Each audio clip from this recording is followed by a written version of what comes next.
Opening his eyes, he found himself in London in 1938, witnessing a tale preceding that of Harry Potter unfold beside him. Grindelwald's acolytes igniting a magical war, Muggles. Embroiled in the throes of World War II, the young Voldemort seated beside him, and an owl recently delivering the acceptance letter from Hogwarts. Got a child born to a Muggle family, yet a lost traveler at the core of his being, pondering whether magic and prophecy are gifts of fate or curses until the conclusion arrives. None can assert the outcome. Amidst the torrents of time, what kind of person shall our protagonist, Nelson, choose to become? Chapter 1. Tom Riddle. I believe no one understands Harry Potter better than I do. In life, we inevitably encounter various calamities, whether they manifest as sudden, distressing news or prolonged, numbing torment.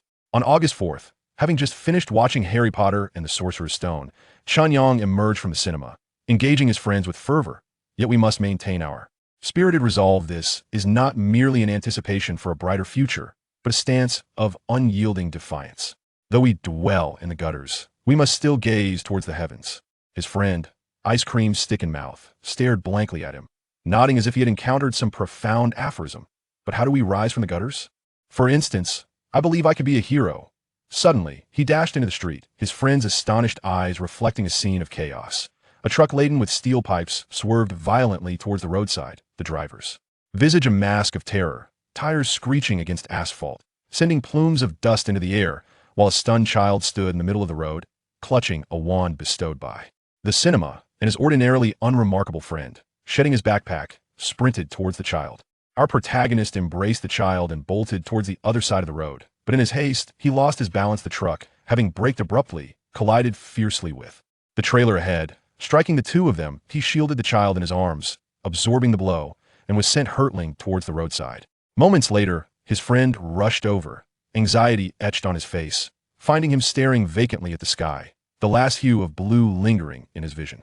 Crying, laughing, screaming, the blinding red and searing heat consumed his senses. Am I in a furnace? I could have been saved. Chun Yang yearned to cry out, yet found himself voiceless, his body unresponsive, only able to weep uncontrollably. Soon, a wave of drowsiness washed over him amidst the charred remnants of a fiery inferno. A woman in a black dress swiftly navigated the alley, a tiny infant curled within the basket she carried, peacefully asleep. On July 30th, 1938, 11-year-old Nelson sat atop the roof of a London orphanage, observing his companions below, encircling a bonfire, singing and dancing, the aroma of roasting meat wafting towards him. I still have an aunt who often brings me food. These delicacies are better left for those true orphans. He swallowed hard, but they do smell delightful. These gentlemen have grown so disinterested that even the facade of appearances eludes them. In the past, at least there was fish soup to savor during idle times. Nelson murmured with a sense of ennui. Indeed, Nelson, they truly induce a sense of nausea within me. Startled by Tom's sudden proximity, Nelson nearly lost his footing on the rooftop. Tom, why aren't you dining downstairs? He inquired, exasperated by his roommate's antics, and added, since no members of the royal family are celebrating birthdays this year, if you wish to indulge in a sumptuous meal, you shall have to wait until next year. Nelson gazed up at Tom, whose eyes gleamed like dark jewels, reflecting Nelson's own silhouette. What a remarkable youth he was.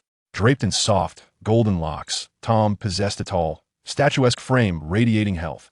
His gentle visage was perpetually adorned with a smile, as if the entirety of existence brought him genuine delight, with sparks of brilliance dancing within his sapphire eyes. What a dashing young man indeed. If you dislike the idea of communal feasting, you may bring your meal up here, Nelson proposed. I have no inclination for that, and if we were to bring our food up, Lady Cole might very well have her heads. However, there is something you might find intriguing. I have heard that Germany is currently recruiting individuals with extraordinary abilities on a global scale. If we were to join, perhaps we could attain the rank of officer, Tom exclaimed with enthusiasm, for this pertained to their most significant secret. They were both gifted individuals, capable of telekinesis, conversing with animals, and summoning flames. This filled him with confidence and ambition. Such a starting point could allow us to wield true power. You would merely be treated as a lab rat for experimentation, Nelson countered weakly, fully aware that what they possessed was not merely extraordinary abilities, but rather magic. For they existed in a world steeped in enchantment. Indeed, this was the realm of Harry Potter, and the powers they wielded were magic. And Tom was none other than the infamous heir of darkness, Voldemort, or Tom Marvolo Riddle. Our protagonist, however, was Chun Yang, who tragically met his end in an accident. Yet in a twist of fate, Chun Yang, just before his demise, embodied the very spirit of courage intrinsic to the Harry Potter narrative. Though his life had been unremarkable, he found valor in his final moments, becoming a hero to others. After all, the anthem of humanity is a tribute to courage. As he navigated through the bewildering years of his new existence, he came to realize he had arrived in Europe before the outbreak of World War II, inhabiting the body of a boy named Nelson Wiltning Williams. This form of transmigration was, indeed, a commonplace occurrence. The unique memories bestowed upon Nelson rendered him remarkably precocious during his childhood, setting him apart from other children and capturing the attention of another boy. At the orphanage, the enigmatic Tom Riddle. When Nelson first learned that his upstairs neighbor shared a name with Voldemort, he was in denial. This absurdity reached its peak when Tom clandestinely showcased his unique talents. Ultimately, Nelson had to reconcile with the harsh reality of being a Muggle in a magical world. However, when he attempted to rescue a drowning cat and it soared out of the water, he realized that, despite the cruelty of this world, he was fortunate enough to possess the potential to become a wizard. Friendships forged in childhood are often pure and enduring as the narrative unfolds. Tom would reveal his extraordinary powers in ways incomprehensible to the other children at the orphanage, eventually becoming a dark wizard. Yet, was Tom not also a victim of emotional neglect? His solitary environment bred a peculiar disposition, and his magical abilities sharpened his instinct for self-preservation, even to a terrifying extent. Nelson firmly believed that no one is born a dark wizard. What defines us is not our abilities, but our choices, a poignant reminder from Dumbledore that he held dear.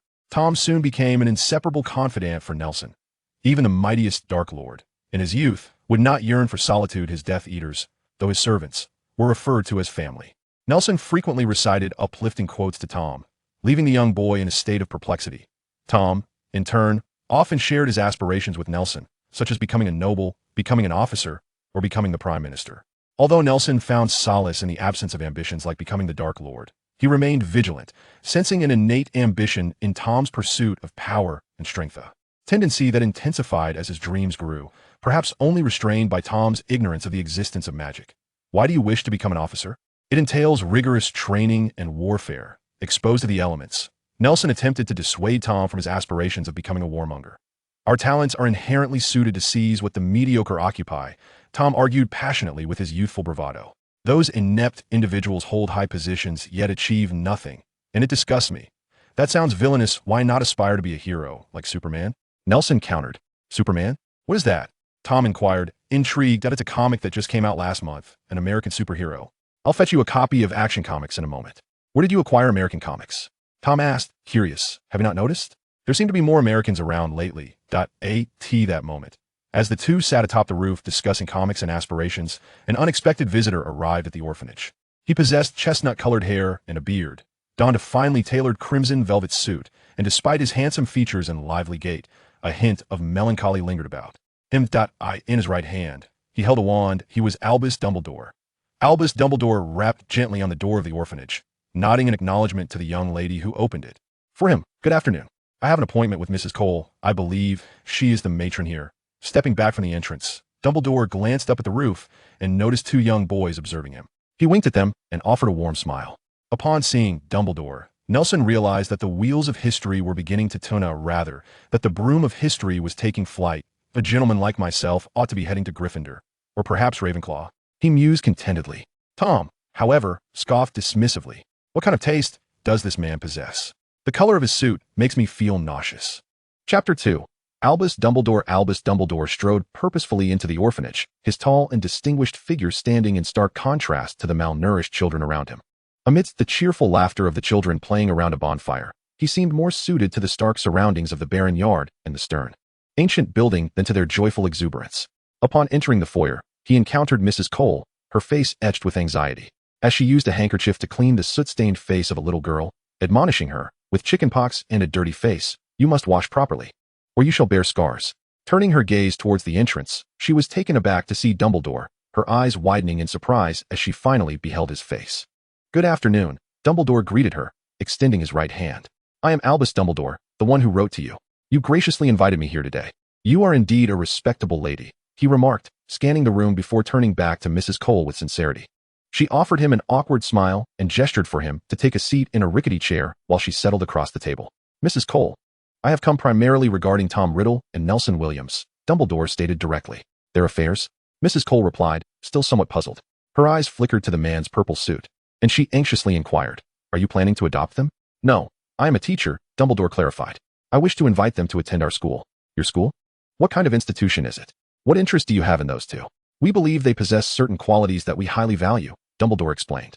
Mrs. Cole's skepticism grew as she scrutinized the man claiming to be an educator. "You mean to say they have won a scholarship?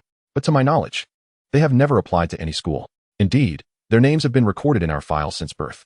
Mr. Williams likely has relatives who assisted in the registration." "But what of Riddle? Did his parents register him?" She pressed on. Dumbledore found it increasingly challenging to withstand Mrs. Cole's relentless questioning. Her keen intellect put significant pressure on him. He resolved to address the matter through magical means. Drawing his wand from his pocket, he waved it over a blank sheet of paper on the table and handed it to Mrs. Cole. "You will understand everything upon seeing this." Mrs. Cole, momentarily dazed, took the paper and studied it intently before returning it to Dumbledore.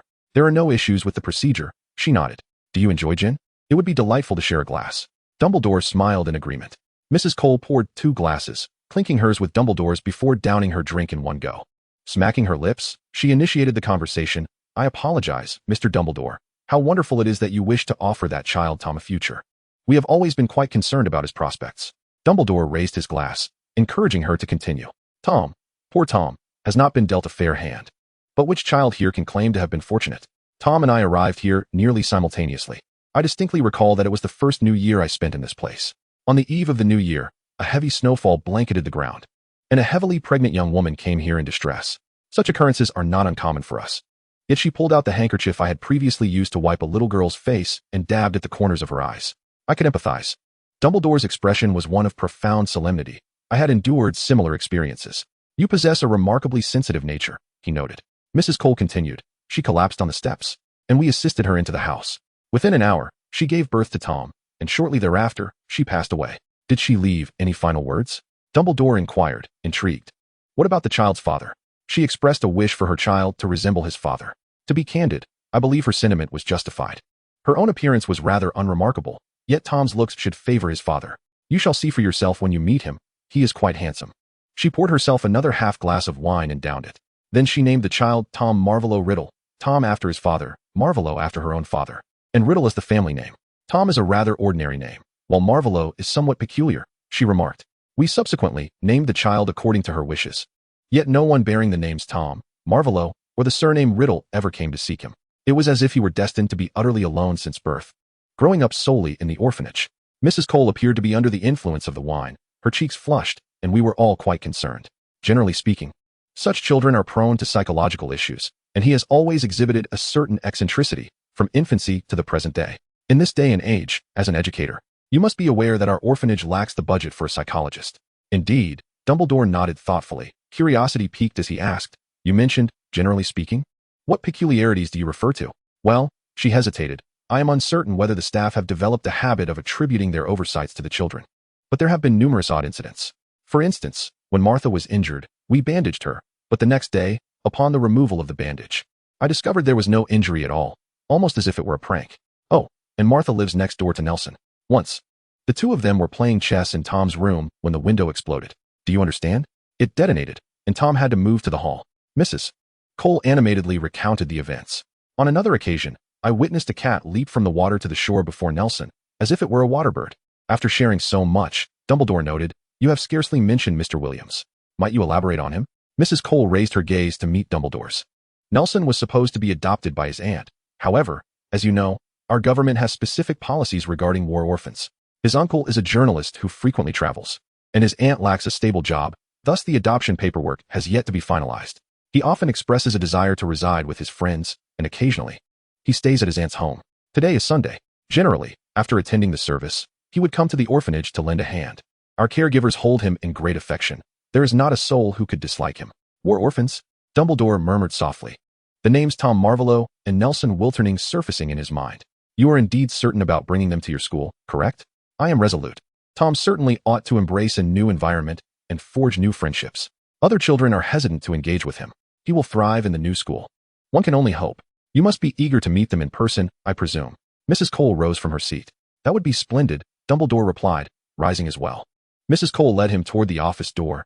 Dumbledore, taking the initiative, opened the door, allowing her to proceed, only to find a figure already waiting at the threshold. It was none other than Tom Marvolo Riddle, one of the very reasons for his visit. Dumbledore scrutinized the boy blocking the doorway. Though shorter than Dumbledore, Tom was tall for an 11-year-old, with dark hair and black eyes that locked onto Dumbledore's. Mrs. Cole, upon seeing Tom, expressed mild surprise before stating, "Tom, this is Mr. Dumbledore, here to see you. Please take him to your room for a chat. I shall seek out Nelson." "No need, ma'am. Nelson is on the rooftop, and I will call for him shortly," Tom replied, conversing with Mrs. Cole while his gaze remained fixed on Dumbledore. "Good day, Tom." Dumbledore extended his hand, and after a brief hesitation, Tom took it. He then turned and led Dumbledore to his room, not uttering a single word along the way. "I am Professor Dumbledore." Dumbledore began after Tom retrieved a chair for him to sit. "Professor?"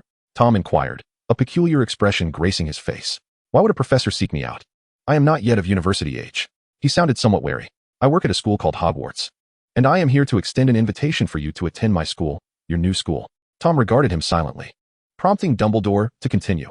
"Hogwarts is an institution specifically for individuals with extraordinary talents." Tom regarded Dumbledore's plum-colored attire with skepticism, increasingly convinced that this individual was a charlatan. Yet he remained silent. "Hogwarts is a school of magic." Upon hearing the term magic school, Tom's heart raced, and he looked up, meeting Dumbledore's gaze once more. Chapter 3, Nelson Williams. "Indeed, a school of magic," Dumbledore smiled at Tom. "Tom, you are a wizard." "Magic?" Tom reiterated softly. "Are my abilities magic?" "What abilities do you possess?" "A variety." Tom's tone grew fervent. The validation and sense of kinship ignited a flush upon his cheeks. "I can summon objects from afar. I can understand the language of snakes, and if I so desire, I can cause harm to those I detest." "That is not a commendable habit, Tom." Dumbledore's expression turned grave. "I am aware, but you understand. I believe you should refer to me as Professor or Sir." Dumbledore raised an eyebrow and addressed Tom. "Oh, very well," Professor Tom drawled, his tone dry. "You wouldn't mind if I accidentally stepped on an ant, would you?" "Tom, it is forbidden to use magic against Muggles. And besides, I would indeed care if an ant were to be crushed." "Very well, Professor, you are quite the saint," Tom retorted dismissively. Yet a spark of excitement flickered in his eyes as he exclaimed, "Did you say Muggles? Are you referring to those mundane individuals? I always thought they deserved a different name to distinguish them from us extraordinary beings." "Indeed, Tom, but I trust you would be eager to attend Hogwarts." "Of course, I would." "Then I believe it is my duty to impart a lesson to you, even before the term begins. As your teacher, I must impress upon you the importance of never disregarding life." Dumbledore gazed with concern at the exuberant young man before him, recollecting a dear friend from his past. "I understand," Tom replied, his tone increasingly dismissive. "Nell always drones on about these things." "Nell?" Dumbledore inquired, a hint of astonishment in his voice. "Do you mean Mr. Nelson Williams?" "Yes," Tom replied. "Can you take me to him? I have something to give you both." Dumbledore stood, marveling at Tom's swift acceptance of his identity as a wizard, a rarity among young witches and wizards unacquainted with the magical realm. "I know where he is," Tom said, rising as well, though he attempted to meet the gaze of the adult wizard, his eyes only reaching Dumbledore's deep crimson vest. "But can you prove you are not a fraud? After all, there are always those in the orphanage seeking to exploit us." "I shall," Dumbledore assured him. "Now, lead me to Mr. Nelson Williams, Tom." The two exited, with Tom guiding the way. "Nell lives on the second floor, just below mine, but he is currently sunbathing on the rooftop." "Sunbathing?" Dumbledore mused, gazing through the corridor window at the typical British overcast sky, laced with London's distinctive smog. "Indeed. Why not to soak up some sunlight?" He seemed to be convincing himself. As they reached the staircase, they caught sight of a blonde youth descending from the skylight ladder. "Nell, come here," Tom called out. Dumbledore observed the approaching young man, noting his softer features compared to the surrounding English populace, with his light golden hair, though it was almost too pale, resembling silver, which evoked memories of his late dear friend. Shaking his head, he dismissed the thoughts and smiled warmly at Nelson. "I presume you are Mr. Nelson Williams. I am a teacher at a school called Hogwarts, and I would like to invite you and Mr. Riddle to attend. You may call me Professor Dumbledore." Nelson stepped forward, gazing up at the youthful Dumbledore. "Just call me Nelson, Professor Dumbledore. Could you please tell us more about this school?" He winked at Tom, who grimaced and turned his face away. "How about we find a place to sit down and have a leisurely conversation?" Dumbledore said cheerfully. "Oh yes, that sounds good." Nelson gazed at Dumbledore before him, finally beholding the legendary figure, the greatest wizard of modern times, and he felt an overwhelming excitement within him. "Let us proceed to the hall, sir." "So you are saying that Tom and I are wizards, is that correct?" "Indeed, from Tom's recent description, I believe both of you possess extraordinary magical talents. If you were to come to Hogwarts, I am confident you would achieve remarkable feats." Dumbledore continued, "For young wizards like yourselves, your abilities are astonishingly refined and mature. What is most intriguing is that you have begun to discover the capacity to control these abilities to some extent and consciously employ them. Thank you for your kind words. Nelson replied, feeling somewhat skeptical. Is that merely a flattering illusion? A flattering illusion? Does it truly satiate your hunger? Dumbledore playfully retorted. However, you must believe me when I say this. Perhaps previously you were just two lost orphans from a West London orphanage, but now, you are on the brink of entering the world of magic. Nelson, we can achieve great things. Tom interjected.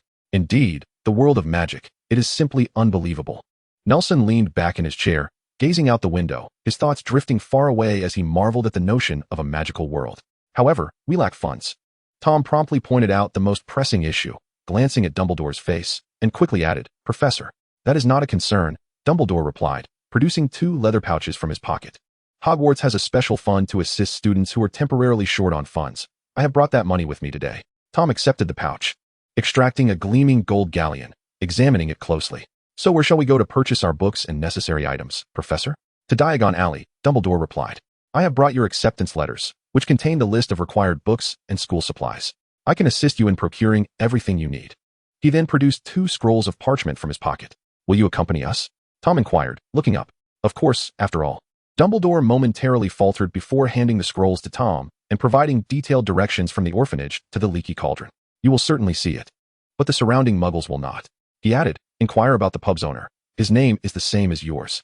Tom's expression soured, and Dumbledore, sensing his discomfort, remarked, It seems you are not fond of the name Tom. There are far too many people named Tom. There must be tens of thousands in all of London. Tom grumbled, waving his arms as if to swat away an invisible mosquito. Sharing a name with so many muggles disgusts me. You are a muggle too, Tom, Nelson interjected suddenly. Tom fell silent, though he continued to mutter incomprehensible words under his breath. Dumbledore cast an approving glance at him, perplexed by why he had not taken the money. Mr. Williams, why do you not claim your acceptance letter and scholarship funds? What is there to deliberate? Do you not wish to learn magic? Tom began to wave his arms once more. Mr. Williams, you are indeed correct. Family is the most precious of treasures. Dumbledore approvingly patted Nelson on the shoulder and handed him the parchment, saying, You may keep the admission notice for now. Nelson took the parchment, and with encouragement from Dumbledore, he unfastened the string that bound it, spread it out on the table, and took a deep breath before gazing at the text. To the headmaster of Hogwarts School of Witchcraft and Wizardry, Albus Dumbledore, as recognized by the International Confederation of Wizards as an esteemed magical institution. Dear Mr. Nelson Wiltern Williams, we are delighted to inform you that you have been accepted into Hogwarts School of Witchcraft and Wizardry. Enclosed you will find a list of required textbooks and school supplies. Yours sincerely, Albus Dumbledore. Tom took the envelope, opened it to peek inside, and carefully tucked it into his pocket. Well then, Mr. Williams, let us proceed to find your aunt. Dumbledore rose with a light-hearted cheer, as if he had discovered something intriguing in the 2 young wizards. As an educator, maintaining contact with the students' families was essential. Nelson was brimming with impatience. He could hardly wait to immerse himself in the grand adventures of the magical world.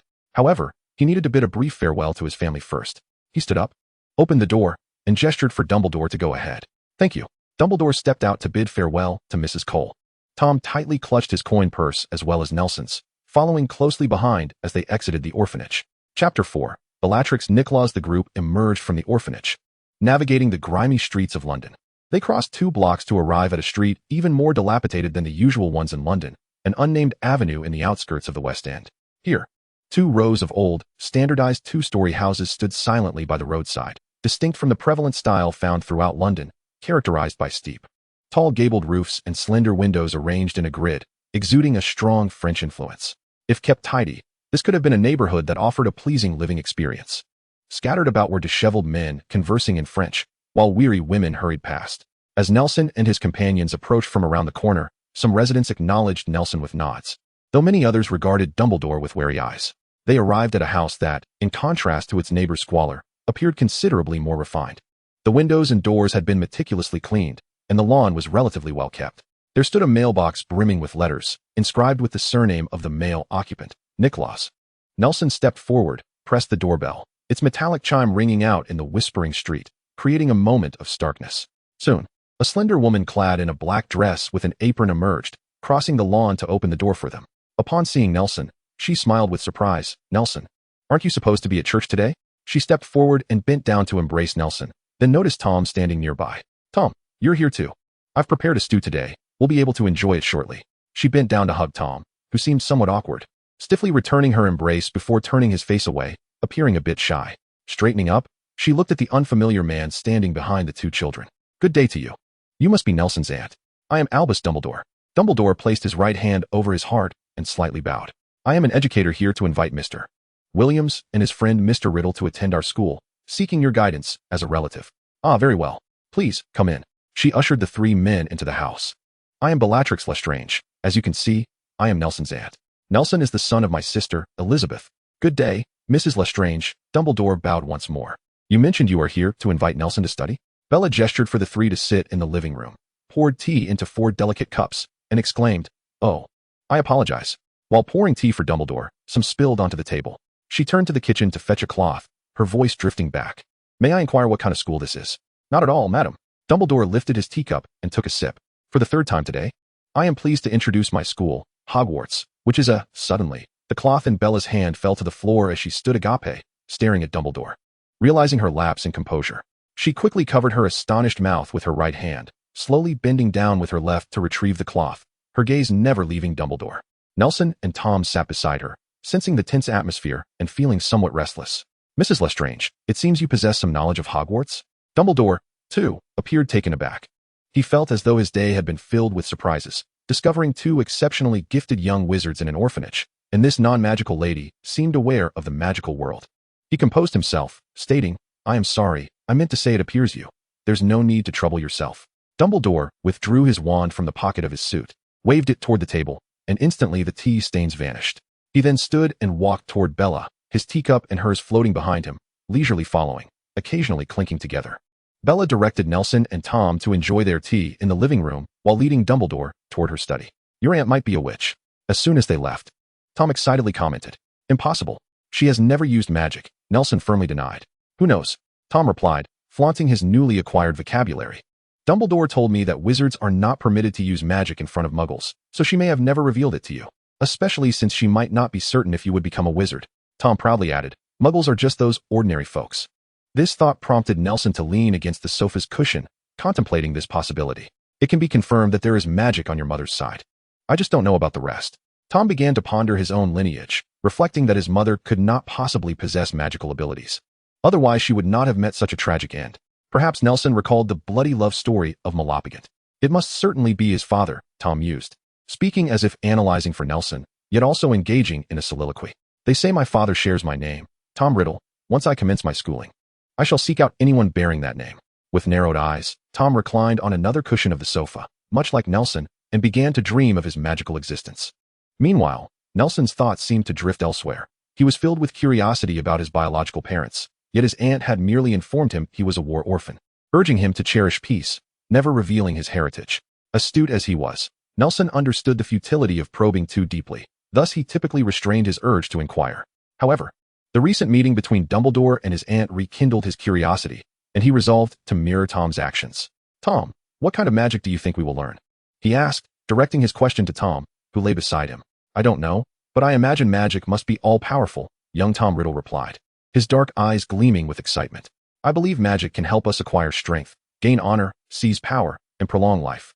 It must fulfill all our imaginings. I wonder if there exists magic that transcends time and space. Do you wish to become a traveler? That would be quite splendid. Ah, perhaps. I have some places in mind to explore. I have spent many years in London. Haha, Nelson, once we learn magic, where can't we go? Mrs. Nicholas, I apologize. But it seems you have just entered the study. Dumbledore expressed his confusion to Bella. I am but an ordinary person, Bella explained, but my sister, Elizabeth Williams, is a witch. 11 years ago, she and her husband entrusted Nelson to me, and since then, they have been untraceable. I am certain Nelson must be a wizard, though I believed he would be accepted into Beauxbatons Academy of Magic in France. She introduced Nelson's parents. I presumed your magical school would adhere to the principle of personal affiliation, not territorial. Before marriage, she had been a shrewd accountant. Indeed, ma'am, that is correct, Dumbledore replied, though he was unclear about what Bella was alluding to, merely responding in agreement.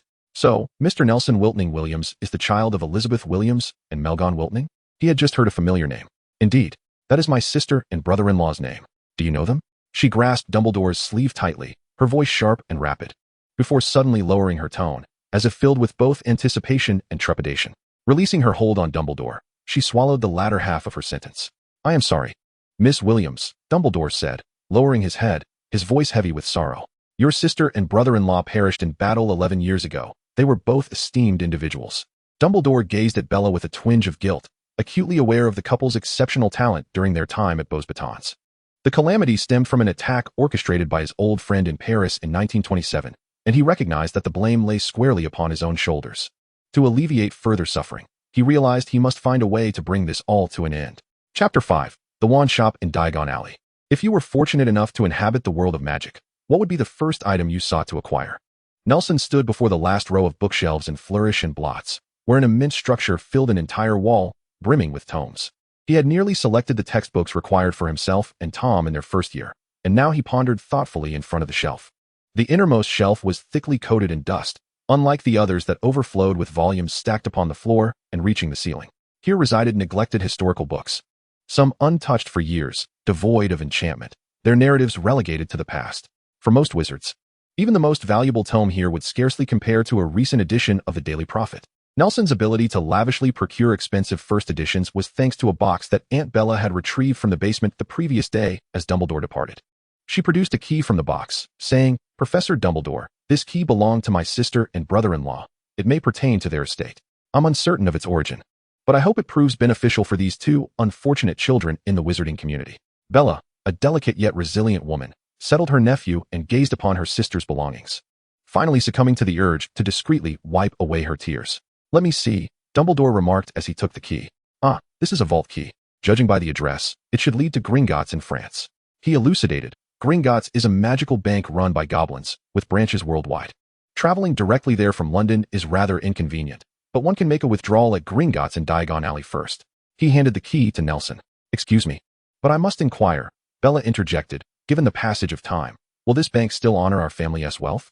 The Williams family has been entrenched in finance for generations, and having witnessed various operations in London, I cannot help but worry for my nephew's fortune." "Rest assured," Dumbledore reassured, patting Nelson on the shoulder. "Though goblins are indeed greedy, they will certainly recognize the significance of this key." He refrained from elaborating further, merely stating that he had matters to attend to in London. After reiterating the route to Diagon Alley for Tom and Nelson, he took his leave. "Mr. Williams."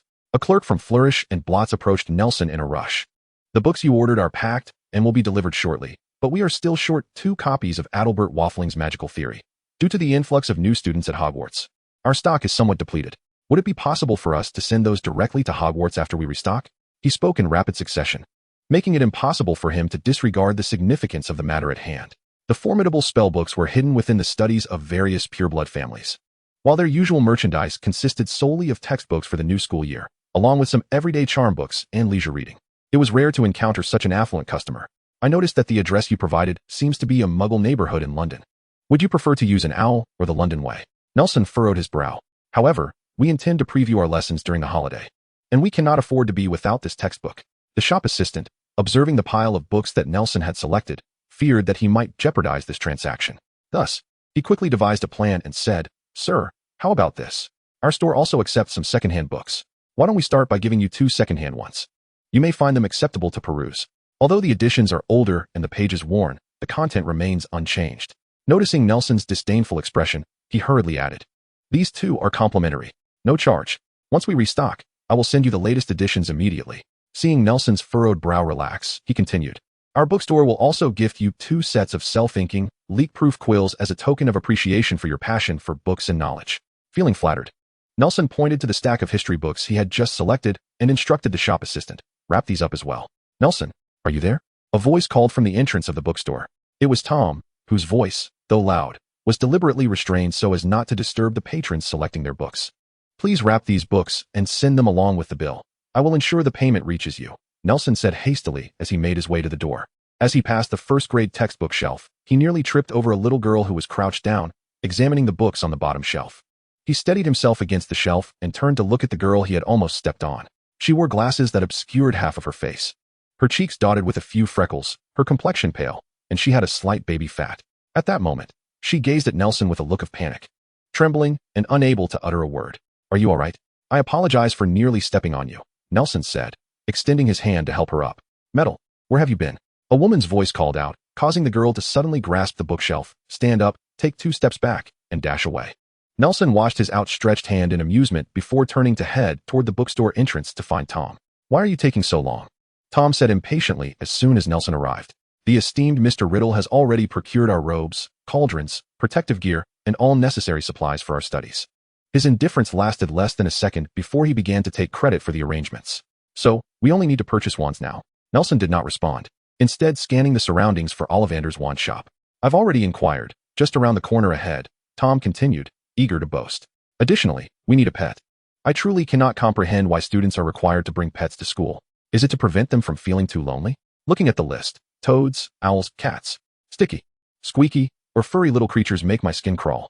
The toad exhibits remarkable resilience to various potions and possesses an extensive lifespan, making it a suitable companion for the study of potion making.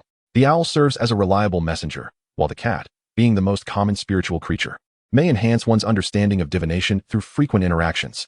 I believe the institution has its reasons for selecting these three creatures, as they can indeed contribute to campus life. Nelson recalled the literature he had recently perused regarding biology and magic, as well as magical creatures. So, perhaps I shall keep a toad. Its longevity suits my lifestyle, and I hope I do not meet an untimely end because of it. Tom approached a modest shop at the crossroads, indicating that wands could be procured there. Nelson gazed at the small establishment, its sign darkened with age, the gilded letters long since faded. Upon closer inspection, he discerned, Ollivander, crafting exquisite wands since 382 BC. Must I also possess a wand? Steeling himself, Nelson took a deep breath and stepped towards the wand shop. Tom had already entered. As Nelson pushed the door open, he found the shop quite diminutive, with a long bench positioned in the center. Thousands of slender boxes containing wands leaned precariously against the walls, nearly reaching the ceiling. The unique ambience rendered the shop both spacious and cramped. It felt spacious due to the sparse number of occupants and lack of furnishings, yet cramped as every novice wizard entering the shop sensed an overwhelming presence of countless enchanting and magical spirits surrounding them. Indeed, it was the wands that chose their respective wizards. Suddenly, a figure turned towards Nelson, silver eyes appearing almost transparent, resembling a corporeal specter. Each wand reacts with a peculiar affinity to its destined wizard, a reaction far more intricate and splendid than the mere casting of crude spells or the brewing of leaves in a cauldron. Although Ollivander was relatively youthful in 1938, his enigmatic demeanor was hardly diminished by age. In truth, this was Ollivander's essence. His devotion to wands was unparalleled, a belief that surpassed all else. Now then, gentlemen, who shall embrace their fate first? Please, Mr. Riddle, you may go ahead. Nelson stepped back, granting the eager Tom the stage. Come. I too am curious. Will it be the wand destined for you?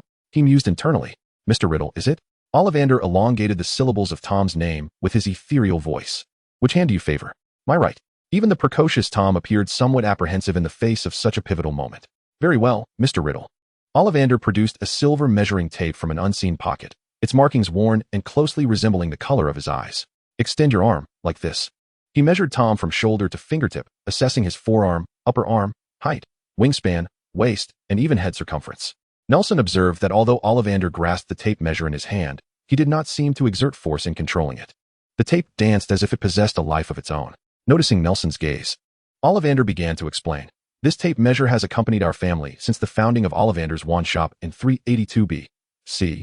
Throughout generations, it has flawlessly fulfilled its purpose, assisting each wand crafted by the Ollivander lineage in finding its most suitable companion. Each wand is utterly unique. He produced a notebook and began to leaf through its pages, seemingly searching for something. Every wand possesses its distinct core, made from materials sourced from powerful magical creatures. We exclusively select unicorn hair, phoenix feather, and dragon heartstring as wand cores, all of which belong to beautiful and formidable magical beings. These creatures are unparalleled. After all, no two unicorns, dragons, or phoenixes are exactly alike in this world. Ollivander waved his wand, prompting the tape to measure some rather embarrassing aspects of Tom, such as the width of his nostrils. Meanwhile, boxes containing wands began to soar from the heap of similar boxes. These extraordinary wands choose their own masters, which is why using another's wand often results in inept magic due to a lack of recognition. Try this one, Mr. Riddle. Ollivander retracted his measuring tape, revealing a wand of blackthorn and dragon heartstring, measuring 12 3/4 inches. This wand can unleash immensely powerful magic, aiding you through challenges and achieving great feats. Tom accepted the wand, and a burst of flames roared from its tip, swirling into a tempest of heat. Nelson found the display somewhat blinding and uncomfortable. Involuntarily shutting his eyes, Tom gazed at the scene he had conjured, excitement etched across his face, about to speak. Yes, but it is not enough. Ollivander withdrew the wand from Tom's grasp, contemplating. Black ebony and dragon heartstring, 10 inches long, sturdy and compact, a fine wand for offense. Tom took the new wand, and suddenly, crackling electric sparks erupted around him. Nelson, observing from the side, couldn't help but exclaim inwardly. The scene resembled a grand display of static electricity. Yet Ollivander remained unfazed by the dazzling sparks surrounding them, casually extracting the wand, which was somewhat unstable. Try this one. A combination of alloyed yew and unicorn hair, 11 inches. This is a loyal wand. Try this one. A rare and extraordinary combination, apple wood and phoenix feather. Try this one. Tom, standing there at the mercy of Ollivander's whims, began to feel overwhelmed. After witnessing numerous dazzling displays that seemed to awaken a sense of aesthetic fatigue, he felt somewhat numb, yet Ollivander remained undeterred. A discerning customer. Are we? The wand makers of the Ollivander family relished discerning patrons. In truth, every customer is quite particular, for a wand often accompanies a wizard longer than a lover does, necessitating the utmost caution. He rummaged through the heap of boxes and extracted one, eager to test this combination. A wand of purple wood, adorned with a phoenix feather, measuring 13.5 inches, formidable, exceedingly potent. As Tom grasped the wand, he began to levitate slowly, despite being enclosed within the confines of a small, windowless shop. His jacket billowed backward as if swept by a fierce gale. Tom raised his right hand, lowering his gaze to the wand he held, then lifted his left hand, caressing this extraordinary, faded wand as one would tenderly stroke a beloved. He then lowered his head, pressing his pale, thin lips against the wand, floating gracefully in the air, bestowing a kiss upon it. In legends, purple wood is often associated with death, yet the phoenix is renowned for its rebirth from ashes. Ollivander observed the levitating Tom, his silver eyes reflecting a mirror-like quality, and remarked with satisfaction, "In all my years in this profession, I have never witnessed such a scene. You are destined for greatness. Mr. Riddle, this wand is inherently yours. Mr. Williams, it is your turn." As Tom descended, he maintained a stoic facade, pretending to be unperturbed by the monumental occasion. While discreetly wiping the wand, he clutched tightly with the cuff of his left sleeve.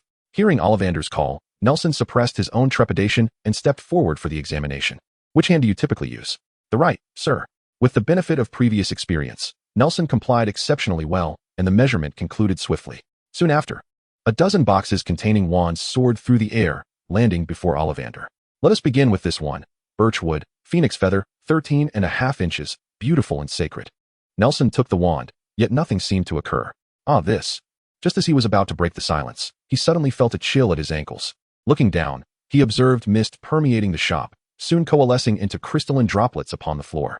Unlike the fiery explosion that accompanied Tom's first wand, this vapor was remarkably harmonious, even and symmetrical. "Is this it?"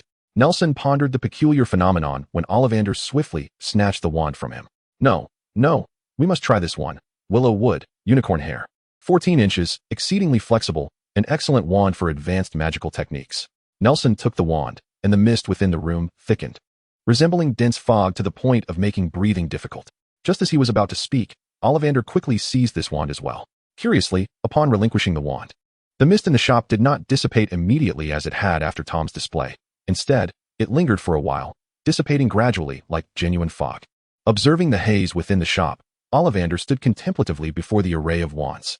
"Perhaps I could experiment with a fog concealment charm in the future, or perhaps a rain tiger liberation technique." Nelson stood idly in place, his calves tingling from the moisture in the air. Yet he felt too embarrassed to bend down and scratch. Ollivander appeared to be lost in thought as well, prompting Nelson to conjure up peculiar ideas to distract himself. During future wizard duels, he envisioned starting with a dramatic declaration of "My suffering is above yours," leveraging the advantage of style to overwhelm his opponents.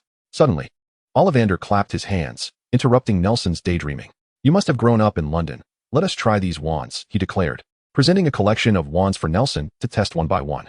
However, as Nelson held each wand, the mist within the wand shop only thickened. Even after attempting a dozen wands, the fog did not dissipate. Instead, it coalesced into a tangible haze that seeped out through the cracks of the shop's door onto the street outside. What could be causing this? Ollivander mused, perplexed. "Mr. Williams, I apologize, I cannot explain this phenomenon."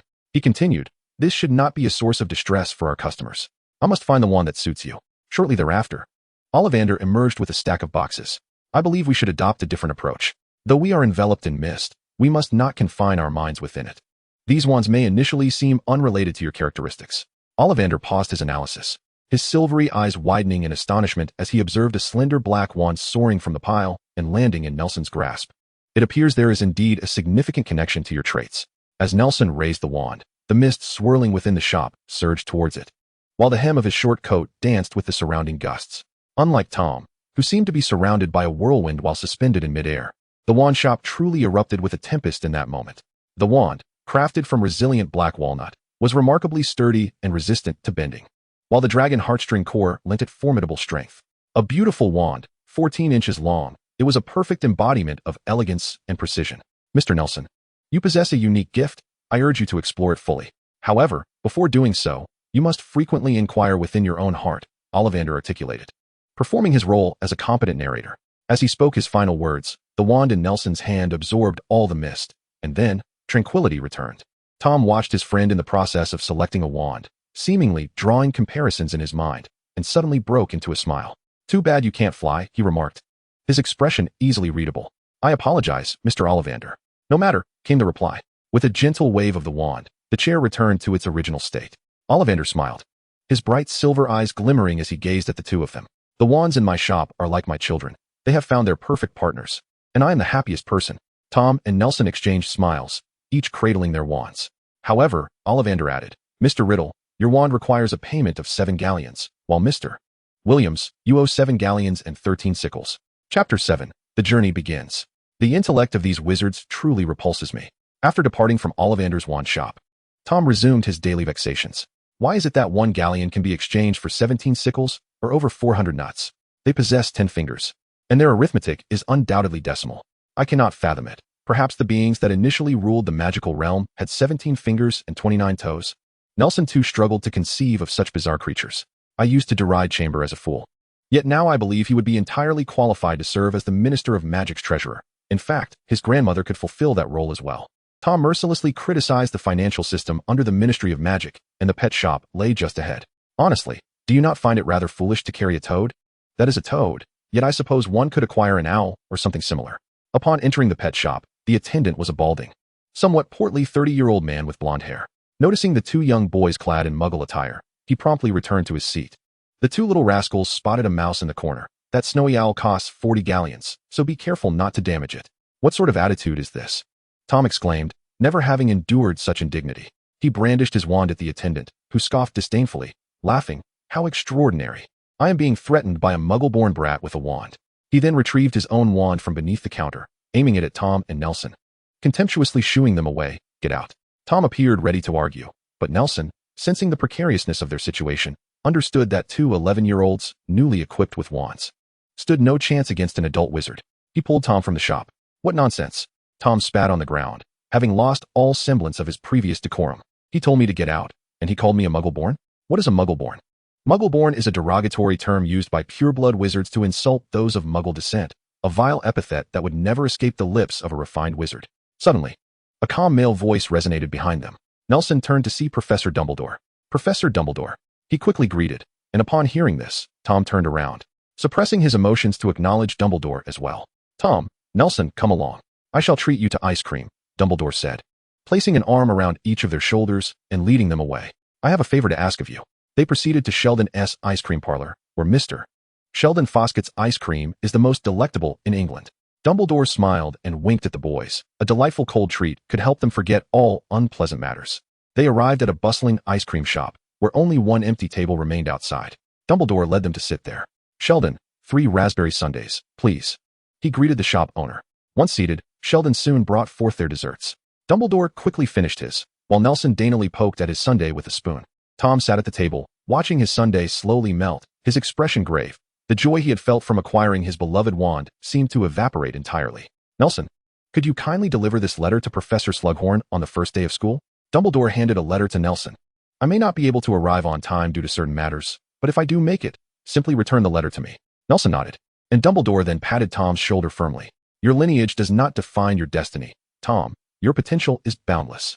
Tom's expression darkened as he nodded at Dumbledore, who encouraged him further. Go on, Tom. Nothing in life is as enchanting as sweet treats. Tom picked up his spoon and languidly poked at his sundae. You all rest here for a moment. I have some matters to attend to. Please wait. Dumbledore patted Tom's shoulder once more, this time with considerable force, making Tom tremble slightly. Nelson, I am not a mudblood, am I? After Dumbledore departed, Tom lifted his head, revealing a face marred by denial. His once onyx eyes were now swollen and reddened, as though he was suppressing tears.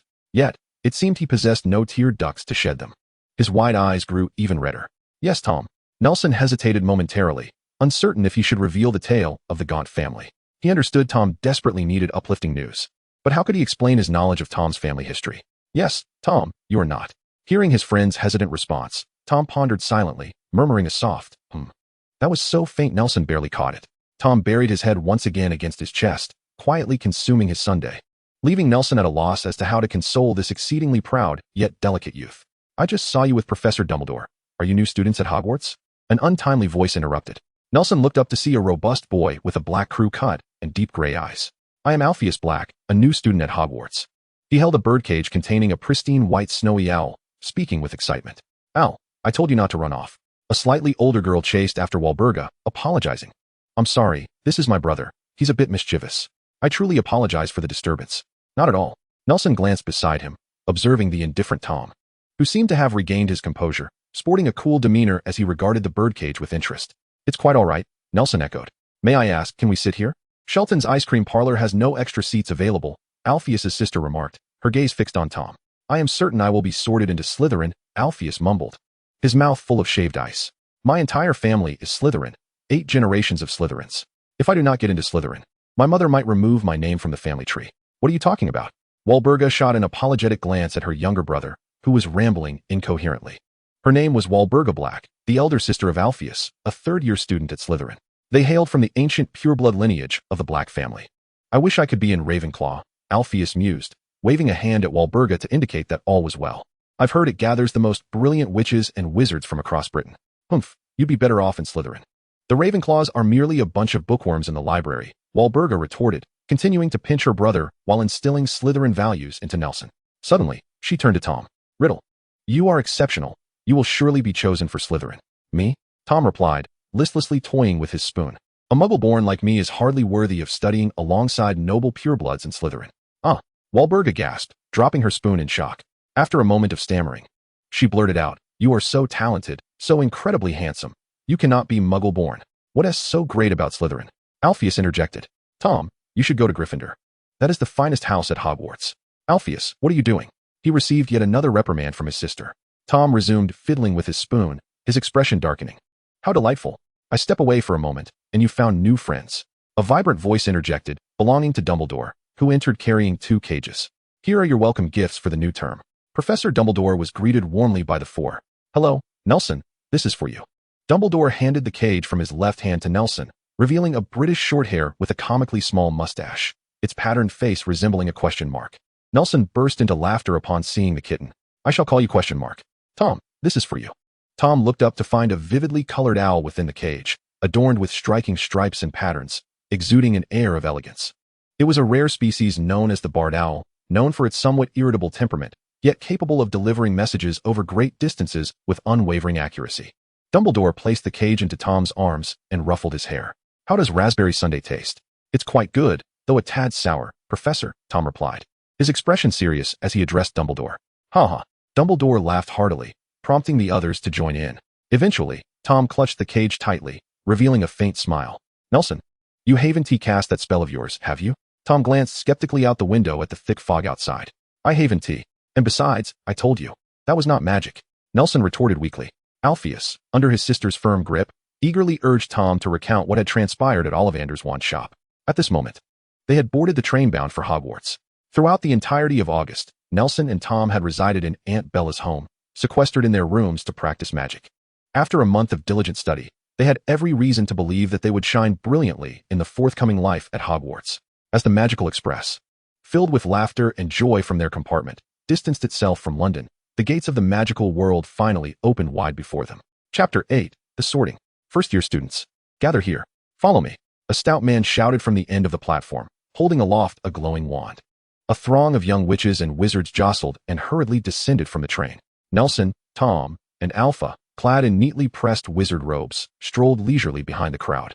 Heeding the advice of their senior, Wolberg, they had changed into their robes early, avoiding any last-minute panic when the train's announcement signaled only 5 minutes until their arrival at Hogwarts. Behind them, a timid little girl timidly climbed down from the carriage. Once all the first-year students had congregated before the man, he pointed his wand at his throat. Loud and clear, his voice boomed forth. I am Hagrid, the keeper of keys and grounds at Hogwarts. First years, stay close to me and do not get lost. With that, he raised his glowing wand and began to descend a steep path. They walked for what felt like an eternity, traversing slopes and winding turns. As most of the group began to pant, Hagrid's voice rang out again. We've arrived. Nelson lifted his gaze. A vast black lake stretched across his field of vision. Tranquil under the night sky, its surface undisturbed, resembling not water but an unfathomable abyss. Nestled between two towering peaks behind the lake stood a magnificent castle. Harmonizing with the mountainous terrain, the castle appeared ancient yet impeccably preserved, its sprawling walls connecting to towering spires that soared even higher than the surrounding cliffs. With numerous turrets arranged in an aesthetically pleasing manner, the castle was ablaze with light, while the stars outside sparkled brilliantly. The elongated stained glass glimmered under the interplay of the castle's illumination and the celestial radiance. "For to a boat," Hagrid called out, directing them to a row of small wooden boats tethered at a dock by the Black Lake. Alpha seemed somewhat anxious. "Let us hurry, we'll miss the boats," he urged. "Oh," Alpha exclaimed, marveling at the experience. The three friends chatted and laughed as they slowly formed a line, which quickly dwindled to just them. "Is it just the three of you?" Hagrid inquired, then added, "No, there's one more."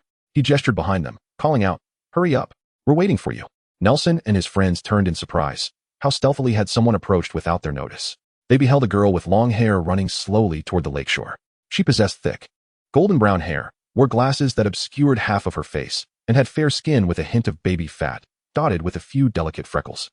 It was indeed the very girl whom Nelson had nearly stumbled upon in the leaky cauldron. Ogre firmly grasped her arm, pulling her aboard the vessel. Despite her desperate struggles, it seemed futile. Before the four of them could even settle into their seats, the boat set off. "What is your name?" Tom inquired, glancing at the girl huddled by the side of the boat, a mixture of irritation and amusement in his tone. "No, what have you done to her?" Tom whispered to Nelson, shifting slightly. "I have no idea. I only encountered her once at the leaky cauldron, nearly tripped over her, but I did apologize," Nelson asserted earnestly. Noticing Myrtle cowering alone in the corner, the trio of Nelson chose not to make matters awkward and began to engage in light conversation. Soon enough, the wooden boat approached the castle. From the water's surface near the castle, the view was breathtaking. The castle loomed overhead, appearing even more magnificent than from afar, as if it were suspended above them, immense to the point of being nearly unapproachable. Eventually, they disembarked with some reluctance, as it appeared someone had been jostled, causing a splash. A loud knock echoed as the grand door creaked open, revealing a tall, handsome teacher with meticulously groomed auburn hair and beard, none other than Albus Dumbledore. "Thank you for your efforts, Ogre. Allow me to escort them inside." He looked slightly perturbed, raising his wand to point at a small boy, his head adorned with water plants. The boy sneezed, casting a grateful glance at Dumbledore. With a wave of his hand, the massive oak doors swung wide open, revealing a resplendent hall that could easily accommodate a house. They ascended the central staircase of the foyer, arriving at the entrance of the banquet hall. Although this door was not as colossal as the castle's main entrance, its opulence far surpassed it, adorned with golden edges that concealed its original material. Intricate reliefs depicted the history of the four great wizards who founded Hogwarts, interspersed with countless gems. Although lavish, it retained an air of elegance. Dumbledore led the new students into a small room discreetly located opposite the banquet hall. "The sorting ceremony will commence shortly in front of the entire school. I personally advise you to tidy yourselves up, or perhaps express your individuality a bit more. I must say, last year's Weasley lad who painted his face red was quite creative." Dumbledore observed the disheveled young wizards, a result of their hurried arrival, and felt compelled to offer a gentle reminder. "Furthermore, before the sorting ceremony begins, I must impart some essential advice regarding your enrollment." Dumbledore's demeanor turned serious. "Regardless of the rumors you may have heard about the various houses, once you are enrolled, you must understand that each house at Hogwarts possesses its unique strengths and inclinations in nurturing talent. Any wizard or witch from any house has the potential to become one of the most remarkable individuals of our time. Therefore, cherish your time at Hogwarts. Soon, you will become true members of this esteemed institution. Here, you will learn, live, and grow. And all the moments from the ages of 11 to 17 will be encapsulated in your four-poster bed at Hogwarts. So, seize the opportunity to acquire knowledge, treasure your friendships, and value everything you experience here. Welcome to Hogwarts." The little wizards before Dumbledore erupted into cheers, but soon their excitement gave way to apprehension regarding the impending sorting ceremony. However, there was little time for self-doubt, as the ceremony was about to commence. Under Dumbledore's guidance, the new students traversed the entrance hall and approached the grand doors of the banquet hall. Halfway down the corridor, Nelson glanced towards the end and noticed that the Hogwarts ghosts had been halted, observing the fresh batch of students with friendly expressions and keen interest. Dumbledore pushed open the doors to the banquet hall, and the crowd flowed in, entering the magnificent chamber. Upon crossing the threshold, Nelson was dazzled. for long tables were occupied by older students, and the ceiling above them resembled a starry sky. Thousands of candles floated in midair, illuminating the hall as brightly as day, while the golden cutlery on the tables gleamed resplendently. In front of the 4 long tables lay another, slightly shorter table, where a dozen individuals of varying expressions sat, scrutinizing the newcomers. At the center sat a stern-looking elderly man with white hair, the current headmaster of Hogwarts, Albus Dumbledore. Dumbledore led the new students onto the platform, facing the older students and standing them in a neat line with their backs to the faculty. He retrieved a 4-legged stool and an ancient-looking, tattered wizarding hat from a nearby alcove. As the new students awaited the next developments, the hat suddenly split open. It opened a seam and began to sing, much like a human voice. I was once merely an ordinary wizarding hat, ripped apart by a dragon, mended by Hufflepuff. She was a kind woman, skilled in stitching, advocating for all learners, welcoming seekers of knowledge. Slytherin, however, held a different view, believing noble blood to be the most secure. The journey itself is of little consequence. What matters is the result achieved. Ravenclaw, aloof and proud, deems wisdom to be the finest of all. Only the cleverest may enter her domain, with intellect in ample supply. Gryffindor is a warrior, believing that courage defines the finest of wizards. There, dragons are regarded as mere lizards, and lions seen as little kittens. Until one fateful day, tensions escalated, and they parted ways, their words few. From the aged Slytherin, they instilled their thoughts in me, encouraging me to find a successor, to carry forth the torch of glory. Today, the world is tumultuous. Wizards of Hogwarts, unite. 5 fingers clenched into a fist. Tomorrow shall surely come. The Sorting Hat sang a disjointed, forced rhyme before settling back on the stool, closing its eyes in repose. Nelson found himself perplexed by the notion of a world in turmoil. From his perspective, the wizarding realm seemed solely defined by Voldemort, a villain from decades to come. As the students ahead of him were sorted one by one, they exhaled with relief upon discovering that all that was required was to don the hat. Reflecting on the classic sentiment of Harry Potter about avoiding Slytherin, Nelson began to ponder whether to claim Gryffindor or Ravenclaw as his own. Alfie Black. Upon hearing a familiar name, Nelson lifted his head. Slytherin. He lowered his gaze once more, acknowledging the indomitable lineage of the Black family. Tom Riddle. Another familiar name prompted Nelson to raise his head again. Slytherin. He bowed his head yet again, recognizing the heritage of the Slytherin heir. After a Gryffindor boy named John Urban stepped down, Nelson stood up. Finally, it was his turn. Myrtle Warren. He sat down again. Ravenclaw. Nelson Williams. As he ascended the stage, the moment had finally arrived for him. Chapter 9 commenced. Nelson Williams. Dumbledore called out loudly from the stage. Nelson remained torn between Gryffindor and Ravenclaw, but under Dumbledore's guidance, he approached the platform, seated himself upon the 4-legged stool, and donned the tattered sorting hat upon his head. Slytherin. Nelson turned to gaze at the long table before him, where his old friend Tom stood, applauding him with a smile, surrounded by a throng of new students. His new friend Alf rushed forward to embrace Nelson, while his sister stood behind Tom, glaring fiercely at her brother's back. The upperclassmen seated at the table rose in unison to applaud their last newcomer, their smiles genuine, though some faces lacked striking beauty and others bore a hint of cunning. The welcome was heartfelt. Nelson felt the warmth of camaraderie enveloping him, and he banished the thoughts clouding his mind. Self-deprecatingly reflecting, hadn't my previous thoughts been tinted with bias? What right did I have to look down upon Slytherin? He laughed as he embraced the rushing Alf, patting his back, before walking toward Tom, where they locked eyes and shook hands firmly. Hello, Williams. A flat female voice interrupted. Nelson turned toward the sound, spotting a girl with a black ponytail, appearing around 16 or 17 years of age. Her pallid skin, deep-set eyes, and thin, colorless lips rendered her somewhat harsh in appearance. And she was flanked by 2 Slytherin boys. Hello. He released Tom's hand and greeted her amicably. Thank you. Oh, no problem. As Miranda began to turn away, she paused. Casting a glance back, I hope you enjoy your time in Slytherin. Her somewhat peculiar temperament made her difficult to approach, and others regarded her with trepidation. Nelson had just found an empty seat, which Tom had reserved for him earlier. A plate before him still held a warm pie of unknown filling. It seemed Tom was quite certain that they would attend the same house together. Tom handed him a cup of pumpkin juice, while Wolga beside them began to gossip. But she is truly exceptional, ranking first in her class. She was head girl, and she might even become the Minister of Magic someday. What has she done? Why fear her? Tom clinked his pumpkin juice against Nelson's, disdain evident in his voice. Not much, really. It's just that she seems rather difficult to get along with. Nelson gazed at Miranda in the distance, and as if sensing someone's scrutiny, she lifted her head to glance in his direction. Their eyes briefly met, and Nelson raised his glass from afar. She hesitated for a moment before resuming her meal, and he noticed she had donned a pair of black-framed glasses, softening the depth of her gaze and lending a gentler aspect to her features. The elderly figure at the center of the table rang a bell beside him. And soon the hall fell silent, with all students sitting upright, their attention fixed on him. "Welcome," he proclaimed, pushing himself up from the table. "As we embark on a new academic year, I welcome you to Hogwarts." Albus Dippet, the current headmaster of Hogwarts, sported closely cropped silver hair that clung to his scalp, and his skin, marked with age spots, had a pallid hue. His prominent, hooked nose and thick, dark brows framed a piercing gaze that was both formidable and unyielding. "You must acknowledge that being granted the opportunity to study at Hogwarts is indeed a stroke of fortune." Dippet surveyed the students with an intensity reminiscent of a hawk, his seemingly frail form belied by an aura of commanding authority that was hard to ignore. "You find yourselves in the safest haven of the world, under the tutelage of exceptional educators.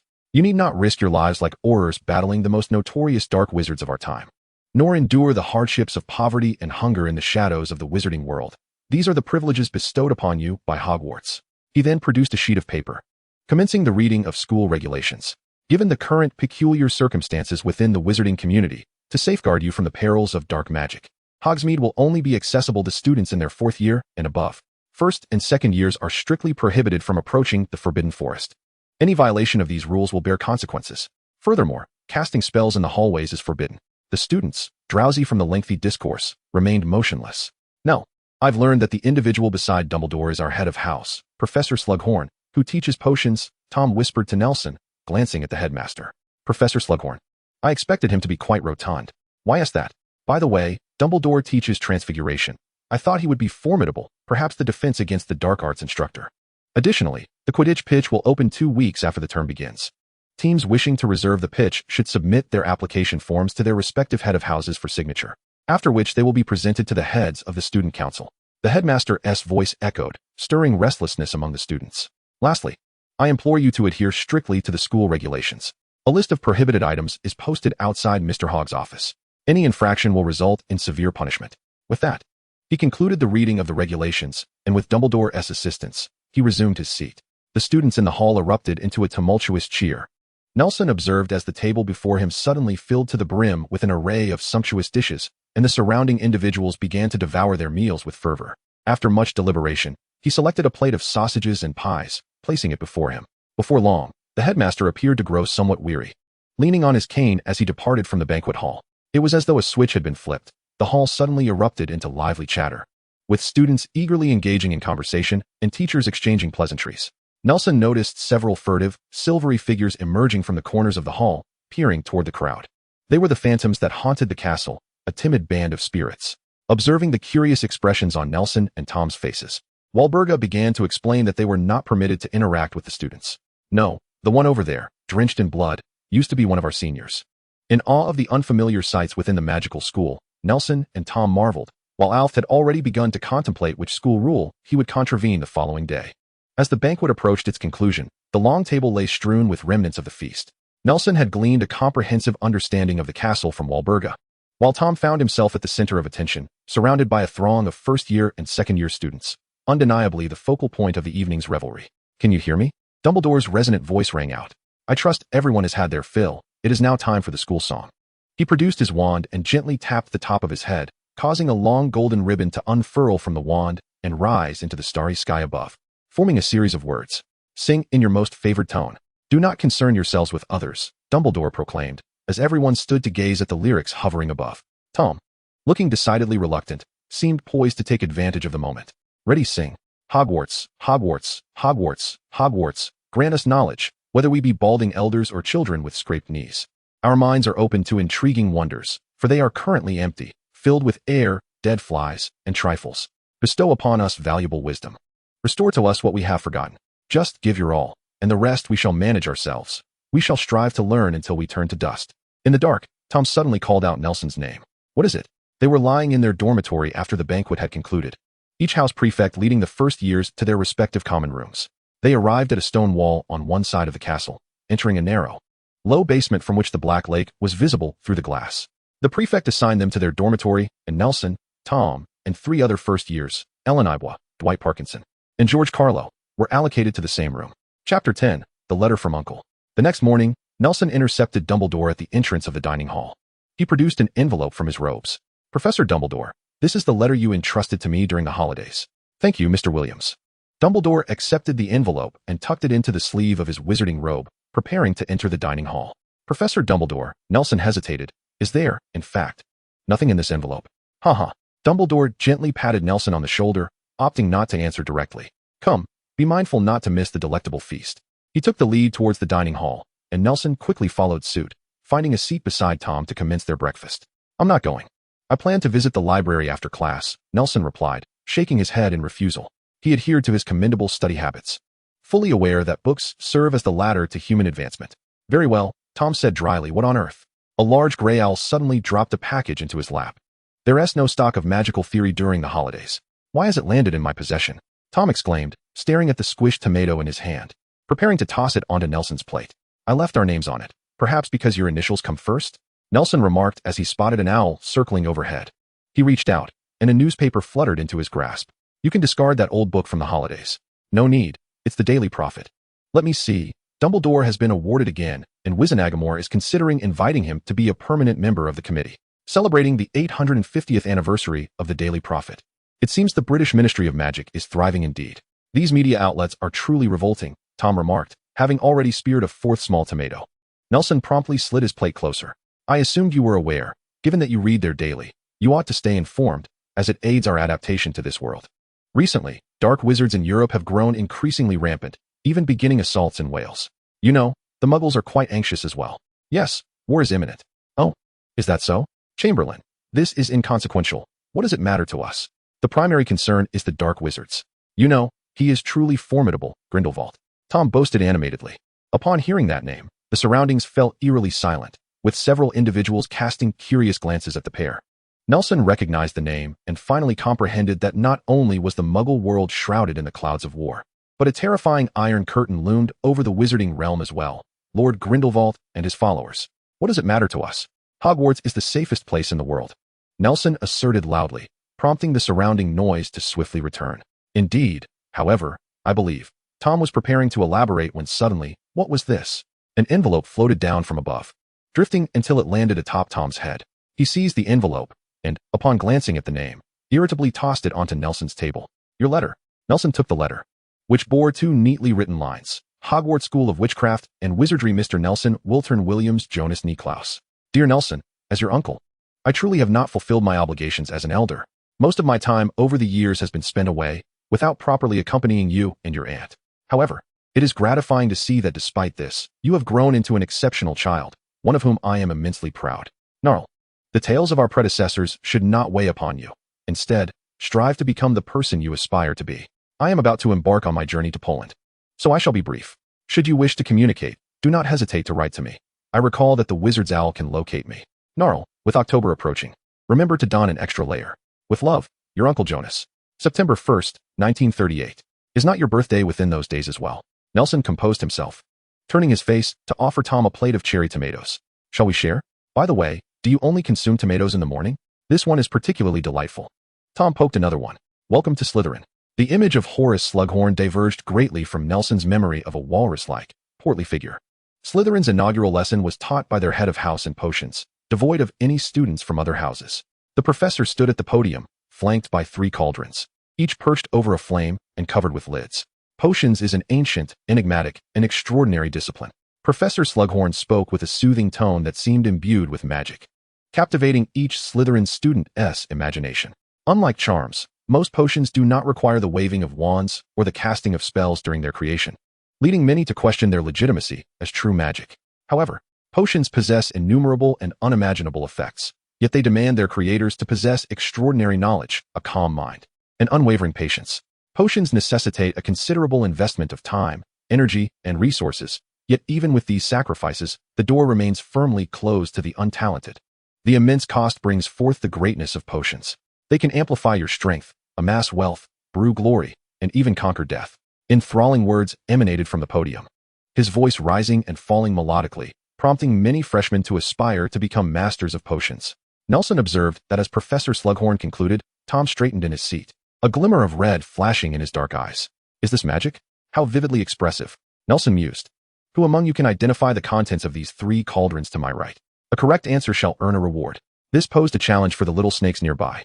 Could there truly be anyone who had completed their reading before the term even commenced? Surely not. They silently scoffed. Professor Slughorn unveiled the lids of two cauldrons. One contained a soothing pale orange potion that bubbled gently, while the other held a golden elixir, radiant as sunshine. Uplifting in spirit. Who can provide an answer? Both Tom and Nelson raised their hands. Slughorn called upon Tom, the handsome young man with dark hair, who seemed particularly agreeable in demeanor. It is a cough remedy and a potion of jubilation, Professor. Tom rose gracefully, responding with courtesy, while the surrounding Slytherin students gazed at him with admiration, though some wore expressions of jealousy or disdain.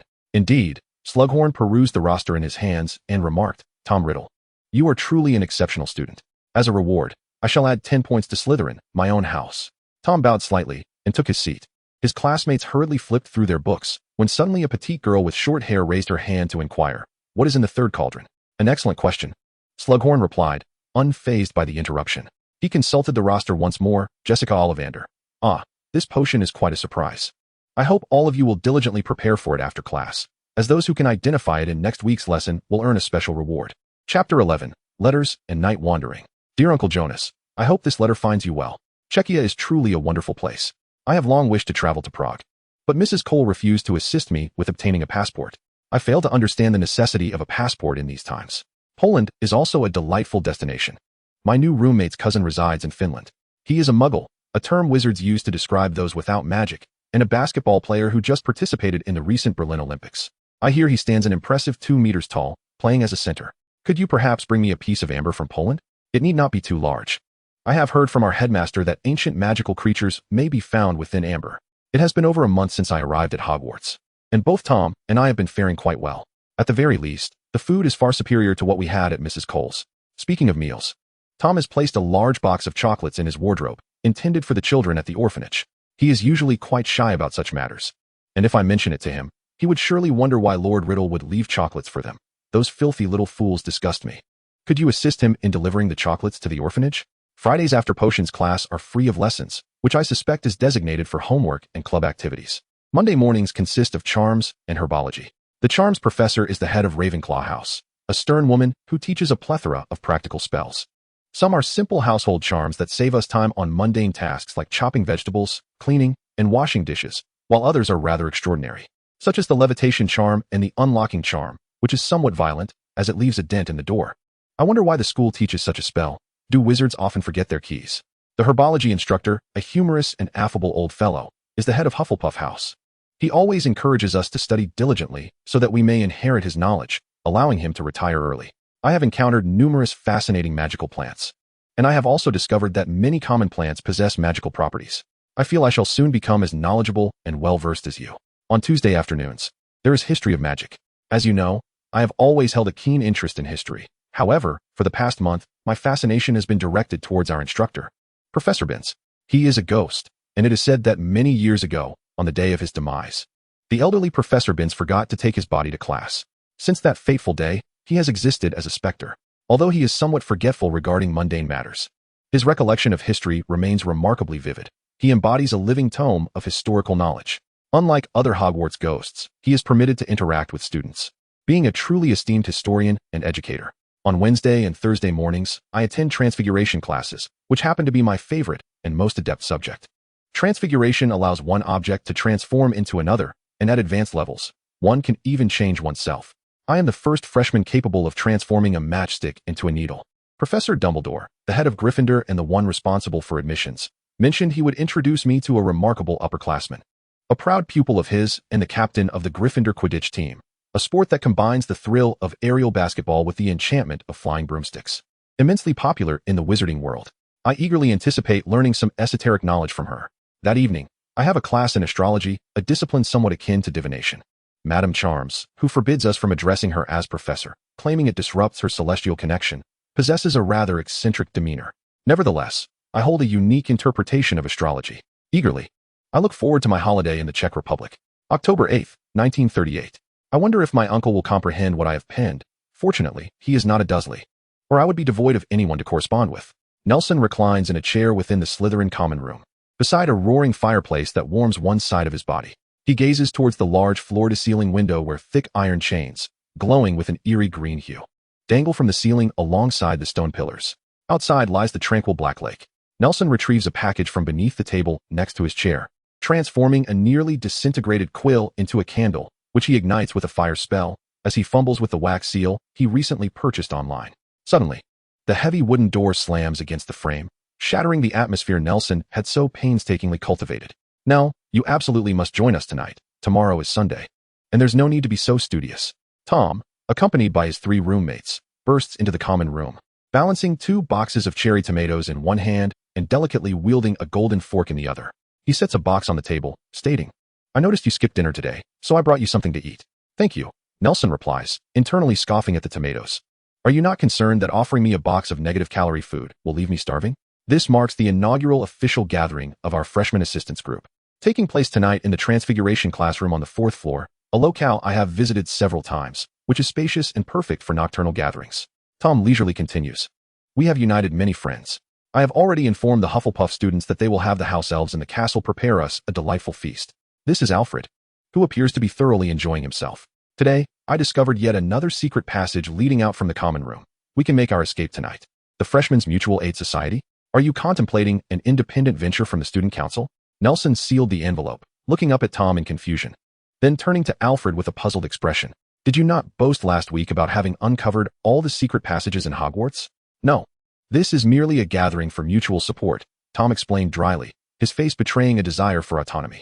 Noticing the envelope in Nelson's hand, he leaned in and whispered, "Is this for Uncle Jonas?"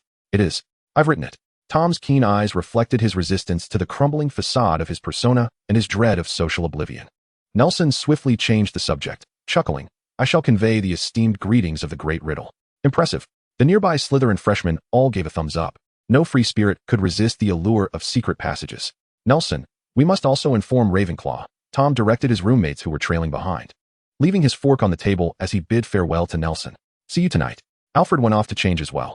Although he hailed from a pure-blood family and appeared carefree, there were moments when he took these seemingly frivolous gatherings quite seriously. The night had deepened. Stuffing the letter into his bag, Nelson adjusted his position on the comfortable chair, gazing at the fish darting through the dark lake. They swam in schools, forming shapes that rivaled the other denizens of the lake. Through the gaps in the fish, he could see the light filtering down from the surface, diffused beautifully in the water. Nelson used this illumination to compose his letter, following the source of the light to a distant shimmer dancing upon the lake's surface. Round and bright, exuding a cool yet warm golden hue. The 15th moon, Nelson shook his head, humming an incomprehensible tune. Chapter 12, The Tower Struck by Lightning. Rising from the chair, Nelson shouldered his backpack and pushed open the door to leave the common room, traversing the long, damp corridor reminiscent of a dungeon, leading to the tower's passageway. The corridor was deserted in the dead of night, with continuous lights flickering on the neatly arranged stone walls. The candle flames dancing joyfully as if a gentle breeze swept through the hallway. The walls on either side were adorned with paintings, spanning the breadth of human civilization in both style and age, depicting the esteemed graduates of Slytherin throughout the years, their expressions serene as they gazed out at passers-by beyond the canvas. Suddenly, the entire corridor blazed with light, followed by a rumble of thunder.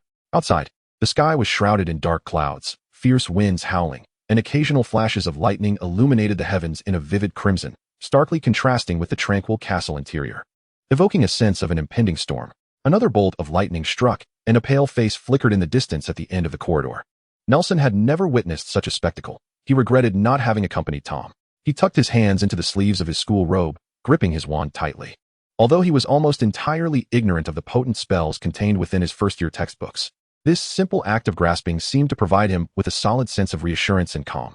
Suddenly, a thunderous clap accompanied by a flash of lightning reverberated through the corridor as he traversed halfway down its length. His gaze fell upon the suit of armor lining the passage, and Nelson felt a wave of relief wash over him. He had indeed frightened himself. "Sir McLaggen, is anyone on duty at Ravenclaw Tower today?" To alleviate his earlier anxiety, Nelson could not resist inquiring of the painting that typically engaged in the most conversation. This medieval knight, self-absorbed and pompous, was always willing to assist students in dire straits if approached with the right respect. Turning to glance at Sir McLaggen's portrait, Nelson was suddenly struck by a ghastly scar marring the canvas. The figure within lay sprawled amidst a pool of blood, oblivious to life or death. A sharp intake of breath escaped Nelson as he discerned something amiss. All portraits at Hogwarts possessed magic, engaging in their own affairs and even initiating conversations when students passed by. Yet today, the corridor was unnaturally silent, an eerie stillness that sent shivers down his spine. Stealing a glance back, he was met with an even more unsettling sight. Every painting was fixated ahead, their peripheral gazes directed towards him, as though they were true photographs. He hastily pressed on, resolutely convincing himself that ignoring the unsettling scene equated to its non-existence, making his way towards the brightly lit Ravenclaw Tower. At the corridor's end hung a portrait that reached the height of a person, depicting a silver-haired girl cradling a silver metallic box resembling a Rubik's Cube. From the seams of the box, vibrant flames danced forth, illuminating the corridor's conclusion. Finally, he had encountered a moving portrait. Nelson greeted her with a radiant smile, akin to reuniting with a long-lost relative, and proceeded towards the staircase on the left. The girl, surprised by his gesture, lifted the box higher, casting an even brighter glow upon the stairs. After ascending several flights, enveloped by the warmth emanating from the orange candlelight, Nelson noticed a large wooden board adorned with a smooth metal door knocker, beneath which several students were deep in contemplation. Standing at the stairway's entrance, he surveyed his surroundings, the light spilling from the crack beneath the door to the Ravenclaw headmaster's office. He exhaled deeply, leaning against the wall to wipe his wand. What is the difference between 0 and 1? Upon hearing the door knocker's inquiry, Nelson hoisted his bag and continued his ascent until he reached the top of Ravenclaw Tower, which housed Hogwarts Solary. The tempest outside intensified, battering the grandest structure in the valley like a horde of dragons. Suddenly, a blinding flash enveloped his vision, followed by an earth-shattering clap of thunder intertwined with the mournful cries of birds, plunging him into a realm of darkness where sight and sound ceased to exist. The lightning had struck the towering edifice. He felt his body trembling uncontrollably, the floor beneath him quaking, making it difficult to maintain his balance. He had not been struck directly by the lightning. Rather, the residual shockwave from the building's impact was sufficient to make the towering structure shudder. The force of nature was truly awe-inspiring, even in a world of magic, where it remained a challenge for most humans to confront. He reached into his pocket, grasping his wand while holding his bag, standing quietly in place.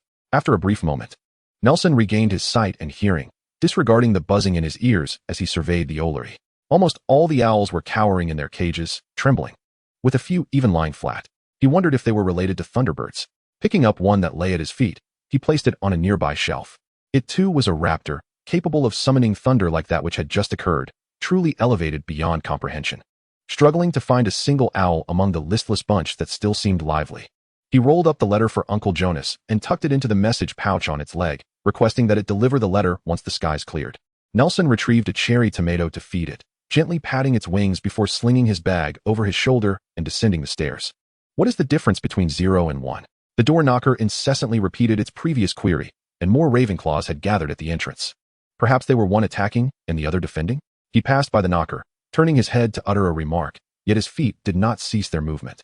The wooden planks beneath the knocker rotated and shifted, and the door swung open. Ah, this door is quite perceptive. Nelson inhaled sharply, unconsciously quickening his pace. He placed his bag firmly on his back and proceeded toward the Ravenclaw head's office. Jokinda, your behavior is reckless. Nelson raised his hand to knock. But the door was not locked, it was merely ajar. With the force of his knock, it silently swung open. The Ravenclaw head was in her office, angrily glaring at the fireplace. She lacked the sternness and poise she typically exhibited in the classroom, resembling a parent exasperated by a rebellious teenager. The fireplace crackled with warm flames, and a woman with dreadlocks caught sight of Nelson, raising an eyebrow in intrigue at this unexpected intruder. Noticing the woman's gaze, the head turned, her expression dark as she regarded Nelson, who had just pushed the door open, remaining silent and motionless. I apologize, Professor Sexus. Nelson felt the warmth from the flames wash over his face, a stark contrast to the bone-chilling cold that enveloped him, prompting him to take a step back and close the door. Mytel, we need to talk, he shouted from behind her.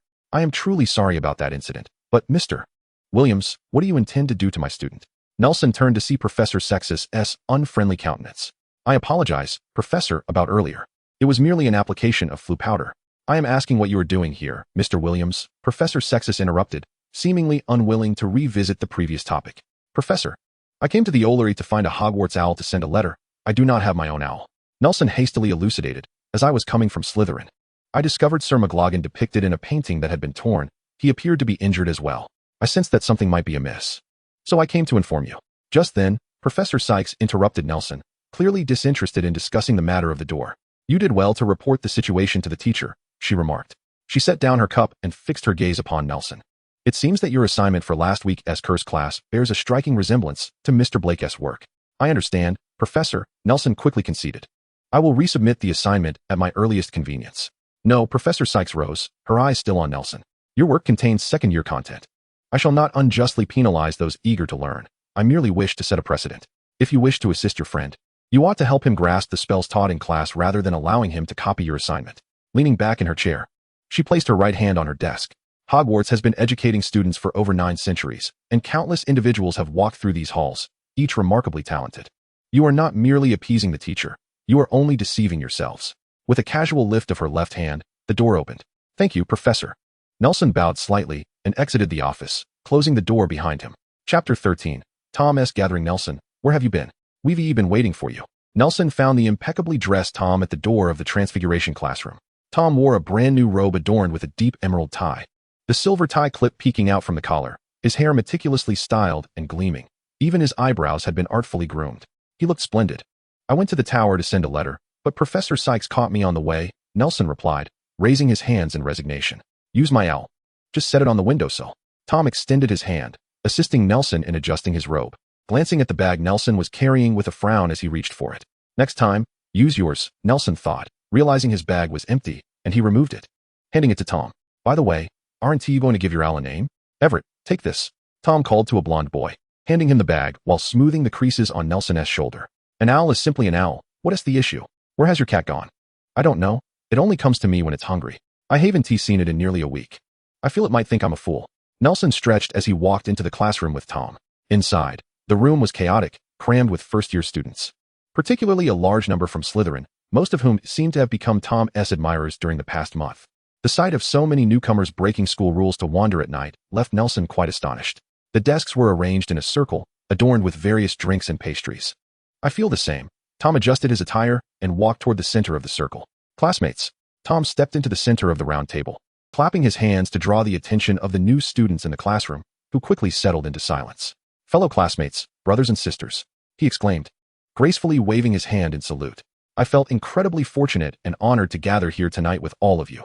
Comrades from Slytherin, sages from Ravenclaw, warriors from Gryffindor, and the family of Hufflepuff. Our assembly this evening is a testament to the potential for greatness that resides within each of you. With arms outstretched and raised high, Tom's pale face flushed with excitement as he understood the importance of seizing the moment. The applause resonated. Nelson remarked, somewhat enviously, at Tom's remarkable ability. This teenager had ignited the enthusiasm of the entire gathering, not merely due to his handsome appearance or impassioned speech, but because of the splendid visions he had painted. Nelson surveyed the crowd, noting that everyone was intently focused on Tom at the center, their thoughts swaying in rhythm with his words. The sheer number of new students he had managed to invite was a reflection of his unparalleled charisma. In Nelson's mind, Tom was either an arrogant little rascal he had grown up with or a desperate, noseless, bald boy. It was difficult to reconcile those images with the spirited individual before him. It seemed as if he wielded a touch of magic. The gentle breeze around him lifted the edges of his robes, and his words floated clearly into the ears of the audience. However, the path to greatness is fraught with thorns and challenges. Surely, all of you, having been here for a month, have encountered some trivial yet vexing issues in your lives or studies, problems that you could easily resolve with your own skills. Especially for newcomers like myself who lack a solid foundation. Nelson observed his brother, nearly pressed against Tom's face, glancing at Avery, who was helping him with his bags. Perhaps this was true love. What we need now is to watch over and assist one another, he declared. I propose that we start helping each other like family, not only in our studies but also in our daily lives, and even after we leave school, we shall remain the closest of kin, he suggested. I propose we establish a mutual assistance salon, and those wishing to participate can sign up with Avery. Nelson noticed many had already begun to line up at Avery's little wooden table by the door, a particularly large number representing the green of Slytherin. He observed that many newcomers from other houses had awakened from the reverie of Tom's speech.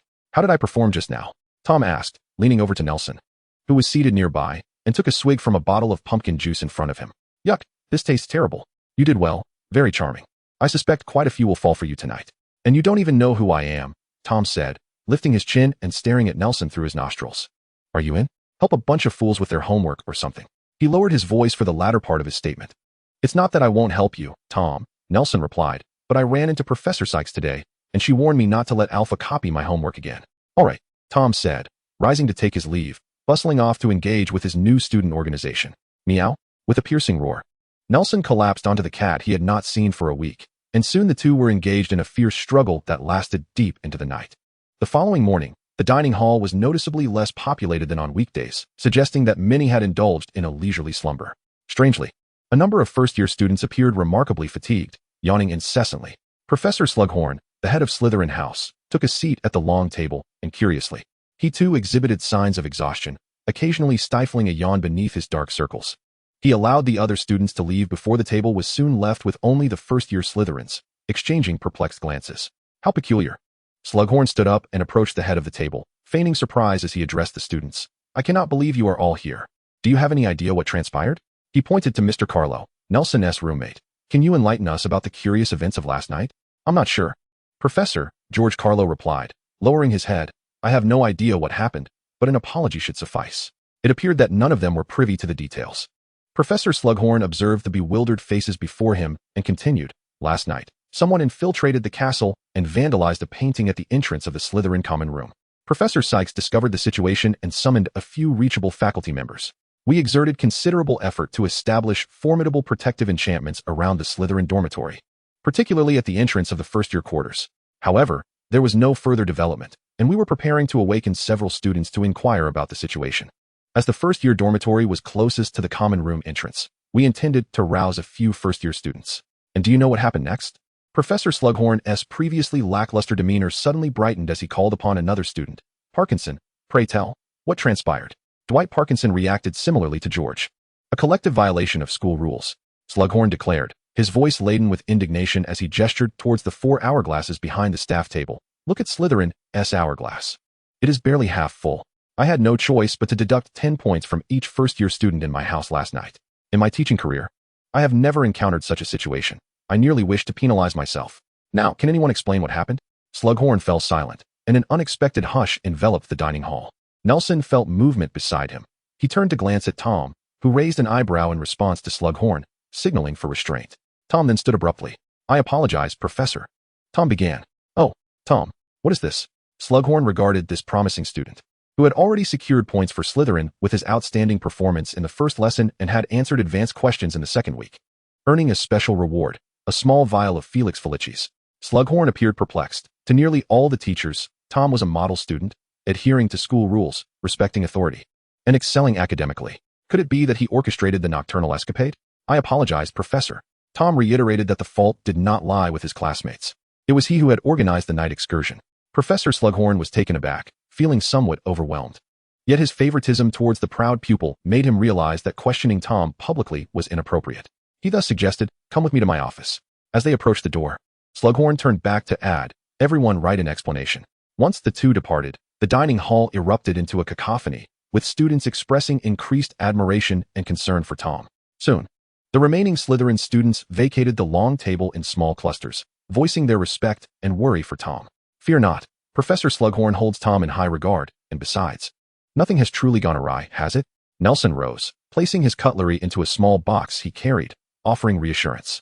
He sidestepped Avery, who was blocking the doorway, and patted his shoulder. Traversing the corridor of the dining hall, Nelson extracted from his pocket a paper crumpled into the shape of a cat's head, which was desperately attempting to escape.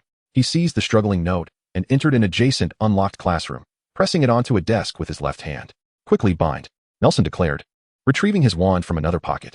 The tip of the wand emitted a crimson light, conjuring a rope that tightly ensnared the cat-shaped paper. This knot was remarkably intricate. Without a word, he pointed his wand again at the bound paper, uttering the spell, stasis. The cat's head gradually ceased its struggles, unfurling into a flat sheet resting on the desk. Nelson picked up the paper, which was inscribed with elegant handwriting, instructing him to transform it into a parchment. He placed the note back on the desk and raised his wand, scrutinizing it carefully. This note had just been delivered to him at the dining table by a Gryffindor student. Initially perplexed, he had assumed it was merely a prank from one of the young lions, but upon reading the contents, he comprehended that the special tutoring Professor Dumbledore had arranged for him was now available. Transfiguration differs from other spells, as it does not adhere to specific incantations to yield particular effects. Its essence lies in transforming one object into another.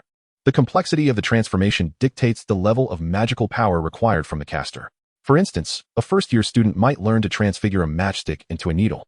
Yet to transform an adult into an animal would demand an extraordinary level of magical strength. However, the pursuit of transfiguration is not merely to perpetually enlarge the transformed object. As one delves deeper into this magical discipline, the boundless power of transfiguration becomes evident. It encompasses not only the size of the transformed object, but also its duration, precision, and unique magical properties. This extensive preamble serves to illustrate that even though Nelson's prowess in transfiguration distinguished him among first-year students, He was still merely more adept than those who were still struggling to transfigure matchsticks. He had yet to accomplish such an advanced transformation as converting a few centimeters of paper into a standard-sized parchment, clearly beyond the curriculum for first-year students. Let me see. What should I do with you? Nelson raised his wand and leaned closer to the note, which seemed to quiver with a hint of trepidation. Had it not been for the dispelling of the enchantment that had bound it, it might have curled itself into a cat-like form and vanished in a puff of smoke. Lowering his wand, Nelson pointed at the note, envisioning a piece of parchment in his mind. With a swift motion, a cloud of smoke dissipated, revealing a miniature piece of parchment on the table, though the writing upon it remained indecipherable. Soon, he began to imagine a standard-sized parchment in his mind, constructing its entirety from its top left corner to its bottom right. Once he had formed a complete image, he waved his wand at the note, only to feel a sudden emptiness wash over him, sending him tumbling into a chair. Phileas Flitwick. Nelson recognized him, the esteemed head of Ravenclaw, celebrated as the finest student of his house. His mastery of charms and defense against the dark arts surpassed that of the average Hogwarts graduate, and even eclipsed many seasoned adult wizards. In the Hogwarts dueling club, he was an undisputed champion, his position unchallenged.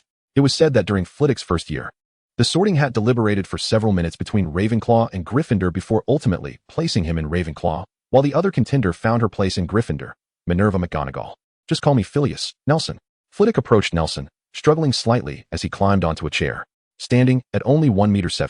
His stature did little to mask his remarkable talent. Indeed, it was his extraordinary abilities that rendered his achievements in magic all the more commendable, given his naturally diminutive form. When it comes to transfiguring objects that are neither magical creations nor living beings, one need only consider their size and material. Overthinking or expending excessive magical energy is unnecessary.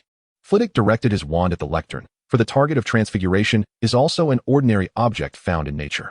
With a flick of his wand, the lectern transformed into a wooden sculpture of a dove, comparable in size to an ordinary pigeon. Magic is not merely a chaotic force to be controlled. Listening to Flitwick's words, Nelson extended his wand once more, pointing at the note. Observing Nelson's actions, Flitwick continued his explanation.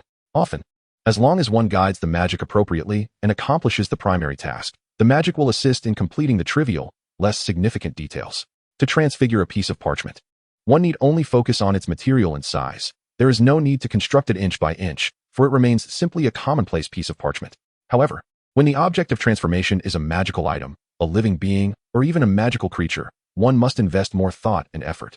With a change in tone, he leaped down from the chair, approached the podium, and gently tapped the dove sculpture's head with his wand. It transformed into a real dove, which then circled above Flitwick's head. Nelson too waved his wand, and the note gradually stretched and morphed.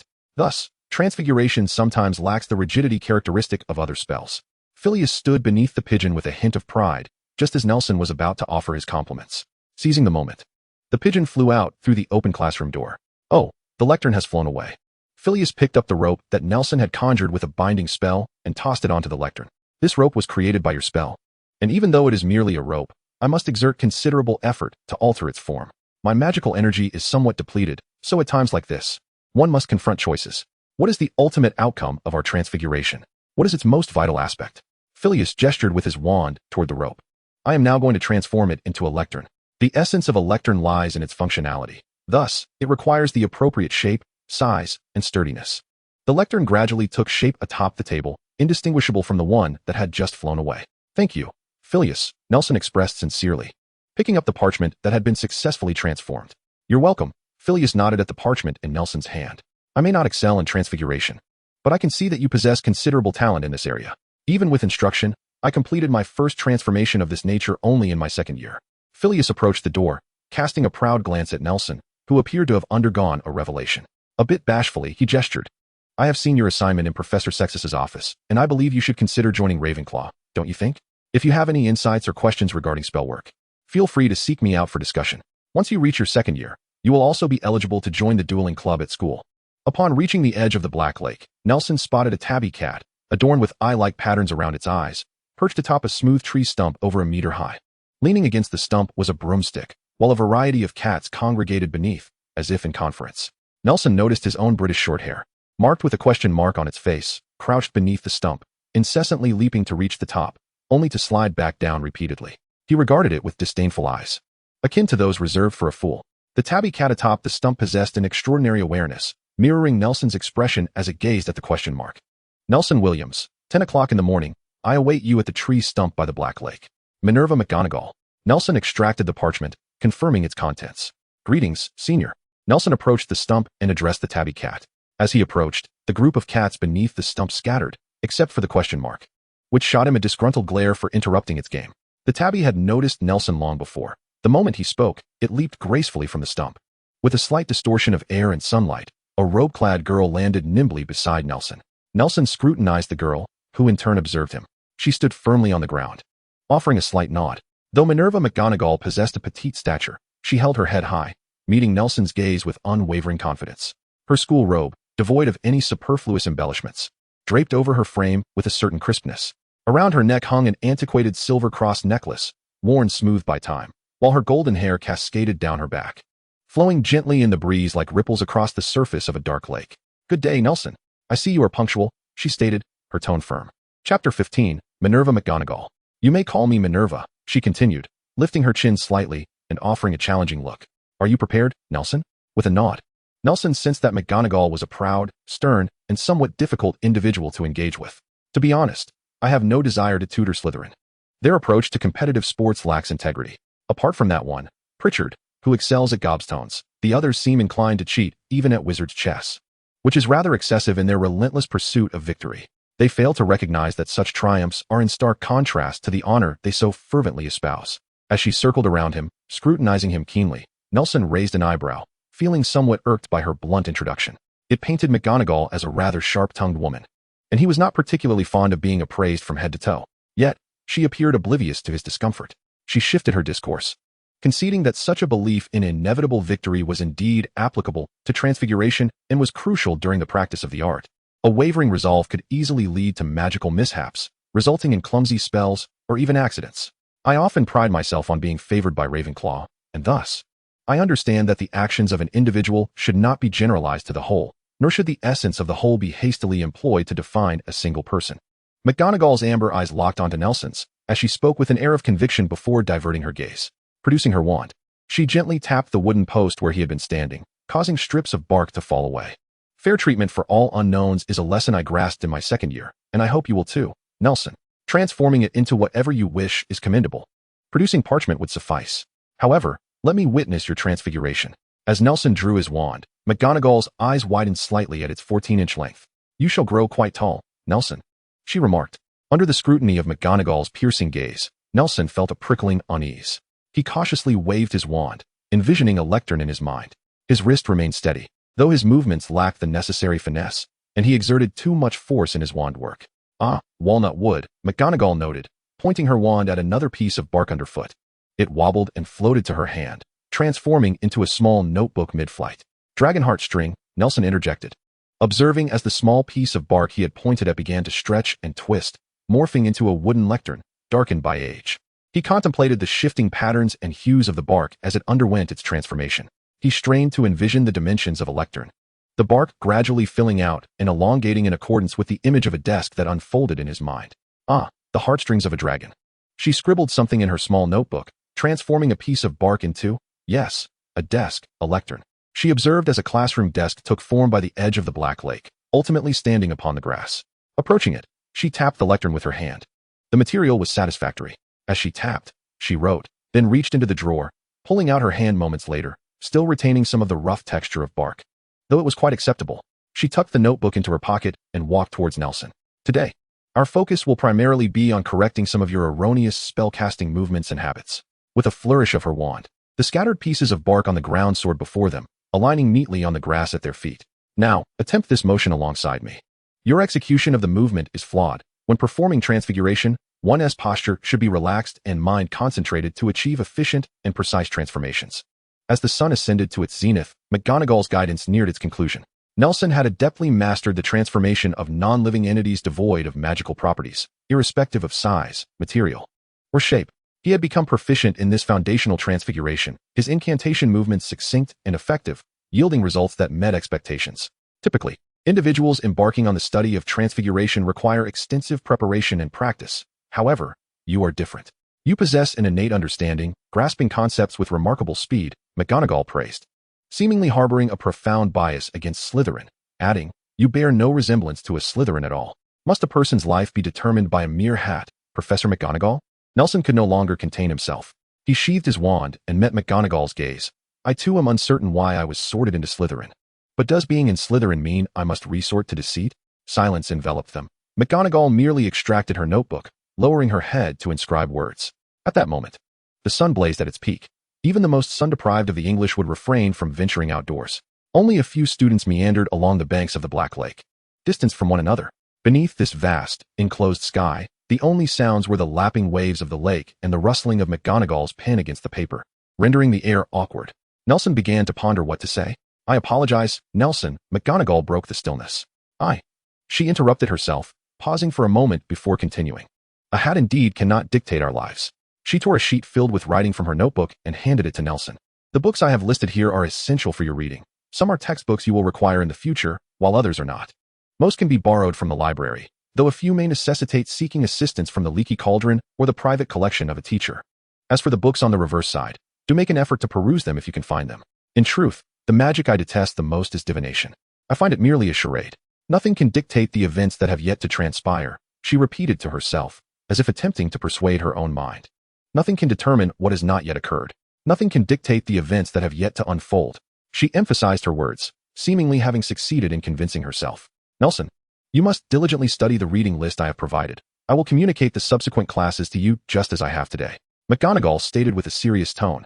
Dumbledore has many other matters to attend to. Although he holds you in high regard, he cannot provide you with individual guidance. As you know, this responsibility has been entrusted to me, and I share his sentiments. She continued, if all goes well, I hope to commence our final studies before my graduation, with the aim of mastering the same transfiguration abilities as I possess. Nelson, do you know what that is? It is animagus. Nelson felt a surge of excitement. His curiosity piqued by the profound magic of transforming entirely into another creature, and he held great admiration for the open-minded senior. Precisely, McGonagall said, gazing at Nelson with a blend of appreciation and scrutiny. I believe we can achieve this. With a swift motion, she summoned her broomstick from the tree's stump and mounted it, taking off into the sky. Yet, a wand possesses the power to dictate the futures of two individuals. As she prepared to depart, a fleeting thought crossed her mind, and her expression grew melancholic as she softly mused, I may understand how this tree became a stump. Nelson shaded his eyes with his hand, watching McGonagall's swift silhouette soar away against the sun. The surface of the Black Lake reflected a flowing image of long hair and robes dancing in the air, ascending toward the blazing sun. Carefully folding the reading list, Nelson tucked it into the pocket of his robe. Finding a sunlit patch of neatly trimmed grass, he plopped down. Ouch! Nelson sprang up suddenly. A stone hidden in the grass had startled him. Rubbing his backside, he picked up the stone, drew his wand, and with a gentle flick, transformed it into a bamboo pillow. Windstorm, clear away, he commanded, and after sweeping away all hidden obstacles from the grass, he tossed the pillow onto the ground. Lying back slowly, with the pillow beneath his head, he raised his arms high, allowing the midday sun to filter through his fingers. Listening to the gentle rustle of the breeze across the grass, the fatigue from last night's escapade washed over him, and he drifted into slumber. Nelson, what are you doing here? A voice jolted him awake. I've been searching for you. I can't believe you enjoy napping on the grass. He opened his eyes to a warm, orange glow, rubbing them to see Tom bending over him, the sun already beginning to set. Reaching out, Tom helped him up. After standing for a moment to regain his bearings, Nelson stamped his feet and glanced toward the castle. Don't bother looking. There's no food left, Tom said, producing 2 boxes containing roasted quail and cherry tomatoes. Let us make do with this. Later we can head to the Hufflepuff kitchen for a proper meal. Nelson regarded him thoughtfully. Don't worry, I'm perfectly fine, Tom declared proudly, nostrils flaring. I know Professor Slughorn won't hold anything against you. Nelson waved his hand, interrupting his chant. I am merely curious how you can consistently locate such vegetables in every meal. He pointed to one of the lunchboxes. That's fruit, Tom exclaimed excitedly. They must have all been bowing at Lord Riddle's feet after confessing this morning. Everyone admires you. Of course, but to be perfectly honest, assisting a gaggle of fools and bearing the blame makes me feel nauseated, even if I understand it may earn their loyalty. Tom, no one is a fool. At least those Gryffindors and Hufflepuffs are fools. That sprout from Hufflepuff memorized the entire magical herbology compendium. Can you? I'm simply not interested in herbology. Chapter 16, After the Charms class. No, are you truly not going?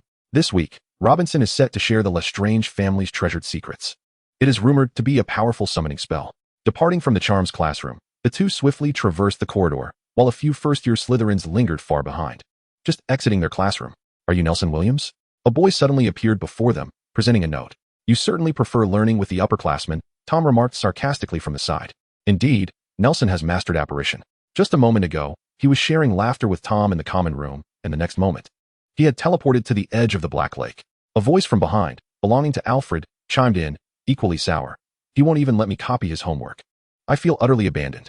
Publicly discussing homework copying, Slytherin loses 10 points, Black. Report to my office for detention after dinner. Professor Sykes's voice echoed from further down the corridor. The cluster of Slytherins and Ravenclaws, gathered due to class dismissal, erupted in laughter and dispersed, the air filled with a lively atmosphere. Nelson clutched the books against his chest with one arm, chuckling as he shook his head, reaching for the note. As he relaxed his grip, half of the books slipped from his embrace, scattering papers and textbooks across the floor. Thank you, but no need. I can manage myself. He expressed gratitude to Tom, who was bending down, and the messenger boy, choosing to place the remaining books on the ground as well. He withdrew his wand from his pocket and waved it at the chaotic scene below. Rise swiftly. The books on the floor floated into the air in descending order of size, stacking themselves neatly. The scattered papers began to gather, each sheet lifting from the ground, while the pen cap danced to retrieve the fountain pen that had rolled into the corner. With a gentle nudge from the pen clip, it corrected its slightly bent nib. And after completing these tasks, they lined up neatly behind Nelson as he flicked his wrist. Impressive spell work. Slytherin gains 10 points. A bit showy, yet quite beautiful, Professor Sykes remarked. Nelson and Tom greeted him. Indeed, Professor Sykes, holding a handout, wore a serious expression as he passed between Nelson and Tom, heading toward the Ravenclaw Tower. Once Professor Sykes vanished around the corner, Tom leaned against the wall, observing Nelson, who was levitating the stack of books with his wand, rolling his eyes. Isn't your arm tired? Help me hold this. Tom extended his wand, and Nelson extracted a piece of parchment from the folder, holding it in his hand. He raised his right arm, then lowered his elbow and wrist, pointing at the parchment in a rather laborious manner while murmuring incantations. In no time, a miniature cart with a drawer materialized in his grasp. He placed the cart on the ground and tapped it with his wand, causing it to enlarge to a size comparable to that of a book, transforming from a diminutive cart into a slightly larger one. Lower it a bit, thank you, Tom instructed, and as he lowered his raised arm, a stack of books descended accordingly, hovering at the level of Nelson's chest. He extracted a volume titled Theory of Magic along with 2 sheets of parchment, placing the remaining books onto the cart. Tom added his own book to the cart, leaving behind one that was identical to his. In the Slytherin common room, Nelson bent down to the cart, which soon began to wobble and trundle away. Not bad, Tom remarked admiringly from the side. This is indeed a skill befitting an elite. Nelson dedicated a significant portion of his time, either weekly or bi-weekly, to studying with McGonagall, and his metamorphosis skills had advanced rapidly, allowing him to easily transform inanimate objects that could move with simplicity. This had consumed nearly all of his spell practice time. The study of magic was indeed a study, albeit magical, for most. It offered no shortcuts beyond the relentless repetition of memorization and practice. Upon receiving a note, he instantly understood it to be McGonagall's notification of this week's lessons. Although he excelled in certain subjects, notably transfiguration, charms, and the history of magic, his talent for weaving tragic fates for himself earned him the praise of the divination instructor, deepening his skepticism regarding the legitimacy of that discipline. His performance in potions and defense against the dark arts was merely mediocre. He did not seem to possess any exceptional talent for earning a living through magic or engaging in combat, and his performance in potions could be described as atrocious, primarily due to his deficient color perception. The green hues appeared uniform to him, with only slight variations in intensity, rendering each visit to Hufflepuff's greenhouse akin to being submerged in varying shades of green paint. Perhaps specially crafted magical glasses could alleviate this affliction. What bag? I never carry one. Nelson's firm tone abruptly interrupted his thoughts, recalling that he indeed had a bag he had carried since the beginning of term. His straight brows suddenly furrowed, marring the beauty of his countenance. Wait, when did I stop carrying a bag? Remember to bring your bag next class. Or perhaps carry fewer books, Tom suggested, unaware of the underlying concern, assuming Nelson was merely vexed by his own oversight. He burst into laughter, patting Nelson on the back. I thought you would never make a mistake. When is the train coming? The two walked side by side towards the staircase as Tom checked the time. We're going to Hogsmeade for some shopping that day. Tom leaned closer to Nelson, whispering in his ear. Nelson raised an eyebrow, glancing at Tom. First years are not allowed to go to Hogsmeade. He awaited Tom's explanation. Alfie discovered a secret passageway, and it leads to a basement in Hogsmeade. Tom leaned in closer, his voice barely above a whisper. You'll know on the 22nd. Both exchanged knowing glances, a silent acknowledgement passing between them. As expected of you, Alfred, Nelson mused inwardly. Utterly inept at everything else, yet the unrivaled master of evasion. Before long, they reached the staircase, where their 3 roommates, accompanied by an additional trio of Slytherin students, awaited Tom, seemingly having been there for quite some time. See you this afternoon, Tom said, extending his hand in greeting, a mischievous grin adorning his face. See you this afternoon. After bidding farewell, Tom led the group of 6 around the corner and down the corridor, while Nelson turned to descend the stairs, heading toward the library. As lunchtime approached, Nelson found himself seated in the library, growing increasingly restless. Aside from assisting a couple of first-year students with their transfiguration queries, his own parchment remained untouched. He rummaged through his pocket to retrieve the note he had received earlier that morning, only to discover it had been folded into the shape of a dog's head. Though the paper remained inert, his experience prompted him to prod it with his wand. Spell stop. No response. For a fleeting moment, Nelson feared he had miscast the spell, yet after several attempts yielded the same lack of reaction. He concluded that the dog's head bore no enchantment. Determined, he employed his rudimentary origami skills, carefully unfolding the dog head. At 1:30 in the Ravenclaw Tower's Ollery, he pondered, why the Ravenclaw Tower? A wave of confusion washed over him. Did McGonagall set a trap there to assess his practical transfiguration skills? Feeling increasingly out of place, he noticed that his fidgeting with the dog head and casting spells had begun to disturb those nearby. With a soft sigh, he spotted a girl across from him, her backpack hanging from the back of her chair, and recalled his earlier conversation with Tom. Astonishingly, in just over an hour, he had nearly forgotten all about that bag. Hearing the librarian's footsteps draw nearer, he hastily seized a pen and scribbled the word backpack on the back of his hand, quickly gathering his books. Seizing the moment before the librarian's call reached him, he made a swift exit from the library. After lunch, Nelson made his way toward the Ravenclaw Tower. As he circled past Professor Sextus's office door, he drew his wand and ascended the stairs. Recently, he had been clandestinely receiving extra lessons from 6th-year Gryffindor student, McGonagall. In an empty classroom, Alfred and Tom sat by the window, awaiting the arrival of participants for an upcoming event. Tom gazed out the window toward the Ravenclaw Tower. I've observed that the notes are folded into the shapes of small animals, he remarked. Thus, to ease their relations, he added, Indeed. I believe the location of the Ravenclaw Tower is neither too distant nor too close. Nelson climbed to the top of the tower, pushed open the door to the Ollery, and pointed his wand within.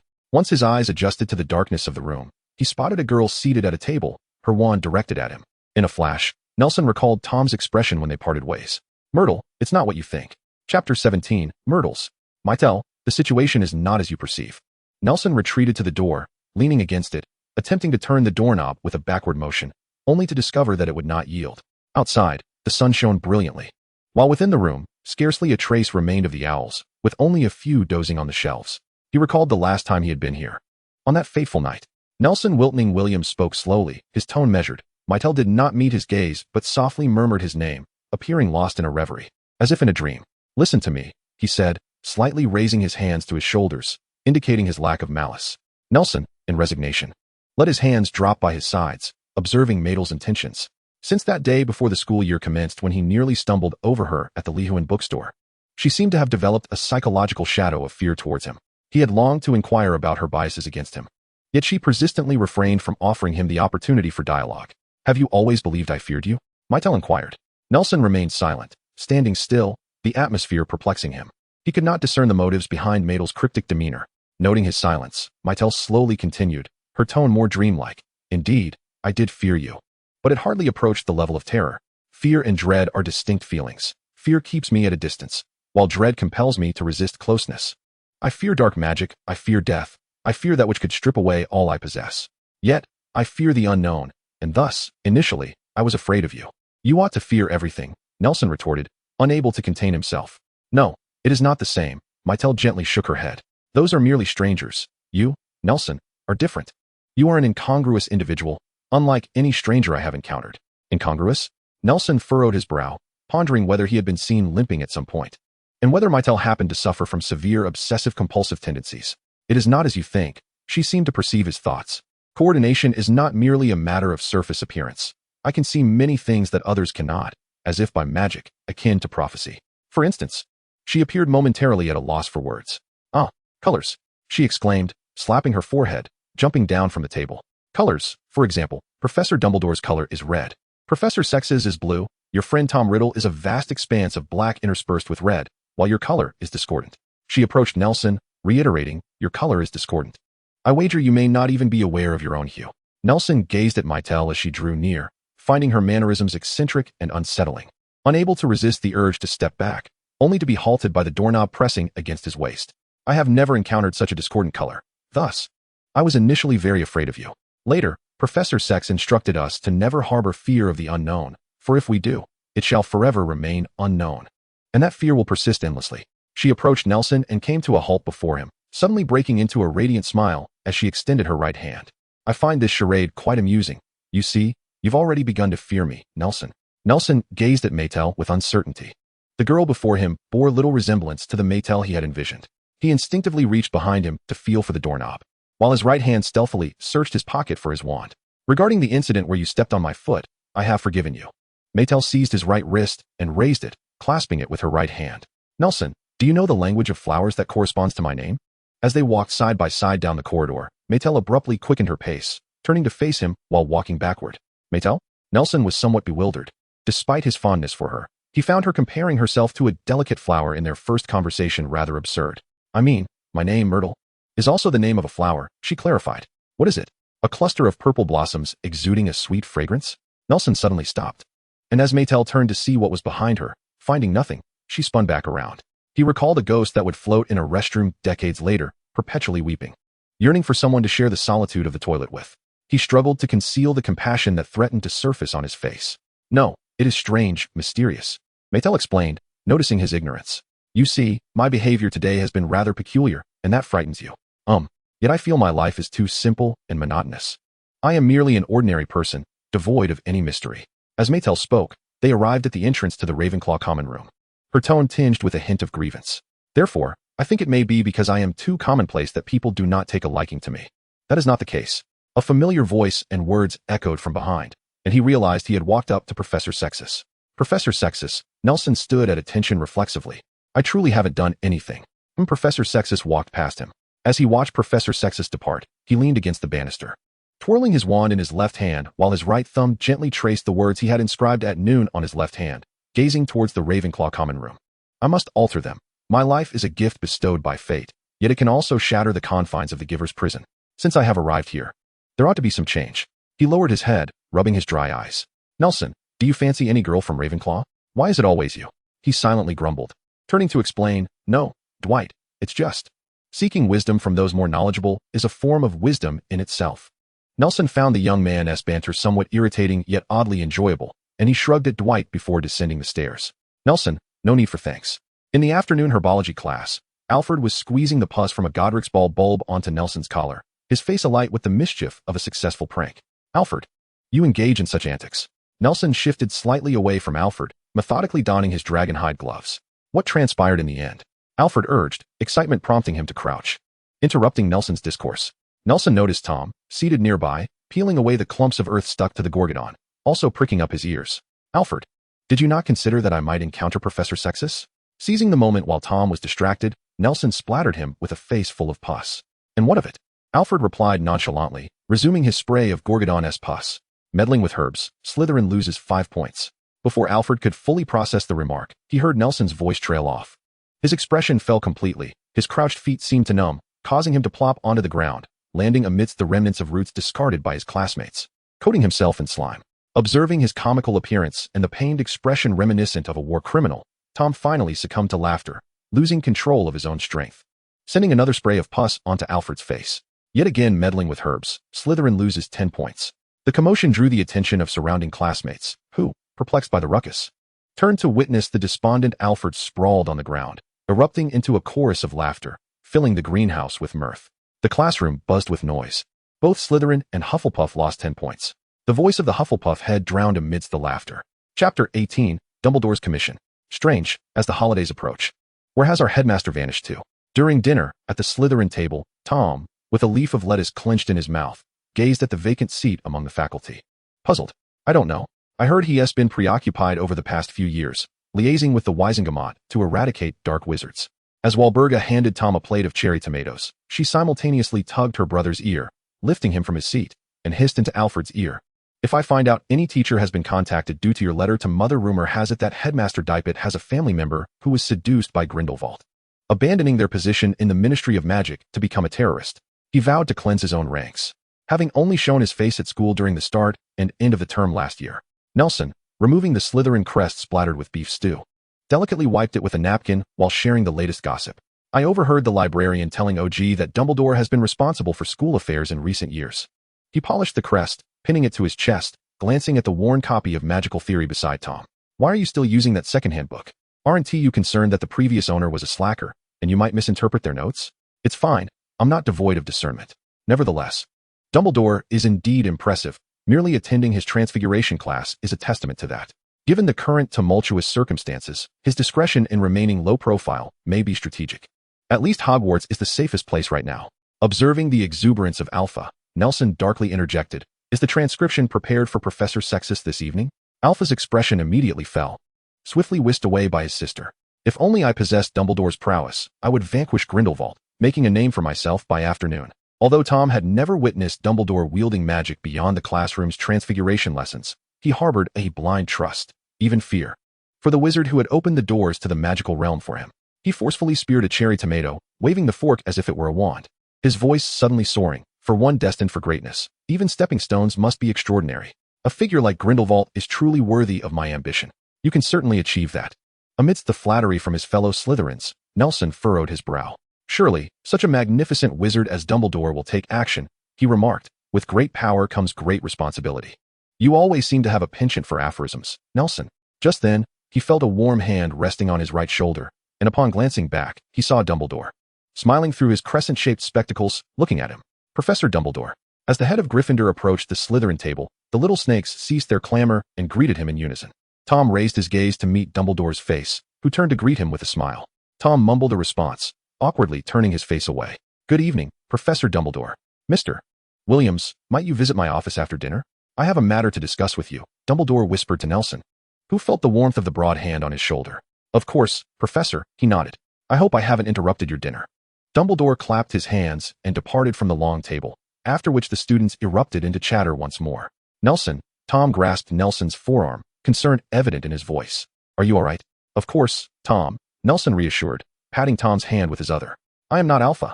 No teacher would confine me. See you tonight." Just as Tom was about to speak, Nelson preemptively stood and left the long table. "Brother, could you please stop circling? Dumbledore summoned you. The door is unlocked." A suit of armor at the entrance suddenly spoke. "If you keep this up, I might just fall apart." Apologies. Nelson waved an apology, reaching for the doorknob. "I didn't realize you could. Well, see me. Make yourself comfortable. Would you like something to drink?" As he pushed open the door, Nelson beheld Dumbledore standing by the office's liquor cabinet, examining a bottle's label. He stepped forward, surveying the entirety of Dumbledore's office. The floor was adorned with a rich crimson carpet. The desk positioned near the window was impeccably tidy, housing only an ink bottle with a quill and a few overturned sheets of parchment.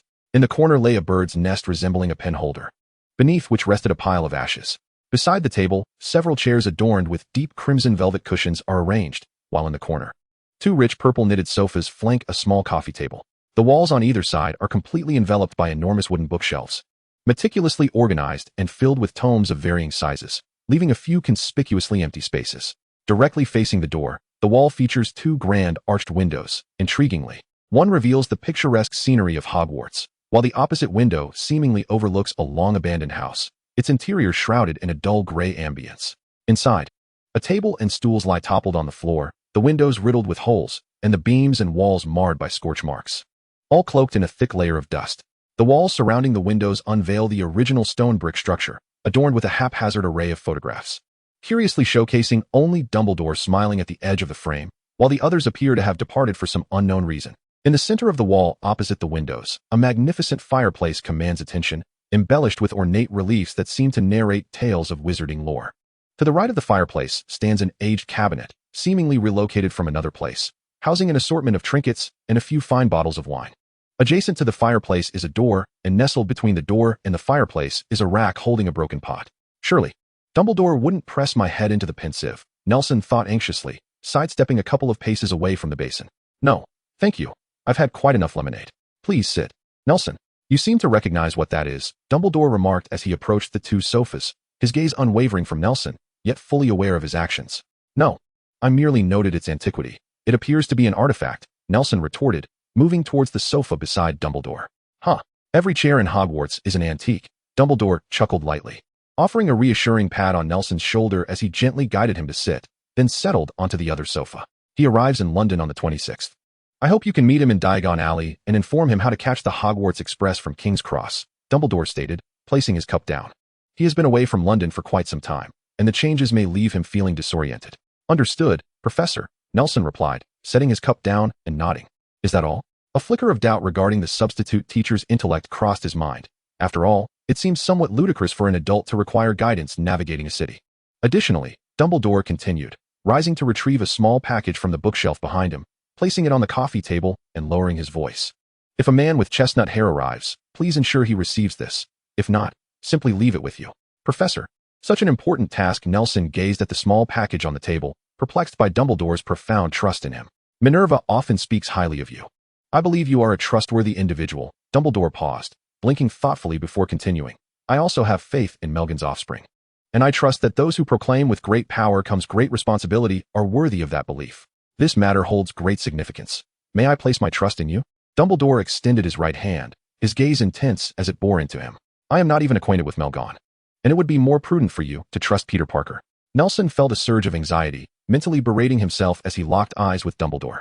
Ultimately, he reached out his hand and clasped it with Dumbledore's. You can trust me, sir. Dumbledore's face brightened with a reassuring smile. He waved his hand again, their orange juice replenished. As they clinked their glasses for a second time, he gazed curiously at the back of Nelson's hand. Nelson, why have you inscribed the word backpack on your hand? Chapter 19, Hogsmeade. I cannot recall, Professor. Dumbledore regarded Nelson with a hint of confusion. Is the academic pressure that overwhelming? Not at all, Professor. Nelson raised his hand, the other gently tracing the inscription. One evening 2 months prior, I ventured to the Ravenclaw Ollery to send a letter. Was that the night of your first-year student's nocturnal excursion? Apologies, Professor. Nelson scratched his head, feeling somewhat awkward. Wait, are you suggesting that there was a painting of a little girl at the end of the corridor from the Slytherin common room that illuminated your path? Indeed, Professor. There has always been a large frame there, sometimes featuring a little girl playing with fire. Ah, do continue, Nelson. Subsequently, I sought out Professor Sexus. Is he typically in his office? Dumbledore leaned forward, resting his elbows on his thighs, his hands intertwined beneath his chin, deep in thought. Yes, Professor. The events that followed became rather peculiar. Nelson began to recount how he had been consistently forgetting his backpack since that day. Nelson, your studies in the history of magic should be quite sound, correct? After hearing his story, Dumbledore inquired suddenly. Fairly so, Professor. What does that pertain to? It is nothing.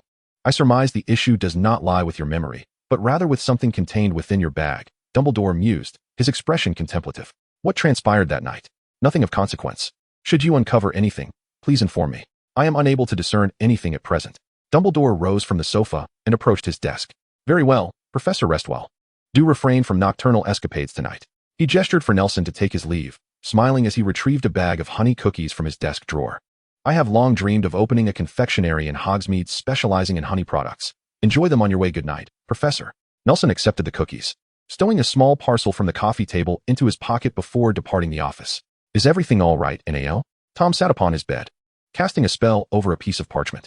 Serpent emerged. A phosphorescent black python slithered forth from his wand, flicking its tongue as it glided across the stone floor of the dormitory, the cold, hard scales scraping against the surface, producing a disconcerting rustling sound. Nelson crouched in the corner, scrutinizing his bag, as the serpent's tongue brushed against his ankle, prompting him to kick the serpent's head aside. Oh, she is truly beautiful. Tom reclined against the headboard, his gaze hazy as he observed the python he had just released. It's all fine. I was worried you had been caught passing off the Transfiguration homework. No, Tom, what I provided them was my own work. Impressive, Tom. You managed to perform such magic, exclaimed Ellen Ibois, rolling over on the bed and marveling at the snake on the floor. Thank you, Ellen. But please call me Riddle, Tom replied coldly.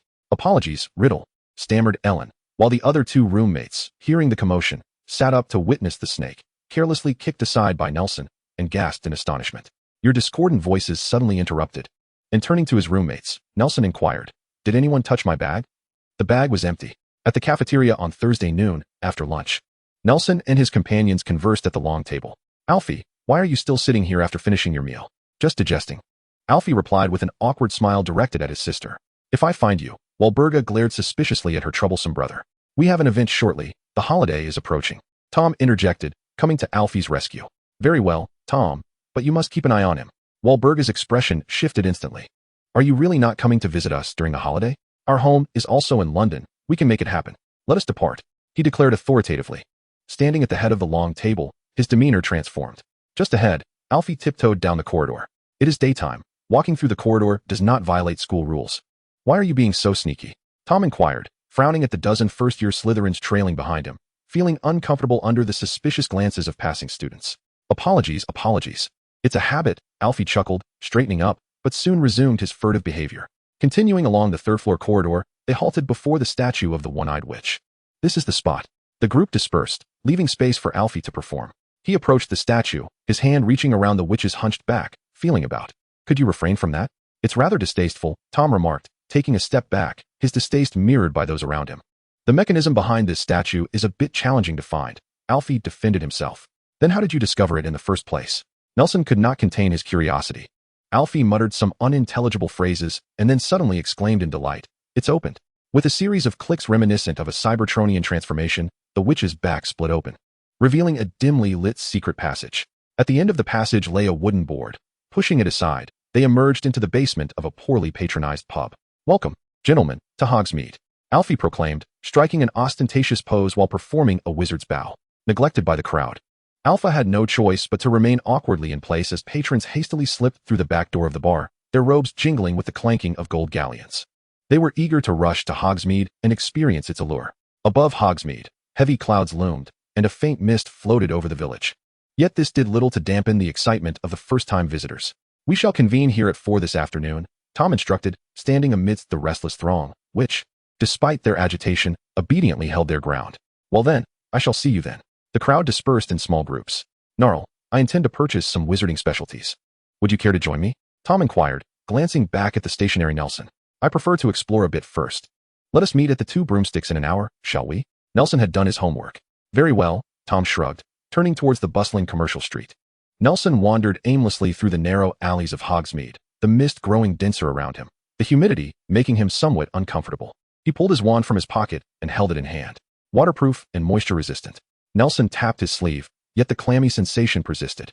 He recalled the scene when he first acquired this wand, conjuring a thick fog. This discomfort made him yearn for an indoor refuge, and as he turned, he spotted a sparsely frequented shop. The establishment bore no sign, a 2-story cubic building exposing its bare concrete. The gray facade suggested age and neglect. Yet through the open wooden door, the interior gleamed with cleanliness. Nelson stepped inside, where the bright lights made him squint involuntarily. Once his eyes adjusted, he surveyed the shop, whose walls were lined with shelves, and noticed an inconspicuous small door in the corner directly opposite the entrance. The shelves were devoid of merchandise. Had he stumbled into a shop still under renovation?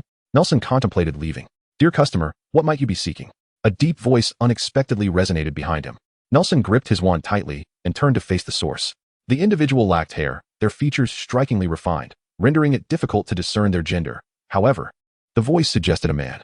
He wore a crisp white shirt and a brown plaid waistcoat, with polished Oxford shoes gleaming beneath his black trousers. His hands were clasped behind his back, and his expression was gentle. Do not misunderstand, I am Daguerre, the proprietor here. The sign has yet to be installed. He revealed his hands, shrugging slightly, his countenance exuding a distinctly French demeanor. I primarily offer magical trinkets. Perhaps for a non-magical relative? Daguerre mused, one hand resting thoughtfully on his brow while the other supported his chin. How about a magical iron? It requires no heating. Simply pick it up and it will press your garments.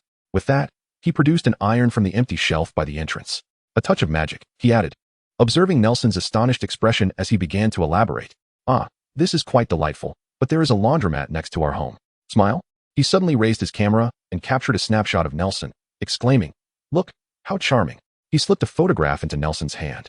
Indeed, he looked quite dapper. Nelson boasted as he gazed at his own image in the photo. You should buy it immediately. It's an unparalleled bargain for a camera. The shopkeeper passed the camera over once more. All right, Nelson mumbled, dazed as he accepted the camera, clumsily clutching a butterbeer as he exited the shop. Chapter 20, London. So, the inventor of the camera was actually a wizard? Leaning against the window of the Hogwarts Express compartment, Tom lounged with his legs crossed. Toying with the camera Nelson had purchased, the Black siblings had disembarked at the previous stop, leaving only Nelson and Tom in the compartment. Indeed, if you look beneath the camera, you may find his name. It could very well be a creation of his own hands. Truly impressive, historian. Shall we take a photograph? Tom held a red Bertie Bott's every flavor bean in one hand while waving the camera in the other. Not bad, tomato flavor. I asked you to take a picture yesterday, but you refused. Nelson slumped in the opposite seat, rolling his eyes in exasperation.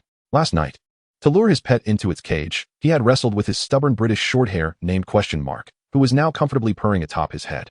Despite his fatigue, he bore heavy dark circles under his eyes, looking as lifeless as a puddle.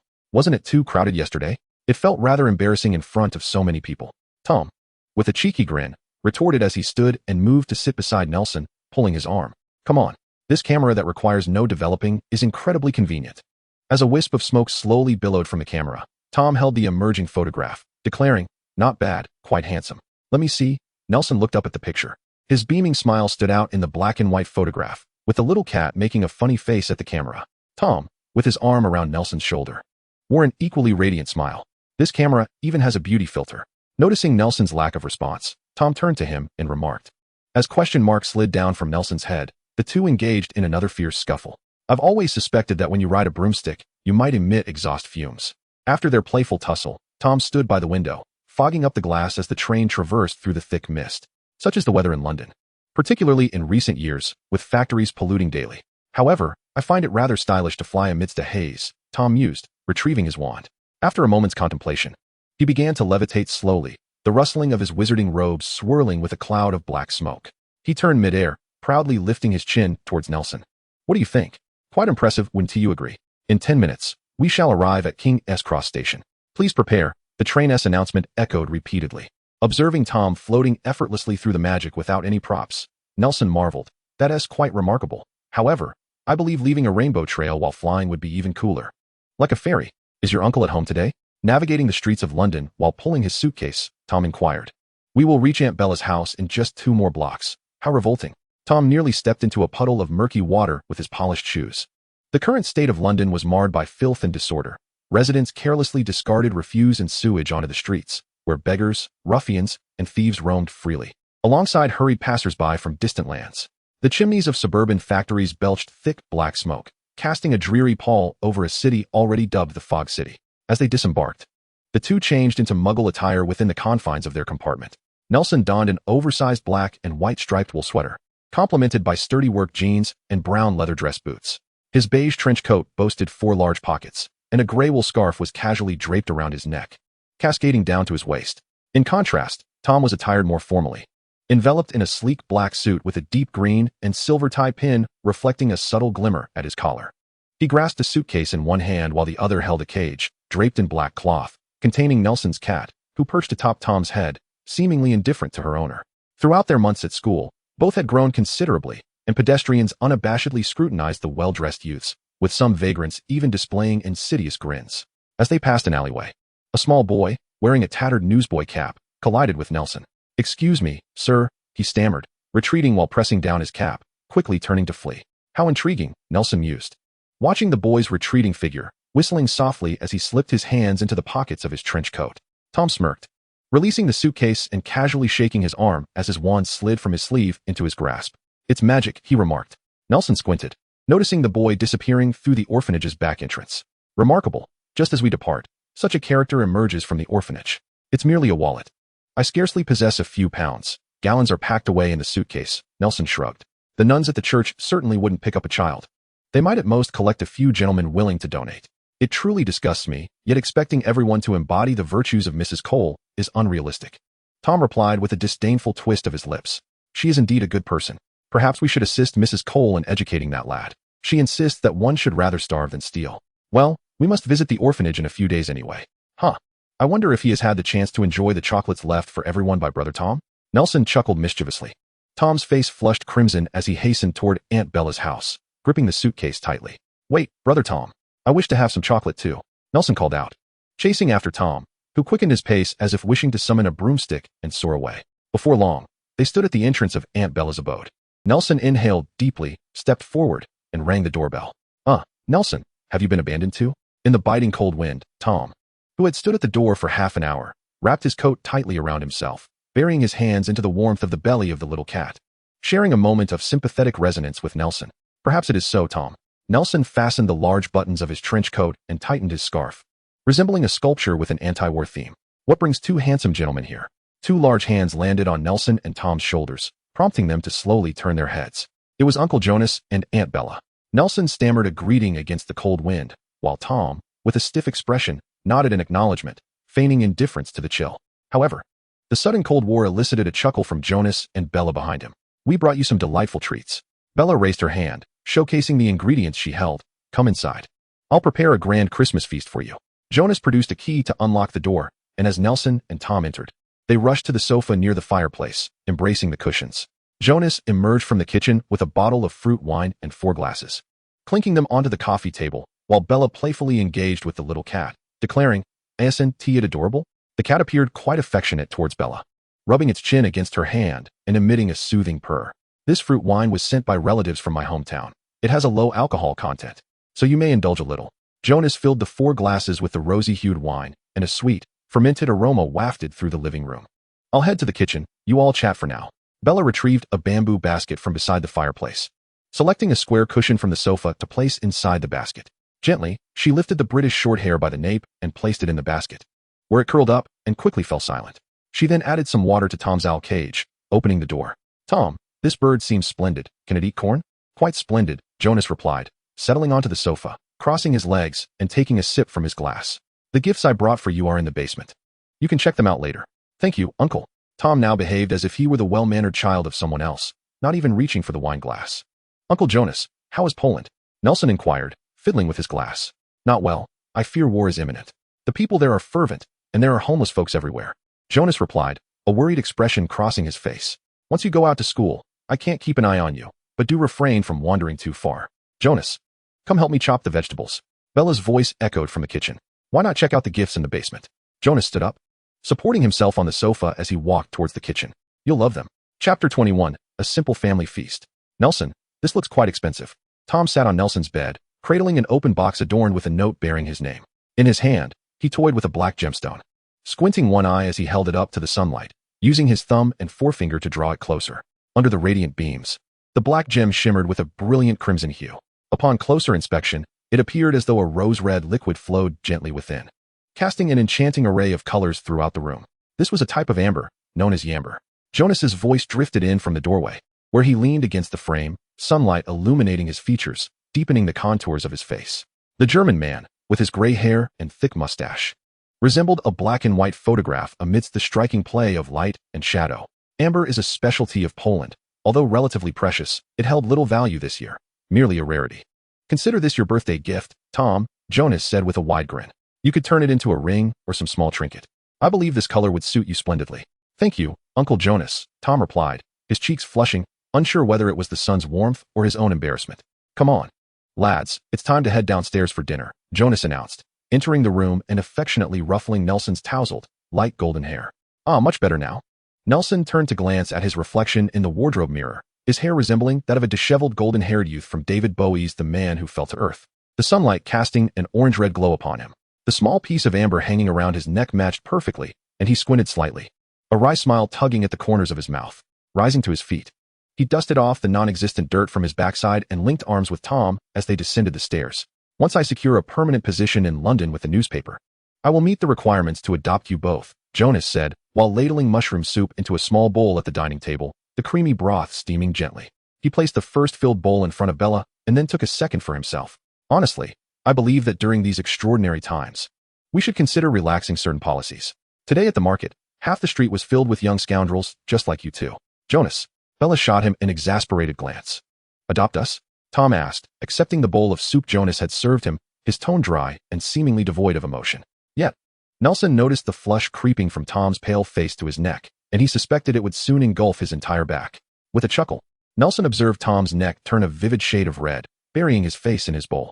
"However, if you wish to delve into literature, philosophy, or aspire to be a journalist, I can certainly assist you with your studies," Jonas said, stirring his soup with a spoon and shrugging at Nelson and Tom.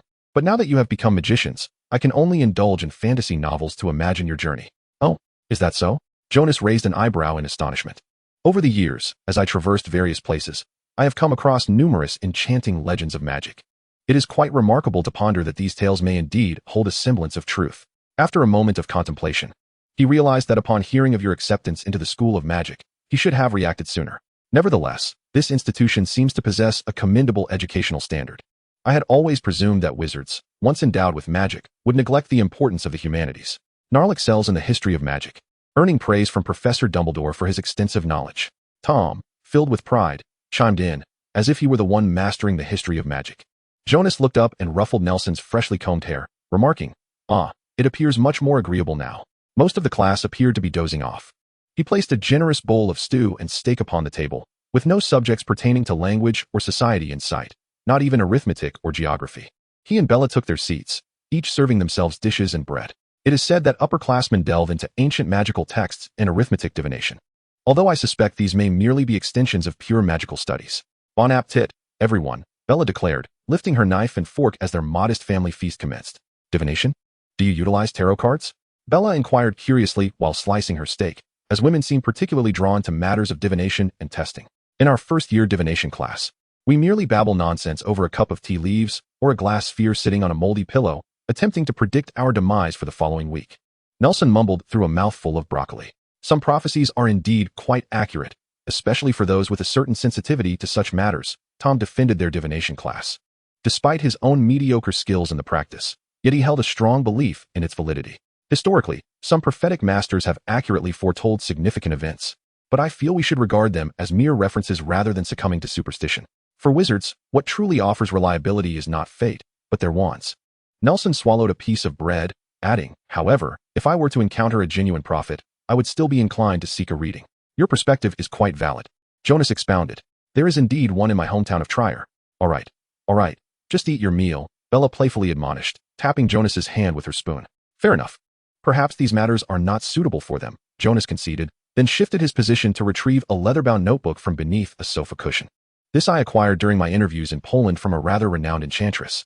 You must have been deceived, Tom replied, a hint of indignation evident in his voice. Wizards adhere to confidentiality laws and strive to conceal their existence.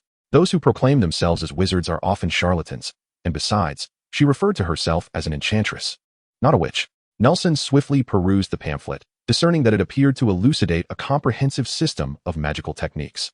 Although he could not fully grasp the essence of this craft, his cursory examination suggested that the contents were at least coherent and cohesive. If it were the work of a charlatan, it would be far too meticulously detailed. He pondered that this might indeed be a genuine tome of magic, albeit one that seemed to diverge significantly from the spells taught at Hogwarts. A frown creased his brow as he realized the situation was not as straightforward as it seemed. Could I have this book? He inquired. I encountered a witch in Krakow. Her name is Lorien Canero. She appears to be not much older than you. A girl with golden hair and brown eyes. Why are you observing so closely? Bella chided, tapping Jonas's hand. Ha! Tom seemed to have hit a humorous note. This witch was particularly renowned for her potions, which were said to be quite popular in the area. Even the local church had sought her out. I recalled that during the Middle Ages, the church was notorious for burning ignorant maidens at the stake, yet they were swayed by the presence of a true witch. They certainly have a penchant for bullying the weak. Nelson cleared the remnants of food from his plate in agreement. Chapter 22. Mrs. Cole. After their meal, Nelson and Tom strolled down the street, having changed out of their travel attire into beige woolen sweaters, similar jeans, and matching sneakers. The soft glow of the setting sun bathed them in a golden hue. They paused before the alley where they had previously been robbed. Around the winter solstice, the sun's altitude in London is at its lowest. The descending sun elongated their shadows dramatically. Nelson stood in the center of the long street while Tom lingered at the alley's entrance. Nelson, cloaked in a shimmering golden shadow, stood upon the desolate, gilded street, whereas Tom's shadow faded into the depths of the alley. Have we ever struck this pose? Tom mused, holding a stack of photographs. His gaze lowered as he flipped through them while walking. He extracted one and presented it to Nelson. Nelson accepted the photograph, which captured a black and white image of himself and Tom, clad in formal attire, seated closely on a small sofa. Jonas leaned forward, supporting himself on the arms of the sofa. As the three of them grinned at the camera, a delicate hand at the edge of the frame waved a victory sign. Soon, Jonas straightened up, stepping out of the photograph's border, while Bella cheerfully dashed into the scene, taking his place. This photograph was one Bella had captured. The black and white image obscured the true colors of their hair. Nelson's appeared darker while Tom's seemed lighter, and they resembled a pair of genuine brothers. Noticing Tom's indifference, Nelson turned to see him engrossed in the collection of photographs again. With a whistle, he hurried to catch up, swinging the fabric bag he held. Don't swing that. Tom turned to Nelson, raising an eyebrow.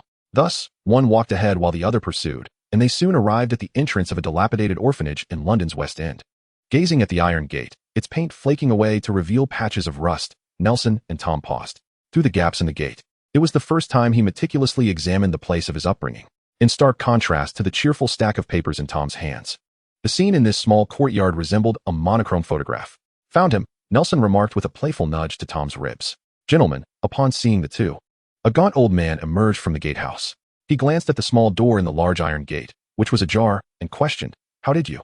His eyes fell upon Nelson and Tom's faces, and his words abruptly halted. "You are? Nelson?" He regarded Nelson with a hint of confusion before shifting his gaze to Tom. Inquiring uncertainly, "Tom?" "Yes, Mr. Barton." Nelson raised his hand in greeting, and Tom nodded in affirmation beside him. Mr. Barton was a venerable elder residing in an antiquated tenement adjacent to the orphanage, living in solitude. It was said that he had once been an officer in the Allied forces, and during the Great War, his son, newly married, was struck by a stray bullet right before his eyes. The shock proved too much for his pregnant daughter-in-law, who vanished without a trace on a foggy evening. After the war concluded, he bequeathed all his possessions to the orphanage next door and took on the role of gatekeeper.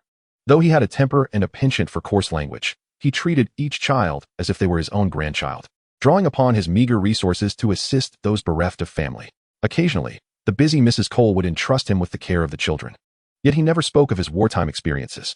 If anyone pressed for details, he would simply say, "You ought to be good people, rather than be fascinated by a butcher like me." He was a pitiable old man, ravaged by the horrors of war, yet as he stated, each stray bullet on the battlefield has the potential to shatter a family. The Lee Enfield that once accompanied him had undoubtedly claimed other lives. Those souls lost to indiscriminate bullets could have been fathers, sons, or husbands. While wars may possess notions of right and wrong, soldiers may commit atrocities. Yet the children remain innocent. One day, as Nelson sat atop the building, illuminated by moonlight while reading a book about the Great War, Mr. Barton laboriously climbed up to sit beside him, cigarette in hand. With a jovial smile, he ruffled Nelson's hair, saying, "Before I became an officer, I was a marksman. Later, I thought it better to be a doctor." Watching the old man hobble away, calling out Mrs. Cole's name, Nelson felt a sting in his eyes and gently patted Tom's back. Tom, with his eyes closed, gazed skyward, realizing that the elder who had accompanied them through their childhood had truly aged. Tom and Nelson had long grown accustomed to Mrs. Cole's stern demeanor. They listened quietly to her admonitions, observing the once slender woman, who just months prior had a head full of dark hair, now appeared even more gaunt. Her pale visage, framed by graying hair, bore unusually prominent cheekbones. She paused her stirring of tea and fixed them with a serious gaze. Suddenly, her expression softened, and she beamed at them. "Tom, Nelson, you've both grown quite a bit." As always, Mrs. Cole chuckled self-deprecatingly. "The orphanage has been considerably busier than in the first half of the year. The number of homeless children has surged over the past 2 years. Just after you left, the police station sent over a batch of children, and your rooms, which had been vacant for merely 2 days, were soon occupied again. There are even older children who must share a room with another. It seems that there might be vacant rooms elsewhere, but the orphanage is perpetually devoid of space." "Is it that dire?" Tom inquired. "Well, the situation in other orphanages across London is hardly better than ours," she replied. "You are older children now and should comprehend that." Despite what the newspapers proclaim about a flourishing society, Mrs. Cole lamented, shaking her head. She then turned to Tom and smiled. "By the way, Tom, the chocolates you brought are greatly appreciated by the children. Many of them have never tasted chocolate in their lives." Suddenly, her voice faltered, and she lowered her head to retrieve a handkerchief from her dress, dabbing at her eyes. "I apologize, I understand, Mrs. Cole," Tom said gently, unusually devoid of his usual icy demeanor. He stood and placed a comforting hand on her shoulder. Chapter 23, The Daughter of a Deceiver. "Come along, both of you. Let's join the children for dinner," Mrs. Cole said, rising from behind her desk. She glanced at the camera hanging from Nelson's neck. "Are you here to take a group photo?" "Indeed, Mrs. Cole," Nelson replied, stepping forward to open the door for her, while Tom waited at the threshold, gesturing for her to proceed. "Is there any particular caution we should observe?" Nelson asked, echoing his employer's sales pitch regarding the camera's flash, which was not overly blinding and would not impair vision. "Nothing of the sort," Mrs. Cole said, turning her head to regard him deeply as she passed. The 2 children, who had arrived as mere toddlers, had now grown to her height. "I mean, this may be the only photograph some of them will ever have in their lives. I hope your skills are up to par. This magical camera employs sophisticated alchemy, producing photographs imbued with a unique enchantment absent in ordinary cameras." Jagger demonstrated the camera's simple buttons to him. "This is the shutter. This button, well, you can ignore it. This dial determines whether the picture is in motion or still, and these knobs adjust the aperture. You might not grasp this yet, but I've locked it for you. Just stand here and take a picture," he said, stepping forward to position himself a couple of paces away from the opposite shelf. "You can capture images from this distance. Are moving photographs not merely the result of magical potions? And is a still photograph not simply an ordinary picture?" Nelson mused, adjusting the dial to the still setting. He pressed the shutter, capturing Jagger in a flash of white light and smoke, after which the camera spat out a rather mundane photograph. "It is just an ordinary photograph," he remarked, frowning skeptically at the visibly embarrassed shopkeeper. Had it not been for the camera's ahead-of-its-time concept and its surprisingly affordable price, he might have turned and left. Nelson rolled his eyes, picked up the camera, and prepared to leave. He had heard the phrase "opening a shop is not about making money" far too often. It was akin to Professor Sexus, who, despite having summoned Alpha's empty parchment with a spell, would stubbornly insist, "I wrote it. I simply forgot to bring it." It was reminiscent of an evening stroll to the fruit shop, where one inquired if the oranges were sweet. The shopkeeper, after tasting one, would grimace in sourness yet still give a thumbs up, drooling as he exclaimed, "Sweet. Truly sweet." In such moments, customers were often willing to pay. For the sweetness of the oranges became secondary. It was the shopkeeper's astonishing performance, akin to shattering boulders upon his chest, that secured the transaction. "Rest assured, I shall be attentive," Mrs. Cole stated without a word, casting him a deep glance before leading the way through the corridor. She pushed open a creaking wooden door. Its hinges rusted from neglect. The muffled cacophony beyond erupted suddenly, reverberating in Nelson's mind, but as Mrs. Cole stepped inside, the hall fell into an immediate hush. Though referred to as a hall, it was merely a somewhat larger room adjacent to the staircase on the second floor. Inside, a multitude of tables of various shapes and sizes were crowded together, some high round tables, some low square ones, some wobbling wooden tables, and others with peeling paint. The walls were adorned with wallpaper featuring golden olive branch patterns on a white background, a once luxurious decor from decades past, now marred by dark green mold seeping through in the winter of 1938. Surrounding the tables were children of all sizes, genders, and colors, plump and frail, disabled and healthy, all mingling without distinction. Frankly, such a scene would only be witnessed in orphanages decades later. The children turned their gaze towards Mrs. Cole. Their expressions a blend of expectation and curiosity, noting the two individuals beside her, who scrutinized them with varying expressions. "Come, everyone, look this way," Mrs. Cole called, waving her hand. She turned to Nelson and asked, "Do you need me to call the caregiver in for photographs?" "No need. You and Tom go ahead. I'll sign from the back. I don't enjoy being photographed." Tom took the bag filled with chocolates from Nelson's hands.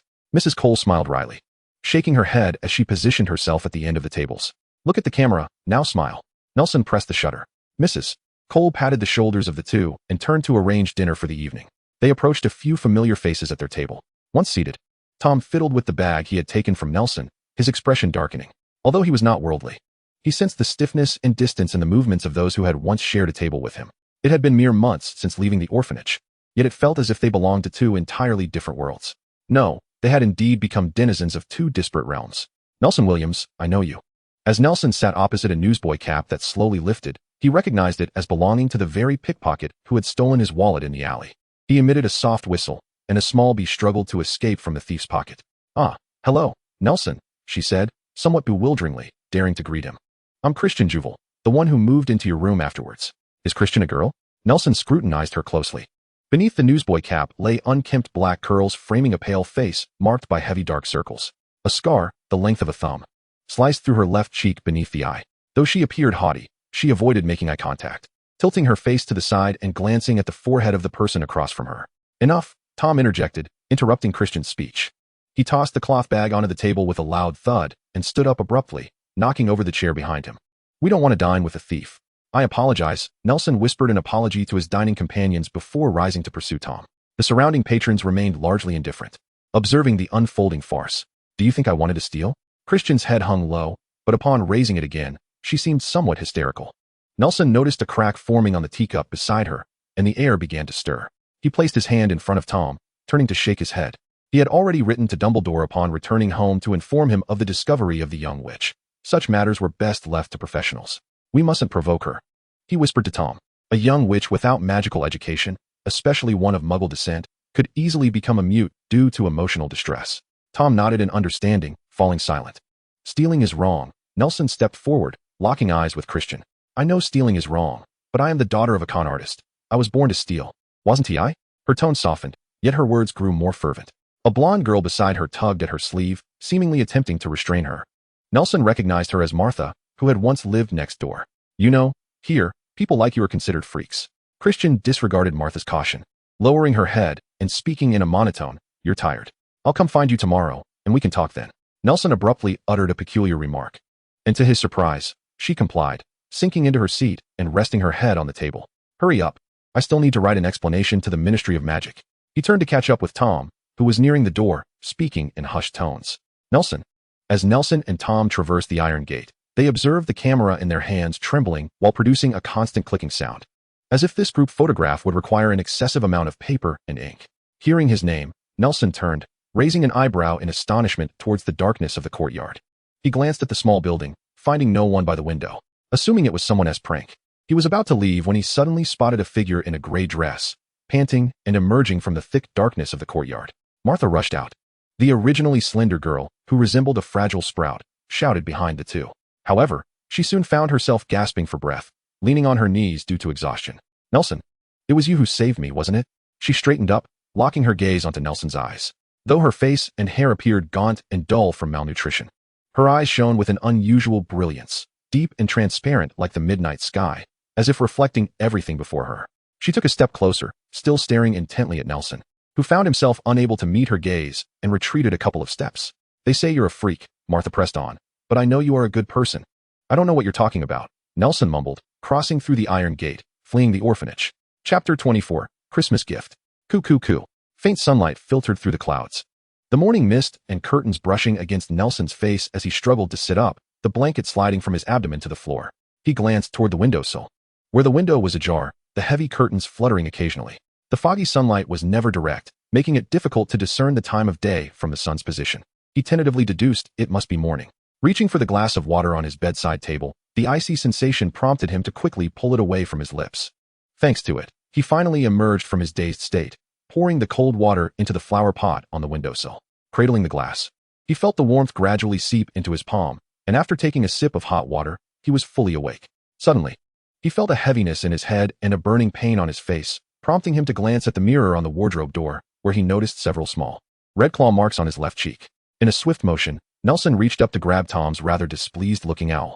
Holding the agitated creature high and enduring its frantic pecking at his forearm, he removed a scroll of parchment from its ankle. "Based on your 2 recent letters, the situation has become quite urgent. Wizards capable of wielding magic before receiving proper education are exceedingly rare throughout such a lengthy history. Not to mention those who can extract items from a wizard's pocket. They are all exceptionally gifted individuals or those who perished prematurely due to magical turmoil. In truth, you need not worry excessively. Occasional surges of magic are common among young wizards. Shattering a glass is quite ordinary, after all, as unique experiences may render some children overly sensitive. By the way, I somewhat regret purchasing this owl for Tom. It is indeed rather temperamental. Yours faithfully, Albus Dumbledore." Nelson attempted to decipher the content obscured by Dumbledore's markings, but ultimately failed after a prolonged effort, resigning himself to the task. Neatly arranging the quilt, he opened the window, embraced the speckled owl, and tossed it outside. He then stuffed a piece of parchment into the pocket of his pajamas, donned his clothes, and slipped into his slippers, preparing to descend the stairs for his morning routine. As he stepped down, he stumbled over an enormous red and white striped wool sock, measuring over 1 meter in length. He bent to retrieve it, pinching it against his side, and sensed a stick or something within. He chuckled. Such antics were typical of Jonas. "Gnarl, your hair truly resembles a bird's nest," Tom quipped through the mirror, spotting Nelson lingering at the bathroom door, toothbrush in hand. After they completed their morning ablutions, the two descended the staircase towards the living room.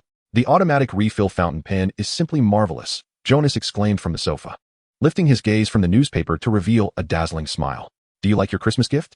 Tom pulled a slender silver chain from his collar, adorned with elongated green gemstones intricately engraved with words of blessing, reminiscent of the letters of the Nile. The chain draped elegantly around Tom's long neck, culminating in a black stone set in a silver ring, his cherished amber. In the glow of the living room, the dark gem mirrored the depth of Tom's eyes, shimmering brilliantly against the backdrop of the fireplace. "It suits you perfectly, Tom," Jonas genuinely praised. "What about you, Gnarl? Do you like your gift?" Nelson grasped the oversized sock, shaking out the stick within, which clattered onto the sofa. His feelings were complex. While the cane was undeniably opulent, its aesthetic appeal was subjective. Measuring approximately 1 meter in length, the slender black handle was polished to a high sheen, its wooden origin indiscernible. Upon grasping it, one would feel a cool, smooth texture. It was solid and uniformly crafted, a fine stick that any man might yearn to claim as his own. The tip was encased in a robust, brushed brass, while a golden metallic band encircled the upper shaft, intricately engraved with passages from the Genesis narrative regarding the Tower of Babel. Ascending further, the head was enveloped in a crown-like structure, cradling a vibrant orange amber. Nelson was convinced that wielding it upon the streets of London would render him the brightest star in the night sky. As a cultural connoisseur, Jonas cleared his throat, shaking his head with a touch of pride. "I possess an extensive understanding of British culture. What do you know?" Bella emerged from the kitchen, adorned in her apron, balancing a basket brimming with bread, biscuits, and warm milk, along with several jars of jam. She seized the cane, brandishing it with a flourish that elicited excitement from the other 3 in the room, who were eager to take their turn and wield it themselves. "Not just for Gnarl. I had one made for both Tom and myself." I know every gentleman in London requires a cane, not only for practical purposes, but also Jonas continued. But his words were swiftly interrupted by Bella, who poked him in exasperation. Every gentleman in London needs a cane? Do you even know when that became fashionable? In my grandfather's time. Now, who but an old man carries such a thing? Do you wish for them to be mocked at school? In truth, Aunt Bella, Tom interjected. The use of a cane is rather fashionable in the wizarding world. Bella cast a dubious glance at Tom, then at Nelson. Indeed, Nelson concurred. The aesthetic sensibilities of the wizarding realm appear to lag behind those of the Muggle world, encountering an unimaginable delay in the dissemination of fashion trends. In the shops of Diagon Alley, one might occasionally observe gentlemen clad in medieval stockings and velvet shorts. In such a milieu, wielding an ornate cane would truly make one the brightest star in the night sky. It was precisely due to my foresight that Jonas felt a surge of confidence, only to be swiftly silenced by Bella's reprimand. Nelson, why are you so restless? Jonas inquired, puzzled by Nelson's incessant shifting and scanning of the room. Is something missing? I am merely curious, Nelson replied, glancing at the clock. He had matters to attend to these past few days. I suspect he might be a messenger, or perhaps a doppelganger, or even someone who has emerged from a telegram. Bella stood up. Is Dumbledore coming? I shall brew a pot of tea. No. Thank you, came Dumbledore's voice from behind Nelson. He turned to see a magnificent silver-white bird soaring through the window. Professor Dumbledore. Nelson and Tom rose as the grand bird folded its wings, perching upon the back of an empty chair at the table, preening its feathers. A phoenix. The luminescent bird began to speak, shedding shimmering feathers that drifted and ascended, transforming into wisps of white light that dissipated into the air. To be candid, I am, in fact, a person. The man and the bird erupted into laughter, as if sharing an amusing jest unbeknownst to those around them. This is the Patronus charm. A sophisticated application of emotional magic, Dumbledore's phoenix elaborated. If you are interested, I can teach you when you reach your 3rd year. Thank you, Professor. Very well. Time is of the essence, Nelson. The phoenix turned to him, regurgitating a nut. Deliver this to that child. Certainly. I shall go in the morning, Nelson nodded, carefully placing the nut into his pocket. I have no time to linger. When I find a moment, I shall pay you a personal visit. The phoenix took flight from the chair back, hovering in the dining room. Mr. Nicolaus, I believe we shall have much to discuss. Indeed, Professor Dumbledore. Jonas extended his hand, grasping the phoenix's outstretched claw. Dumbledore's Patronus radiated an even brighter luminescence as it turned to gaze at Tom and Nelson, its focus unclear, before erupting into a cascade of luminous particles that scattered into the air, gradually dimming one by one. Come, eat up, lads. Jonas offered them a platter of sausages. Once you've had your fill, you must set forth. There's a poor girl awaiting your rescue. Chapter 25, Christian Juval. Merry Christmas, Mrs. Colf greeted anxiously at the office door. Do come in and take a seat. Nelson, Tom. After she sat down, she gazed at the two individuals before her and sincerely remarked, I apologize, I did not anticipate that such events would transpire last night. There is no need for apologies. Madam, Nelson replied earnestly from across the desk, his gaze fixed upon Mrs. Cole. It is of no consequence. Rather, it is we who failed to consider everyone's sentiments. Indeed, it is we who ought to have come sooner to express our apologies. Mrs. Cole remained silent, her eyes locked onto Nelson S. She observed the sunlight streaming through the narrow window, casting a warm glow upon his face, enhancing the geniality of his smile. For a fleeting moment, she found herself entranced, noting how the light illuminated his hair, giving it a sunlit golden hue, while the shadowed side glimmered with a silvery sheen, as if this were his true hair color. Christian, despite the confines of the orphanage, was a pitiable girl. She blinked her parched eyes, witnessing Nelson sit upright, enveloped in sunlight, transforming into a golden entity. She weakly defended herself, asserting, in truth, I am a kind-hearted child. I doubt anyone who has met her would share that sentiment. Tom interjected softly from the side, leaning back in his chair, obscured by the shadows carved by the sunlight, rendering his expression unreadable. A good child would not resort to thievery. This is a lesson you imparted to us, is it not? Mrs. Cole, we are here to assist her, Nelson stated earnestly. Our Professor Dumbledore, whom you have encountered, possesses considerable expertise in adolescent psychology. We all aspire for the children of West City Orphanage to grow up healthily. Very well, Mrs. Cole seemed to warm slightly. Whether due to her trust in Dumbledore or in Nelson, it was unclear.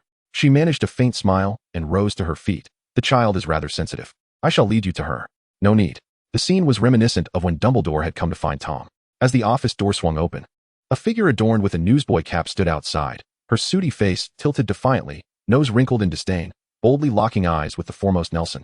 Much like a wounded creature guarding its last territory, Nelson lowered his gaze, meeting Christian's eyes, attempting to mirror the warm and affable expression Dumbledore had worn when he sought him out, yet he found it beyond his capabilities. Instead, he could only observe her openly, scrutinizing the features of her face. Christian appeared as though she had just emerged from a chimney or boiler room, her nose and cheeks smeared with soot. Her face bore the signs of exposure, with cracks etched by the elements, yet beneath the blackened grime, a hint of youthful rosiness could be discerned. Her raven hair, though clean and bright, was disheveled under the tattered newsboy cap, giving her a rather unkempt appearance. At her age, children are inherently restless, typically reliant on their mothers to manage their grooming, and it was tragic that every child here had lost their maternal figure. Nelson beheld a myriad of complex emotions, doubt, fear, strength, stubbornness, and disdain, reflected in her ebony eyes, which rendered this indifferent girl remarkably vivid. Her malnourished, pallid visage bore an uncanny resemblance to that of Tom from an earlier time, when he too had regarded Nelson with a similarly cold, skeptical, and obstinate gaze. Oh, Christian was unaware of how much time had elapsed. Perhaps it was mere minutes, or possibly just a fleeting second, when Mrs. Cole produced a handkerchief and reached towards Christian's face. She seemed to resist such contact, lowering her head to evade it, leaving Mrs. Cole's hand suspended awkwardly in the air. I will return your money. She averted her gaze from Nelson's eyes first, tossing a wallet into his embrace before turning and sprinting down the corridor towards the staircase. It's all right, we will assist her. Tom grasped Mrs. Cole's hand, which remained frozen midair, before exiting to follow Nelson, who was rushing upstairs in pursuit of Christian, placing his trust in Nelson. As Tom ascended the stairs, he encountered the two confronting one another at the threshold of Nelson's former room. Come to settle the score with me? Christian glanced at Tom from the side, blocking the entrance with her arms crossed, neither stepping outside nor permitting the others to enter. Tom observed her figure, standing silently beside Nelson. I have told you, I will return your money. She strained to assume an air of superiority, yet her insufficient height rendered her demeanor somewhat comical and pitiable. Do you not feel ashamed, you two big men, obstructing the way? I am Nelson Williams, he introduced, extending his right hand. Williams, indeed, you are a significant figure in West City. Christian's emotions flared. Yes, I have stolen your belongings. I admit it, I will repay you. Are you still not satisfied? How much lower can I sink? I believe I am managing quite well. You may stand smugly on dry land, watching us drown in the water. She did not extend her hand, but rather, in a strained whisper, forced out a harsh growl. Why must you meddle in my affairs?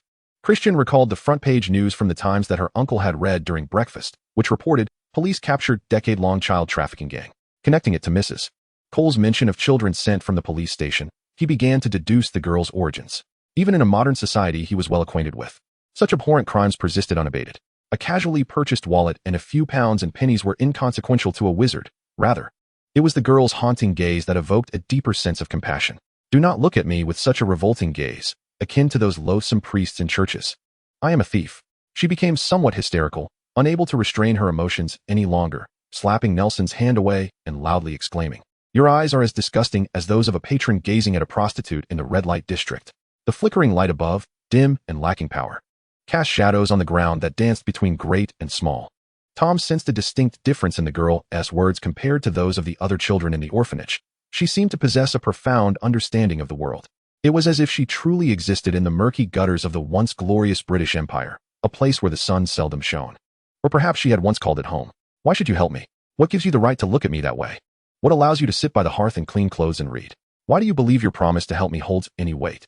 Her long-suppressed tears finally burst forth, her face a portrait of silent anguish. The tears streamed down her cheeks like a river breached, instantly flooding her countenance, mingling with the cold dust on her skin to create grotesque streaks of sorrowful paint. It was uncertain how long these tears had been held at bay, perhaps just since morning, or maybe for several years. Christian, caught in a whirlwind of emotions, both wept and laughed, teetering on the brink of losing control. The walls of the corridor beside her began to crack and peel under some immense pressure. You all need to leave.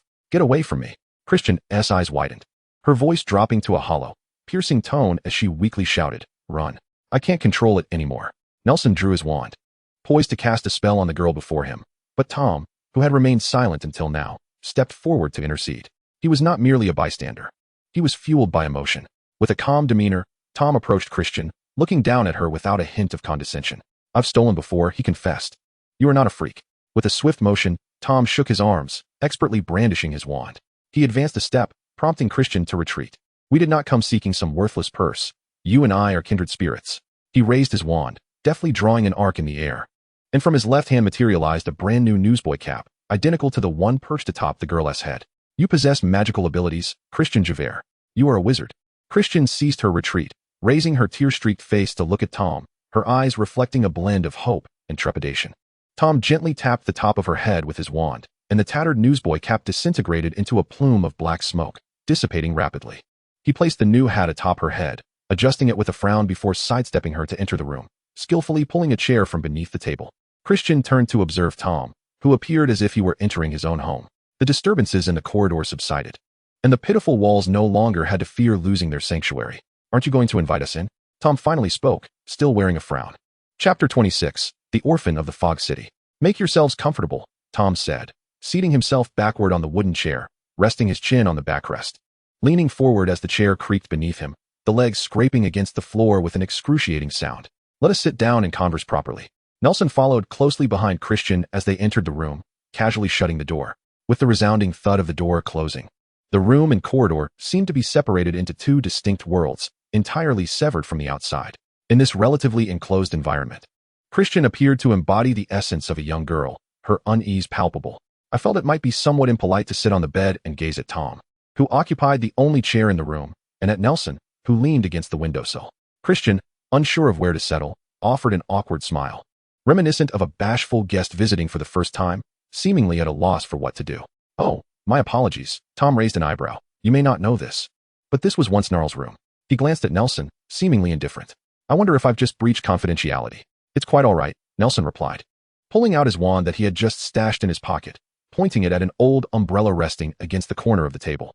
It shot up like a plant in a time-lapse botanical documentary, the black canopy unfurling and then folding down, slowly transforming into a slender black stool. After all, WWII violated the rules several times. One parchment suffices for many transgressions, does it not? As the chair floated steadily toward her, Christian's face was a portrait of astonishment and disbelief. She had always known she was somewhat special, yet the enchanting scene before her felt as if she had stepped into a fairy tale, transporting her to an entirely new realm. "So, you all made me fall asleep at the dinner table yesterday. That was magic?" Christian's prior fierceness vanished, replaced by a tone of trepidation laced with eagerness. "Are you all wizards? Are there many people like you? Can I be like you?" "You should say we, Christian Jewel," Tom replied, showing signs of impatience and a hint of disappointment. "You ought to remain calm. I previously thought you resembled me. It appears I was mistaken." Christian opened her mouth as if to respond, but then closed it sullenly. "Really, Mr. Williams?" The girl, still marked by tear stains, resembled a fawn that had just foraged berries in the woods, unconsciously employing formal address. She turned her head toward Tom, seemingly concerned about neglecting him, and added, "Mr. Riddle." Tom cast her a sidelong glance, resting his chin against the back of the chair, idly twirling his wand as if it were a mere toy, exuding an air of ennui. "It is indeed true," Nelson encouraged, nodding. He even toyed with the idea of affixing a mustache to himself, feeling an affinity with Dumbledore. "That day in the alley, I sensed you wielded magic. Have you always been able to do such things?" Conjuring fire, perhaps?" "To my knowledge, many young wizards' first feat is igniting flames." Nelson cradled a notebook that had mysteriously appeared in his hands, holding a pen that seemed to have materialized alongside it. He meticulously took notes, much like Magna, and upon finishing, he raised his gaze to advise, "This chair bears no distinction from a real one until the magic dissipates. However, it would be prudent not to grasp it, lest your umbrella develop a hole. You may call me Nelson, and if all goes well, before long, you shall be our junior. By the way, how old are you this year?" "Almost 11, I presume."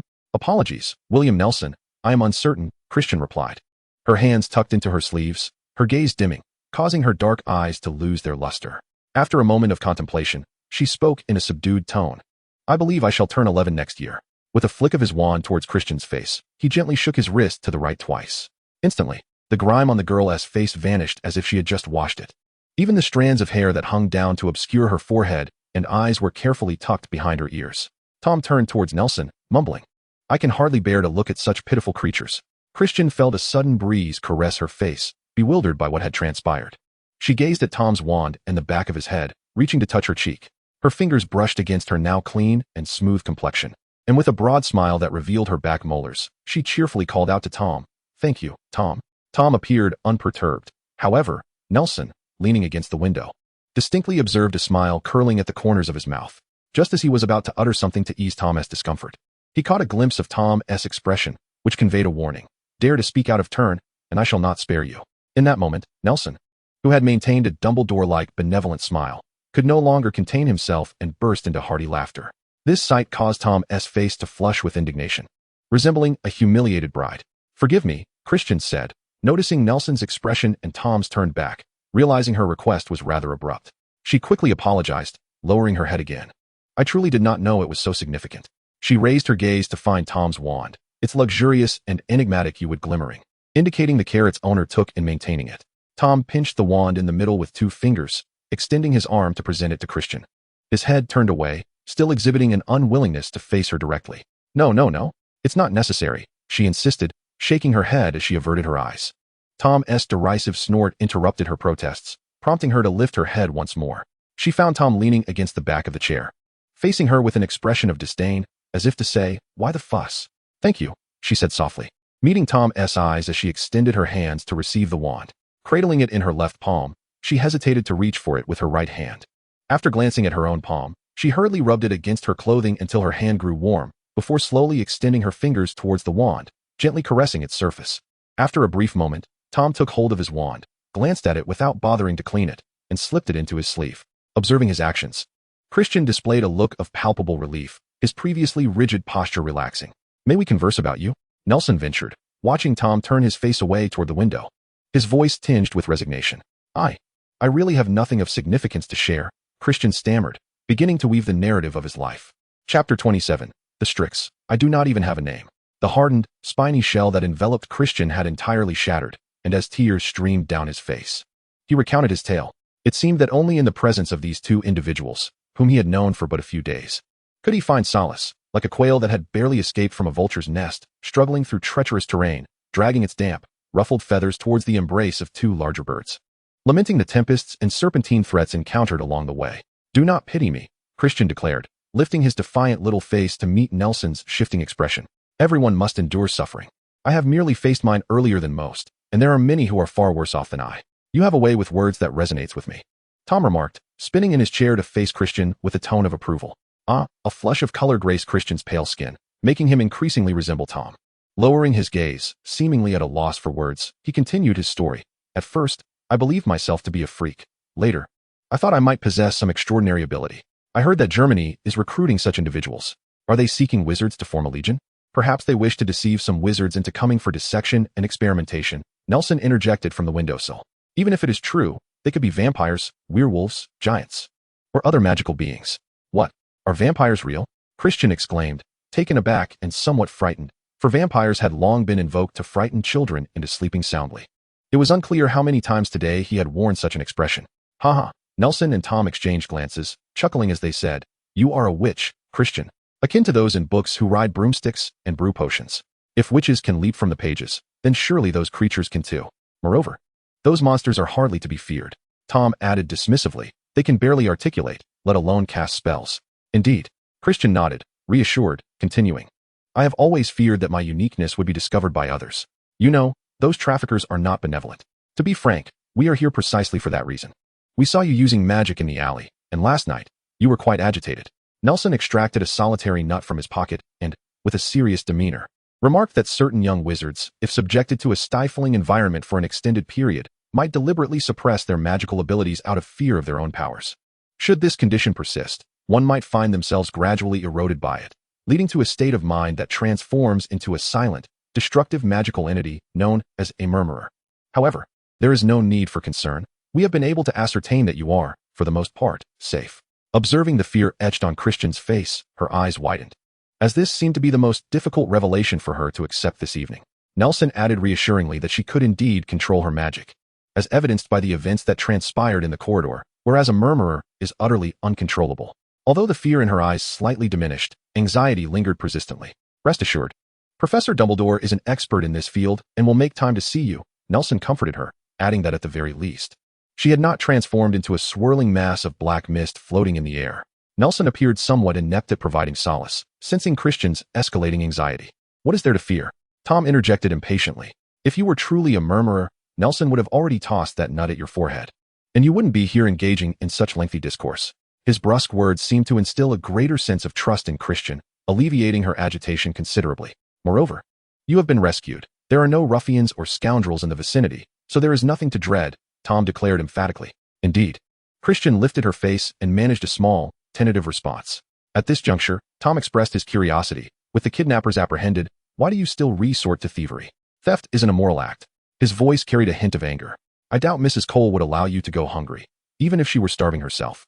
She would never let you descend to the level of needing to steal to satiate your hunger. I apologize, Nelson. I assure you I will repay the debt, Christian replied.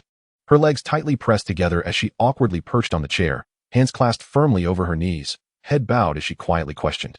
Did you not also confess to having stolen something? And what about you, Miss Jubal? Why do you steal? Tom retorted coldly. I will not permit a thief to trail behind us into Hogwarts. Christian shrank further into herself, burying her head in her hands, her shoulders quaking with silent sobs. With a soft plop, tears fell from her eyes, splattering onto the dusty floor and dispersing. Both Tom and Nelson stood frozen, as Tom, despite his formidable reputation from the orphanage, had never witnessed such a scene. In less than a minute, a small patch of the ground resembled a cup of water spilled upon it, as the girl who would normally shout defiantly through her tears had been reduced to weeping by Tom's mere words. One hand grasped Tom's wrist, while the other pressed a handkerchief into his empty palm, an act of kindness from Nelson, who had just leaped down from the windowsill. Oh, quite a commendable transformation, he remarked.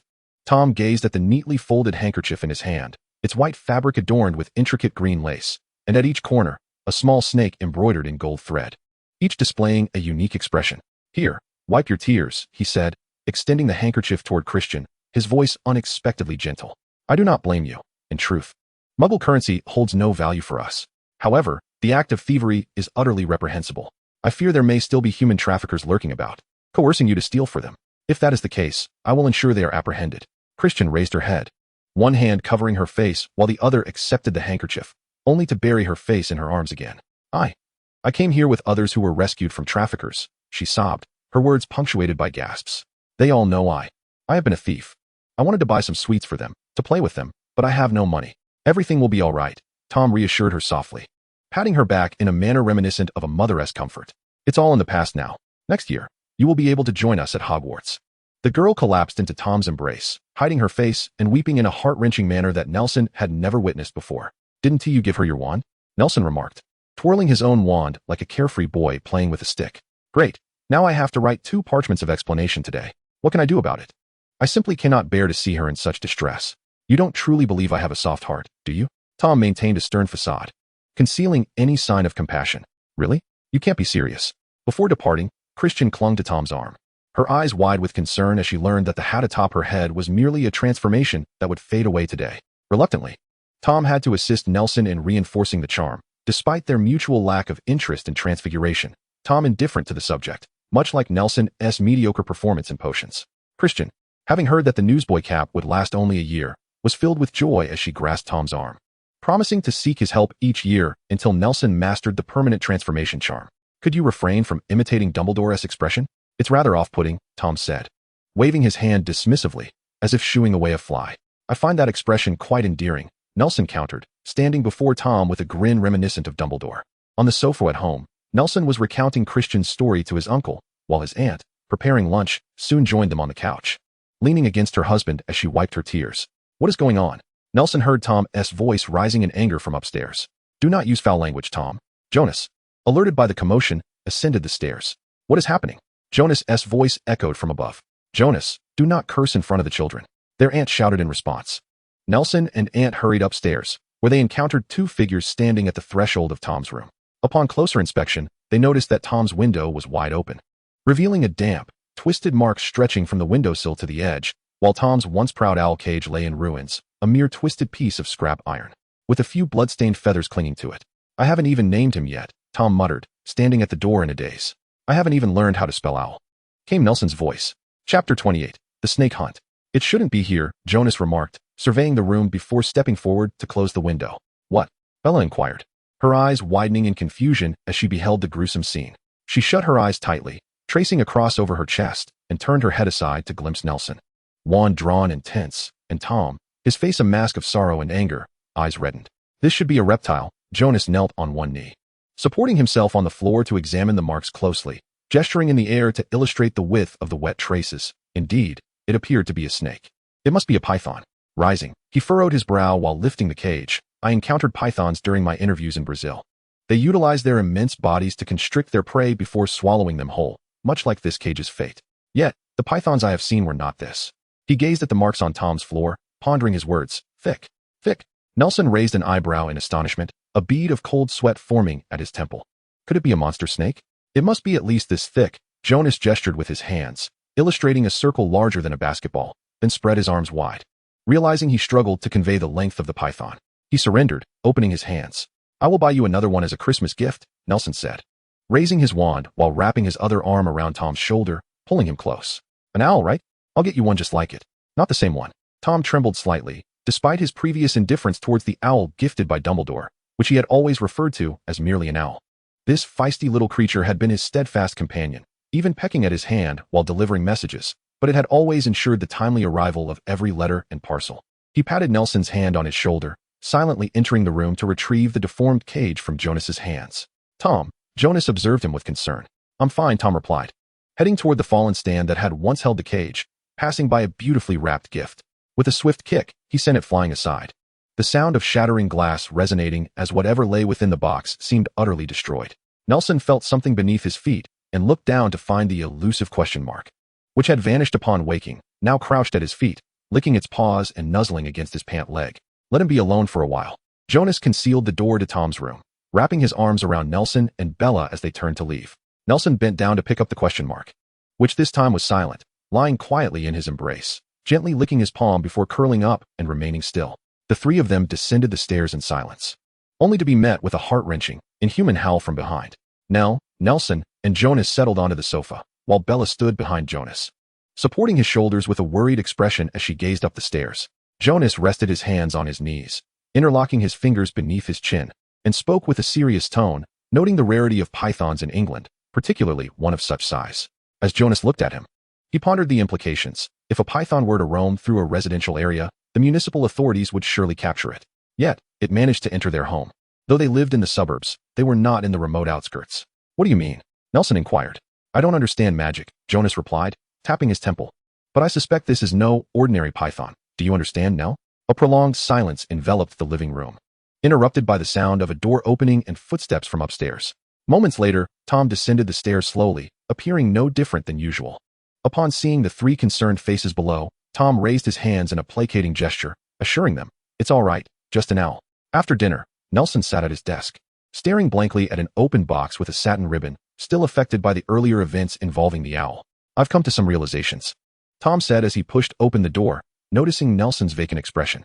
With genuine concern, he asked, "Nell, what's wrong?"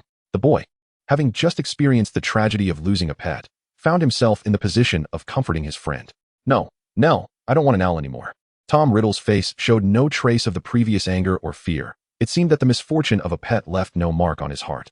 He reiterated his earlier thoughts. "I've come to some realizations." "What do you mean?" Nelson asked. "Life is fragile. Pets are not suited for me." Tom took a deep breath, as if resolving something within himself. "Tigers hunt goats, cats catch mice, or snakes eat birds. It's a natural order of things." "In a sense, yes," Nelson replied.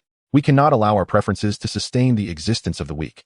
As Tom rubbed the corner of Nelson's desk with one hand, he drew out his wand with the other, raising it to his eyes and slightly twisting his wrist. "Without magic, I would still be a poor orphan struggling to survive in London, barely able to afford a meal. It is only natural for the strong to seize everything from the weak." "That's not right," Nelson protested, sensing that his friend had veered from one extreme to another. He wanted to offer comfort or persuasion, but found himself at a loss for words. "I know, Nell." Tom approached the window, gazing out at the overcast sky. The dreary London weather cast a pale, ambiguous light across his face. In a tone of astonishing calmness, he continued, "This foolish creature can prey on any bird it chooses. Yet it specifically targeted me. I must seize it." Tom sat on Nelson's bed, gripping his wand tightly, his teeth clenched as he glared out of the window, daring anyone to disturb his peace. Nelson sighed, refraining from dissuading him, and simply inquired, "Do you have confidence in this endeavor? That serpent might be a magical creature, possibly even a basilisk. I have perused several tomes on fantastical beasts, and serpents themselves possess an aura of profound, arcane magic, let alone the special varieties. Quite frankly, I do not believe a first-year student possesses the capability to capture such a formidable magical entity. We might not even be able to locate it. I have certain methods to track it," Tom responded, turning to Nelson, his once clear black eyes now flickering with an eerie crimson glow. "Have you forgotten? I am a Parselmouth." "Tom, what is this?" Nelson furrowed his brow, realizing that the strange glimmer he had observed in Tom's eyes was not merely a trick of light or emotion, but a genuine transformation, possibly stemming from some unknown magic. "Snakes are nocturnal creatures. I wonder why that beast chose to slither up to my window this morning." Tom dismissed the comment, declaring, "I plan to set out tonight. Will you join me?" Concerned, Nelson exchanged glances with Tom. He wanted to advise his friend against such a reckless venture like a sensible adult, yet he found himself lacking the authority to deliver such admonitions. Besides, a mindless beast hardly posed a threat. After all, Harry Potter had faced a troll in his first year. Ultimately, he nodded. I shall make some preparations. This belonged to Avery's ancestor. The wand's owner has been deceased for many years, Tom said, proudly placing it on the edge of the table and slowly pushing it towards Nelson. Fir wood, dragon heartstring, 10 1/3 inches, fragile yet powerful. Avery claimed it is well suited for transfiguration. According to Ollivander's theory, it is currently unclaimed, and utilizing it should not be overly cumbersome. Of course, I find any wand to be fluid. They are merely servants to wizards. An unclaimed wand, Nelson remarked as he opened the box.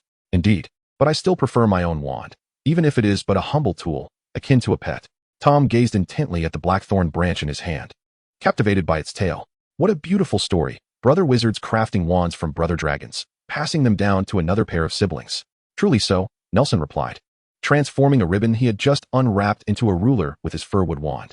Not bad, slightly inferior to my wand, but it suffices. No. Tom set down the wand, his gaze intense. Tonight, let us test the fruits of our magical studies on that beast. Chapter 29, The Serpent Hunter, Part 1. No. It is time to embark. In the evening, Nelson's door swung open once more, and he leaned wearily against the chair, a magazine spread before him. The table was cluttered with various books, a model broomstick, magazines, a crystal ball, and a heap of unwrapped boxes. He had spent the entirety of the afternoon preparing for the potential battle that awaited them that night, stealing moments to unwrap the Christmas gifts sent by his classmates. Hearing a commotion, Nelson looked toward the doorway where Tom stood. Tom, is this how you choose to venture out? Nelson, somewhat exasperated, rested his forehead in his hand as Tom, clad in a wizard's robe and wielding a wand, asked, Are you so concerned that others might not recognize you as a wizard? What of it? Tom shrugged nonchalantly. After all, there's no concealment charm on my wand. What harm is there in casting spells in front of those muggles? Do you not even glance at the books you purchased? Nelson pointed to the comic laid open on the table. Even aliens noted on a pair of glasses to obscure their faces. If too many muggles witness a wizard casting spells, the Ministry of Magic will eventually catch wind of it. You ought to dress like me, at least then. If you get into a scrap, you can make a swift escape. Nelson replied, calling out to Tom just as he was about to exit. Wait a moment, Tom. Yes? Tom turned, adopting a listening posture. Do you think I should take this? Nelson picked up the staff resting against the table and waved it a few times. If there's ever a need to strike someone on the back of the head, I believe this would serve quite well. Tom rolled his eyes. I think I'd like to use it on the back of your head right now. All right, just a jest. Nelson leaned the staff back against the table and called out to Tom again, who was turning to leave. Just a moment longer. Thank you for the comics. I truly appreciate this gift. Nelson lifted several volumes of action comics from the table, smiling as he did so. Bundle up, it's a bit chilly tonight. So your method of hunting for prey is simply standing in the street and hoping for the best? Nelson complained from the intersection 2 blocks from home. This place seemed to have once been a military camp, with dilapidated barbed wire lining the roadside, riddled with holes of varying sizes. He had donned a black trench coat over his robe, tightening it around himself while taking small, shivering steps. Had I known it would be this cold tonight, I would have worn something warmer. Don't fret, it will be over soon, Tom reassured him, standing nearby in a matching trench coat. They were similarly built, as Bella always purchased 2 identical garments, distinguishing them by embroidering the cuffs. Nelson thought. Couple outfits? How utterly silly. December in London brought early darkness, and the streets were devoid of streetlights, neon signs, or the bright glow of overworked programmers in high-rise offices, rendering the surroundings particularly dim. The two, cloaked in their garments, almost melded into the night, though Tom's pale complexion and Nelson's light golden hair still stood out somewhat. Tom glanced at Nelson, whose hair trembled in sync with his shivering body. It must be said that, in such situations, those with darker skin tones enjoyed certain advantages. And wasn't it you who suggested I layer up? Why are you the one feeling cold now? This is what we call survival of the fittest, Nelson replied, his voice trailing off as he withdrew his hands from the warm confines of his coat pocket, gripping his wand tightly and adopting a defensive stance. He heard a rustling sound emanating from the street, a cacophony of myriad noises overlapping, not coming from a single direction but rather from all around, and not from a singular distance, but varying in proximity. Nelson paused in his speech, straining to discern the source of the noise that could evoke irritation or even frenzy, the sound of countless scales scraping against the hard ground. Tom, Nelson shouted, be careful. It's shaking people. Don't worry, Tom replied nonchalantly, standing beside him like a nonchalant little bear. They're called by me. The jarring sound of friction grew louder, and the ground nearby began to writhe as if animated, shimmering with a flickering black light. As the noise intensified, the 4 streets converging at the intersection twisted like a rising tide. The fluorescence flickered. Unable to resist, Nelson illuminated the area, pointing his wand at the ground. He beheld a multitude of snakes, large and small, entwined and crawling from all directions. Tom floated about a meter above the ground, surveying the writhing mass of serpents surrounding them like a king observing his subjects. The snakes maintained a respectful distance, forming a standard oval around the two. Their heads raised high, flicking their tongues as they gazed up at Tom. Tom regarded his surroundings with an expression devoid of emotion. The red glint in his eyes was particularly striking against the night. Suddenly, the snake throng fell silent, leaving only the whisper of the wind in the darkness. Tom's lips barely moved, yet emitted an unpleasant, guttural hiss reminiscent of a snake's low growl, a sound that was faint yet traveled far. As soon as Tom's words faded, the snakes, as if receiving a command, scattered with astonishing speed into the crevices and shadows of the night, creating a scene akin to receding tides. Nelson relaxed his body, lowering his wand-holding arm, and stretched his tense shoulders, glancing at Tom, who had now descended to the ground. Where on earth did you find so many snakes? Nelson shivered, hearing the occasional sound of scales grazing and hissing in the distance. Surely, there must be hundreds, or even thousands of them. Are there that many snakes in London? Do snakes consume household waste? Nelson was somewhat intrigued. He knew that lions, eagles, or badgers did not exhibit such habits. A large question mark appeared above Tom's head. He suppressed the urge to strike Nelson on the back of his head with his wand and explained, rats consume household waste, which is why London has a plethora of rats. Snakes eat rats, hence the abundance of snakes in London. I see. So how do we find that particular snake? Nelson inquired. There is a significant difference between snakes. Tom's expression grew increasingly smug. Dear Mr. Encyclopedia, it is truly an honor to add a note for you. An enormous python entering the West End is akin to a 3-meter-tall giant arriving in London. It is far more conspicuous than the moon at night. Have you noticed that a large portion of that snake group is heading in the same direction? Tom stepped onto one of the streets connected to the intersection, looking skyward, though the moon in London's night sky was rather unremarkable. I didn't notice, to be honest. I didn't look at all, Nelson replied, tightening his coat as he followed Tom. Though I am a Slytherin student, I truly dislike snakes. I have never been fond of these slimy, twisting creatures, let alone having hundreds or thousands of them slithering towards me in a tangled mass. Oh, Nal. I believe you have a rather stereotypical view of snakes. Tom bent down to pick up a small green snake from the ground, coiling it around his index finger and presenting it to Nelson. You can't confuse them with caterpillars. Look at it, how delightful it is. You are practically a creature of the dark arts. Nelson instinctively leaped back a step, urging him to remove it. Laughing, Tom toyed with the little serpent, bringing his hand to his lips to utter a few words in a serpentine hiss before gently placing it in the grass by the roadside's barbed wire. He turned around, a playful glint in his eye as he threatened Nelson. I hope you can gradually acclimate to the idea of waking each morning to find a snake lying on your pillow. Tom, Nelson exclaimed, his tone laced with urgency as he drew his wand towards him. Hey, no need to get so worked up, Tom replied nonchalantly, slipping his hands into the pockets of his coat. I want to even put a snake in your bed. Shatter it to pieces. Obstacle ahead. At the moment Tom cast the shattering spell behind him, Nelson's barrier charm zipped past Tom's face, aimed at the massive black snake that lunged toward him from the shadows. It was clearly no ordinary beast. It shimmered with an eerie glow. Tom hastily ran to Nelson's side, turning to raise his illuminated wand in solidarity. It seems our spells failed to wound it, Nelson remarked, his brow furrowed. Tom's shattering spell struck the ground, kicking up a cloud of dust. Within that haze, the light emanating from Tom's wand illuminated a colossal and oppressive figure. Hovering more than 2 meters above the ground, a pair of glowing green eyes gazed intently at them. The vertical pupils gradually expanded into a disquieting round shape. And as the dust cleared, the once indistinct massive form became increasingly evident, its poised stance ready to spring into action. Chapter 30. The Serpent Catcher, Part 2. I didn't expect you to deliver yourself right to my doorstep. Tom grinned malevolently, his crimson eyes fixating on the serpent that emerged languidly from the fog, licking his lips. The black serpent slithered forth, and with a casual flick of his wand, Tom traced an arc in the air that mirrored the confrontation with the giant snake. Compared to his previous attempts in the dormitory, his incantation now flowed with greater precision and nonchalance. The dark smoke that had once aided him in summoning serpents coalesced at the tip of his wand, intertwining and entwining as it surged along the arc he drew, forming a long, black pillar of smoke as thick as a person, glaringly visible against the night's darkness. The colossal serpent seemed to sense the threat, tightening its massive form, coiling its tail, and raising its upper body to gaze down upon the pair from a height of 3 to 4 meters. Its jaws were firmly shut, head arched back, and its enormous green pupils slowly constricted, a translucent membrane gradually veiling its eyes. Suddenly, it opened its jaw wide, exerting force throughout its body, the ground beneath it fracturing like a spider's web in all directions.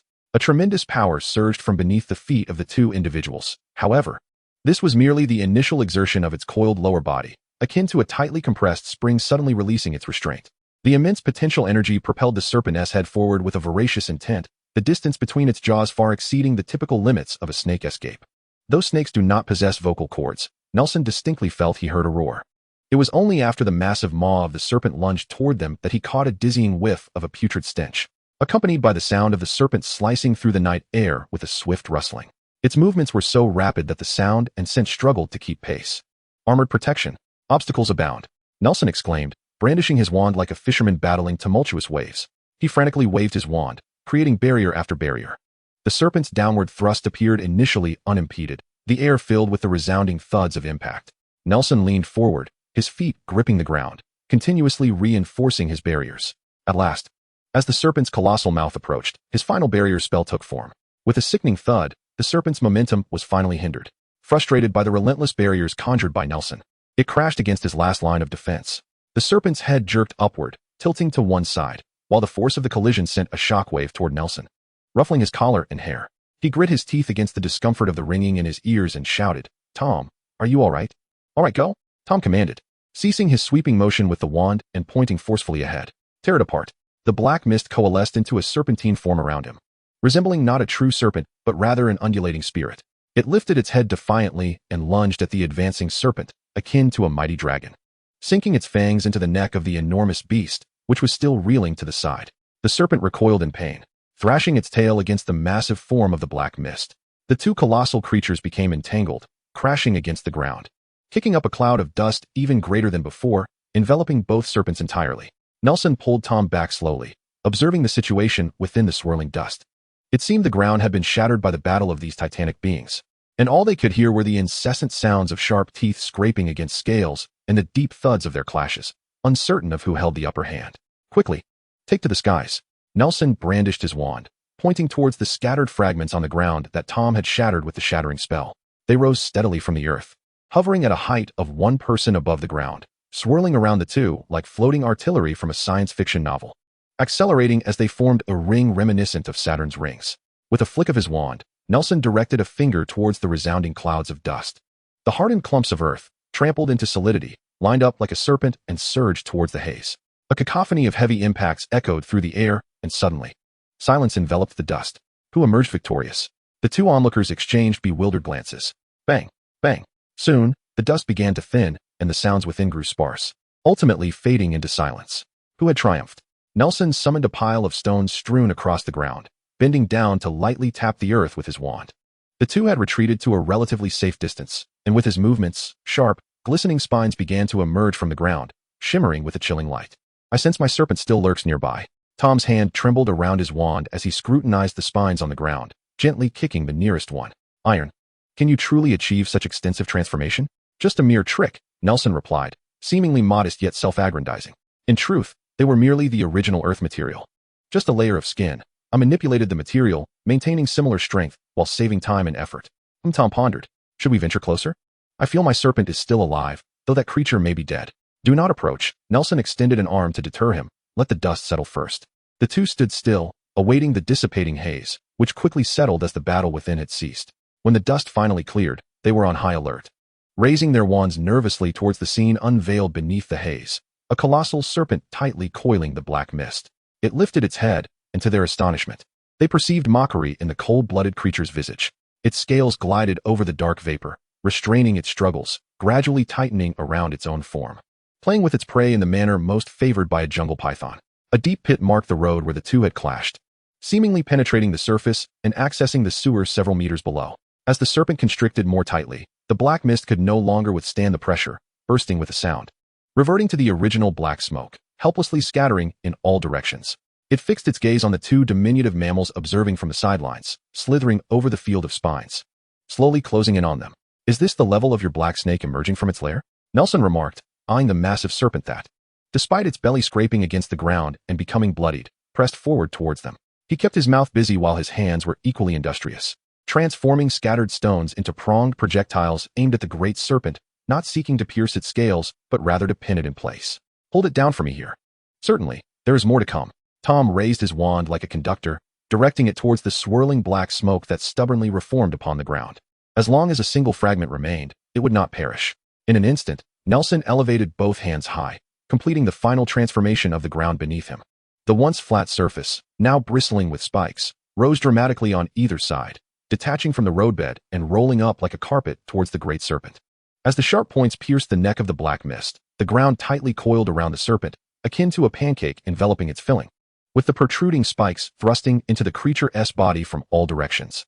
Did you think you alone could ensnare your prey? Observing the creature struggling for breath within its cage, Nelson pressed down on his wand, causing the ground beneath to constrict slowly, poised to deliver the final blow. The surface transformed into metallic, sharp stingers, burrowing deeper into the serpent's flesh as the space diminished. Nelson sensed the resistance fading. As the creature seemed to relinquish its fight, its dark red blood, reeking of iron, spilling across the ground through the openings on either side. Seeing the snake, tightly bound, flicking its tongue, its green pupils completely clouded, Nelson shook his head and raised his wand, ready to grant it a swift end. Wait, Tom suddenly interjected. What is it? Vengeance has been served. There is no need for further torment. Nelson glanced at Tom, who was frowning and appeared to be listening intently. Yet he seemed to have no intention of prolonging the creature's suffering.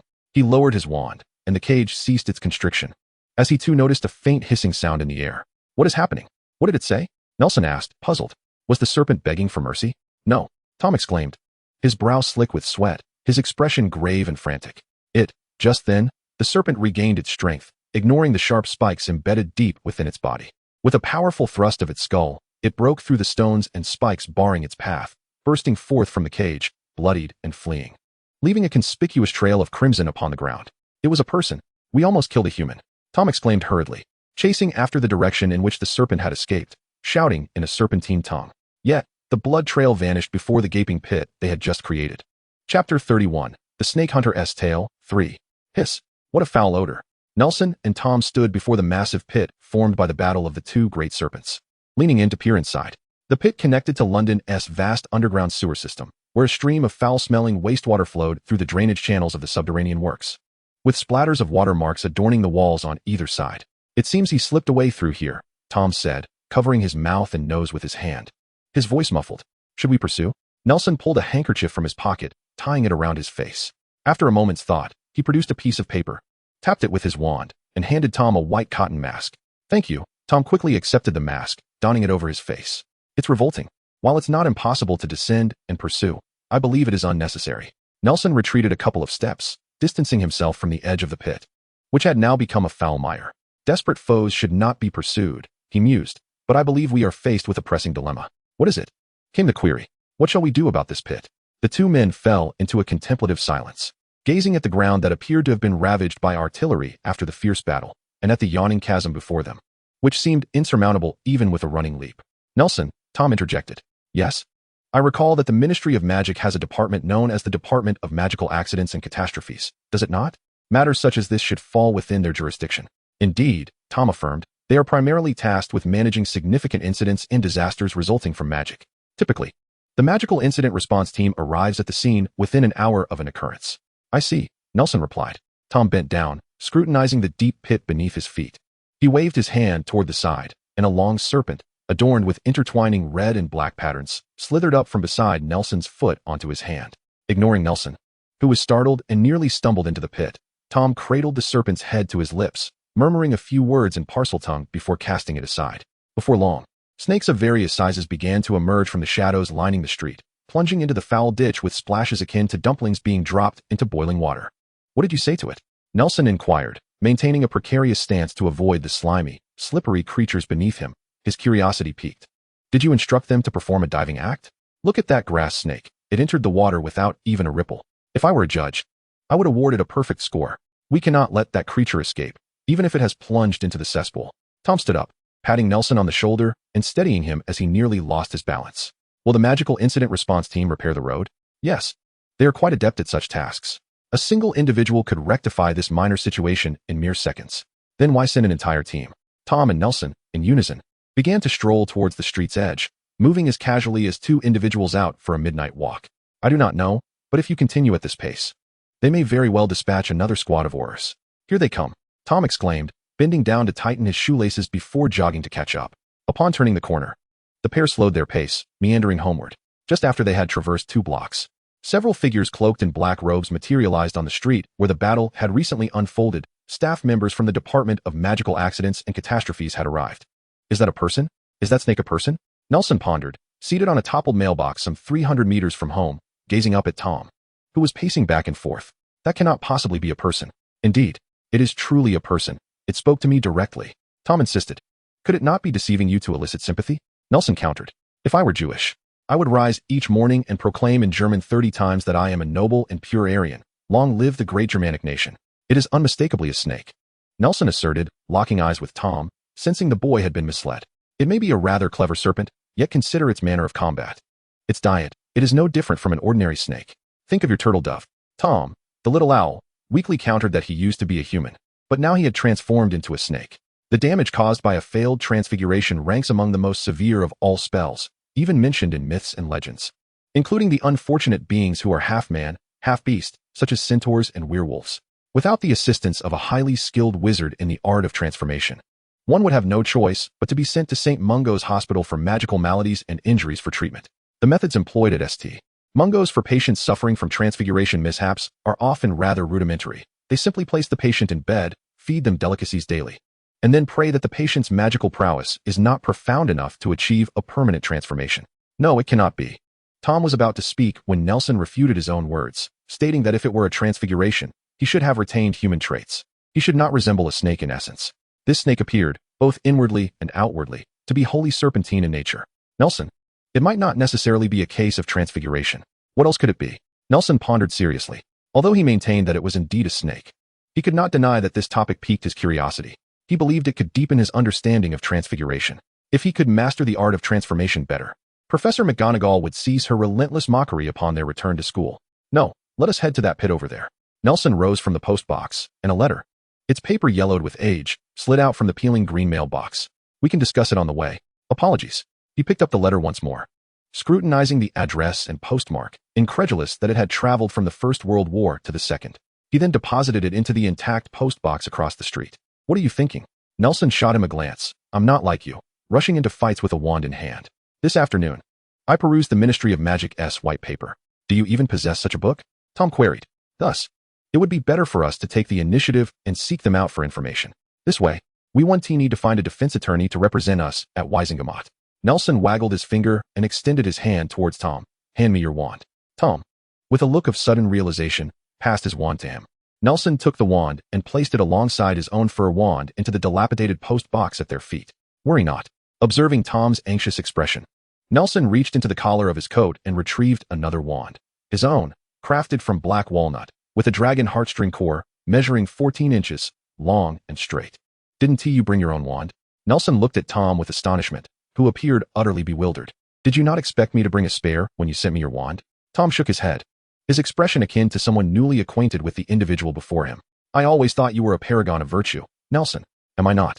Nelson shrugged, gesturing towards Nicholas's house in the distance. Tom's wand is coming. With a crack, the sound of shattering glass echoed. I have just corrected my habit of opening windows carelessly. Sir, 2 young individuals have arrived, claiming to be local residents. On the Serpentine Street, a gaunt man clad in a wizard's robe reported to a stout gentleman in a suit, who stood in the road with a prominent red nose. The man gestured towards the direction where Nelson and Tom stood, both of whom were filled with curiosity as they gazed at the wizards from the accident recovery team casting spells in the middle of the thoroughfare.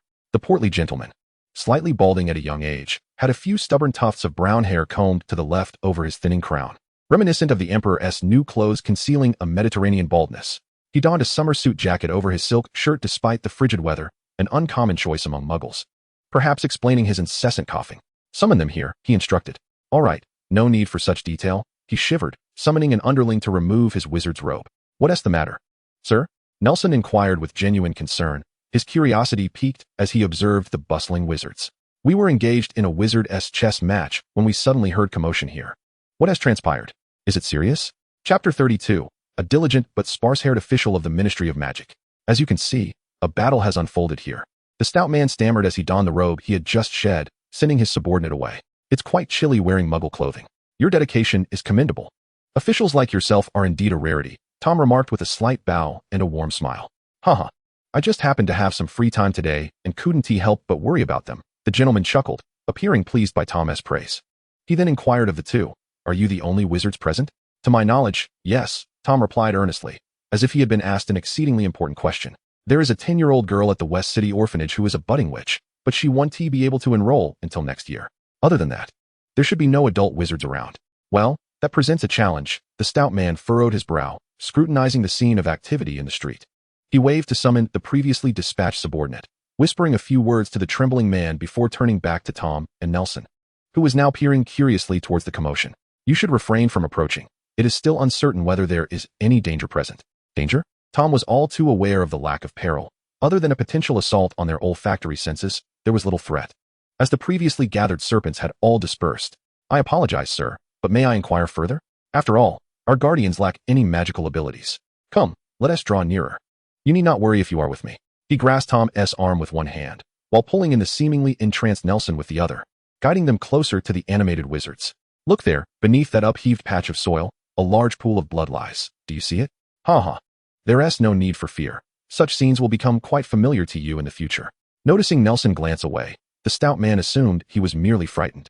See, the blood on the ground is substantial, indicating a significant volume of blood loss, far exceeding that of a typical adult wizard. What does this signify?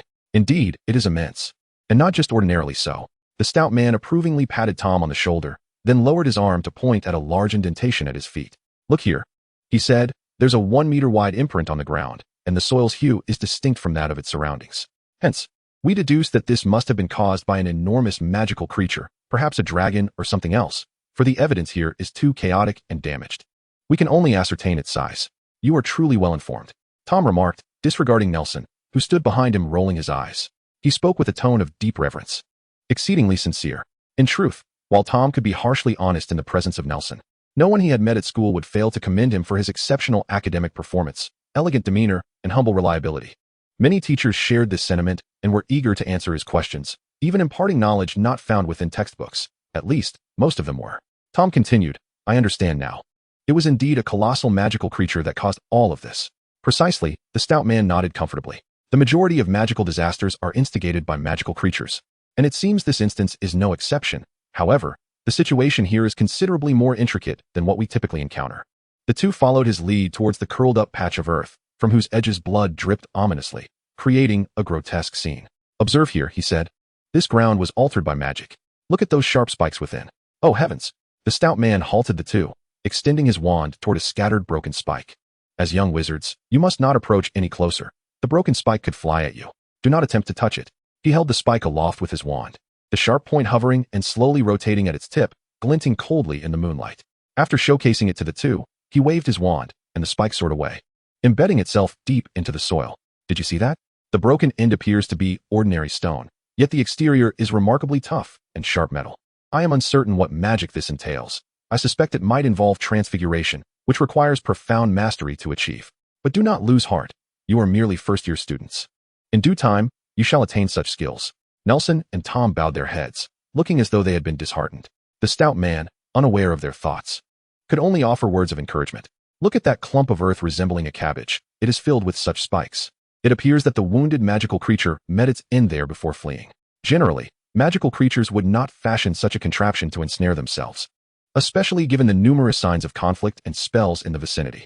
He lowered his voice, bending close to the two and speaking in a tone akin to recounting ghost stories. Thus, it is possible that a ruthless dark wizard engaged in battle with a gigantic magical creature, and ultimately, the creature fled.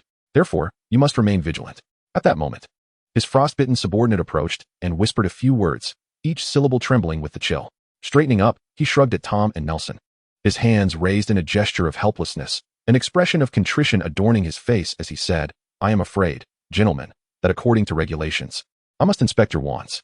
All right, start with mine, Tom replied, his expression still somewhat perplexed, while Nelson readily handed over his walnut wand. A flash of white light erupted, and the stout man's wand soared away. He scratched his head, feeling a bit awkward. My apologies, sir, it was the summoning charm. Tom sincerely apologized. I forgot to bring my wand when I left, and in my haste to come here, fearing potential danger, I asked Nelson to summon my wand using the summoning charm. Impatiently waving his wand, a burst of orange light shot from the tip, enveloping his subordinate's chest and swiftly covering his entire body. The man's complexion instantly brightened, and witnessing this silent spellbinding left Tom and Nelson momentarily speechless. Clearing his throat, he puffed out his chest and proclaimed with feigned authority, "A wizard must never be without his wand. Remember that." A plume of white mist gradually emerged from the tip of Nelson's wand, coalescing in the air into a brand new newsboy cap, which then burst apart into a cloud of vapor. "Sir, this is transfiguration. We accidentally damaged a child's hat, and Tom conjured a new one for her. I merely reinforced it. She is also a witch, and we will report the incident to the Ministry of Magic tonight." Nelson explained from the side. "No worries, no worries," the stout man replied, casting a disdainful glance towards the direction of central London. "No one would spend their days idly staring at a trace like that. I am Tom Riddle. I am Nelson Williams. We have yet to learn your esteemed name. Should we discover anything further?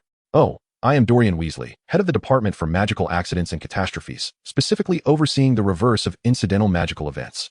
If you need to correspond, you may send a message directly to my office using Floo powder." He winked at the two, and it was then that Nelson noticed the few stubborn strands of hair remaining on his head glowing red in the twilight. Chapter 33, The Night Bus. To his surprise, the earliest superhero was like this. Nelson lay on his bed, propped against the headboard, flipping through the comic book Tom had gifted him, marveling at its contents. "I can't comprehend why you enjoy such things," Tom said, seated on the floor, leaning back against Nelson's chair as he relieved his battle-worn fatigue, meticulously polishing his wand with a handkerchief. "I find the author exceedingly foolish. How could an extraordinary being live in such dire straits?"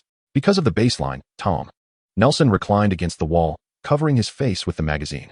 "Society exists upon the foundation of order, even if you are a wizard of exceptional prowess. You must adhere to this, or we would become prey, hunted and used as wand cores. Perhaps, who knows?" Tom replied noncommittally.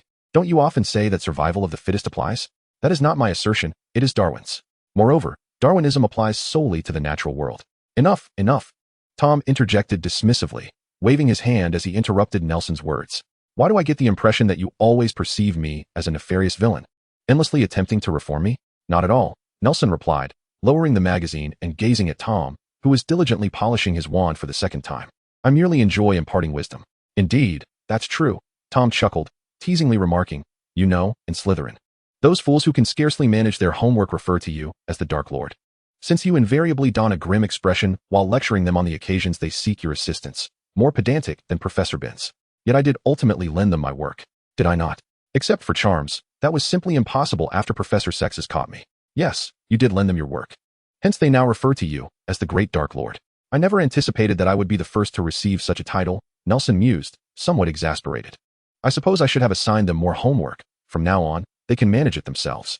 As the two continued their conversation, each engrossed in their own tasks, Nelson flipped through the comic book while Tom cautiously tucked his polished wand into his sleeve and retrieved a crystal ball from his pocket to toy with. "Shall we engage in divination?" he asked, placing their wands side by side on the table and rolling the crystal ball between them like a train on tracks. "Do you still believe in that nonsense?" Nelson scoffed, having always held a disdain for the art of prophecy. To him, the conditions for such predictions seemed so absurdly stringent that it resembled a farcical charade concocted by a mute to validate their status as a wizard. "Don't you believe it? I observe that both students and teachers in divination hold you in high regard," Tom remarked, aware of Nelson's aversion to the subject. He assumed Nelson's disdain stemmed from a perpetual glimpse into his own dismal fate, unaware that Nelson was utterly skeptical. After all, many renowned prophets throughout history had made astute predictions regarding significant events.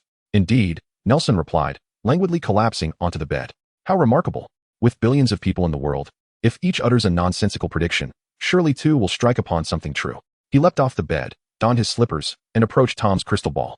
With a theatrical flair, he cupped his the owl-eyed Tom appeared to be in a state of frustration. "Did you forget that you mentioned you would be heading to London tomorrow morning? I am going to the post office to send a letter." "Gnarl, are you suggesting that wizards also take the bus?" At 6 o'clock the following morning, the street lay shrouded in darkness as Jonas and Bella stood at the door, watching Nelson and Tom await the bus. Trams are still in use on the streets of London. However, I suppose magical vehicles do not require tracks. Dumbledore informed me that they have been operational since 1865. Nelson furrowed his brow, pulled out his wand, and gestured as if to hail a taxi. If he did this, the vehicle would surely stop for him. Wizards sometimes exhibit remarkable adaptability to technological advancements. Indeed, it is quite advanced. I have heard that certain countries are also researching such positioning systems, Jonas concurred. "Magic, in some respects, is incredibly convenient," remarked Nelson. "Yes, and I believe that, for the most part, it greatly simplifies life compared to that of ordinary people." Jonas nodded in agreement. "Gnarl, the camera you brought is a boon for photographers and journalists. There is no need for development. And one doesn't even require a flash while taking pictures.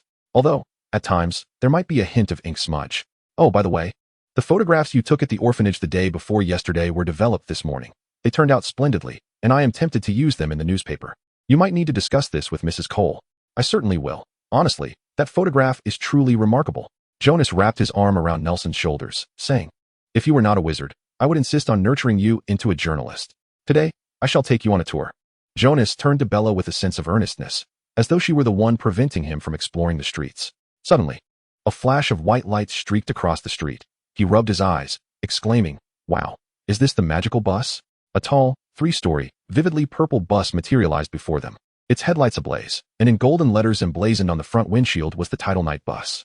It appeared to sway precariously, as if it might topple over at any moment due to its height, and it looked as if it might burst from being overly stuffed. Tom remarked, the color of this bus is truly nauseating. It appeared out of thin air and came to a sudden halt before the 4 of them. Before it had even fully stopped, the door swung open. Observing the long, oddly curved tire marks on the ground, Tom swallowed nervously. Can we possibly choose a different mode of transportation? If all else fails, we could take a taxi.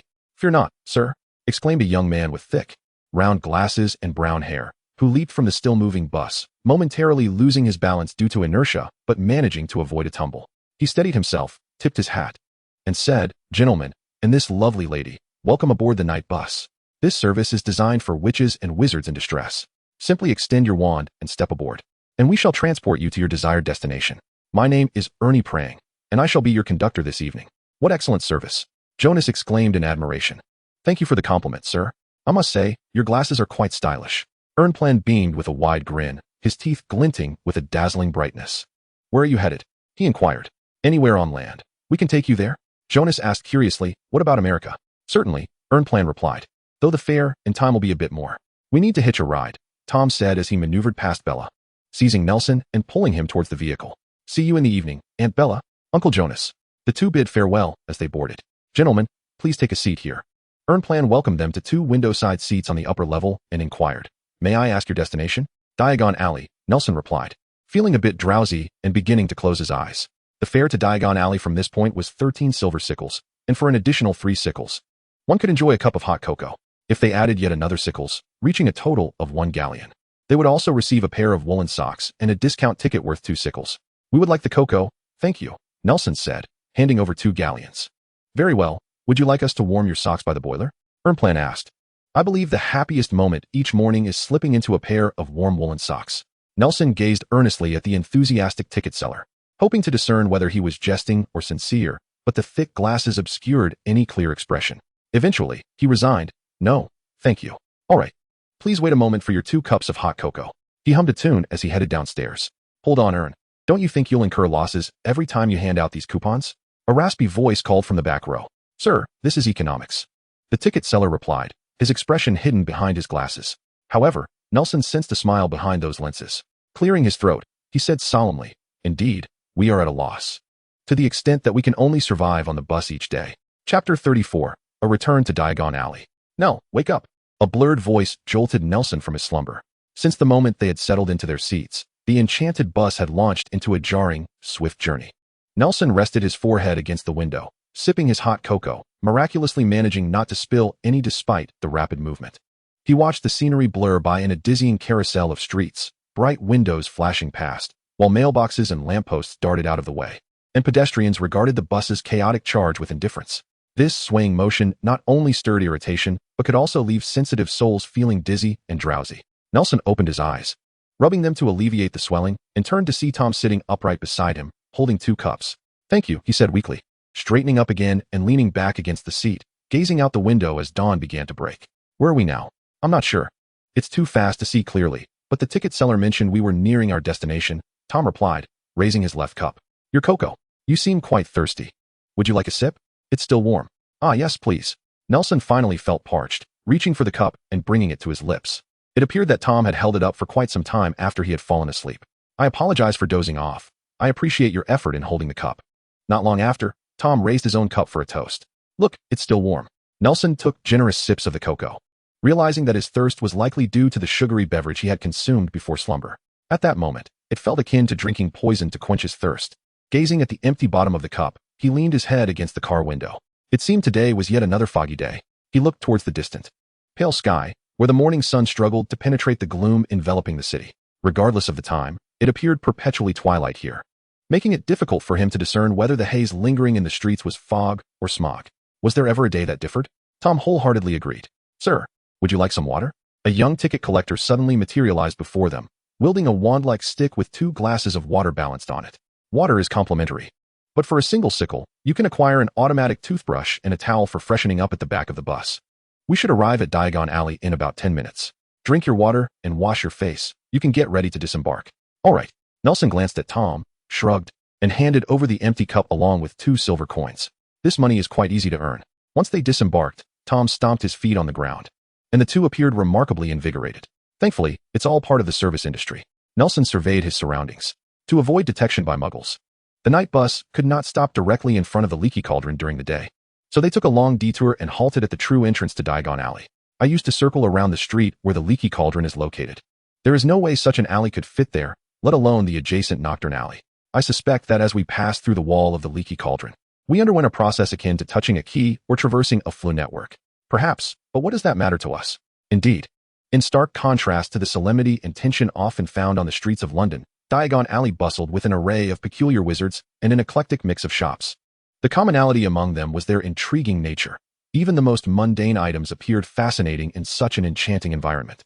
The sky above was clear and azure, a testament to their distance from London.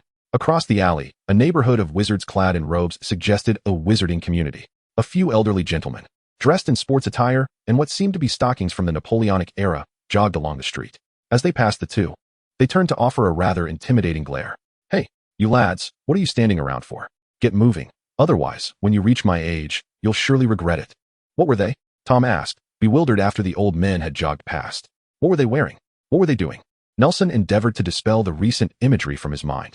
Let us proceed. Diagon Alley had already come alive with activity, vendors hawking their wares from wooden boxes, and cloaked figures darting among the throngs of pedestrians. An old hag, manning a stall, was enthusiastically peddling her protective charms to passers-by. Would you care to examine this talisman crafted by the illustrious Merlin himself? It effectively wards off werewolves and vampires, and I ask for a mere 80,000. She exclaimed. You might as well sell it to Bella Swan. Nelson shouted back, then turned to Tom, whispering, can't she see that the vendor next to her is a vampire? The old witch rose, pursuing the question of who Bella Swan was, but alas, the two had already vanished into the bustling crowd. To be honest, I couldn't tell either. Tom admitted. Oh, perhaps you missed it, Nelson replied, sensing Tom's discomfort. Though the distinction between a vampire and a witch is quite subtle, it is discernible upon closer inspection. All right. Tom hurriedly shifted the topic, gesturing across the street to a tall woman carrying a birdcage. Doesn't that woman bear a striking resemblance to Lady Coral? My goodness, she truly does, Nelson observed. The two noticed that she had approached a pet shop. Let us take a look. I could get you a toad or something. Tom appeared reluctant to enter the pet shop. I'd rather not. Hey, you two. A displeased female voice called from behind them. Nelson turned to find the tall woman with the birdcage standing there, adorned with a purple top hat. Her dark hair was tightly bound into a ponytail, and her sharply angled eyebrows framed piercing black eyes. Her features were strikingly defined, with high cheekbones and a pronounced nose, giving her an air of authority. It was evident that she was not one to be trifled with, as demonstrated by her determined stride across the street. By the way, who is Lady Coral? Apologies, madam. Nelson stammered, noticing a gust of wind had lifted the corner of the black cloth draping the birdcage, revealing a vulture within. Those who kept such birds were typically formidable. His instincts kicked in. Lady Coral is a renowned beauty from our area, isn't that right, Tom? Indeed, Tom replied nonchalantly, appearing somewhat eager for a confrontation, as if ready to draw his wand at any moment. Very well, she nodded, scrutinizing the two of them. You are students from Hogwarts, I presume? I am Nelson Williams. Are you one of our senior classmates? He inquired, unable to recall having met such a figure before. Close enough, I am Augusta. I know you. You are the little friend of Minerva, are you not? She continued, seemingly to herself. I have always said she ought not to associate with Muggles. May I interrupt? Tom interjected, puzzled by her remarks. Are you referring to Minerva McGonagall from Gryffindor? Indeed, I often see them together. That was merely for transfiguration studies, Nelson clarified. Is there a difference? Augusta's thoughts appear to be in disarray. Frankly, if Nelson Williams and Minerva McGonagall were to unite, I would not be surprised if tomorrow Nelson suddenly wed Professor Armando Dippet. He seems amused by his own musings, unable to stifle his laughter. My apologies, senior. We have a few matters to attend to, so we shall take our leave. Unable to endure the machinations of the two, Nelson pulled Tom away, promising to seek your counsel upon the commencement of the term. Very well, I shall also seek out Minerva, farewell. Augusta shrugged and merged into the crowd. What time is he arriving? Tom and Nelson had traversed nearly half a street and were now seated at Shelton's ice cream parlor, indulging in refreshments. Their feet surrounded by an assortment of non-postable purchases. Shelton had introduced a seasonal hot beverage, thus the establishment remained bustling with patrons. I truly cannot fathom why it is so challenging to travel by train to London, secure a lodging for the night, and then proceed by train to Hogwarts. Moreover, he is well aware of the location of Diagon Alley. Is it truly necessary for someone to escort him? It is indeed unnecessary. Did Albus not convey this to you? He has a penchant for disparaging others, suggesting they possess diminished intellect. A man clad in a khaki coat with mud-caked leather boots plopped down beside them. Nelson looked up to see his haggard face, unkempt stubble, and tousled chestnut hair. You must be Nelson, am I correct? Did you bring the items? Chapter 35. I am the brother of Albus Dumbledore, but you may call me Aberforth. May I inquire who you are? Excuse me. Yes, I am referring to your backside. This abrupt interjection from the man, seemingly oblivious to Nelson's inquiry, exuded a sense of familiarity as he boldly occupied the vacant chair at their table, inadvertently nudging Tom's seat aside. Ah, are you two on a date? It has been quite a warm journey. His unexpected arrival, animated demeanor, and greasy remarks rendered Nelson and Tom somewhat anxious. They instinctively dropped their spoons and reached for their wands. Put your hands back in your pockets. You truly are Albus's students, just as clandestine as he is. Though it was the dead of winter, he appeared rather warm, wiping sweat from his brow with his sleeve. And with a brusque tone, he shouted towards the busy proprietor, Shelton, a lemonade, with plenty of ice, and make it quick. Me? He looked up, feigning surprise. Are you inquiring about my identity? Oh, my apologies. I did not expect anyone to be curious about who I am. I assumed you were asking about someone else. Like Shelton, does my identity truly matter? He adopted a nonchalant demeanor, accepting the lemonade from the proprietor while tossing a few silver coins in return. Taking a hearty sip through the straw and musing aloud, not at all, not in the slightest. Who cares who I am? I have even forgotten my own name. Naturally. No one cares what I am called. They all refer to me as the genius brother of Albus Percival Wulfric Brian Dumbledore. If you must assign me a name, you may call me Aberforth. Mr. Aberforth Dumbledore. Nelson observed the agitated man before him and, with a sense of understanding, sheathed his wand. He had not anticipated that Professor Dumbledore would appoint his own brother as a substitute teacher. Call me Aberforth, thank you. He appeared to harbor a strong aversion to the surname Dumbledore. Do not refer to me as Aberforth Dumbledore. That name sounds rather distasteful. Very well, Aberforth. This is something Mr. Dumbledore asked me to deliver to you. Nelson nodded reluctantly, retrieving the small parcel that Dumbledore had entrusted to him before the holiday. Moreover, we are not on a date. My apologies, Aberforth replied curtly, devoid of any genuine remorse. Perhaps I have become overly paranoid. Now, merely seeing two men walking down the street feels like a date. He accepted the parcel, peering through a tiny opening before cautiously stowing it in a zippered pocket on his right side. Suddenly, he raised his head, intrigued, and inquired. Did Albus not teach you how to discern a person's authenticity? What if I were a dark wizard in disguise? In that case, you too would have perished the moment you touched your wands. Mr. Aberforth, I am unconcerned with such matters. Nelson picked up a spoon that had fallen on the table, wiped it with a piece of paper, and stirred the now lukewarm beverage. Professor Dumbledore said that as long as a man with chestnut hair arrives, I would hand over the parcel to him. Chestnut hair, haha. Aberforth chuckled nervously. That is indeed my proudest attribute, the only distinction from the brilliant Albus Dumbledore. Moreover, whatever task Dumbledore entrusted to us students was unlikely to bear great significance. Tom had always felt an inexplicable wariness towards Dumbledore, which paradoxically fostered a deeper sense of trust. He continued Nelson's train of thought. This parcel must not be of much importance. Besides, even if something were to go awry, he would protect us. Ah, young men, allow me to offer you a piece of advice. Aberforth lifted his cup and took a vigorous sip until the glass produced a sound of ice colliding with one another. Before he spoke slowly, you would do well to avoid associating with Albus. Everyone claims he alone can defeat Grindelwald, but do you know why he refrains from intervening? It is because of Grindelwald's most notorious refrain, for the greater good, and Albus is the one who understands it best. As he spoke, Aberforth's tone escalated, the earlier reckless demeanor dissipating, his words transforming into fervent exclamations. Fellow diners turned to him, only to glance away upon hearing references to the Dark Lord. Casting sidelong glances at the man whose neck had turned a deep crimson, he raised the now ice-empty glass to his lips, tipping the remaining ice into his mouth. Chewing with vigor, producing a crunching sound. After a lengthy moment, he swallowed the remnants of ice as if completing a ritual, emitting a satisfied groan before gently continuing. Albus is not the benevolent figure you envision. He delights in assigning the most perilous tasks to the weakest individuals, while he cowardly lurks in the shadows, feigning virtue. Bufus let out a heavy grunt, slamming his cup onto the table, then gazed with keen interest at the two contemplative individuals before him. "We are not feeble beings." Tom also grunted, his eyes fixed in displeasure upon Bufus's face. He loathed being described as the weakest person. However, he could not emulate Bufus's crude tone, which resembled that of a prefect deriding a student who had breached school regulations. Bufus remained noncommittal, shifting his gaze to Nelson, who met his stare resolutely, and began to articulate his thoughts slowly. "Mr. Bufus, I have no interest in such matters," Nelson stated, clasping his hands atop the table and resting his chin upon them. "Moreover, I believe Professor Dumbledore is not that kind of person." Upon hearing this, Bufus erupted into an uncontrolled laugh, but it soon ceased abruptly. He leaned forward, fixing his gaze intently on Nelson's unflinching face, and in a low voice inquired, "Oh, do you suppose you understand Albus better than I do?" Nelson nodded earnestly, replying, "I believe I have a deeper understanding of Professor Dumbledore than you do." Bufus maintained his unwavering gaze into Nelson's eyes, finding nothing but his own reflection in the sapphire depths. He sensed the boy's conviction when he uttered that absurd statement, and even wished to employ legilimency to discern the boy's thoughts. However, lost in contemplation, this man, capable of dueling with Gellert Grindelwald and Albus Dumbledore, was the first to avert his gaze. "Professor Dumbledore also instructed me to inform the substitute teacher on how to take the train," Nelson remarked, hastily rising to bid farewell. Tom lingered in his chair, seemingly reluctant to extend courtesy to this vulgar individual. "Well, my home is in Hogsmeade. Albus truly takes me for a fool," Bufus declared, draping his coat over his shoulders and retrieving a cigarette from his pocket, turning to Tom. "And you, lad? I hope to witness what it means to be not feeble when the school year begins." He then sidestepped and vanished into the crowd.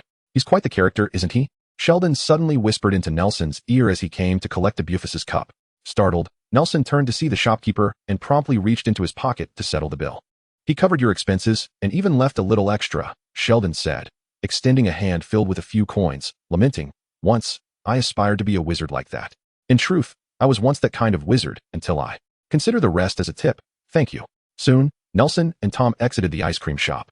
Gazing up at the sun, the clock atop Gringotts pointed slightly past 11. They planned to find a place to eat before continuing their exploration in the afternoon. "Nelson, what shall we eat?" "Anything is fine with me. What about you?" "The same." December 26, 1938, was destined to be anything but ordinary. As two exceptionally gifted young wizards wandered the streets of Diagon Alley, nearly starving from indecision about their meal, nearly depriving the magical world of two legendary tales. "Let us dine together." This morning, Augusta unexpectedly appeared behind Nelson and Tom, who were hesitating at the entrance of a French restaurant. She patted their shoulders and, as they turned around, pointed to a modest little shop behind her. "You've been wandering around here for quite some time. We were nearly dying of impatience inside. Come on, let us eat together." The two had practically lost their ability to think, and they followed Augusta into the small establishment. Upon entering, they were greeted by a rich, sweet aroma of cream. At a table by the window, a peculiar yet harmonious scene unfolded. The diminutive Flivvy sat across from a boy who appeared to be at least 2 meters tall, while the usually stern McGonagall animatedly spoke beside them. Chapter 36, The Tales of Beetle the Bard. "Oh, let us see who has arrived," Flivvy exclaimed, jumping from his chair to applaud their entrance, his tone and gestures exaggerated. Unfortunately, his short stature made him appear even smaller while standing than when seated on the bench. "Phileas, Nelson," he called out as he approached, bowing in greeting. "And who might this handsome gentleman be?" Flivvy bounced towards them, moving with a peculiar gait that resembled a fast walk or a race walk, infusing the diminutive man with an air of vitality. He looked up at Nelson beside Tom and cheerfully guided them to the table, asking as they walked, "Aren't you going to introduce us?" "Flivvy, I am Tom Riddle," Tom replied solemnly. Despite his frequent disdainful remarks about others, he held genuine respect for true strength, and Flivvy, as the champion of the dueling competition, undoubtedly fit that criterion. "Oh, I know you. Professor Slughorn is very fond of you," Flivvy said, energetically jumping back into his chair with a flourish. He snapped his fingers, and 2 chairs from the adjacent empty table wobbled and flew into place behind the 2 boys. Tom dropped the bags he was carrying onto the floor. "Who are you calling crazy?" Augusta teased, playfully poking at the vulture perched by their seats, her tone slightly irked. "Honestly, I recommend you visit St. Mungo's. If you don't go now, you might find yourself visiting frequently in the future." McGonagall rolled her eyes, waving her arm dismissively, as if shooing away a fly. "You barely passed your charms class. Don't say such things in front of the younger students." Augusta swiftly covered McGonagall's mouth with a speed that seemed almost superhuman. Noticing Nelson, Tom, and the tall boy beside them feigning ignorance of the exchange, she sighed and resignedly took a seat, mumbling incoherently about the worthlessness of studying charms.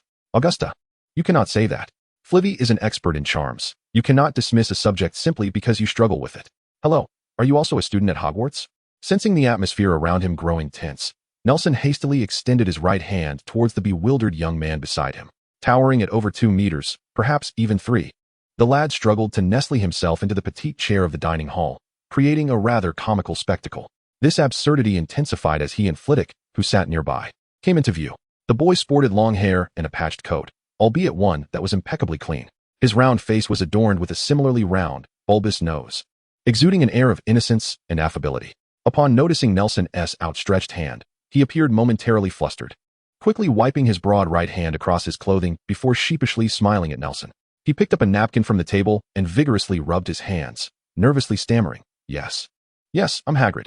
If all goes well, I should be attending Hogwarts soon. Nelson, observing the hand that slowly reached out to him, broke into a broad smile. Rising to take Hagrid's large hand firmly in his own. Leaning forward, he gave Hagrid's shoulder a hearty pat, exclaiming, Welcome to Hogwarts. The 3 older students paused their quarrel, watching with a sense of satisfaction as the two embraced, albeit somewhat awkwardly. Hagrid appeared quite pleased, his enthusiasm evident as he exclaimed, I should be starting in 2 years. Merlin's beard, my dad initially thought I wouldn't have any magical talent. You being here indicates that you do, Tom interjected, nodding subtly while flipping through the menu. Under Flitwick's guidance, he pointed at the various dishes, adding, I think you'd be best suited for Slytherin. It's the finest house, and Nelson can certainly assist you with your studies. I remained skeptical. McGonagall and Flitwick chimed in unison, with Flitwick further noting, however, tutoring is indeed an option, as we are on the brink of graduation. Hagrid merely chuckled, his expression one of endearing simplicity, for he had his own thoughts on the matter. Soon, the waiter brought forth their meals, and the 6 of them gathered around the table to eat. Continuing the conversation that had been interrupted by the 2 newcomers, McGonagall quickly finished her meal, wiped her mouth, pressed her lips together, and reopened the book she had previously set aside. So, are you all gathered here to read fairy tales? Nelson inquired curiously, grasping a cherry tomato that Tom had passed to him. This is no ordinary fairy tale. It is the tales of Beedle the Bard, McGonagall clarified, clearing her throat. Many scholars who study this book believe that the events depicted have real-life counterparts. For instance, it is believed that the story of Babbity Rabbity involves advanced transfiguration, specifically Animagus. The tales are filled with wondrous magical artifacts, and extraordinary creatures that have never been discovered, possessed, or utilized in the real world. Yet, even for wizards, they remain profoundly enchanting. Many spend their entire lives seeking clues without success. This, in turn, only fuels the desire for exploration. No one can resist the allure of profound magic, extraordinary artifacts, or the temptation of powerful, beautiful magical creatures. Augusta remarked, We are no exception. In fact, we have even gathered some clues. Yet, in the end, it is merely a fairy tale. Gnarl, Flitwick responded earnestly. The clue we discovered was actually uncovered over 130 years ago, and it was confirmed to be a fruitless lead. I simply enjoy these stories. Hagrid, looking rather foolish, chimed in, My father's bookshelf holds that very book. It accompanied me through my childhood, and I even learned to read with it. Professor Dumbledore had several upperclassmen bring me here to play, and I was surprised to find they too had read such tales. I had thought they only delved into those profound tomes of magic. Professor Dumbledore? Do you know him? Nelson inquired with curiosity. Indeed, my father ventures into the mountains every winter, Hagrid replied, his expression shifting to one of concern. Yet when Dumbledore was mentioned, he became reverential. Each time, he entrusted me to Dumbledore's care. Now that I have grown, I believe it unnecessary to trouble him. He also thinks I should interact more with others. He vigorously waved his arm, showcasing his robust bicep. Are you truly born in 28? I still have my doubts, Augusta said, gazing skeptically at Hagrid's arm. All right, he simply has a large frame, McGonagall interrupted. To be honest, I was already this tall in my first year. Ugh, Augusta grimaced. I find that rather disgusting. Indeed, Tom seemed to wholeheartedly agree, then casually asked, I am also a bit curious. Is there really a magic that allows one to conceal their heart or other vulnerabilities to become powerful? In truth, the heart is not a weakness for wizards, Flitwick elucidated. For the skilled healers at St. Mungo's, mending a damaged heart may take but a second. However, if you remove it as depicted in the stories, even a healer may be unable to save you. Ah, Tom pondered. So that is how it is. Well, many tales in the tales of Beedle the Bard are rich with metaphor. Aside from the witch who transforms into a rabbit, oh, may I have one? He pointed, eyeing a delectable treat. Upon receiving Tom's consent, Flitwick waved his hand, and a cherry tomato flew into his mouth. He savored it with delight while continuing to explain to the 2 who had not read the book. Moreover, the bouncing bowl may hint at advanced alchemy. Capable of creating magical artifacts with sentience, the Fountain of Good Fortune possibly represents the prototype of a luck potion. a legendary spring said to bestow luck. And the most renowned is the tale of the three brothers. Oh, this is delicious. I feel I am falling in love with this fruit. As the final flourish of his wand graced the napkin, it bore a luminous symbol, a circle intersected by a vertical line, which pierced through a triangle. Observing the entranced expression on Tom's face and the contemplative demeanor of Nelson, he slowly began to speak, his once sharp voice now carrying a deeper resonance. Ultimately, these are but stories. Moreover, a wizard's strength cannot rely on external objects. Chapter 37, Nagini. You are indeed correct, Tom nodded, adding thoughtfully. However, from another perspective, powerful magical artifacts must also serve formidable wizards, do they not? Indeed, Flitwick concurred with a nod of agreement. It is splendid that you can perceive it this way. Yet, upon overhearing their discourse, McGonagall spoke with a tone laced with concern. It is said that the Elder Wand, belonging to the eldest of the three brothers, currently resides in the hands of the dark wizard Gellert Grindelwald. A potent wand wielded by an even more formidable dark wizard could precipitate an exceedingly dreadful catastrophe. Moreover, his followers have adopted the symbol of the Deathly Hallows as their own insignia, should they acquire additional artifacts. The surrounding individuals expressed their trepidation regarding the wizarding world, their faith in societal order, and their determination to rectify the chaos, reminiscent of the late-night dormitory discussions common in universities decades hence. Though these individuals varied in age, knowledge, and lineage, they shared an invigorating camaraderie akin to spirited youth. Meanwhile, Nelson's gaze wandered. The magical realm of wizards bore a strong imprint of fatalism. The Elder Wand had passed through the hands of its ill-fated masters. The Resurrection Stone lay hidden within a tragic family, and the Invisibility Cloak was destined to bequeath to the story's protagonist, Harry Potter. The owners of these artifacts were fated to turn upon one another, and the Phoenix's tail feather was destined to vanquish its sibling, while a glass orb recorded by a hapless wizard could determine the fate of the world for decades. Now, what troubles you? Nothing, Nelson replied, regaining his focus as he noticed Tom's concerned expression beside him. Hasn't there been some change already? At this thought, he smiled with pride. There was a bone left in this meat that choked me a bit. Humph, you are quite peculiar, Tom remarked, skepticism evident on his face. Choked, and yet so cheerful? She placed her wand, which she had picked up at some point, on the table, proclaiming with pride, planning to ambush me? It is far too early for that. Nelson couldn't help but regard her with newfound respect. He had not anticipated that this student, who had struggled in charms class, possessed such reflexes and spellcasting prowess. Truly, she was destined to thrive, even at the venerable age of 80, as a singular consumer of Delacour's delicacies. Augusta refrained from speaking of such matters in their presence. McGonagall admonished, setting down her wand with a sigh before turning to Nelson, her expression conflicted. I have heard you hail from a Muggle background. If a Muggle were to discover that a dear friend of theirs was a wizard, what might they do?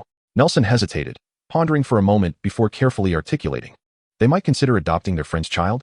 He could sense a large question mark materializing above McGonagall's head, while Augusta beside him was struggling to contain her laughter, cradling a birdcage. My apologies, Senior, Nelson began. It seems my father was a wizard, and his good friend, my uncle, adopted me. And my dear friend, as you know, Tom is also a wizard. McGonagall lowered her head in disappointment, seemingly striving to maintain her habitual fa-aude of strength. She defiantly lifted her gaze once more, only to hear Nelson remark, but I wonder, if one truly cares, what difference is there between a wizard and a Muggle? Indeed, Minerva, as far as I know, we have numerous half-blood classmates who enjoy blissful family lives. Flitwick, standing atop his chair, waved his hands, adding that both wizards and Muggles are human and appear quite alike. Hagrid's eyes were red-rimmed as he pulled out a handkerchief the size of a towel to wipe his nose, choking back tears while retrieving a photograph from a patch on his clothing. Nelson then noticed that the patches were, in fact, pockets sewn onto his attire. He laid the photograph upon the table, murmuring, I apologize, it reminds me of my father. At that moment, Nelson realized that within the towering figure before him lay the heart of a child scarcely 10 years old, a child who had been regarded as a monster, isolated and discriminated against from a young age. He leaned forward to examine the photograph that Hagrid had spread on the table, a yellowed black and white snapshot of a round-headed, diminutive man atop the shoulders of a similarly round-headed, tall child. It seemed that the positions of father and son in the photograph were reversed. Yet the love captured within the frame was undiminished. As Hagrid sobbed, he expressed his concerns for his father, who ventured into the mountains during the harsh winter months. He intermittently recounted his lineage. My mother is a giant, one of those brutal giants you read about in newspapers. But my father loves me dearly. Every winter, he seeks my mother in the mountains. I would rather be an ordinary Muggle. That way, I wouldn't be a burden to my father. McGonagall and Augusta, still glaring at each other, radiated maternal warmth as they patted Hagrid's shoulder in consolation. Flitwick, too, displayed a sympathetic countenance, while even Tom wore an expression of shock and pity. I possess a camera that can develop color photographs, Nelson said, standing on tiptoe to tousle Hagrid's hair, which was curled up in a ball on the chair. Your photograph seems quite old. I shall take a new one for you another day. Really? Hagrid lifted his head, his voice tinged with surprise, tears still tracing paths down his face, creating a rather comical appearance. Hagrid, Tom suddenly broke the silence, drawing everyone's attention. You must not speak of this to anyone. In the dilapidated suburbs of West City, evening fell, the sky unchanged from the morning when the two had departed. To be honest, I regret it. I would rather be seen as a freak. I would prefer to work myself to exhaustion. The two of them set down their burdens and rested on a mail post by the roadside. McGonagall, witnessing their struggle, initially intended to lend her unnoticeably expanded bag to Nelson. However, upon seeing the exquisite handbag adorned with a pink cat made of pearls, he resolutely declined. At that moment, he regretted his decision immensely, declaring, I've resolved it. I shall immediately learn the undetectable extension charm once school begins. Of course, after all, with magic, peculiarities will surely abound, perhaps even more than in the Muggle world. Indeed, while the most inscrutable aspect of the Muggle world may be the human heart, the magical realm might very well hold even more absurdities. Nelson was deeply intrigued and curiously inquired, I never imagined you would care for Hagrid. Tom retorted, Am I truly that indifferent? He continued, I simply perceive a resemblance between us. He is a giant in the wizarding world, while I am a wizard in the Muggle realm. I suppose without you, I might have ended up like him. Tom, feeling the weight of being feared, isolated, and even bullied by those around him, expressed, Perhaps I would be slightly stronger, not as fragile, but I doubt I would have become the person I am today. I am no fool. Nelson, Tom murmured, lowering his gaze. I understand your concerns. I cannot fathom the source of your anxiety, but I believe you have misjudged this situation. Tom, I merely show. Tom abruptly seized Nelson's arm, raising a finger to his lips in a gesture of silence. Listen, what should I be listening for? Nelson, mirroring Tom's posture, held his breath in an attempt to discern any sounds. All he could perceive was the howling wind and the distant, indistinct sounds of a factory's boiler and grinding gears. Just as he was about to speak, Tom produced his wand. She is coming. She. Do you recall that serpent? I mentioned it was once a person. I do remember. So it is a woman? Nelson questioned, skeptical of Tom's sanity, only to witness Tom stuffing objects from the ground into an abandoned mailbox, covering it with the lid, and tapping it with his wand while emitting hissing noises. He then tugged at his own arm, leading them down another street, and Nelson had no choice but to follow. Indeed, she is a woman. Tom, I am not deceiving you. She is right beneath our feet in the sewer, Tom explained rapidly. Her tale is coherent, and it feels authentic.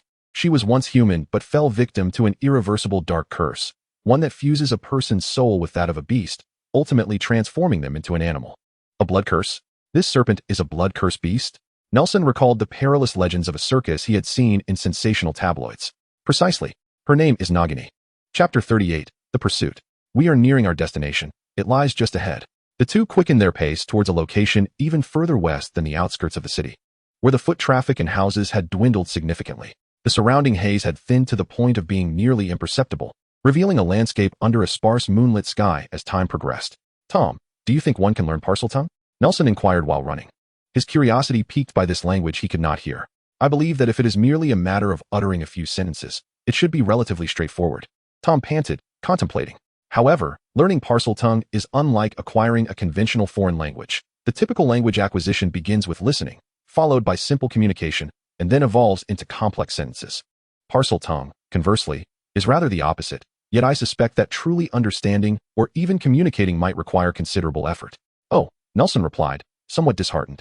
Realizing this was indeed a rare magical skill, and his interest was merely one of curiosity. However, I shall impart my knowledge to you. With your remarkable intellect, I am certain you will grasp it readily. Tom approached the precipice that lay before them, resting his hands on his knees as he leaned forward to gaze down. We have arrived, he declared. Nelson stepped closer, peering into the chasm below, where a shallow gorge revealed a cracked riverbed, a stream that had inexplicably altered its course. The slope nearest to them was steep, while the opposite side was gentle. Directly beneath Nelson, a protruding concrete pipe, wide enough for a single person to pass through, beckoned. Is this the place? Must we venture inside? He pondered, furrowing his brow as he scrutinized the pipe, which appeared to be a sewage outlet linked to a long-abandoned factory nearby. Not far away, a narrow passageway, seemingly worn down by some unknown friction, led from the riverbank to the entrance. Beneath the pipe, a patch of blackened ground radiated outward, stark against the surroundings. This river, which should have fostered a vibrant ecosystem upon its fertile bed, now lay barren. One could easily surmise that this desolate environment was not unconnected to the effluent outlet. Surely, It does not lie in wait for us below, does it? The moment we enter, we would be besieged by a multitude of serpents, perishing in torment.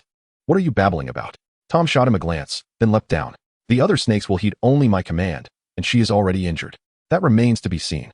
Nelson crouched, bracing himself against the ground before making a leap to the edge of the pipe. Good heavens! He approached Tom, raising his gaze to examine the concrete structure, which appeared to have a diameter of nearly 2 meters.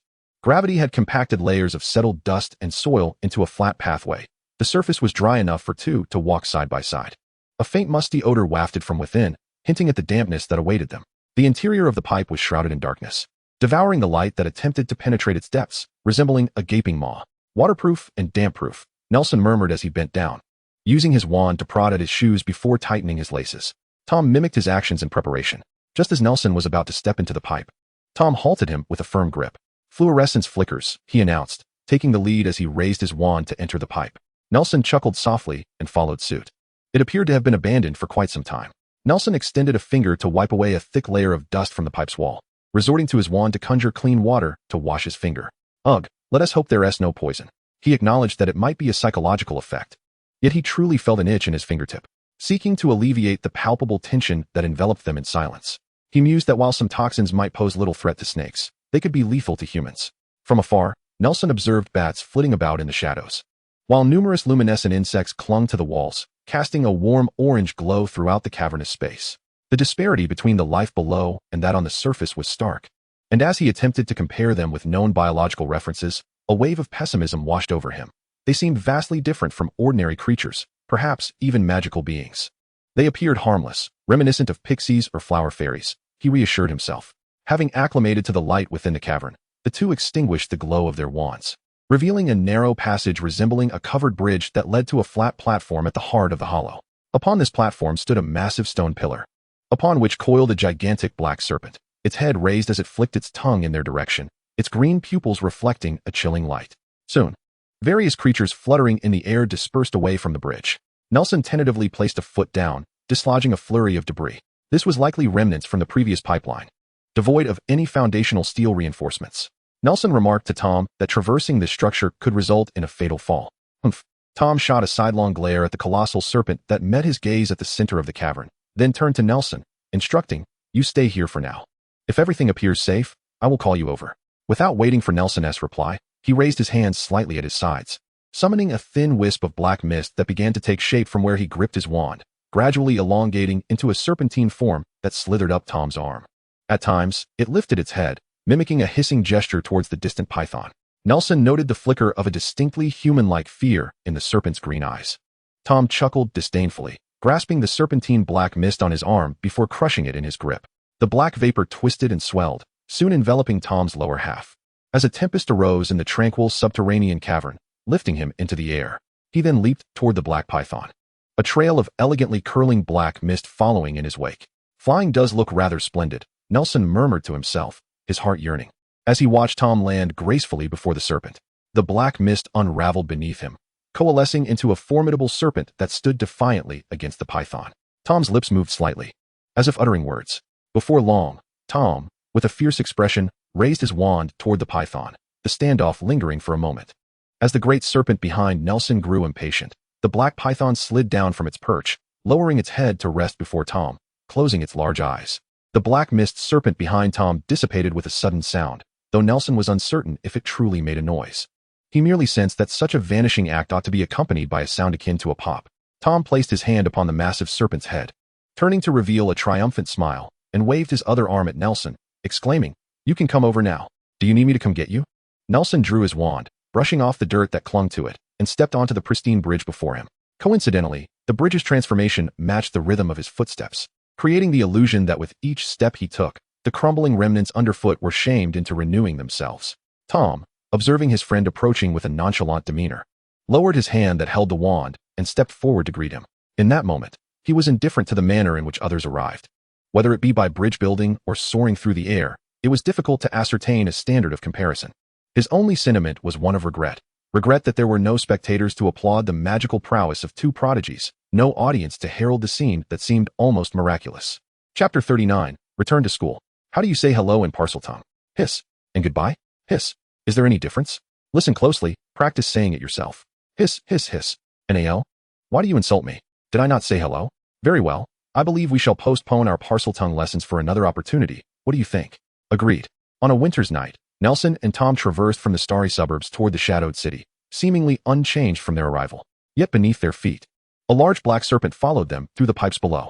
Contrary to Nelson's long-held belief, Nagini was a viper, not a python.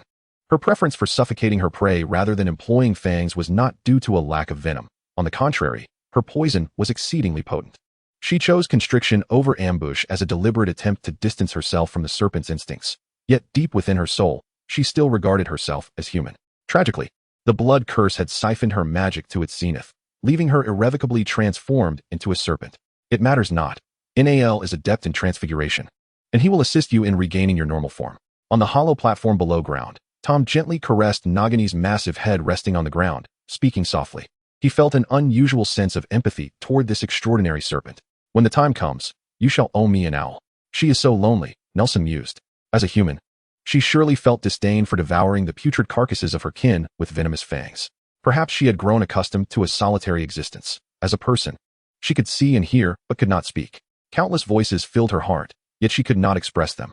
A solitary, wandering serpent's body imprisoned a soul unable to communicate with the outside world.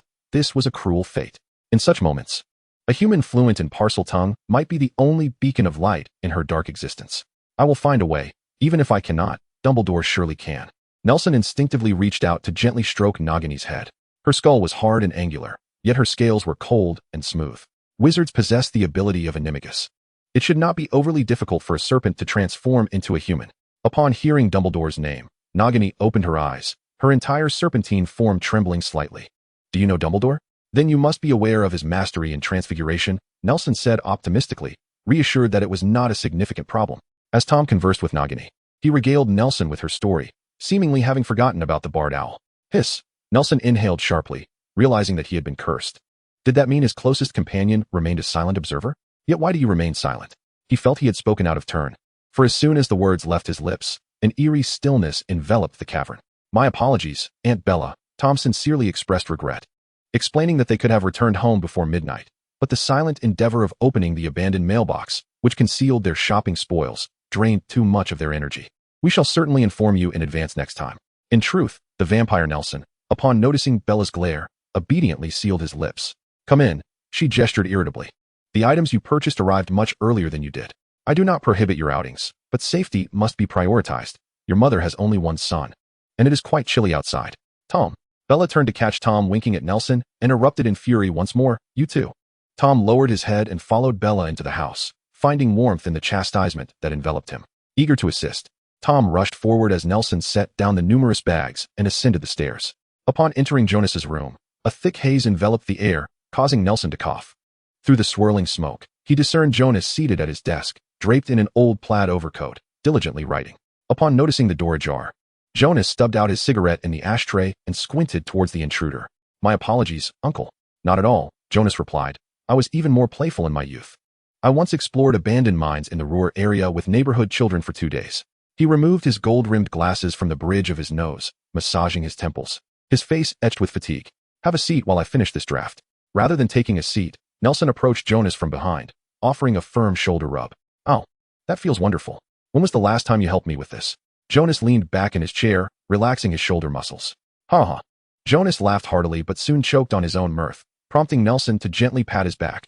I harbor no grievances. You have grown up and gone to school. Such opportunities will become increasingly rare. That won't happen. Once Jonas ceased coughing, Nelson resumed kneading his shoulders. You ought to quit smoking. Your aunt constantly reminds me. Yet it is not so simple to quit. You should at least cut back. Nelson glanced at the beginning of the manuscript. Is this about war? Indeed. Jonas's expression darkened as he picked up the half-extinguished cigarette from the ashtray, taking a deep drag and holding his breath. In the past 2 years, I have traversed numerous regions of Europe, and tensions are escalating. The magical world is no different, Nelson concurred. In fact, I have issued no fewer than 10 warnings regarding impending war to the newspaper. Jonas opened his mouth, releasing a thin plume of smoke. Yet the editor has reviewed the articles and consistently rejected them, claiming such pieces are detrimental to international harmony. Perhaps only Chamberlain believes in harmony. He sighed with a bitter smile. I just returned from Poland last month, did you know? The streets are teeming with Germans, shadowy figures lurking at every corner. Now, Everyone believes I am indulging in fanciful delusions or fervently promoting the ideals of my homeland. Uncle Nelson is acutely aware of the impending war, yet he struggles to articulate his thoughts. After a prolonged silence, he rests his hand on Jonas's shoulder, seemingly transferring all his weight upon him, and whispers, "You may not believe me, but we have studied divination, and indeed, war is upon us. We must exercise caution." "Rest assured," Jonas reassures him, placing his hand atop Nelson's. Feeling the rough texture of Nelson's hand, Nelson dispels his errant thoughts and silently grips the elder's shoulder tighter. "To be honest, you have always been a source of ease for me, no longer a child for quite some time now." Jonas turns his head and responds with a sense of satisfaction. "I need not preach the importance of self-protection. You are a good child and understand this better than I. I have written to friends that your father and I once shared. If they are anything like you, they will surely reply." Jonas firmly pats the hand on his shoulder, continuing, "If ever I am not around." "If," I say, seeing the reproachful expression on Nelson's face, he chuckles and adds, "If one day I am gone, seek them out. They will undoubtedly assist you." Bella's call from downstairs, urging Nelson to come drink milk, shatters the somber atmosphere in the room. "Go on," Jonas smiles, bidding him farewell. In this turbulent time, no one can claim to be entirely self-sufficient. Jonas turns to his departing nephew, earnestly stating, "I sincerely hope you will become an editor or help me realize my dream of becoming a poet. Did you not sleep well last night?" Tom offers a bottle of opened cucumber juice. The following morning aboard the Hogwarts Express, Nelson appears rather listless. "No, I was merely contemplating certain matters." Leaning against the window, he gazes out at the desolate meadows and fields. Their luggage is securely stowed by the train, but he wears only a camera around his neck. Bella believes he seems to need it more. A thought strikes him, and his expression brightens. "Oh, the photographs from that day at the orphanage are in the camera bag. Let me see them." In a hurried attempt to shift the topic, he retrieves the photos but falls silent upon seeing them. "What's wrong?" Tom leans in to examine the pictures. It is an image that seems incongruous for a place like an orphanage, showcasing children beaming with joy. A lavish Christmas feast adorns their table, and several unfamiliar adults, bearing a resemblance to the children, sit beside them. Mrs. Cole occupies the center of the photograph, her hands tightly clasped with those of an unfamiliar man, the overwhelming sense of happiness depicted starkly contrasting with their reality. "I do not recall this photograph being like this," Tom observes, leaning closer for a meticulous examination. Chapter 40, The Raid. "Show me, Nelson." A sudden, forceful sound of the door being flung open heralded the arrival of an unwelcome guest, who boldly intruded upon the secluded space occupied by the two individuals. Without ceremony, he plopped down beside Nelson, nonchalantly snatching the slumbering kitten nestled in Nelson's arms. Stretching his legs, he propped them upon the chair opposite. While Tom struggled to suppress his ire and directed a glare at the intruder, the startled kitten sprang onto the table, arching its back and baring its teeth in a fierce snarl directed at him. "Professor Dumbledore?" Upon recognizing the intruder's visage, Tom's expression morphed into one of astonishment. "Ha ha ha. Quite the resemblance, wouldn't you agree?" Dumbledore exclaimed, raising his index finger in triumph as he seized the photograph from Nelson's hands for closer inspection. "Oh, is this the orphanage where you grew up? The conditions in British orphanages seem remarkably improved nowadays." "Mr. Aberforth?" Nelson scrutinized Dumbledore beside him, easing his brow as he inquired. "It appears you are not entirely foolhardy," Aberforth remarked, turning to Nelson with an arched eyebrow. "Polyjuice potion, quite effective, is it not? This spares me the trouble of explaining to a gaggle of fools why the esteemed Albus is absent." "Such a naive child," Aberforth chuckled heartily. And upon noticing Tom's wounded pride, he quickly added, "You won't encounter Polyjuice potion until your 4th year. It is, after all, a controlled potion by the Ministry of Magic, so it is understandable that you are unaware. By the way, you should address me as Professor Dumbledore." Aberforth seemed to relish his current persona, cheerfully adding, "You are to show me respect when you see me at school." He turned his attention back to the photograph as Nelson handed him another magical image taken at the same location. His previously frivolous expression shifted to one of gravity, resembling the true Albus Dumbledore. "Let me see that camera," he requested, reaching for Nelson's apparatus, caressing the engravings with a thoughtful demeanor. "Nelson, are you familiar with the Mirror of Ariste?" "What is that?" Nelson remained silent, but Tom could not restrain his curiosity. "What is it?" Aberforth replied coolly. "Since it is a magical mirror, it must possess qualities that set it apart from ordinary mirrors, and I happen to be quite knowledgeable about it." He spoke in a calm, almost gritted tone. "What it reflects is not merely an image of you, but the deepest desires of your heart. It is a mirror capable of revealing the innermost longings of one's soul." Nelson interjected anxiously, glancing at his camera. "I took some photos with it. Will there be?" "Do not fret excessively. It is too small," Aberforth asserted with seriousness. "However, never trust anything that claims to peer into your mind, unless you can successfully conceal your thoughts." Tom exchanged a subtle smile with Nelson. for they had been practicing the art of mental occlusion since their very first day at school. So I ponder. Wake up, Nelson. Are you all right? Tom exclaimed, his face etched with concern as he shook Nelson's shoulder. Groggily hearing his name called, Nelson opened his eyes, struggling to swallow the wave of discomfort that had lodged in his chest, feeling slightly nauseated from the jostling. Ugh. Thankfully, it's merely dry heaving. Tom quickly leaned in, patting his back. Are you all right? Tom inquired with genuine concern. Ugh, cough cough. I'm fine, stop shaking me. Nelson weakly lifted his head. What happened? Let us go and see. He withdrew his wand and tightened his shoelaces. Let us go, Gnarl. Noticing Nelson still seated and motionless, he thought. Although he had allowed us to hide here, we could not simply await our fate. Can we wait a moment? Nelson rummaged through his pocket for his wand. Ugh. Tom approached to pat his back reassuringly. I'm ready now. Nelson cleared his throat, stood up, and stretched his limbs. Can you perform the disillusionment charm? No, Tom replied nonchalantly. Nelson pondered briefly, deciding it was not so bad. At least our allies would not strike us by mistake. Tom opened the compartment door, peered outside, and quickly scanned the surroundings. No one is out there. Let us move. He appeared to be in a state of alertness, but upon turning, he saw Nelson had fashioned a makeshift cat nest beneath a chair with his backpack, gently placing a kitten inside while scratching its chin. Tom pressed his ear against the wall beside the doorframe, wand poised at the ready. Suddenly, a shriek pierced the air as a gray mouse, yearning for freedom, escaped the shackles of its existence. They might be in the next carriage, Nelson said, retrieving a treasure he had just taken from an empty compartment. On the count of 3, we rush in and hide behind the storage rack. 3, 2, wait, Gnarl, Shun Tiwi, 1, go. Nelson hurled a sphere resembling a pock ball toward the door, and with a soft pop, it transformed into a tent that gradually unfolded.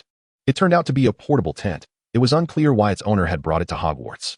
However, the safety of such luxurious magical apparatus was undoubtedly reliable. Nelson and Tom followed suit, diving into the dining car and rolling beneath the meat rack. Tom soon crawled over from another shelf, carefully stating, I've thought long and hard. This was done by a Bufus. I can't think of anyone else who would commit such an act. Nelson was at a loss for words and pretended to survey the environment, suddenly grasping a furry object. Remove your hand.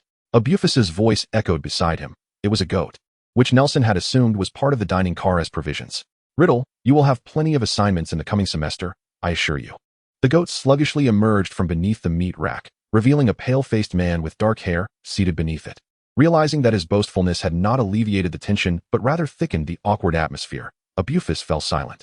Noticing that Tom had circled the dining car for inspection, while Nelson was nearly undressing the assailant lying on the floor. Mr. Bufus.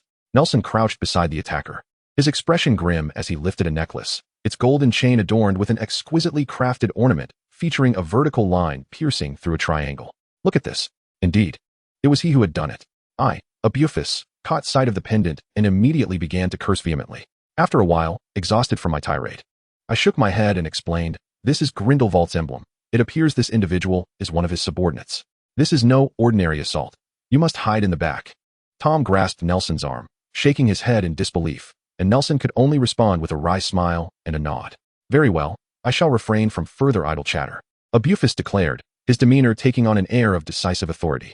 3 of us had arrived, 1 lying there incapacitated. He pointed his wand at the bare-chested man on the ground, and a rope erupted from the wand, binding him securely. Chapter 41. Every medical institution has a Miss Joy. A cacophony erupted from the front of the vehicle, as various hues of light flashed through the splintered wooden door, mingling with the chaotic incantations and indistinct shouts. Boom. A crimson beam pierced through the door, striking the floor of the carriage, startling Tom, who had been peering through the door, observing the situation within the front. How should we proceed?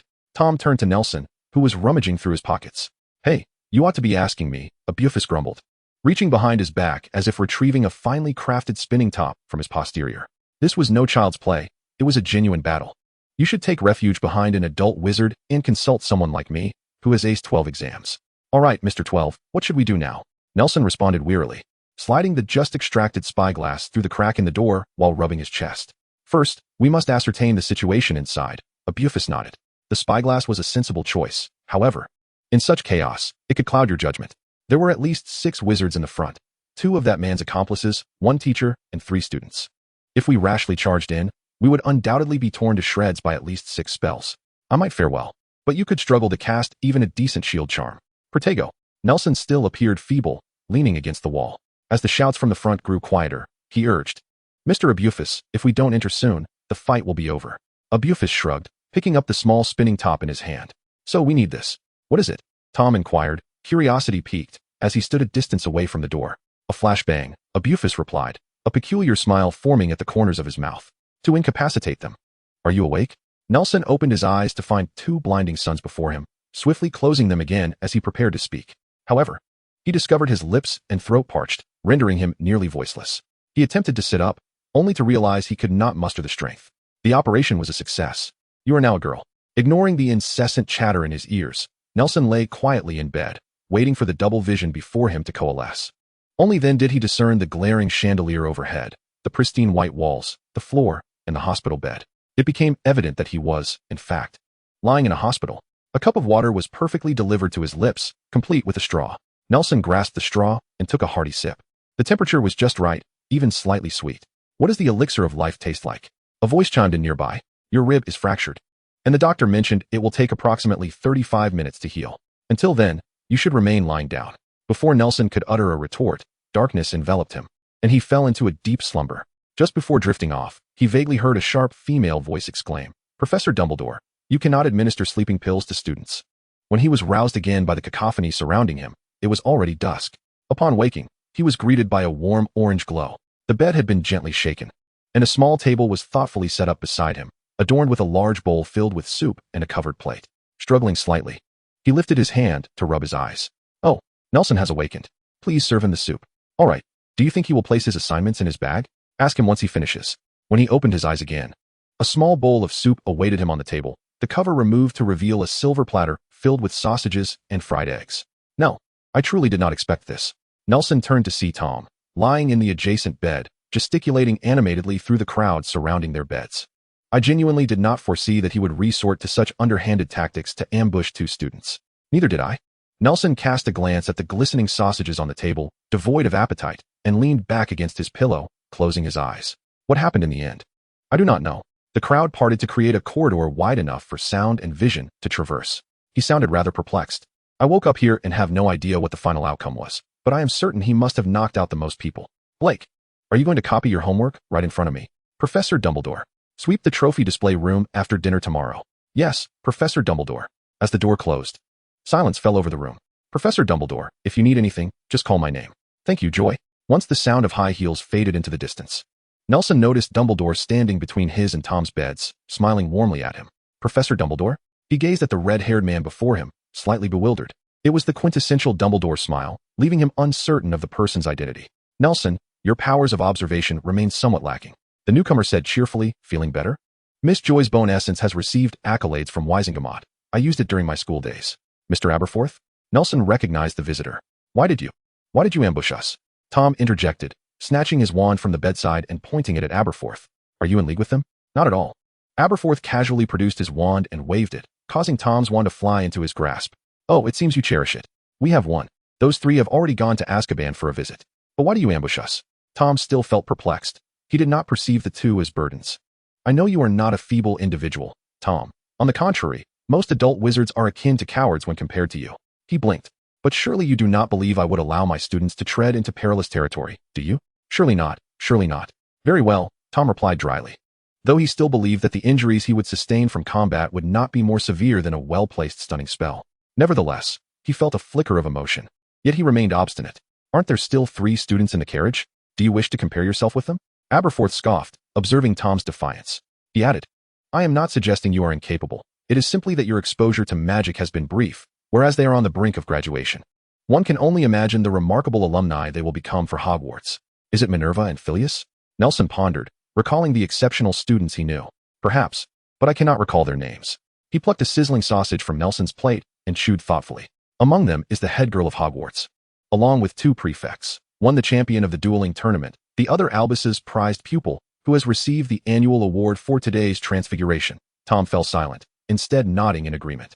It seems you are acquainted with them, Aberforth remarked, glancing at Nelson. By the way, aside from you two, who else is aware that Albus asked me to substitute for him? I see, Aberforth nodded, deep in thought. What transpired? Do you know what your headmaster is up to? Aberforth posed a peculiar question, seemingly unrelated, as he picked up another sausage, chewing while observing the two. In fact, first-year students had almost forgotten what their headmaster's name was, or what he looked like. I assume you are also unaware, he said, noting their bewildered expressions. In a hushed tone, he continued, Albus Dumbledore may be the most formidable individual in all of Britain. Though he has aged considerably, he has never ceased his crusade against dark magic. Since Gellert Grindelwald's escape 11 years ago, he has rallied a group of stubborn old men from the Wisingamot to hunt down Grindelwald's fervent followers. Aberforth spat on the ground, as if accidentally uttering something distasteful. Then continued, Albus Dumbledore is his prized pupil, who thought he could enjoy a peaceful retirement, only to find himself still dashing about to clean up after students. Especially after Grindelwald amassed more followers in the past 2 years, he has even had to intervene personally. However, the elders of the Wisingamot have aged, and in reality, the situation globally is much worse, with only Britain maintaining relative stability. And my brother, Aberforth spat again. Albus Dumbledore, reportedly the only one capable of defeating Grindelwald, hides away in this small corner of Hogwarts, content in his seclusion. Can Professor Dumbledore truly defeat Grindelwald? Tom began to contemplate whether he should seek a more illustrious target. Who knows? However, this has rendered Hogwarts the safest place in the world. Aberforth shrugged, recalling the letter he had written to me in America on the night of the full moon 2 months ago. To be honest, it was our first communication in over a decade. Chapter 42, Miss Joy. So, is Dumbledore preparing for war? Tom inquired with a hint of excitement, already anticipating the forthcoming magical conflict. Who knows? Aberforth swallowed a third sausage, raised his arm to wipe his mouth, and the seemingly expensive crimson silk robe adorned with golden edges instantly became stained with grease. What does it matter what Albus Dumbledore does? Since Professor Dumbledore is ready to take action, surely the matter will be resolved swiftly. Nelson mused, puzzled, wondering if Dumbledore had any reservations in previous years. It is widely acknowledged in the magical community that as long as Dumbledore is present, Grindelwald and his minions would not dare extend their reach to Britain. Aberforth scoffed. Let us wait and see. At least we can enjoy the spectacle for a few more years. His cynical remarks plunged the infirmary into a brief silence. Even Tom fell quiet, seemingly contemplating how he might rectify the situation should Dumbledore falter. Yet, they were clever this time, seizing the opportunity to attack the Hogwarts train while the headmaster and Aberforth were absent. If they had truly infiltrated, it would have posed a significant problem. Fortunately, I was aboard, an unexpected expert they had not accounted for. Aberforth smugly declared, Did you think, Grindelwald, that despite all your machinations, your subordinates would still end up in Azkaban? You still rely on our assistance to ambush that individual? Tom interrupted, his voice cutting through Aberforth's self-congratulatory tone. Aberforth widened his eyes in disbelief. How dare you tarnish my reputation? What reputation? I saw you hiding under the meat rack before I entered. Transformed into a sheep to avoid being struck. Aberforth's face flushed with indignation, the veins on his forehead bulging as he argued. I was merely concerned that my magical prowess might inadvertently harm you. The foremost duty of a teacher is to protect their students, you know. He continued with a series of convoluted statements about the importance of mastering enigmatic transformations and tactics being more crucial than spells, which elicited hearty laughter from those present, filling the infirmary with a jovial atmosphere. Professor Dumbledore, the patient needs to rest. Miss Joy's voice floated in from the doorway. You're being far too loud. Shortly thereafter, Miss Joy entered with a silver tray laden with various bottles and medical instruments, preparing to examine the two men. I feel a slight heaviness in my chest, Miss Joy, Nelson murmured, lying in bed. That is a normal occurrence when your ribs are regrowing, Miss Joy replied, poking his chest firmly. Call me Miss Joy. Do I appear that old? All right, Miss Joy, Nelson acquiesced. The state of security is deteriorating. Even the Hogwarts train is subject to attack. She furrowed her brow in complaint as she pried open Nelson's mouth, forcing a small vial of spicy green liquid down his throat. Within a mere second, Nelson felt a rush of warmth surge through him, as if all the heat in his body had converged upon his forehead, his mind struggling to escape through his nostrils and mouth. Stay still, or I shall have to administer another dose, Miss Joy warned, as she deftly pinched his nose with a pair of tweezers, covering his mouth with one hand while the other firmly supported the back of his head, vigorously shaking it. Nelson could scarcely believe that such peculiar medical practices still existed in the 20th century British Empire. However, there was no room for regret, as just when he felt on the verge of expelling the half-bowl of soup he had just ingested, Miss Joy ceased her movements. Strangely, a wave of refreshing comfort soon flowed from his head to his heart, cascading through his limbs and bringing an overwhelming sense of ease. Truly astonishing medicine, Nelson marveled, squinting his eyes in delight as he rubbed his head against the pillow, preparing to exhale a sigh of relief, only to inadvertently produce a bubble of mucus due to his pinched nose. The crisp sound of the bubble bursting jolted him awake, and he suddenly realized that regardless of who endures the torment of having their head shaken, they will inevitably feel a sense of relief upon settling down. Thank you. By the way, I quite admire the radial fracture pattern of your ribs, which is why I have specially used a unique dye-infused bone elixir for you. It will cause the newly grown bones to shimmer with a subtle golden hue, akin to a tattoo. If you are sufficiently slender, at night, one might even glimpse the golden glow of your ribs through your chest. Miss Joy took great pleasure in his heartfelt admiration, contentedly administering another vial of medicine to Nelson, before curiously inquiring, "Mr. Williams, I have heard you hail from a Muggle family. Are you familiar with Muggle medicine? Is there anything we might learn from it?" "Perhaps," Nelson replied, surprised that someone would respond to gratitude with ingratitude. The second vial she provided was entirely different from the first. It was a thick, orange liquid, cloyingly sweet. He felt his taste buds revolt, his entire tongue seemingly rebelling against him. Summoning his strength, he managed to utter, "Muggle medicine tends to be gentler on patients," before collapsing onto his pillow and drifting into a deep slumber. Gentle? Healing someone is what true gentleness entails. Miss Joy approached the trembling Tom. Her expression obscured beneath her mask. "A heart shattered by injury could not be mended by Muggles, but I can, hence my greater gentleness. Would you not agree, Mr. Riddle?" Indeed. The following morning, Nelson roused Tom in preparation for their discharge. As they stepped through the doors of the infirmary, both felt an immense sense of relief. "I never wish to set foot in the infirmary again," Tom exclaimed, still haunted by the experience. "I never want to go to a hospital again." Nelson's psychological scars ran much deeper. "That is truly splendid to hear." Miss Joy's voice chimed from just around the corner, where she approached with a tray of food from the dining hall, smiling warmly at the two. "To be honest, the one who most desires a tranquil workday is quite possibly the doctor. There is no need for apology. I would gladly wish for Hogwarts to be so safe that my position becomes obsolete." Miss Joy continues to wear a cheerful smile. "I apologize, do you mean my face?" She chuckled, gesturing towards her cheek. "I've grown accustomed to it. I merely hope I haven't startled you all. You should not follow my example. It is essential to cherish your own body. Professor Dumbledore has asked you to retrieve the camera from his office after dinner." Joy's voice echoed in the distance. Yet Nelson found it difficult to confront the cheerful sound. "Nelson, I've got your homework," Alfred exclaimed at the dining table, stirring his spoon in the milk cup with a clatter, his face alight with excitement. "You've saved me a great deal of trouble. My sister said if I don't submit my homework during this Christmas break, she'll write to our family to have me brought home. I remember my homework being at the very bottom of the box." Nelson swallowed a mouthful of creamy soup, contentedly stifling a couple of burps. "How did you find it? Don't you know? Your cat has spread everything from the box all over the floor," Alfred replied, casting a sympathetic glance at him. "When I arrived at your dormitory, it was attempting to dismantle your box and lay everything out on the ground. It's all right. Alfred will help you clean it up." Tom handed Nelson a plate of cherry tomatoes, affectionately patting his dog's head. "Isn't that right, Alfred? I certainly will." Turning his head to see his sister smiling kindly at him, Alfred resignedly twisted his neck. "Well, who can blame you for being under the weather?" "Tom, I heard you spent the night in the infirmary," Woolberg said, flashing a perfect grin, evidently practiced, revealing 8 gleaming teeth. "Did you not rest well?" "I have a sleep pillow sent from home. Alfred has already placed it on your bed, so remember to use it tonight." "Thank you, Tom," he replied with utmost politeness. "I appreciate your kindness, but I do not sleep with a pillow." "Oh." Upon hearing a wave of suppressed laughter around him, Woolberg's face flushed crimson. He glanced around, struggling to find a topic to divert the conversation. "While you were in the infirmary, did you catch a glimpse of what Miss Joy looks like?" "I heard no one has seen her face beneath the mask." "Miss Joy is the most beautiful lady I have ever seen," Tom asserted, smacking the back of his hand with the other, his tone unwavering. Chapter 43, The New Inhabitant of the Office. "Brother, long time no see." After dinner, having just tidied up the disarray caused by his pet in the dormitory, Nelson stood at the door of Dumbledore's office, weary, ready to knock when he was called by the long-unseen armored figure nearby. "Where have you struck gold lately?" "Oh, hello." Nelson greeted the armor, somewhat taken aback, mimicking its swagger with a slight bow.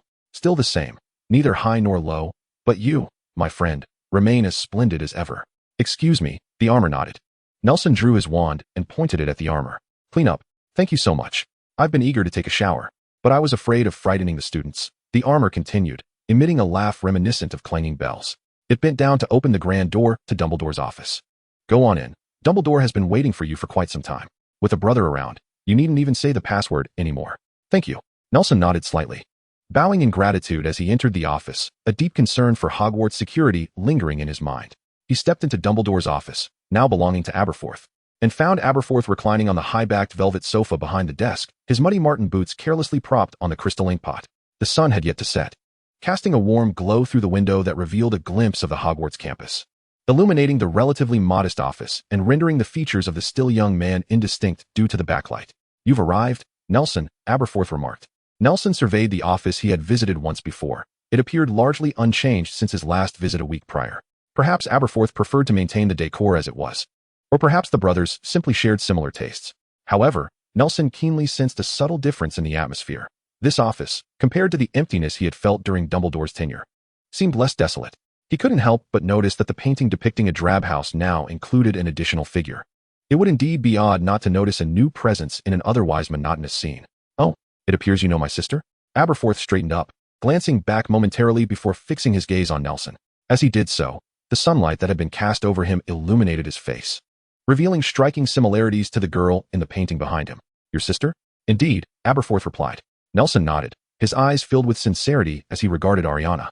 "She is a kind and warm-hearted young lady." Anna, have you aided this lad in any way?" Aberforth turned slightly, raising an eyebrow at Nelson. Ariana, unlike the other portraits in the castle, could not speak. Instead, she formed words with her lips. Aberforth listened intently, responding accordingly and occasionally interrupting her with questions. "Oh, I almost neglected you. Please, fetch a chair you like and make yourself comfortable. There is some liquor in the cupboard. Help yourself to whatever you fancy." Noticing Nelson still standing, Aberforth gestured for him to settle in. "I wouldn't recommend his mead. It smells like something an old bee would drink, one that buzzes around your eaves, ready to sting at any moment." Reluctantly, Nelson summoned a chair, sitting obediently as he awaited further conversation. "Why are you just sitting there?" Aberforth approached the liquor cabinet, retrieving a dusty bottle of aged wine and conjuring 2 glasses. "Don't let it go to waste. Are you afraid of breaking school rules? Or is your guardian forbidding you from drinking? When I was your age, I could easily down 2 large bottles of whiskey at dinner. As for French brandy, I treated it like water. Right, Anna?" "Indeed," Nelson nodded, unable to suppress his curiosity about their mode of communication. "How do you and Miss Ariana?" Through lip reading, Aberforth interjected. Abuphis impatiently interrupted him, exclaiming, "Can't you see? Lip reading serves as an effective means of communication with those who cannot hear, though each individual's style varies. However, I am indifferent to what others are saying." Nelson nodded, understanding the implication, yet hesitated before speaking. "Forgive me, Mr. Abuphis, but may I inquire about Miss Ariana?" The office fell into an unsettling silence, and upon glancing at Ariana, who nodded in affirmation, Abuphis began, "You may be unaware, but this is an old generational feud that can only be resolved within our age. This matter intertwines with Abus, myself, Gellert Grindelwald, countless wizards caught in the fray, and even your parents." "My parents?" Nelson's expression shifted dramatically. Abuphis began to cough violently, seemingly choking on his own smoke, or perhaps laughing too hard. "I resorted to my ridiculous theories to entice Abus, while Ariana was home alone, unwell. How could I allow those 2 shameless fools to roam unchecked? Thus, I confronted Grindelwald." "You confronted Grindelwald?" Nelson's expression became even more animated. "Who knows? Perhaps I struck him, or he struck me. It could have been any of us against the others. In any case, it devolved into a chaotic melee. I lost a kidney, Abus broke his nose, Grindelwald fled with his severed finger, and Ariana lost her life. This was undoubtedly Grindelwald's doing. I have verified it. It was a form of dark magic I had never encountered before. It was aimed at me." The glint of hatred shone in Abuphis's eyes as he toyed with a silver box in his hand. "This can be considered my trophy." Grindelwald's box, filled with fiendfire, was designed based on this prototype. Yet their powers are worlds apart. Nonetheless, it remains a rather exquisite trinket. I prefer to call it a lighter. Since Anna holds such affection for you, it is yours now. By the way, you are of the same age. Abuphis slid the lighter across the table, amused by his own thoughts. "Yet you appear anything but youthful. Rather, you evoke the same repulsion as Abus." "Mr. Abuphis," Nelson was about to decline the offer. "I have no desire to see him again. To me, it is merely a cursed object." Abuphis waved his hand dismissively. "Smoking is detrimental to health, yet for wizards, it is but a trifling concern. Should you contract that lung disease, or worse, lung cancer, Miss Joy could remedy you in a heartbeat." Anna smiled and waved her hand from behind him, casting a reproachful glance at her brother, as if to dissuade Nelson from emulating others. Speaking of which, Anna has very few friends her age. She mentioned that since moving to Hogwarts, she has only met 2 individuals. One is you, and the other is a girl who learned lip reading out of sheer loneliness. Surely, there cannot be someone so unfortunate." Abuphis erupted into a raucous laughter, so boisterous that tears streamed down his face. Chapter 44, The Camera. "Mr. Abuphis? I am well, ha ha ha ha." Abuphis wiped away his tears by raising his sleeve and then used Dumbledore's tablecloth to blow his nose, merely having choked a little. Ariana stood behind Abuphis, gazing at him with compassion. However, she was the one truly deserving of affection. She had met an untimely end at the tender age of innocence. Her gaze filled with emotions that were far too complex for one so young. "Her name was Myrtle. Do you know her?" Abuphis was intrigued by this girl who had captured his sister's affection. "Do you know which house she belonged to? By the way, did her parents really not fear that her nickname would invite mockery from her peers?" "Oh, it appears there is a transfiguration class for the younger years of Ravenclaw Bright, and early next Monday." Bufus rummaged through a piece of parchment that had previously served as a shoe mat on the table. It turned out to be Dumbledore's class schedule. Returning to the matter at hand, let us discuss your camera. He gestured towards the camera that had been resting beside him, his expression suddenly turning serious. I recall our conversation on the train regarding the Mirror of Erist, correct? He grasped the camera, caressing the inscription upon it. You seem well versed in it. Indeed. It is a mirror that reflects the innermost desires of one's heart. Nelson nodded. However, it only presents delusional fantasies, especially when the person gazing into it becomes entranced. Precisely, Nelson. Bufus raised the camera, looking through the lens at Nelson. It seemed you possess a much deeper understanding than Albus himself. What troubles Professor Dumbledore? I believe no one wishes to expose their deepest desires to others, Nelson remarked casually. At least I don't, and perhaps you feel the same. No, I am different. I can tell you with certainty that my desire is for Anna to have never endured such suffering and for us to remain a warm family. Bufus set down the camera, his piercing blue eyes fixed on Nelson's. For a fleeting moment, Nelson felt an urge to look away. Throughout the years, he had gazed into that mirror countless times, always seeing a beautiful image. Nelson was momentarily speechless, while Ariana, hidden behind Bufus, wiped her tears. The figure of the man before her brother grew immensely in Nelson's eyes, no longer just the brother of Bufus, but a giant, rivaling even Albus Dumbledore himself. However, your camera, TSK. Bufus abruptly extricated himself from the earlier atmosphere, picking up the camera and fiddling with the buttons, unexpectedly pressing the shutter button towards Nelson. It is far more formidable than that mirror.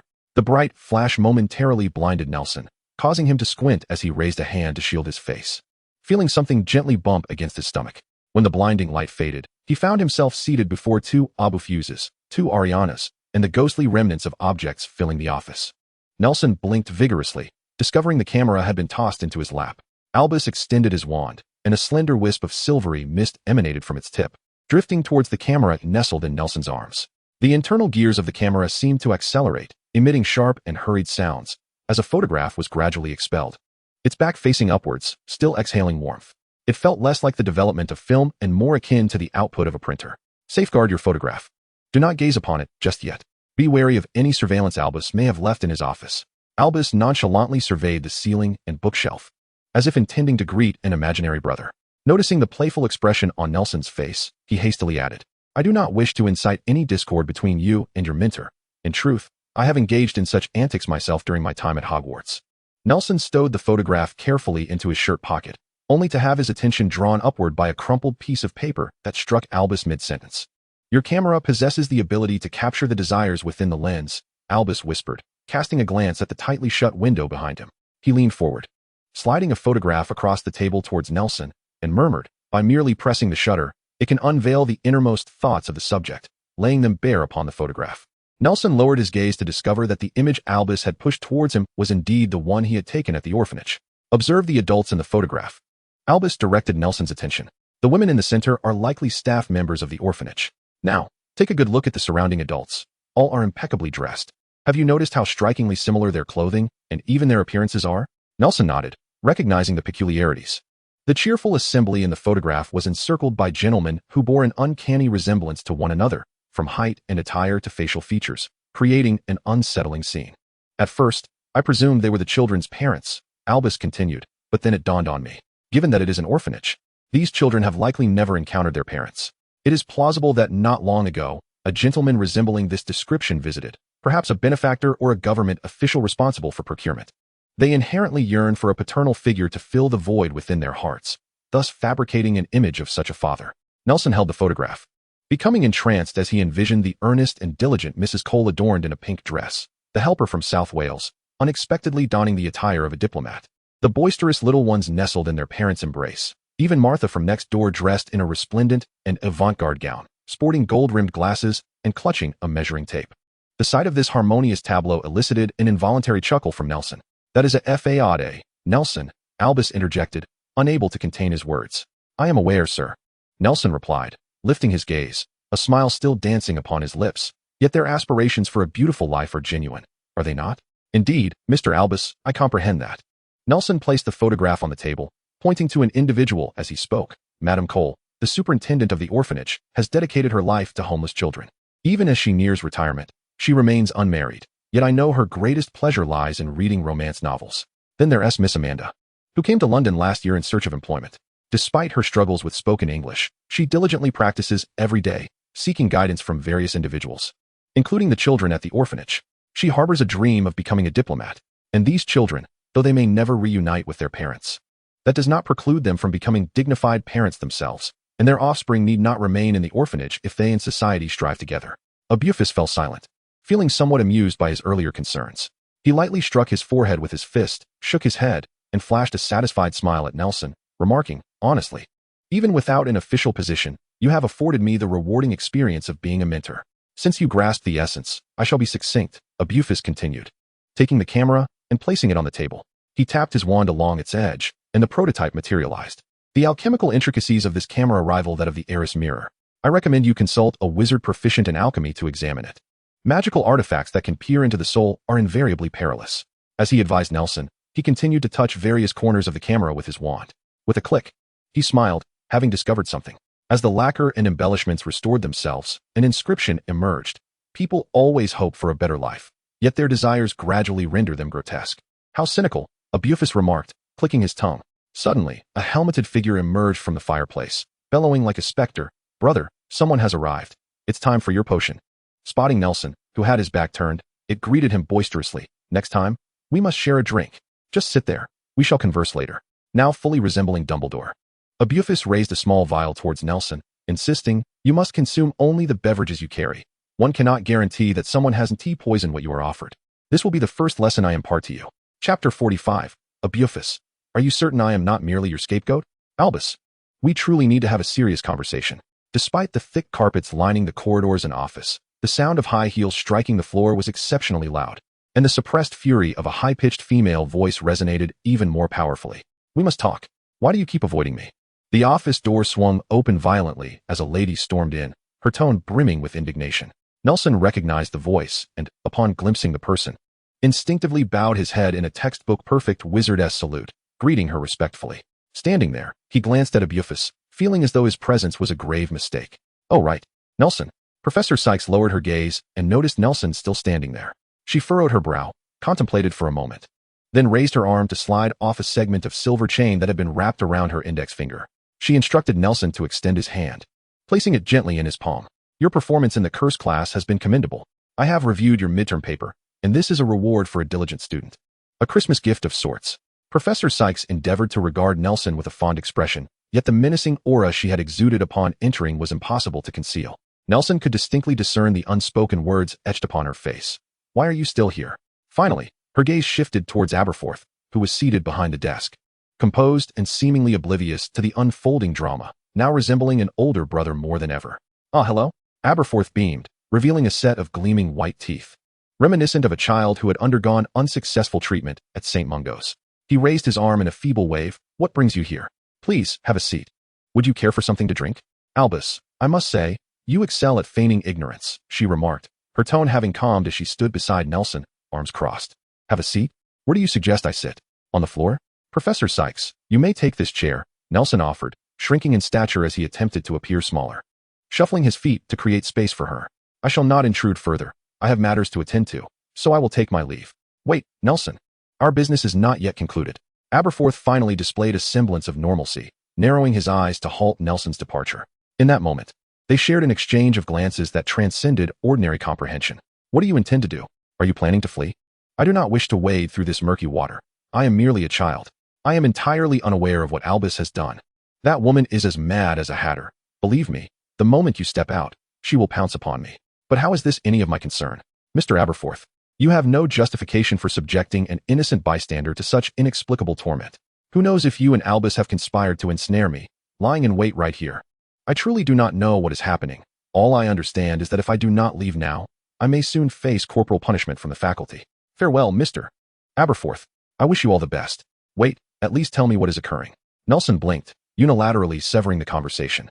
He offered a hasty bow to Aberforth and Professor Sykes before deftly maneuvering toward the door. Nelson, have the kitchen brew a pot of tea and prepare some biscuits to be brought over shortly.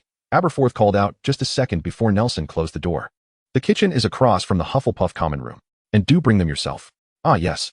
As Nelson adjusted his helmet, he pondered whether he could enchant a clasp to secure his helmet more snugly to his body, and if it could also muffle his voice, that would be splendid. The armor continued its incessant chatter, while his thoughts drifted to the valiant tales of deflecting 2 powerful spells from Merlin in years past. All right, my friend. I shall take my leave now. Nelson ultimately affixed a clasp to the back of his armor, sufficient to secure his head in place as if he possessed a neck. Bufus requested that I fetch something and come back later. This fellow has a penchant for delegating tasks. I suspect he will eventually become an oversized individual who cannot fit into my attire. The muffled sounds of the armor drifted into Nelson's ears as he descended the stairs. He shook his head, dismissing the noise from his mind, and internally mused that surely no one would be inclined to don such cumbersome armor. Traversing the long, deserted corridors, the randomly moving staircases, and the lively activity rooms, Nelson finally arrived at the hallway leading to the Hufflepuff common room. Curiously, he did not observe the entrance to the Hufflepuff lounge nor the kitchen. Instead, he encountered walls adorned with paintings, much like the other areas of Hogwarts, along with a haphazard arrangement of wooden barrels at the end of a stone trough. This place resembled a storeroom rich with signs of life, the air thick with the sour scent of fermenting grain, leaving him uncertain whether the barrels contained vinegar or spoiled wine. He approached the stack of barrels and noticed that the second row appeared relatively smooth, so he sat down. However, before he could settle in, a vigorous force emanated from the barrel against which he leaned, accompanied by a series of thuds. A resounding voice echoed from within the barrel. "Hey, is anyone there?" Who blocked the entrance to the lounge? "Oh, I knew it." She crouched down, holding her forehead. "Are you all right?" Nelson hurried over to assist the Hufflepuff witch. "I'm sorry. I didn't realize the Hufflepuff lounge was here. It was I who blocked the door." "It's all right. It's not your fault. I've grown accustomed to it." The witch removed her hand and shakily produced a small vial from her pocket. "White paste, please apply it to my forehead." "Thank you." Nelson took the vial, twisted off the cap, and poured some white powder into the lid. Steadying the witch's head, he noticed a significant bump and inhaled sharply, swiftly sprinkling the powder over it. He then accepted a piece of gauze she handed him and pressed it to the wound, guiding her to sit on a nearby barrel. Once she regained her composure, Nelson began to apologize again, but she waved her hand dismissively, standing up and twisting her neck. "It's nothing. I possess a constitution that is prone to mishaps yet remains unscathed." She was tall, clad in a poorly tailored wizarding robe, seemingly designed to be that way, riddled with numerous holes. A hefty gold chain adorned her neck, her complexion a healthy wheat color, while her wrists and shoulders were notably pale. Most strikingly, she sported a head of dreadlocks. "Oh, you're the senior from the night by Professor Sykes' fireplace." The moment Nelson uttered the words, he regretted them. She had just been injured due to his blocking of the door, and it was inconsiderate to bring up her embarrassing moment. Chapter 46, A Kitchen Without House Elves. "My name is Nelson. I am aware of who you are." Joe Kinda interrupted his introduction. "I was still present when you were reprimanded in the office that day. Would you care for something to eat?" Joe Aquinda retrieved a handful of trinkets from her pocket, selecting 2 pieces of candy and offering one to Nelson. It was a piece of strawberry-flavored bubble gum, rumored to inflate to impressive sizes. Nelson accepted the bubble gum, but, recalling Bufus's earlier misfortunes, refrained from placing it in his mouth immediately. Indeed, it was said to be quite extraordinary. Joe Aquinda tore open another piece of bubble gum, popped it into her mouth, and began chewing, gradually producing a colossal purple bubble that made her appear as though she had sprouted a second head. "Is it grape flavor?" Nelson wondered. Tearing open his own piece of gum, he imitated her chewing, and was compelled to admit that the magical bubble gum was in a league of its own compared to ordinary varieties. The moment he took a bite, it felt as if a jar of exquisite strawberry jam had exploded in his mouth, quickly followed by a cotton candy-like texture that filled his mouth as he chewed, wrapping itself tightly. The flavor diminished slightly, but when he parted his teeth, the explosion of taste and intense fruitiness reclaimed his palate. "I must say, Senior, the bubble you created is already quite impressive. What are you thinking? This is cabbage-flavored. You don't expect Hufflepuff to keep the tastiest treats for themselves, do you?" Joe Aquinda popped her bubble, rolled the remnants back into her mouth with her tongue, and shot Nelson an amused glance before blowing an even larger bubble. "Senior? Do I seem old to you?" "Huh." Nelson tilted his head, stealing a glance at Joe Aquinda's tall, curvaceous figure, her untamed dreadlocks, her well-defined features, and her fair, rosy complexion.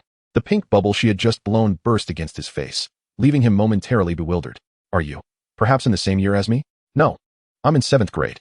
Joe Aquinda burst into laughter at the look of shock on the younger boy's face. "I'm just teasing you. Look at your expression. You've never seen such things before. But please, don't call me senior. It sounds so old. Just call me sister. It feels younger." Nelson was at a loss for words, so he discreetly tucked his wand behind his back, transforming a strand of hair atop his head into the shape of a question mark. "Ha!" Joe Aquinda, oblivious to her image, leaned against a barrel, laughing heartily until she accidentally bumped her wound against it, causing tears to well up in her eyes. She covered the injury with one hand, rolling on the ground beside the barrel, alternating between laughter and tears. "You must teach me how to use transfiguration like that." Nelson hesitated, unsure whether to assist her, and stood by, observing with a mixture of concern and amusement as he chewed on his gum. Joaquinda appeared to tire from laughter. Lying atop the barrel like a stranded fish, twitching slightly, she extended her hand toward Nelson, who, seeing this, stepped forward to help her up. Sister, are you related to Professor Sexus? Nelson noticed that she shared a surname with the recently encountered Ravenclaw headmistress and asked with curiosity. She is my sister. You saw me in her office last time. Jocunda perched atop a barrel, arching her brow in a manner that conveyed her exasperation. Remember, do not refer to me as senior sister. Simply call me Jocunda. Are we conversing via flue powder in the hearth? Nelson interjected. No, in fact. She is the one who shoved me into the fireplace. She is abusing me, Jocunda retorted, turning to face Nelson with a serious demeanor.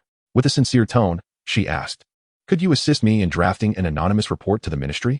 Just state that you witnessed Melissa Sykes, currently employed at Hogwarts, perpetually abusing her sister Jocunda Sykes. I hope the ministry will adjudicate fairly and revoke her guardianship. Nelson was momentarily speechless, his lips sealed as if ensnared by bubbles. I was merely jesting, Jocunda said, waving her hand and laughing. What brings you to Hufflepuff, and why is the door to the common room blocked? Apologies, Jocunda, Nelson replied, his gaze fixed apologetically on the bandage adorning her forehead.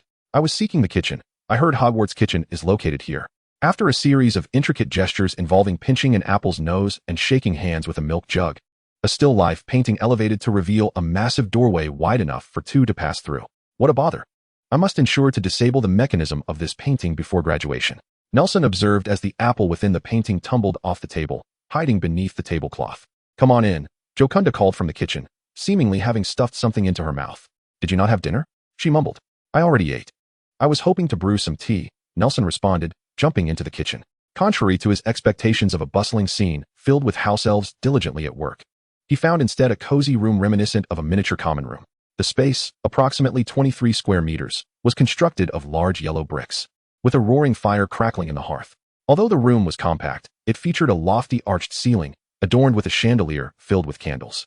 Beneath the chandelier stood an aged black oak dining table, surrounded by a neat circle of matching chairs. On the table lay a bottle opener, a box of tissues, and two ashtrays. Opposite the painting-adorned doorway, a massive iron door stood ajar, nearly consuming half the wall's surface. Through the crack, flickering red flames and the clatter of activity resonated, suggesting a lively workspace beyond the door. What are you gazing at? Jocunda called from her seat at the table, pulling out a chair. Come sit. All right, Nelson replied, approaching the chair and taking a seat while still curiously surveying the surroundings. Is something amiss in the kitchen? No. It's quite pleasant, Nelson said, toying with the ashtray on the table. I expected to see many industrious house elves here. You wish to see house elves? Jocunda asked, puzzled. What would be the purpose of that? What is there to admire about house elves? If there are no house elves here, how shall we procure the food we desire? It's akin to the start of term feast. All you need to do is this. Jocunda gestured towards the empty table, saying, bring me a double-decker beef burger with extra pickles. Please. Soon, a silver platter materialized upon the table, upon which rested a notably thick hamburger, layered beyond mere double stacks, adorned with a diminutive flag. Jocunda grasped the burger, compressing it with her hand before taking a hearty bite. Exquisite, she exclaimed, nodding in approval. Americans truly grasp the essence of a hamburger. Hogwarts ought to establish a branch here to enlighten them on culinary culture. Nelson, indifferent to the discourse on culinary traditions, felt a pang of hunger and decided to order a sandwich for himself, along with a pot of green tea, ensuring to request the accompanying tea set and basket for later consumption. Nelson, Jocunda remarked, setting down her half-finished burger, a hint of discomfort playing on her face. You are destined for a long life. With that, she resumed her battle with the burger, though her appetite seemed to have waned, sustained only by her conviction to avoid waste. After finishing his sandwich, Nelson withdrew a napkin to wipe his hands, and, as crumbs, the sandwich wrapper, and the used napkin met the table, they vanished in an instant. Contemplating for a moment, he rose and approached the iron door. What are you planning to do? Jocunda called out, halting him before he could pull the door. I believe I should express my gratitude to them in person. If you truly wish to thank them, then do not enter, she replied, having finished her hamburger. She extracted a tissue and explained, gratitude is not in alignment with their values. House elves are accustomed to giving and laboring. Your thanks would only induce anxiety and fear. Moreover, one of their tenets is to remain unseen by their masters. If you were to catch them in there, it would be rather awkward. Nelson nodded, finding her insight compelling. Furthermore, Jocunda tossed her crumpled tissue onto the table, sending it sailing in an elegant arc. They are likely preparing breakfast for tomorrow. Managing two gluttonous students is already a considerable bother. If you enter now, They will have to collectively emerge to greet you, thereby necessitating a complete redo of all their work. Don't you desire tea? Your most pressing task now is to proclaim how delightful the sandwich is, and then take your leave with the tea. Following her gesture, Nelson noticed an exquisite wooden box that had appeared on the table. He approached it, lifting the box as he followed Jokinda out of the doorway, the grand still life painting behind them gradually descending. Jokinda, are you heading upstairs as well? Indeed, what a coincidence. I did not anticipate our paths would align. Yes. Nelson, are you perhaps infatuated with my sister at first sight? Let me assure you, I do not entertain romantic relations with boys younger than myself, especially by such a margin. You exaggerate. Then why do you persist in following me? I am on my way to Professor Dumbledore's office. How fortuitous, as am I. Chapter 47. Albus Dumbledore sat before his desk, a smile gracing his features as if everything were under his control. Jokinda, you possess a remarkable understanding of house elves. Well enough, I suppose, considering the Hufflepuff common room is adjacent to the kitchen. Jokinda yawned, tearing away the bandage from her forehead and tucking it beneath the saddle of a nearby bronze knight statue. Moreover, they are quite commonplace. They are responsible for the cleanliness of the entire castle, though typically, one does not pay them much heed. Soon, the two arrived at the entrance of Dumbledore's office, where they noticed that Nelson was not alone. The armor quivered slightly, then remained still. Professor Sextus's voice lowered as she seemed to shift the topic of discussion with Abufus. Her tone, now markedly different. Driven by instinctive curiosity, Nelson leaned closer to the door, aware that the conversation was about her. Joaquinda retrieved the wrapper of the purple cabbage-flavored bubblegum from her pocket, disposing of the chewed remnants inside it. She glanced around and spotted the armor standing rigidly at the door. Nonchalantly, she lifted the visor of the armor and tossed the wrapped gum inside, causing it to tremble once more. Perhaps it had been there too long. Nelson approached and gently knocked on his good friend. Slow down with the tea, please. Nelson whispered to the armor, which was Abufus's voice. By the way, could you also take out the trash in my body after we're done? What sound, Nelson? Did you hear someone talking? Joaquinda asked, perplexed, cupping her hand to her ear to listen. No, perhaps you misheard, Nelson shrugged. Or maybe you possess the ability to hear the whispers of the serpent's monster lurking in the Chamber of Secrets. Not an issue, Nelson replied softly to the armor's ear. That's a clever idea. I shall jot it down later. Joaquinda nodded, clearly amused by the jest. By the way, did you go to America for studies? Not quite. Joaquinda shook her head. I crossed over illegally, riding a broom across the Atlantic. Nelson was yet to digest this shocking revelation when the office door slowly swung open from within. Abufus seemed overwhelmed by Professor Sextus, his voice emanating from the office, tinged with relief. Our tea seems to have arrived. Melissa, do take a seat. I believe you must be weary. Nelson, feeling apprehensive, stepped into the office, with Joaquinda cleverly trailing behind him. Oh, Joaquinda? Abufus inquired uncertainly, as if he had only just learned of this student from Professor Sextus. Do you take others for fools? Albus, Professor Sextus exclaimed, unable to contain herself, striking the armrest of the chair forcefully, now pretending not to recognize her. Ah, Melissa, please remain calm. After all, you did mention that I had not met her in person before, Abufus implored, casting frantic glances at Nelson. He endeavored to present himself as Albus Dumbledore, seated at his desk with a serene smile, as though everything were under control. Nelson, might I trouble you to pour us 4 cups of tea? I have been eagerly anticipating this moment. Nelson exerted himself, rendering his already firm scalp even more resilient. In the presence of the 3 individuals, amidst a profound silence, he delicately placed the wooden box upon the desk, methodically extracting the tray, teacups, spoons, and a wooden compartment filled with confections and sugar cubes, carefully arranging them into their respective compartments. His movements were languorous, as if he were savoring an artistic experience in the seemingly simple act of pouring tea. He meticulously aligned 4 small porcelain plates adorned with blue and white patterns at the center of the desk's edges, placing 4 teacups of the same material and design at the center of each plate, all facing the same direction. After a series of bewildering yet drawn-out maneuvers, his imagination finally exhausted, he poured the tea into each cup with perfect precision. Ahem. Professor Sykes, seated opposite Abufus and having remained silent for quite some time, broke the stillness. I hope that after this, Abufus will not treat me unjustly. Closing his eyes, Nelson braced himself for the impending storm from Professor Sykes. Ahem. Professor Sykes cleared his throat, lifted his teacup, and took a sip. Nelson, I must admit, I misjudged you previously. I apologize, Professor Sykes. Nelson's mind had yet to catch up. What I mean is, I did not expect you to be such a person full of zest for life. Professor Sykes nodded. Though I teach charms, I do not believe that activities imbued with the essence of life should be relegated to wands or servants. I hold that a wizard's hands ought to engage with their own lives. Clap, clap, clap. Abufus applauded vigorously, exclaiming, Melissa, your approach to life is something I could learn from for a lifetime, I think. What is the matter? Abufus crossed his arms on the table, propping his chin up, donning the serene smile of Albus Dumbledore as if everything were within his grasp. Do you not feel that you have spent the entire evening speaking nonsense to me? Mrs.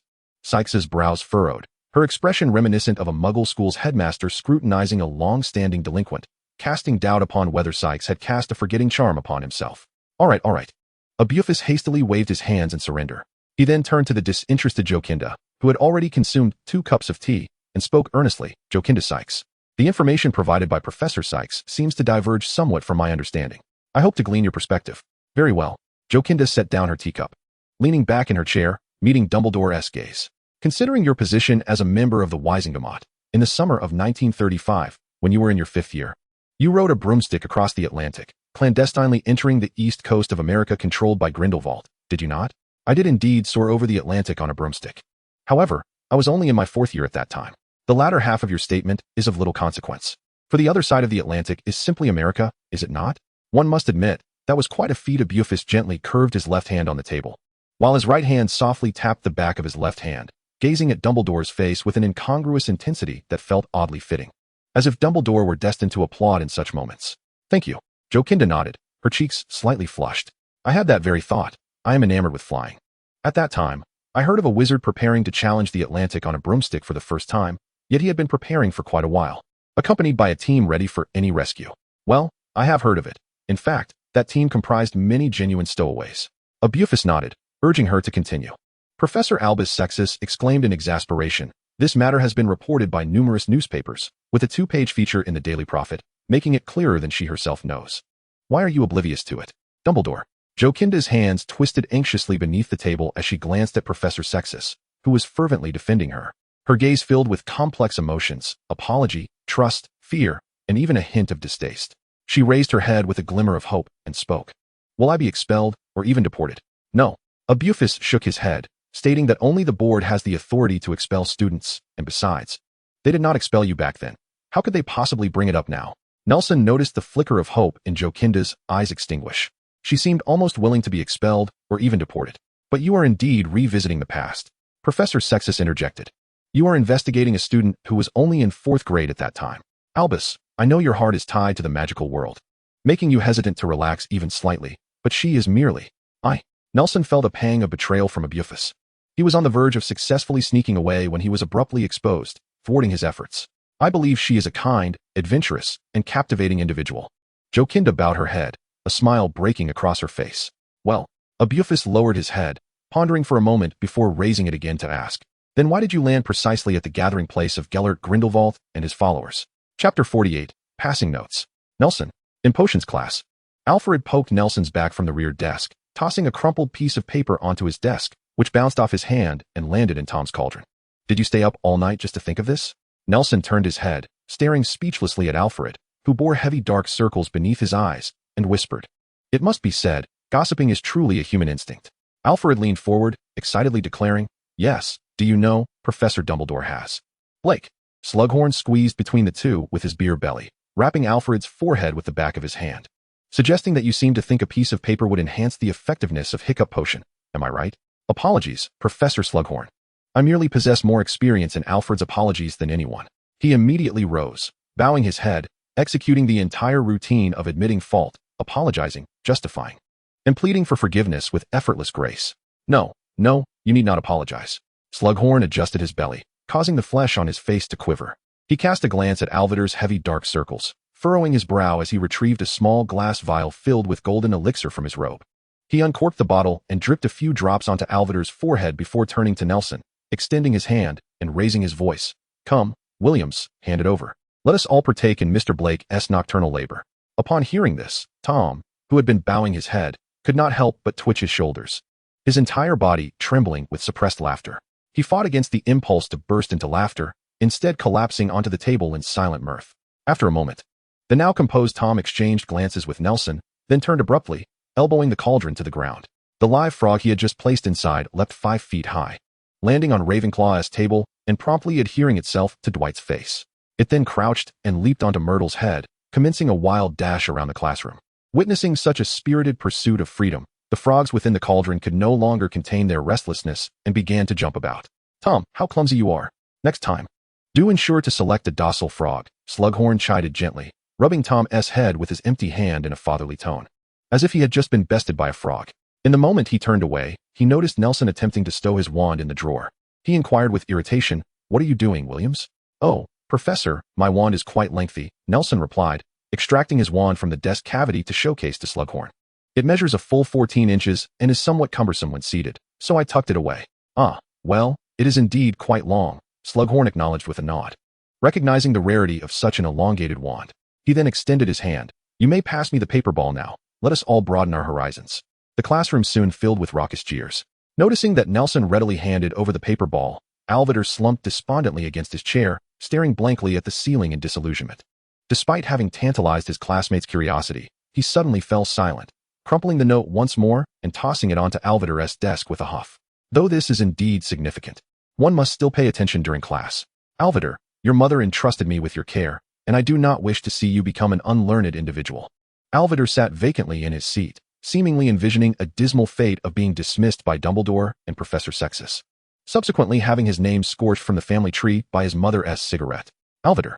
Slughorn raised his voice, prompting Alvidar's desk mate, Alan Ibwa, to nudge him in the ribs, whispering, "Alvidar, the professor is calling you." "Huh." Alvidar finally came to his senses, looking towards the door. "Evenings are meant for slumber. Other matters can be addressed in the light of day, understood?" Slughorn smiled at him as he turned to exit the classroom, while others gradually began to gather their books and cauldrons, departing in small clusters. As the footsteps of Slughorn gradually faded into the distance, leaving the classroom's remaining occupants curious, they gathered around, inquiring, "Alfred, what exactly did you write?" Alfred, realizing the situation, quickly lunged for the crumpled paper on the desk.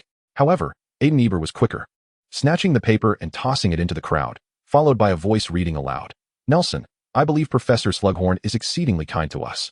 During my time at Hogwarts, I have never encountered another teacher who treats us in such a manner. He is almost like a father to me." "Huh, no. How did you manage to inscribe so many words on a small note?" "I never imagined, Alfred. It's hard to fathom that the idea of deliberately passing a note and being caught was yours." The crowd erupted with sarcastic jeers. "What did you ultimately do with that note?" Tom inquired curiously as they walked towards the dining hall. "When you diverted Professor Slughorn's attention, I transformed it. I figured as much. In such a scenario, transfiguration was the only viable option for you." Tom nodded. "Surely, you wouldn't resort to the disappearing charm or incinerate it. That would not merely be Alfred's dilemma, but yours as well." "A confession? To whom are you confessing?" A voice suddenly interjected from behind them. "To Professor Slughorn." Nelson, lost in thought, continued walking, only to realize the speaker's presence once he turned around to see the newcomer, surveying him with curiosity. "Mr. Aberforth?" "Indeed. But you should address me as Professor Dumbledore." Aberforth stroked his beard, nodding in acknowledgement. "Did I hear correctly? You intend to confess to Horace? What is going on with you two? I am equally intrigued." Aberforth raised his hands in a gesture of honesty. "So, nothing truly transpired last night?" At the dining table, Tom was attempting to sandwich a pile of pickles between thin slices of bread along with a stack of sliced tomatoes. "Honestly, you should add some meat. That looks unappetizing." Nelson forked a piece of sausage, tilting his head at Tom's peculiar concoction. "I am utterly oblivious to the context. Aberforth likely knows no more than I do. I haven't even grasped the significance of my presence there last night. Perhaps it was merely to alleviate Aberforth's awkwardness? I suspect they must have some scheme," Tom said, squeezing the bread tightly, causing a few pickles to tumble down. "Aside from class hours, I have never seen Professor Sextus at school. I feel she must be engaged in something grand." "I concur," Tom frowned. "If old Melusine does not retire soon, I fear our cohort may graduate without being able to outsmart an owl, let alone a hamster. I hope to remain at Hogwarts after graduation to teach defense against the dark arts." Tom waved his fork emphatically, "or perhaps work at the Ministry of Magic. If anyone teaches like that, I shall confine them to Azkaban." Chapter 49, Nightmares. Nelson Williams. Dumbledore called out from the stage. Nelson lingered in a state of indecision between Gryffindor and Ravenclaw. Under Dumbledore's guidance, he ascended the platform and sat upon the four-legged stool, placing the tattered sorting hat atop his head. "Is it not true? Does my future not hinge upon my own choices?" "Splendid." The gaping tear in the sorting hat widened into a mocking grin as it declared, "If everyone understood the significance of their choices, I would be afforded much leisure." Excellent. He had indeed made his choice. The sorting hat, with its wide mouth agape, proclaimed, "Then the final outcome is Azkaban." Below, the four long tables witnessed a synchronized movement as the students removed their school uniforms, retrieving hooded black robes from beneath the tables, donning them before raising their wands and advancing in unison. With a start, he awoke in a cold sweat, abruptly sitting up in bed. Beads of perspiration cascaded from his hairline, trickling down his forehead and dripping onto the quilt, leaving behind large, dark red stains reminiscent of blooming flowers. "Are you awake?" he heard a voice ask. He glanced around, disoriented from the nightmare that had roused him, yet the room was as bright as day. The four-poster bed felt somewhat confining, and the figure standing beside him remained indistinct amidst the surrounding shadows. Perhaps he had pressed against his eyes in sleep. He rubbed his sore neck and inquired, "Have I been asleep for so long?" The person beside him, seemingly unfazed, smiled and asked, "Is your clothing and bedding fitting?" "What?" He looked down, noticing he was clad in a brand new silk cotton robe, warm and well-fitted, with the bedding also replaced by a new, festive red set. "Did you help me change?" "Indeed. Is it to your satisfaction?" Although he felt a tinge of embarrassment, he nodded in agreement. He lifted the covers, preparing to rise. "How long have I been asleep? Is there still breakfast in the dining hall? If not, I shall head to the kitchen for something to eat. Please let me down. I am famished." His impatience grew as he grasped the hand that held down the corner of the blanket, intent on freeing himself. "You cannot get up. Do you have anything to linger for?" As he finally discerned the familiar face by the window, one he had long forgotten the name of, his companion held a popsicle stick. Beaming with a radiant smile, tears streaming down his cheeks. Sniffling, the individual pressed him back onto the bed, saying, "You cannot rise from the dead. You have already passed on." "Chinyong." "No." His voice was forever sealed by a lid that slowly closed. In his final moments, he glimpsed the faces of several figures by the bedside through the crack of the coffin. A mother, her expression tinged with regret, held the hand of a child standing at the farthest distance. The child, innocent and unaware of the circumstances, did not understand the relationship he had with the person lying there. He could not even decide whether to call him uncle or brother. He brandished a blackthorn wand, swinging it like a fencer. A middle-aged man in an oversized suit stood nearby, the style of which was outdated, with patched elbows.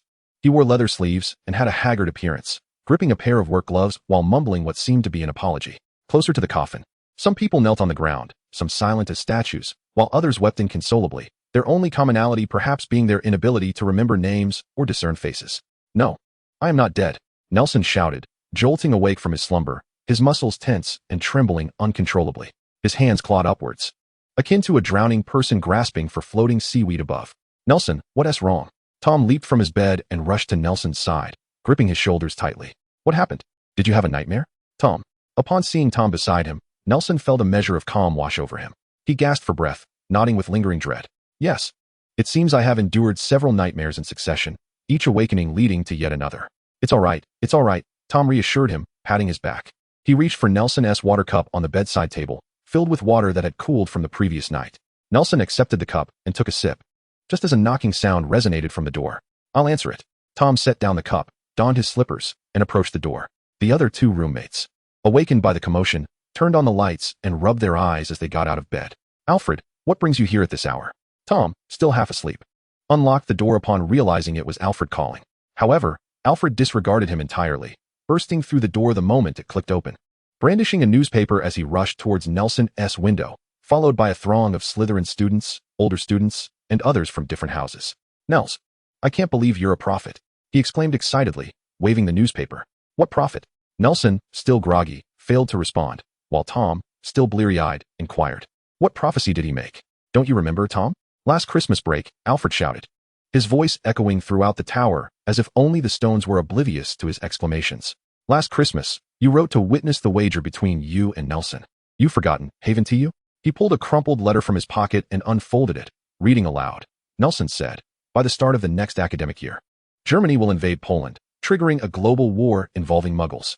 If this prophecy does not come to pass by the next academic year, you may freely disparage him." "So what?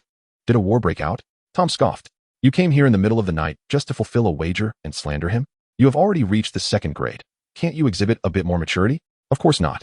Alfred waved a newspaper in his hand, the front page of the Daily Prophet prominently displaying a striking photograph. German tanks, arranged in neat formations, were ruthlessly advancing across the seemingly unprotected plains of the neighboring country. Above them, aircraft soared through the sky, raining down bombs upon enemy positions, which had long since been reduced to rubble, with only a few wounded soldiers moaning in agony among the debris. One soldier, sporting a bushy beard, crouched behind a half-demolished wall, tearing a tricolor flag in two, half red, half white. The red portion had been fashioned into a strip to bind his injured thigh, while the white half was affixed to the end of his rifle, gently waving above the low wall. "I happen to subscribe to 2 editions, Alfred remarked, sifting through the remaining newspapers to select one copy of the Times and one of Le Figaro, yet neither even bothered to cover this event on the front page. Look at the Times. It's a British publication reporting on female factory workers earning less than their male counterparts, protesting outside the town hall. Perhaps it would be more worthwhile to read the Wizard's newspaper. Shall we not first deal with the prophet? Slowly, a dense, dark gray fur began to sprout across Alfred's face, his eyes glowing with a sinister green light, revealing a cruel smile as his teeth sharpened and protruded. Saliva dripping from his mouth. As he transformed, his classmates likewise morphed into werewolves, leaving Nelson with the sensation of having stumbled into a den of wolves. Indeed. Yes. Let us slay the prophet. Tear him apart. Beside the bed, Tom's face began to contort and shift until it resembled Grindelwald from the wanted posters. Clutching the elder wand, he emitted a cawing, raucous laughter. I shall not allow anyone else to foresee as I do. It appeared that Nelson had yet to awaken.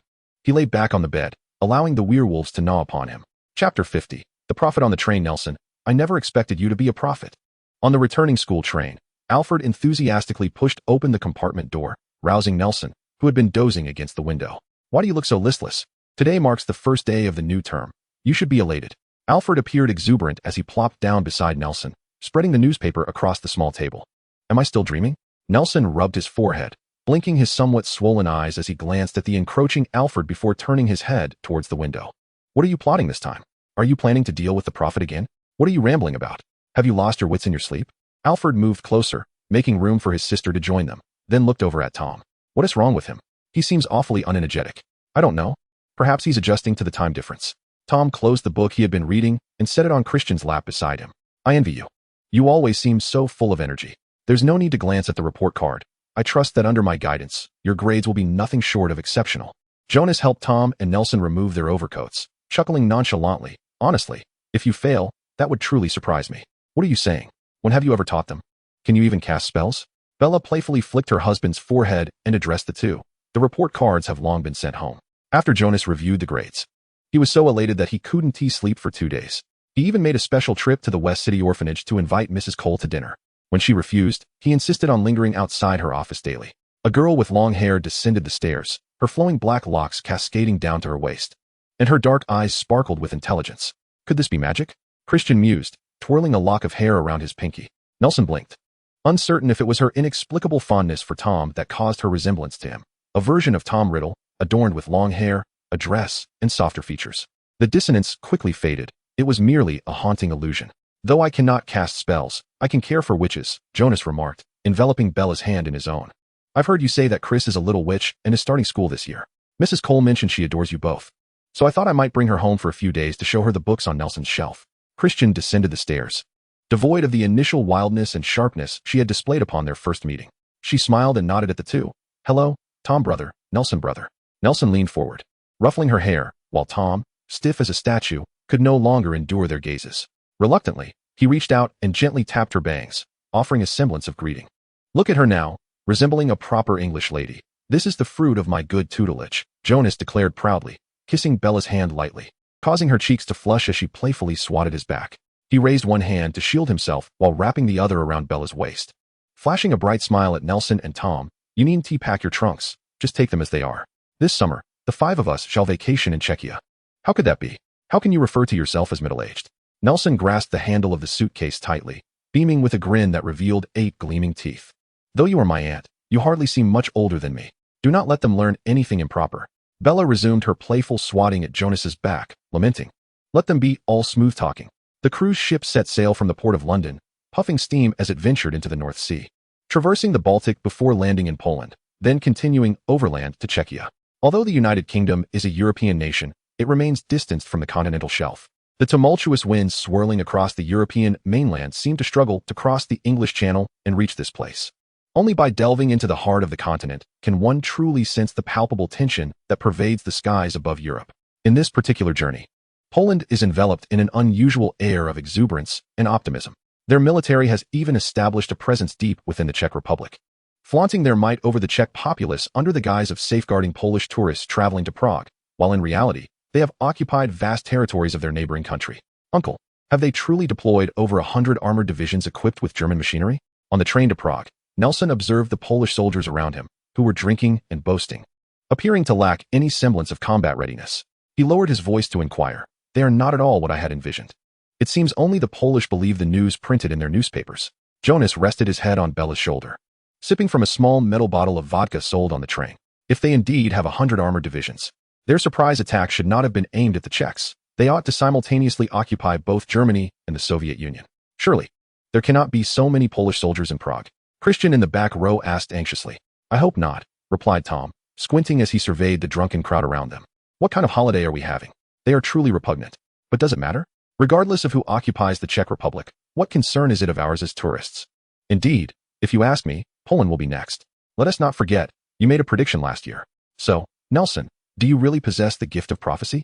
Walburga sat upright beside her brother, her hands neatly folded on her lap, exuding the poise of a true lady. Completely devoid of the urgency she had displayed moments earlier while searching for Tom. She subtly tilted her head, raising her chin to look at Tom. Tom, has Nelson ever made any prophecies? No, I only know that in prophecy class, he excelled at predicting the manner of his own demise, and he was quite imaginative. Aside from that, this is the only instance. Tom lifted his foot and gently nudged Nelson, who was lost in thought gazing out the window. What about you? Are you still not awake? Alfred organized a stack of newspapers, laying them out on the small table, presenting the relevant news pages face up. The others leaned in to examine the headlines, and Christian, unable to contain his curiosity, stood up, placing Tom's book on the chair. Really, it's true, Alfred exclaimed, his excitement palpable as he gesticulated wildly. You are indeed a prophet. Nelson, you truly are a prophet. Chapter 51, Gryffindor. Soon, the compartment erupted into fervent discussion surrounding the previous topic, so intense that they momentarily forgot the subject of their conversation, with Nelson resting his head on Alfred's shoulder, drowsily closing his eyes. When he awoke again, the outside world was a hazy white. The gentle September sunlight, typically soft, pierced through the thick fog and struck his face, proving somewhat blinding. He raised his arm to shield his face, causing the coat draped over him to slide down to the floor, littered with scraps of newspaper. He lifted his neck and realized he was lying on a bench, leaning sideways to retrieve the coat that had fallen. However, a hand grasping a book swiftly snatched it up first. The hand passed the book to another, shook the coat a couple of times, and used the book to brush off the paper fragments and dust. You're awake? Has Tom arrived? Nelson lifted his head, propping himself up on the table, while the small kitten, sprawled on his stomach, let out a plaintive meow of protest. Yet, it was destined to fall to the floor along with his coat. Opposite him, Tom stared impassively, while Christian, rubbing his sleepy eyes, leaned against Tom's shoulder, seemingly roused from slumber by Tom's act of retrieving his clothes. Withstanding the kitten's clawing, Nelson grasped it by the scruff of its neck and placed it into a cage, tossing in a premium magical fish treat purchased from Diagon Alley, rumored to promote growth by a centimeter with each piece consumed. This finally pacified the kitten, although, after a year of ample feeding, it remained as diminutive as ever. Tom draped the coat over Christian, who had closed her eyes again, and spread a book across the table. Turning to gaze out the window at the vast expanse of white, he remarked, honestly, is this not magic? How many times must I say it? It's merely the persistent fog of England. Nelson leaned against the window, cradling his face in his hands, fingers tapping his temples as he mumbled, have they left? Indeed, Tom replied, closing the book and shaking his shoulders, seemingly uncomfortable in his seated position. He gently adjusted Christian's posture, helping her recline on the bench, removing her newsboy cap and placing it along with the book beneath her head. He tucked the coat more snugly around her before sitting beside Nelson. They noticed you were asleep and took their leave. By the way, what is wrong with you? You've been restless, murmuring all the way. Is this a form of prophecy? Nelson queried weakly, tapping his forehead. I'm not sure. Perhaps it's just jet lag, he answered, his tone lacking conviction. Do you truly believe in prophecy? Honestly, you could stay informed by reading the newspapers, but you seem indifferent to such matters. Then what were you dreaming about while you slept? Tom appeared to have become wholly convinced of Nelson's prophetic abilities, as a curious Christian propped herself up, looking their way. I don't know. Nelson continued to tap his forehead, a look of distress crossing his features. I felt as though I had a dream, but I cannot recall its content. It must have been a nightmare. I sensed I had lost something very important. To make matters worse, my forehead genuinely aches. Tom stifled a laugh behind his hand, his expression inscrutable, muttering through his fingers, that could be because Alfred hit you on the head with a pile of cockroaches. In 20 minutes, we shall arrive at Hogwarts. Christian, you should change into your wizarding robes. Tom glanced at the clock above the window, pulling Nelson into the corridor outside their compartment and closing the door behind them. The corridor bustled with people, as Nelson and Tom paused to observe the receding mist beyond the window, exchanging greetings with the hurried passers-by. I don't know why, but I feel like we ought to be smoking a cigarette at this moment, Tom remarked, turning to see Nelson, who was playfully holding his wand in his mouth while fiddling with a silver lighter. What are you doing?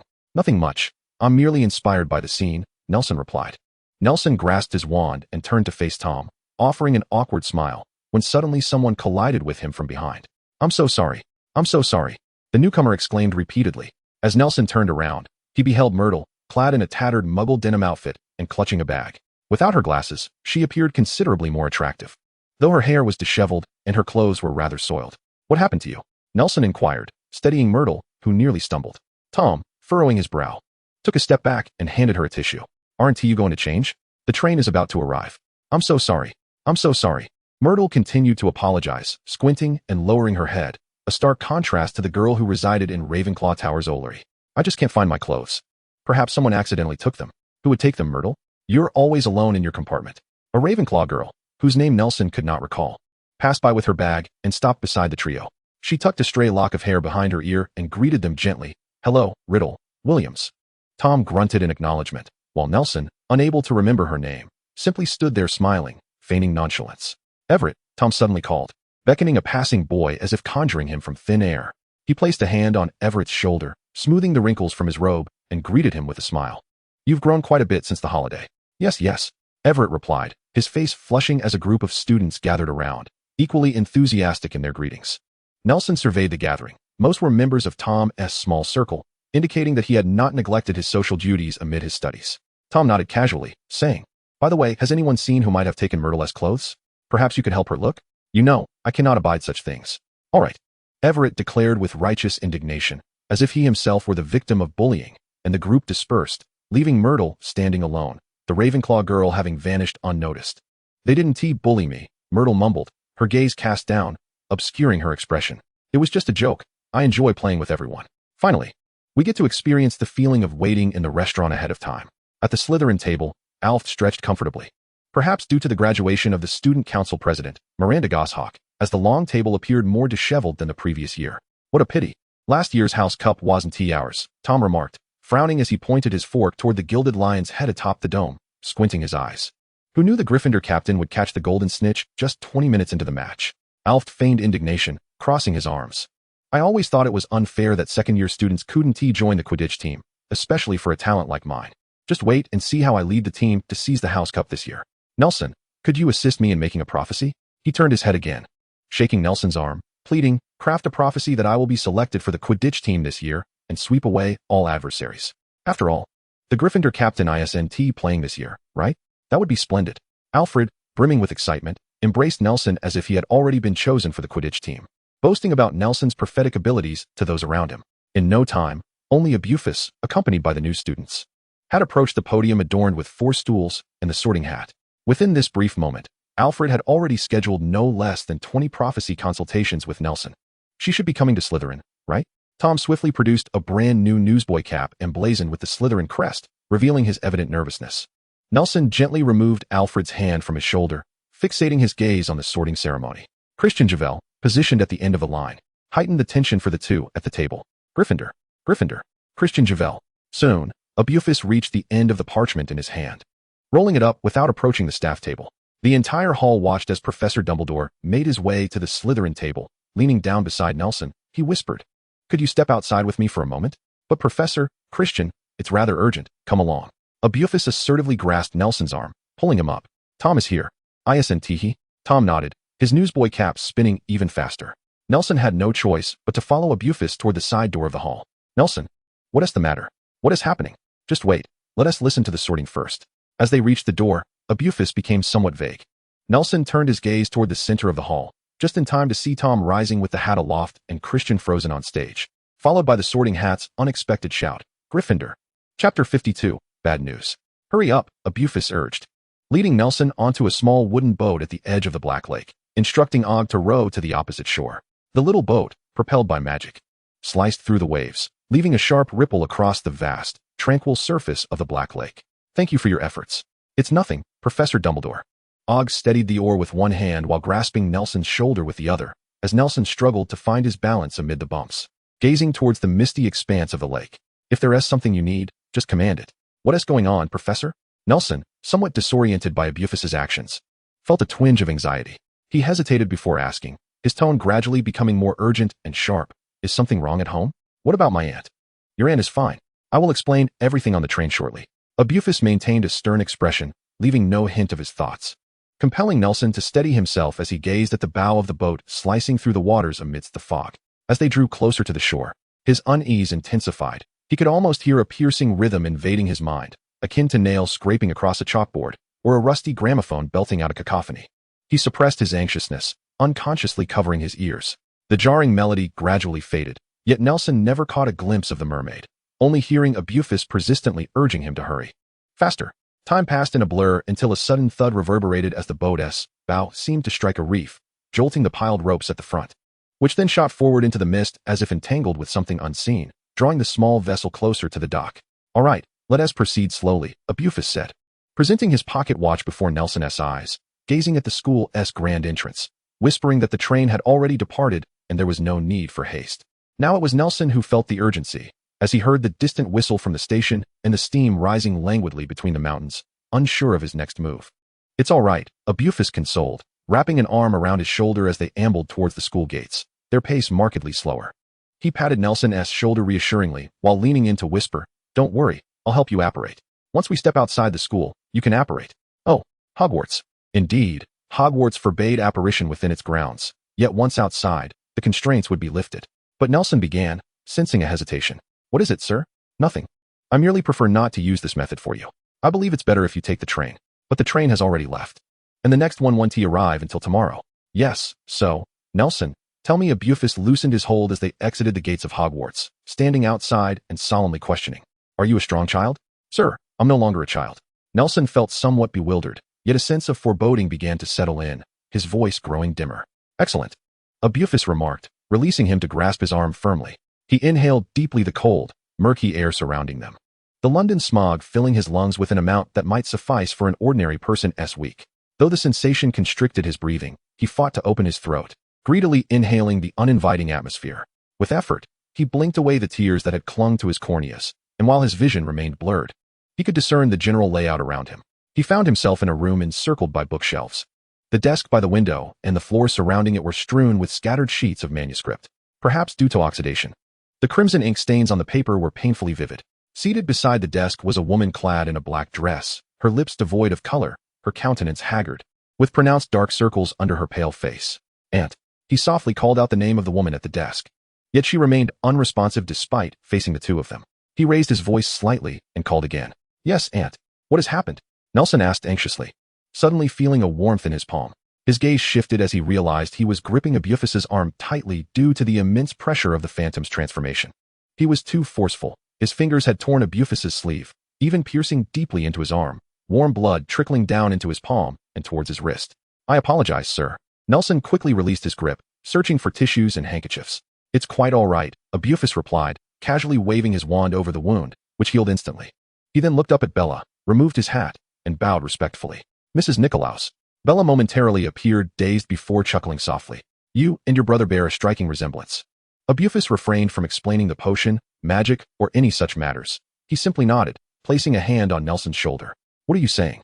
Nelson exclaimed, his eyes widening as he asked loudly, "Where's Uncle Jonas?" "Where is Uncle Jonas?"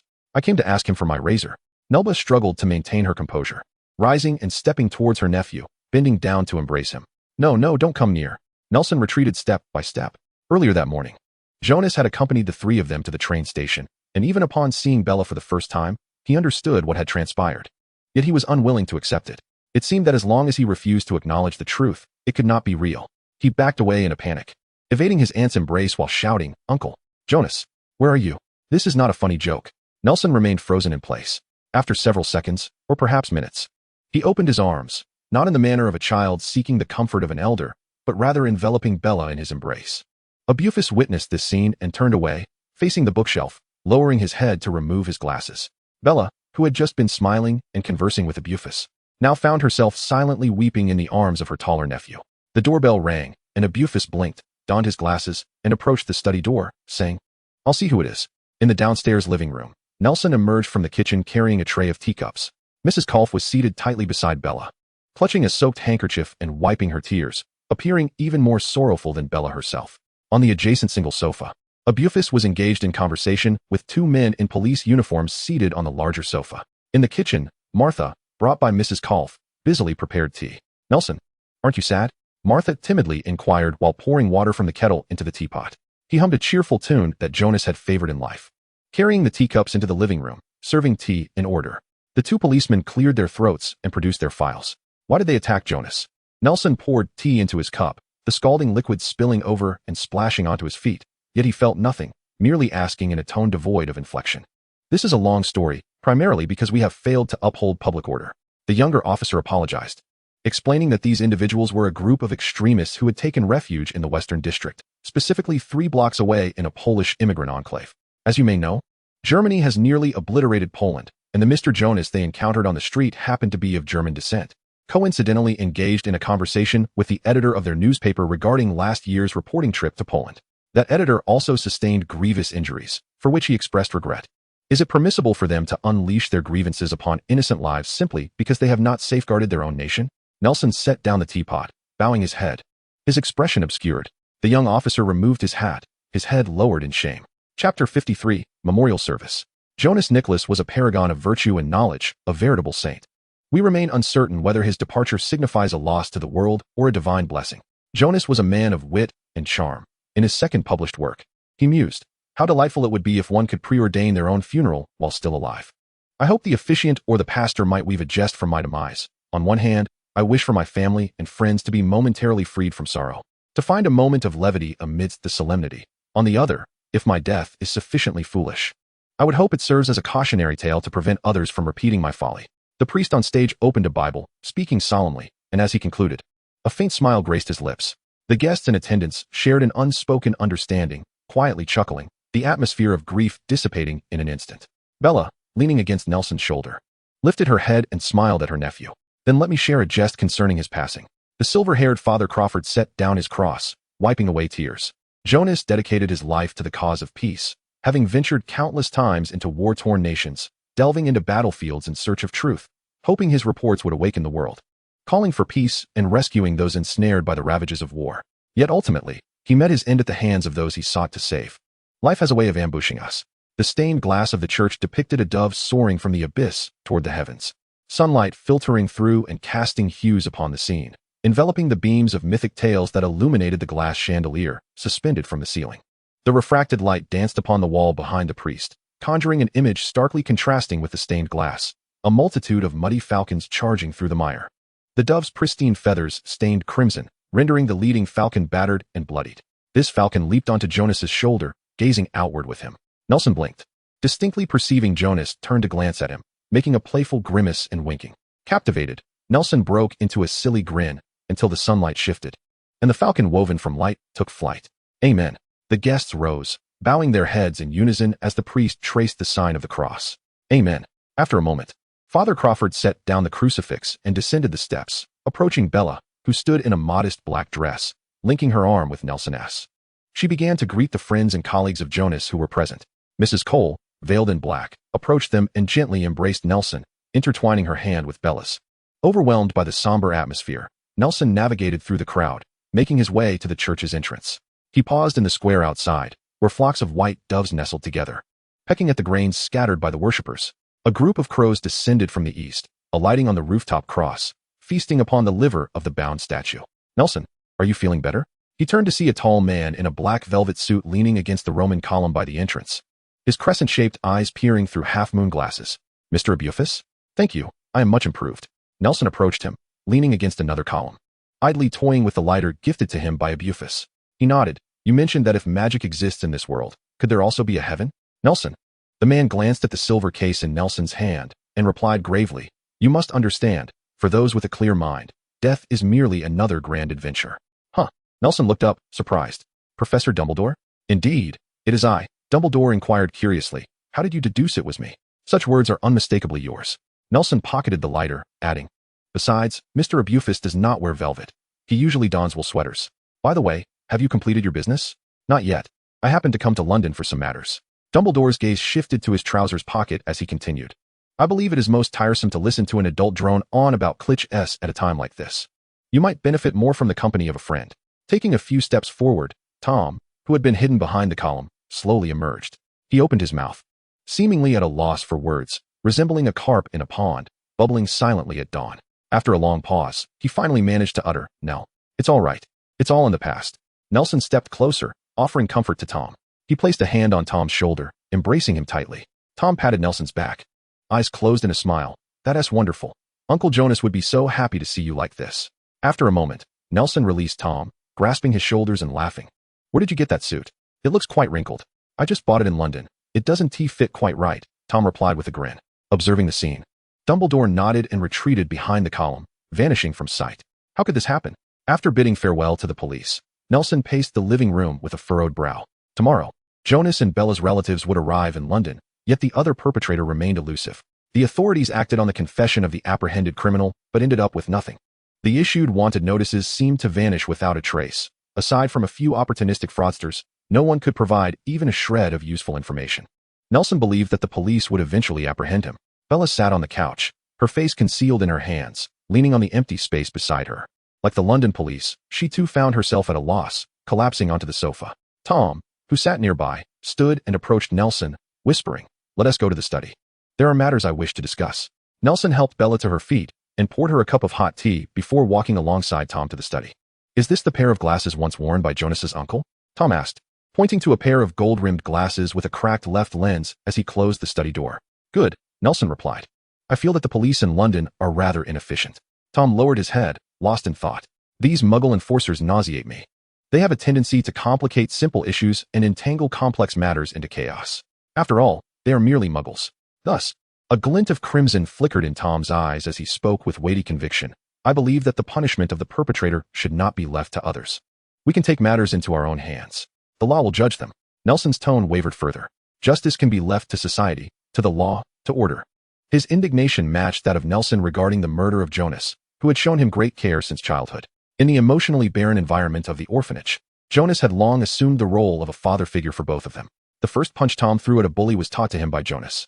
Were it not for Nelson's presence, he might have already found the murderer and inflicted his own torment upon him. Tom lifted his head and stared at Nelson, pressing on with fervor. "Do you not wish to capture him yourself? Will you allow Jonas's uncle to lie in the church basement, receiving a hasty farewell tomorrow? At a time like this, do you still trust those Muggles and let the murderer roam free?" Minor issues. Tom's eyes flared with crimson intensity as he drew a wand from his backpack, directing it at Jonas's glasses. In a hissing tone reminiscent of a serpent, he uttered, "Scent the blood." A small, translucent gray snake slithered from the tip of the wand, nimbly leaping onto the table, flicking its tongue against the glasses before climbing up to the windowsill and disappearing from sight. "Nelson, you've forgotten something." Tom retrieved another wand from his pocket. The black fur would glistening faintly in the cold sunlight streaming through the window. Chapter 54, The Trocadero Bar. Nelson took the wand, holding it solemnly in his palms. He caressed the battered instrument, which had endured countless masters, inch by inch. With a light flick, he conjured blooming flowers in the air. And the turmoil and sorrow that had once marred the boy's brow dissipated, replaced by a sense of release and conviction. "Nelson." Tom's gaze was intense as he leaned his own blackthorn wand against the tip of Nelson's. A dazzling spark erupted between the intertwined wands. "At last. You are willing to confront yourself. What did you say?" Nelson lowered his head, observing the dancing sparks that spread along his arm, seeming to exult. "You are a genius. You should not be shackled by mortals." Tom's crimson eyes brimmed with fervor.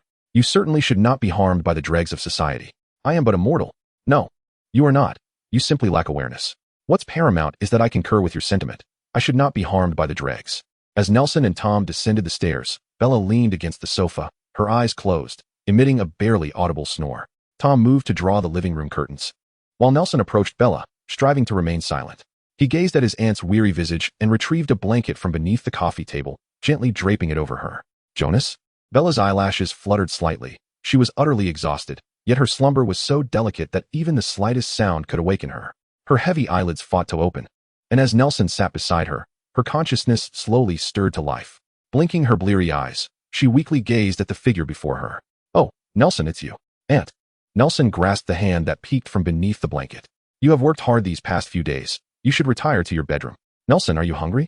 Bella struggled to sit up, smiling as she tucked a stray lock of hair behind her ear and reached to tidy Nelson's hair, which had been neglected for 2 days. "I'll go to the kitchen and prepare something for you." She turned to smile at Tom, who had drawn the curtains, striving to appear less fragile before her younger relatives. Nevertheless, she continued to struggle to rise. Nelson supported her back, helping her sit upright on the sofa. She awkwardly stuck out her tongue. "And is getting old." Upon hearing this, Nelson's eyes glistened with unshed tears, and Tom tensed, turning his head away. Nelson covered his mouth and half his face with his hand. shaking his head repeatedly. No, you are merely fatigued. Go to bed in the bedroom. A good sleep will suffice. After a slumber, it will all be over. Tom stepped forward to open the door to the room. Nelson immediately noticed Jonas's coat draped over a chair and a photograph of the two of them hanging on the wall by the bed. He hurriedly gestured for Tom to close the door, contemplating his words. Aunt, I think it would be better if you slept in my room. It faces the sun in the afternoon and will be much warmer. Tom chimed in to agree. Haha. Bella took a step forward, opened the door, and turned to the two with a reassuring smile. You both have grown up. However, she added, I wish to spend time with your uncle. He may not come around often in the future. She entered the room, gazing dreamily at the youthful Jonas and herself on the wall, murmuring, You agree, don't you, Jonas? With that, she stumbled slightly. Nelson hurried forward to support Bella, helping her lie down on the bed and tucking her in. Tom went to draw the curtains, and as he was leaving, Bella suddenly grasped his wrist, asking, Nell, what are you going to do? Just as Nelson was about to utter a comforting lie, Bella's hand slipped from his wrist and fell onto the bed. She hadn't closed her eyes for 2 whole days. Nelson adjusted her hand, ensured she was snug under the covers, then tiptoed out of the room, closing the door quietly behind him, turning to see Tom holding a translucent little snake. Did you find it? I did. Tom casually tossed the snake to the ground, and with a thud, it transformed into a slender crimson thread, glimmering as it stretched from beneath their feet towards the front door of the house. Tom rolled up his sleeves and nodded at him. We simply need to follow it. All right. Nelson tightened his coat, grabbed Jonas's gray hat, placed it atop his head, and took the lead. Tom's expression brightened, and he swiftly followed suit. No wonder the police couldn't find him. As Nelson walked down the street, he unbuttoned his trench coat. By this time, they had crossed at least 10 intersections, and the sun was beginning to dip in the sky. Not only had they traversed the neighborhoods populated by Polish immigrants, but they were also nearing areas inhabited by extraterrestrial migrants. He gritted his teeth, muttering, He truly can run. Rats are always adept at evasion, Tom remarked from behind, kicking the red thread on the ground, which quivered slightly, pointing straight towards a tavern by the street. He furrowed his brow, staring at the tavern's dusty, dilapidated sign. I doubt it shows any remorse. Such individuals truly deserve their fate. Nelson raised his head, squinting as he softly read the incomplete name on the sign, Trocadero Bar. He adjusted his hat neatly atop his head, meticulously fastening the buttons, straightening his collar before striding towards the tavern's equally shabby wooden door. Contrary to the desolate appearance of the streets and storefronts outside, the tavern was surprisingly bustling. One could hear the boisterous shouts and coarse curses from outside. However, this was somewhat expected, for in times of economic despair, more individuals sought solace in alcohol. Nelson pushed open the rickety wooden door. The wind chimed beneath the sign, ringing melodiously, and as the door swung open, a tide of sound surged forth, engulfing the two. It was astonishing how a tavern of modest size, filled with dozens of inebriated patrons, could produce such a cacophony. It reeks in here, Tom remarked, covering his mouth and nose, his expression one of distaste as he whispered to Nelson, Isn't it quite normal for a rat to dwell in a stinking sewer? Nelson stepped into the tavern, his gaze fixed intently upon a burly, bearded man engaged in a heated exchange at a round table in the far corner. The man, a stout figure with a ruddy complexion, exhibited coarse manners, his face a canvas of fleshiness, adorned with a disheveled beard that seemed to have been neglected for ages. As he grinned, revealing a set of black and yellow teeth, a foul stench emanated from him, perceptible even from several meters away. A red on his bald head connected to a crimson thread beneath Nelson's feet. The moment he laid eyes on the bearded man, the thread snapped. Yet he had already identified his quarry. Children, you ought not to be here, remarked the bartender, who was meticulously polishing a glass. Dressed in a sharp 3-piece suit, he addressed the two with a casual demeanor. Surprised, Nelson raised an eyebrow and replied, I am in search of someone. Who are you looking for? A parent, perhaps? The bartender set down the glass and picked up another to clean, though his cloth appeared more akin to a rag, rendering the glass increasingly filthy. An elderly patron at the bar erupted into laughter, as if he had just heard a delightful jest. Is it amusing? Tom questioned, wiping his finger across the chair at the bar, then disdainfully using a napkin to clean his hand. If it's funny, go ahead and laugh some more. It seems you want to have many opportunities left. Children, heed my warning.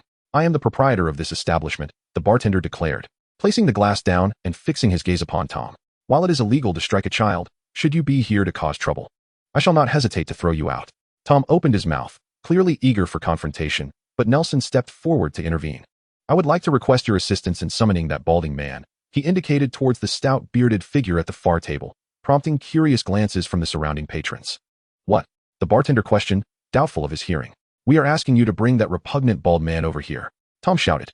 Almost immediately, the tavern patrons erupted in outrage, and Nelson realized, despite having correctly identified his target, that most of the patrons were also balding and overweight. Child, I warn you. Tom, do you know who is more formidable, vampires or wizards? Nelson suddenly posed an odd question. Tom, momentarily bewildered, responded, who? The one wielding a wand is more powerful. As Nelson spoke, he loosened his collar to reveal his wand and turned to the bartender with a grin. Mr. Vampire, I intend no breach of confidentiality.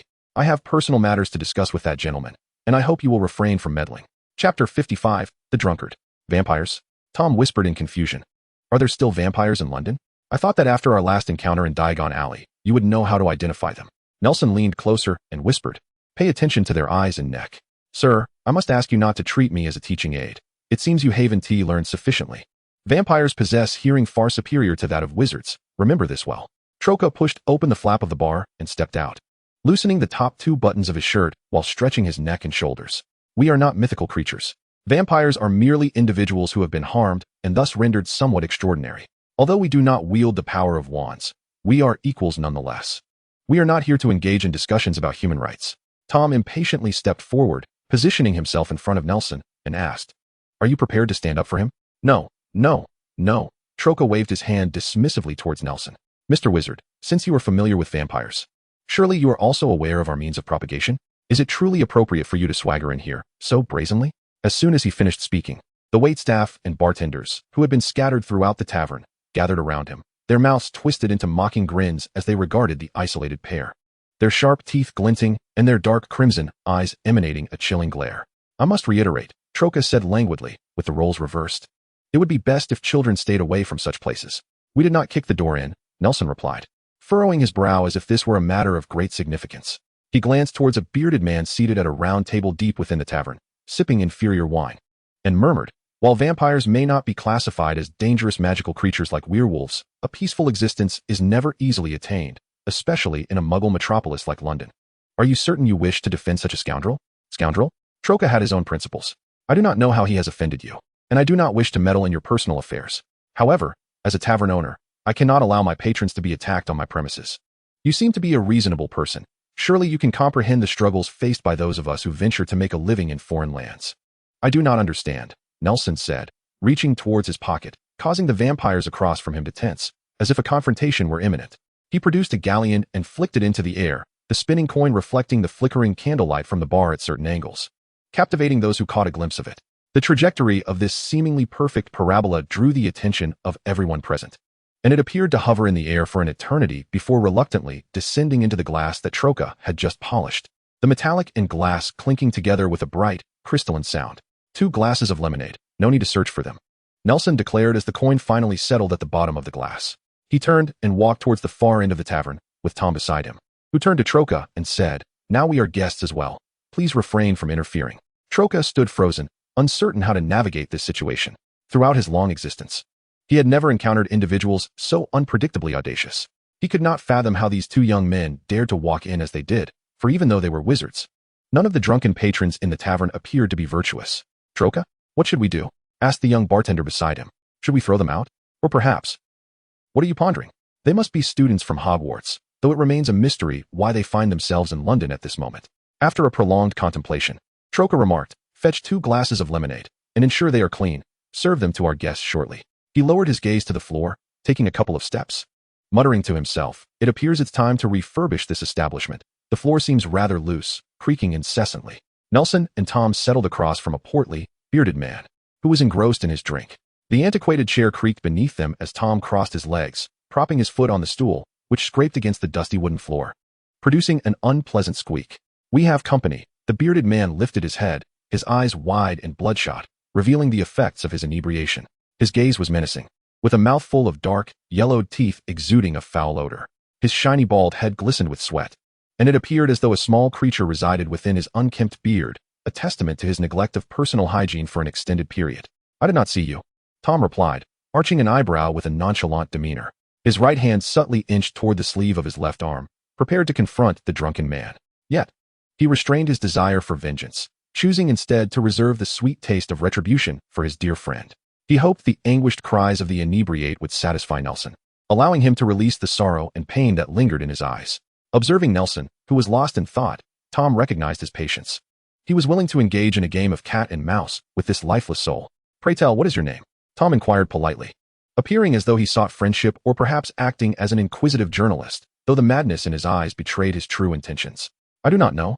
The drunken man mumbled, his lower lip twitching. Struggling to maintain eye contact, whether due to anxiety or fatigue, he raised his filthy glass and gulped down the remaining liquor, his Adam's apple bobbing rapidly. Setting the glass down, he wiped his soiled beard with his arm and continued to glare at Tom, bellowing gruffly, "Boy, keep your distance." "I do not know," Tom responded, producing a piece of paper on which he scribbled, repeating the drunken man's words verbatim.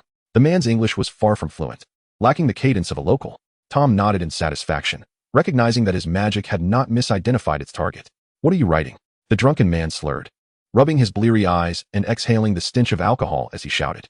"Your last words," Tom declared, examining the paper for a moment before crumpling it and casting it aside. "My apologies. I failed to realize that no one cares for the final musings of a wretch like you. How fortuitous, for I have come seeking trouble." Tom understood well that to drive a person to madness, one must first breach their defenses.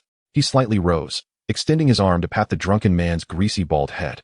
Chuckling softly, "It is hardly your place to speak to me, a fallen subject." "What did you say?" The intoxicated man was pressed down by Tom, sprawled across the table with his face smeared with liquor, yet he remained motionless. However, the onlookers surrounding the table could no longer restrain themselves. They appeared to be compatriots of the drunkard, possibly from the same village, and one by one, they rose in indignation, accusing Tom. "How dare you utter such words? Apologize before we lose our tempers." These remarks could be deemed civilized greetings. Beyond that, a cacophony of curses, incomprehensible to Tom, erupted around him. The tavern was in disarray, with drunks at the entrance rising to witness the commotion. "Oh, I thought all Polish men were on the battlefield. Who knew you had a den here in London?" Tom feigned an epiphany, sitting down with an air of calm, only to suddenly point at their feet, exclaiming urgently, "Look, what is entwined around your legs?" Troika, carrying 2 glasses of lemonade, finally comprehended that the persistent noise from the tavern's floor was not due to its dilapidated state, but rather because the hollow space beneath the wooden floor was teeming with snakes. At that moment, they began to emerge from the holes in the tavern's floor and surrounding walls, slithering up the trousers of the patrons, a vibrant assortment of serpents writhing together, poisonous and non-poisonous. Large and small, gray and colorful, an uncountable number of snakes crowded into the tiny tavern, amicably greeting the group of drunkards. The patrons stood frozen in place, receiving an unexpected and free sobering service. "Oh," Tom looked up at the exceptionally astute tavern owner, turning to whisper to Nelson. "What do you think, Nelson? They might all be accomplices." "Let them go," Nelson replied, his expression devoid of any emotion. As soon as he finished speaking, Tom turned and stood up, making a comical face and mimicking a forward pounce, watching the group of drunken men push and shove their way towards the exit, unable to suppress his laughter. "Mr. Wizard, what a splendid magic," Troika complimented while anxiously inquiring, "but the secrecy laws. They are merely a bunch of drunken fools whose brains are fried by alcohol. Experiencing hallucinations is quite normal," Nelson stated impassively. In that moment, all 3 forgot about the portly, bearded man sitting opposite them, completely ensnared by Nagini and unable to move. He had sobered up entirely, his face pale, drenched in sweat, trembling all over, causing the table and chairs to rattle noisily until Nelson turned to look at him, prompting him to cease his instinctive movements. Chapter 56, The Swarm of Snakes. "Who are you?" The bearded man, drenched and leaning against his chair, croaked in a quavering voice, his throat tight with fear. It seemed that in times of crisis, the louder one shouted, the more chance they had to seize the initiative. This extraordinary situation shattered his comprehension. All he could see were snakes, and more snakes all over the ground. "Who are we?" Tom chuckled lightly, bending down to scoop up a slender green snake, cradling it in his palm and extending it towards the bearded man's shoulder. As he drew near, the small serpent leaped gracefully onto his ear, then slid down, wrapping itself around his neck in response to Tom's movements. "Who are we?" Nelson repeated the question, gazing at the rigid figure of the assailant before him, perplexed. It seemed that vengeance was finally within reach, yet an unexpected calm enveloped him. The indignation and exhilaration he felt upon grasping the firwood wand dissipated entirely in the face of his foe. He murmured the question repeatedly, as if oblivious to its answer, and his self-dialogue appeared somewhat neurotic, prompting Troika to instinctively step back. "I merely find you disagreeable, hence my desire to mete out punishment." The burly man, unable to meet their gaze, averted his face to distance himself from the snake coiling around his neck, casting furtive glances in their direction. Nelson, seated opposite, resembled a teacher observing students engaged in those petty actions they assumed were discreet. The burly man's comical movements elicited a chuckle from him. "We do not, but do you?" Tom could no longer restrain himself, rising with a thump and pointing an accusatory finger at the burly man's nose. His eyes reddened with rage. Whether from the secrets of his magic or his indignation, he found the scoundrel before him utterly despicable. Nelson regarded Tom with suspicion. Uncertain if he had indeed apprehended the wrong individual, Tom turned to him, shaking his head, confident in his magic, and then glanced at the burly man. Raising his chin defiantly, "Reflect carefully on your recent misdeeds," Troca interjected, noting the clenched fists and the veins throbbing on Nelson's forehead. He feared that this reckless scoundrel might utter more nonsense that would jeopardize his tavern. "Do not provoke these gentlemen further. You will inevitably suffer for it." "You?" Tom turned, realizing the vampire bartender who had brought him lemonade had been lingering nearby, shaking his head in disbelief, his expression clearly questioning why he remained. When Troca observed this, he turned and departed without a backward glance. As a long-lived vampire, he understood the implications of the snakes scattered throughout the tavern and recognized that two underage wizards brandishing wands were emboldened by some assurance. Indeed, while vampires possess long lifespans, acquiring useful survival experience is essential for enduring them. "Troca," the burly man croaked, "please intercede for me. I have been your loyal customer. Consider carefully what sordid acts you have committed," Tom declared, resting his foot on the chair beside the burly man, drawing his wand to press against his temple, yearning to cast a spell that would end him. What is this?" The burly man squinted suspiciously at the slender black stick. Tom ignored him. Although unaware of its specific purpose, he instinctively sensed danger. The burly man, realizing he could no longer conceal the truth, began to spill his secrets in a flood of confessions. "First, I stole wine intended for communion from the church. Not that. Let me think. I bullied a classmate when I was in elementary school. And how does that concern me?" Time has slipped away, and the lips of the bearded man have become chapped and peeling. He reminisces about years past when he aspired to be a lawyer, recalling how the bishop of the parish once informed him that after death, one would recount their sins to the angels, who would, in turn, weigh them on the scales of good and evil to determine their fate in heaven or hell. He has forgotten the snakes coiled around his neck and feet, and like a character from a myth, he begins to enumerate his transgressions. "Am I dead? Are you God? Is there still a God in your eyes?" Tom chuckled. Having encountered many believers, yet none as amusing as this one, he softly replied, "I am the devil. You cannot see God." Indeed, the bearded man's gaze dimmed, and he continued his dry confession, seemingly in atonement, yet he still did not mention Jonas. 7 years ago, when I first arrived in England, I broke into the home of a blind mother and her son in Northern Ireland, and thus I—" "Enough, do not continue," Nelson interrupted, his disinterest palpable. "Consider this. What did you do yesterday?" "Yesterday?" The bearded man momentarily lost his train of thought, blinking in confusion. "I did nothing but drink at the tavern. And aside from that, I stabbed a German man. Is there a problem with that?" "I did nothing but drink at the tavern, and aside from that, I stabbed a German man, sir. Is there a problem with that?" The bearded man continued to respond nonchalantly, his indifference chilling. He did not regard this as a sin, instead rambling on about events long past. "You need not speak further." Nelson was unwilling to endure more of the man's prattling. He stood and approached the bearded man, towering over him. "You have taken a vibrant life. Do you not feel the slightest remorse? Is this truly why you have sought me out?" The bearded man appeared more shocked than Nelson, vehemently defending himself. "I am a patriot. Is there any wrongdoing in avenging my homeland? Is there anything wrong in resisting invaders?" "What did you say?" Nelson momentarily forgot his identity as a sorcerer, clenching his fists and striking the repugnant garlic-shaped nose of the bearded man. "I am Polish." Nelson, after all, was still a youth, and his blows lacked strength. Despite his unique abilities, physical prowess was not among the sorcerer's attributes. Even as blood streamed down his face from the repeated blows, the bearded man struggled to speak. "Yesterday, Germany invaded Poland. I encountered a German on the street discussing matters of Poland, and I deemed him an accomplice. Thus I beat him, killed him. What wrong was there in that? Yes, you possess power, and you can wield snakes. I dare not move before you. However, the Germans invaded my homeland. He was my enemy. So what wrong was there in killing him? So it is justified for us to kill you, is it?"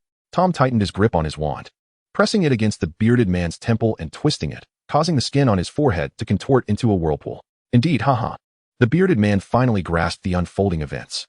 He spat out a mouthful of bloody phlegm, which landed on Nelson's shoe. Resigned to his fate, he laughed maniacally and declared, "You may capture me, torment me, even kill me, yet I shall have my vengeance.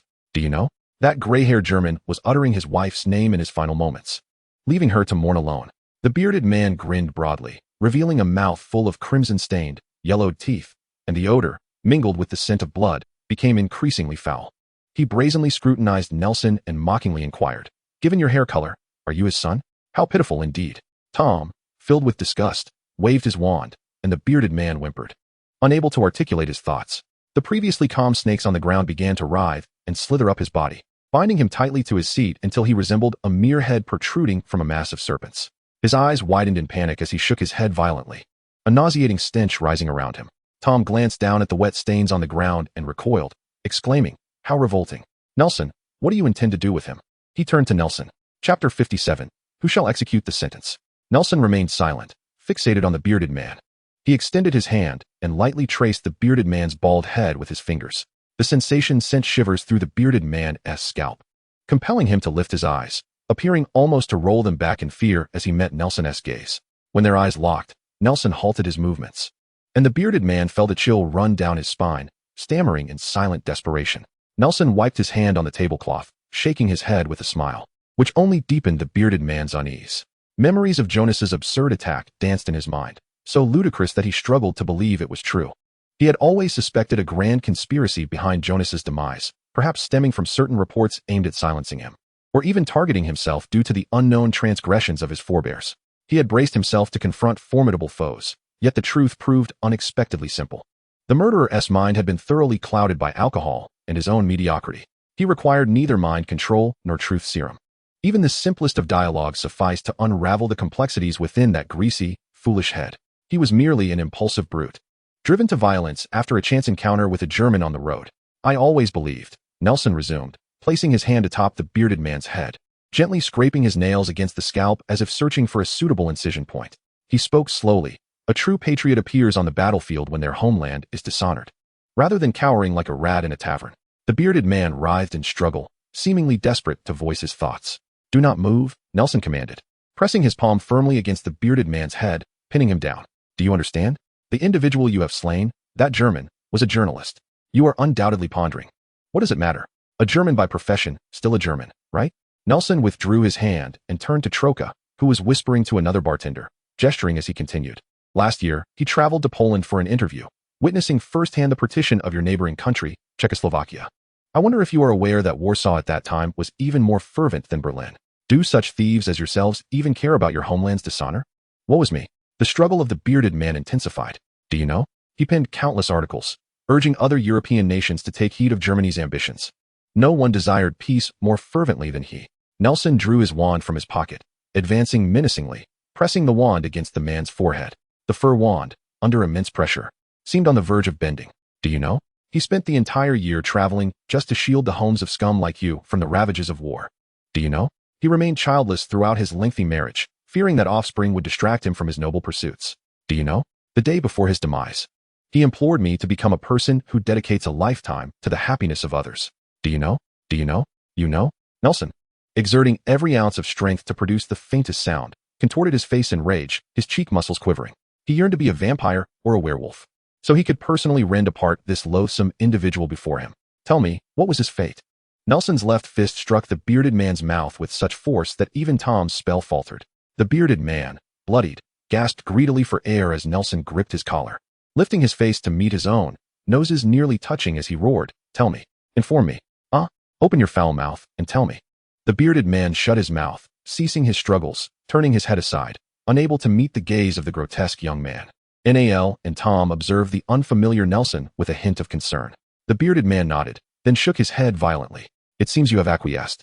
Nelson disregarded the bearded man's frantic nodding and gently patted the other side of his face, nodding as he spoke. "However, it may not align with your expectations.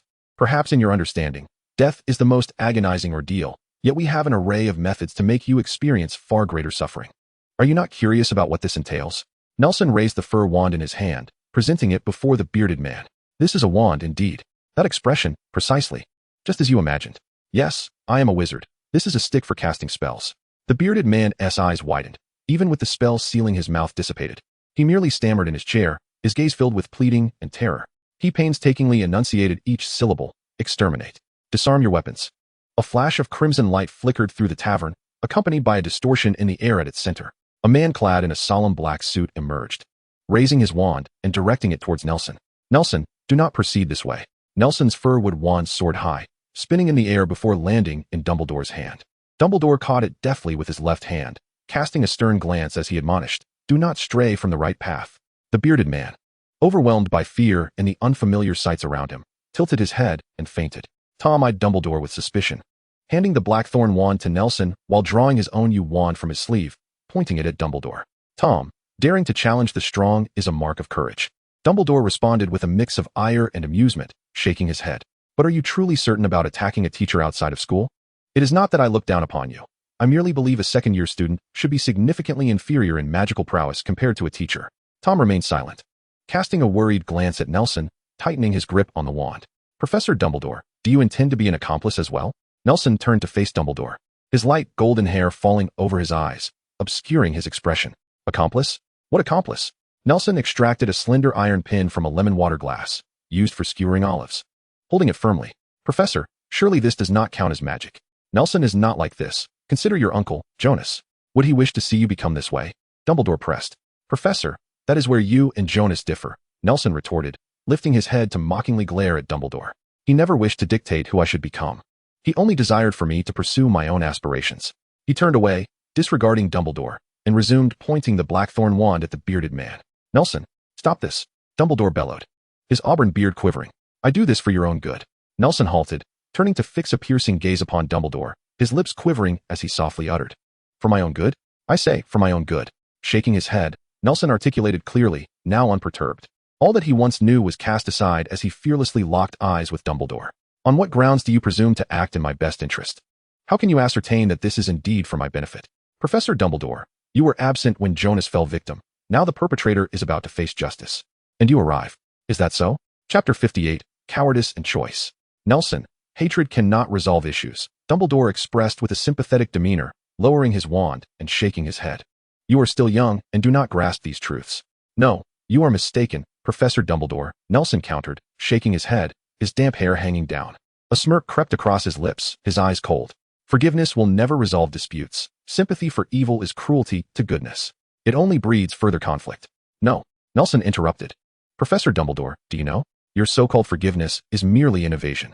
Do you believe you possess the standing to utter such words? Take yourself as an example, Nelson said, lifting his head and brushing aside the strands of hair that obscured his vision with his wand. He gazed at Gellert Grindelwald, his former friend and lover, with a look of pity that surpassed even that of Dumbledore. But when he cast a spell upon your sister, that bond was severed. Yet you chose to forgive him. Do you truly consider this forgiveness? Is this kindness? It is nothing but weakness. Is it not so, Professor Dumbledore? Nelson's face was etched with disbelief. How could you not see the error of your ways? The one you pardoned has escaped your grasp and transformed into a terrorist. Are you unaware of the lives he has taken? Your weakness only begets more brutal consequences. Are you still deceiving yourself? No, this is different, Dumbledore replied, his brow furrowed in concern. You are acting impulsively. You will surely come to regret this. No, Dumbledore, Nelson said, his demeanor calm, though his trembling hands and the absence of honorifics betrayed his true feelings. I have never been so composed or so contemplative. I am resolute. If I do not seek vengeance with my own hands, I will indeed regret it. Since you have walked this path before, you should prevent me from repeating the same mistakes. Look, this is my desire, he continued, producing a photograph from his pocket and slapping it onto the table. It was a group photo, with Jonas's radiant smile standing out prominently. What right do you have to obstruct me? You are forever lost in your grand ambitions. Pursue them. Then, why must you meddle in my affairs? All I know is that whoever harms them must pay the price. Dumbledore's gaze fell upon the small photograph, his expression frozen, his mouth agape yet speechless. Nelson sees further than you do. Tom suddenly shouted, still pointing his wand at Dumbledore, stubborn as a wolf that had lost its territory. Nelson is a seer. He knows everything. A seer. Dumbledore's pupils dilated as his focus faltered. Ever since Nelson mentioned Ariana, his thoughts had been ensnared by memories of a fractured family and a lost love. Before him, Nelson's light golden hair shimmered with silver under the dim tavern lights. As the word seer echoed from Tom's lips, Dumbledore's mind began to merge the figure before him with images from his past. His gaze sharpened on Nelson's face, and he raised his arm, speaking solemnly, "This is all my fault, but this time, I will not allow tragedy to repeat itself. I am sorry, Nell." He spoke softly. "I apologize to everyone, to Ariana, to Gellert, and to your parents. Forgive me, Nell." Tom discarded his wand and knelt before Nelson, embracing his shoulders, patting his sweating face in a frantic state while glaring at Dumbledore with gritted teeth. Dumbledore merely gazed at Nelson's hair, repeatedly murmuring apologies. Armored protection. Nelson, who had fallen to the ground, suddenly picked up the wand that lay beside him and shouted with such fervor that the chandelier in the tavern scattered years of accumulated dust. "Get out of my head." His agonizing convulsions ceased, but the effort to resist the curse had left him drenched in sweat and utterly exhausted. Tom supported him as he sat on the floor, Yet he stubbornly clung to the table and rose to his feet, his legs trembling uncontrollably. Steadying himself, he raised his gaze, a mocking intensity growing in his eyes as he looked at Dumbledore. "From the very first day I laid eyes on you, I have been preparing for this." Dumbledore remained silent, merely observing him with a calm demeanor. "On my first day at Hogwarts, I began practicing the art of mental occlusion." Nelson brushed aside his fallen bangs with a carefree smile and continued, "I understand that for someone as preoccupied with saving the world as you are, it would be a most advantageous choice to pry into someone's memories or twist their thoughts to achieve your ends." "Nelson, you need not," Tom interjected. "Though I may be just a nameless pawn, I refuse to allow anyone to manipulate my life." The feeling of exhaustion dissipated as Nelson grasped the wand. Turning to face the still unconscious figure in the chair, with utmost seriousness, he declared, "My mind has become unassailable. I possess a will beyond your imagination, Professor Dumbledore. Now, you face two choices. One, to watch as I exact punishment upon my enemies and subsequently find myself ensnared in the judgment of the Wizengamot." He pressed the wand against the forehead of the unconscious man. "Or two, you can intervene now, yet you cannot prevent me indefinitely. Should you fail, I will unleash relentless retribution upon him, his associates, his kin, and all those upon whom I can vent my wrath. This is the consequence of forgiveness. Perhaps this is the outcome you wish to witness." Nelson, Tom's hand rested on Nelson's arm. In his imagination, they would find their foe, torment him mercilessly, and then hang him.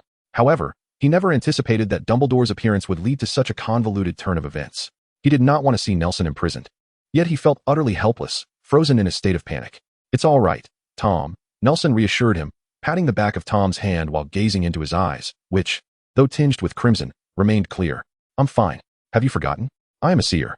With that, he turned his attention back to Dumbledore, tightening his grip on the wand as he began to recite the incantation, Cruciatus. At the instant Nelson uttered the spell, Dumbledore's eyes widened. As if he had made a resolute decision, he swiftly raised his wand, and a dazzling green light shot forth from its tip, striking the man's chest almost simultaneously. The man's eyes widened in shock, his mouth opened, yet no sound escaped. His body convulsed momentarily before his legs buckled, and he fell lifeless. Nelson stared in astonishment at the corpse before him, then turned to fixate intently on Dumbledore. He remained uncertain whether the man had perished from the agony of the Cruciatus curse or from Dumbledore's spell that resembled the killing curse. He had not anticipated that Dumbledore would resort to such a method to conclude this matter. "You may perceive me as a coward, and at times, I too share that sentiment."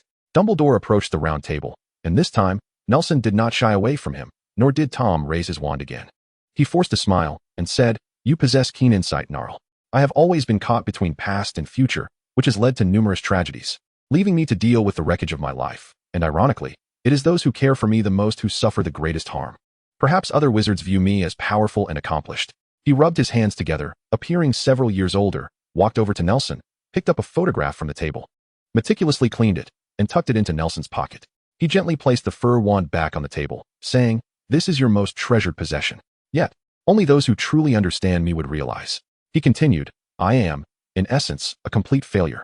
Every decision I have made has ultimately led to outcomes contrary to my intentions. Thus, I choose to confront him, to face the errors I have committed over the years. If you must harbor hatred, let it be directed at me, Gnarl." Dumbledore removed his glasses, his tear-filled blue eyes reflecting the weary visage of Nelson. "I apologize for leaving such a poor impression, even prompting you to learn the art of mental closure. But please believe me, it was all for your own good." Nelson ignored him, trembling as he reached out to feel the breath of the bearded man. Chapter 59, The Crow and the Funeral. Amen. Father Crawford sprinkled holy water as the grave workers covered the site with marble slabs. London on September 2nd was as it always was. The sky was overcast. Thick fog and haze entwined in a relentless grip, tormenting the lungs and spirits of all. Even the setting sun failed to imbue the sky with the hues of dusk. Above the cemetery, crows circled silently, their presence darkening the pristine marble with a heavy gray hue. Nelson, clad in a deep black suit, bent down to wipe Jonas's gravestone with his palm. Jonas Nicholas, 1885 to 1939. His era was too brutal, and thus the pen he wielded never transformed him into a poet. How hasty is it not? He lifted his head, resting his arm on Tom's shoulder. A man of such stature, ultimately confined to a small box, buried in a grave scarcely a meter square, his entire existence encapsulated in such a simplistic phrase. The mourners gathered around Bella, all clad in solemn black attire, remained silent, gazing at Jonas's photograph under the priest's guidance. Gnarl, Tom turned to face Nelson, extending his arms to embrace him, patting his back firmly. "Though he has departed, you still have us, and you have Aunt Bella. You must look forward." The moment of silence concluded, and the crowd encircling Bella began to murmur, employing their clumsy methods to comfort her. Bella, enveloped by their presence, forced a smile as the crows circling above took flight, perhaps unable to endure such cacophony. Nelson did not recognize these guests and realized that he truly did not know Jonas. Caw, caw, caw. No, this bears no relation to Professor Dumbledore. Nelson shook his head and said, honestly, I bear him no resentment. He merely acted in accordance with his beliefs. Dumbledore, with a wry smile, replied, you see, the murderer has already paid the price, and you need not sit upon the judgment seat at Wisingamot. You killed him. Nelson paid no heed to Dumbledore's words. He remained still, gazing calmly into Dumbledore's blue eyes, shaking his head once more. No, it was I. It was my cruciatus curse. Muggles cannot withstand such agony. No. Professor Dumbledore, Nelson interrupted him again. When two or even more spells strike a single individual, it is impossible to ascertain which one ultimately prevails. You should understand this far better than I. It is my fault. I should not have incited you to undertake such actions. Tom sat heavily upon the roof of Jonas's neighbor, his head bowed in deep remorse. Tom always presented himself as a youth remarkably mature, even somewhat callous. However, in this moment, he finally revealed the vulnerability that lay within. His long, slender fingers were deeply entwined in his shoulder-length hair, tears dampening his shoes, knees, and the parched earth below. If it weren't for me, you wouldn't be in this predicament. I simply chose not to attend school. I did not follow Jonas to his demise. Nelson grinned, sitting beside Tom, and ruffled his hair, a gesture Jonas had once cherished. Aunt Bella also approved. My application has already been sent off. What good do you think that will do? If you don't attend school, where can you go? Tom mumbled softly. I wish to wander through Europe, to see the sights. Nelson gazed at Jonas's gravestone, sighing, at least now I cannot concentrate on my studies. I wish to explore. I have too many answers to pursue. Good lad, splendid. May I sit here? A voice, heavy with nasal intonations, interrupted their conversation. Nelson looked up to see a tall, thin figure silhouetted against the light, his head disproportionately large, resembling a lollipop. Narrowing his eyes, Nelson discerned that the man's head was wrapped in thick bandages. Be my guest. Nelson replied with a shrug, shifting to make room. You need not ask me. I am merely an unwelcome guest myself. You might inquire of this gentleman. He pointed to the gravestone beside him, where the deceased had inscribed an extensive epitaph, while his family seemed to have neglected it for quite some time, rendering the stone grimy and indistinct. Struggling to make out the name of the interred, he could not help but smirk. It was indeed a surname commonly found throughout England. One could encounter a relative by simply selecting any grave to sit upon. Mr. Williams, he continued, I shall pretend he has consented. The man leaned his cane against the indistinct gravestone and, with great effort, settled himself down, gazing at Jonas's tombstone with a sigh. Sir, you still come to visit Jonas in such a state? Nelson inquired, patting Tom's shoulder. Allow me to introduce myself. The man straightened his plastered leg, gasping. My name is Heinkel Arinkin. Mr. Arinkin? Nelson reflected upon the identity of the newcomer. He was indeed the editor who had been assaulted alongside Jonas on the street just yesterday. Were you not severely injured? How is it that you? He muttered, continuing to struggle as he rummaged through his briefcase, extracting a stack of envelopes from within. No. Mr. Lewinchian waved his hand, straightening his back and pointing to the pile of envelopes. These are the ones Jonas asked me to keep for you, though they are not all there. I've added a few more. Thank you.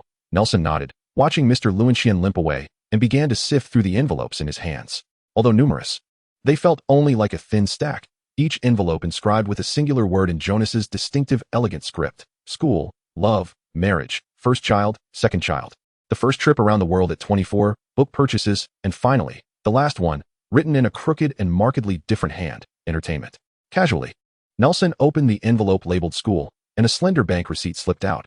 Jonas had left nothing for himself. He hugged his knees, curling up like Tom, burying his head in his arms. Chapter 60, The Eve of Departure.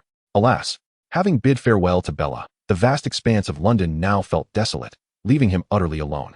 Sir, please, he implored as he turned into a narrow alley beside the station, where a group of ragged children huddled by a trash bin, rushing towards him with hollow, gaunt faces, clamoring for his attention. The tallest among them barely reached Nelson's shoulder. Staring at these peers reduced to begging on the streets, he stood frozen, reaching into his pocket only to find a handful of change. I'm sorry, I have no coins, he said, wrapping the scarf around his neck and placing the hat he cradled atop his head. Covering his mouth with his hands to warm his breath as he walked past the children he dared not approach, making his way deeper into the alley. In contrast to the disparity between wizards and muggles, he, in his polished attire, appeared to starkly represent two disparate worlds alongside their tattered figures. He removed his gloves, retrieved his keys, and unlocked the door to his cold abode. Nelson settled onto the living room sofa, struggling to ignite the fireplace. which finally breathed some life into the room. Awaiting the police he had arranged to meet, he found himself unable to sit still for long, ascending the stairs to his study to organize Jonas's manuscripts. Ding dong. As he placed the last sheet of manuscript into his suitcase, the doorbell rang downstairs at a most opportune moment.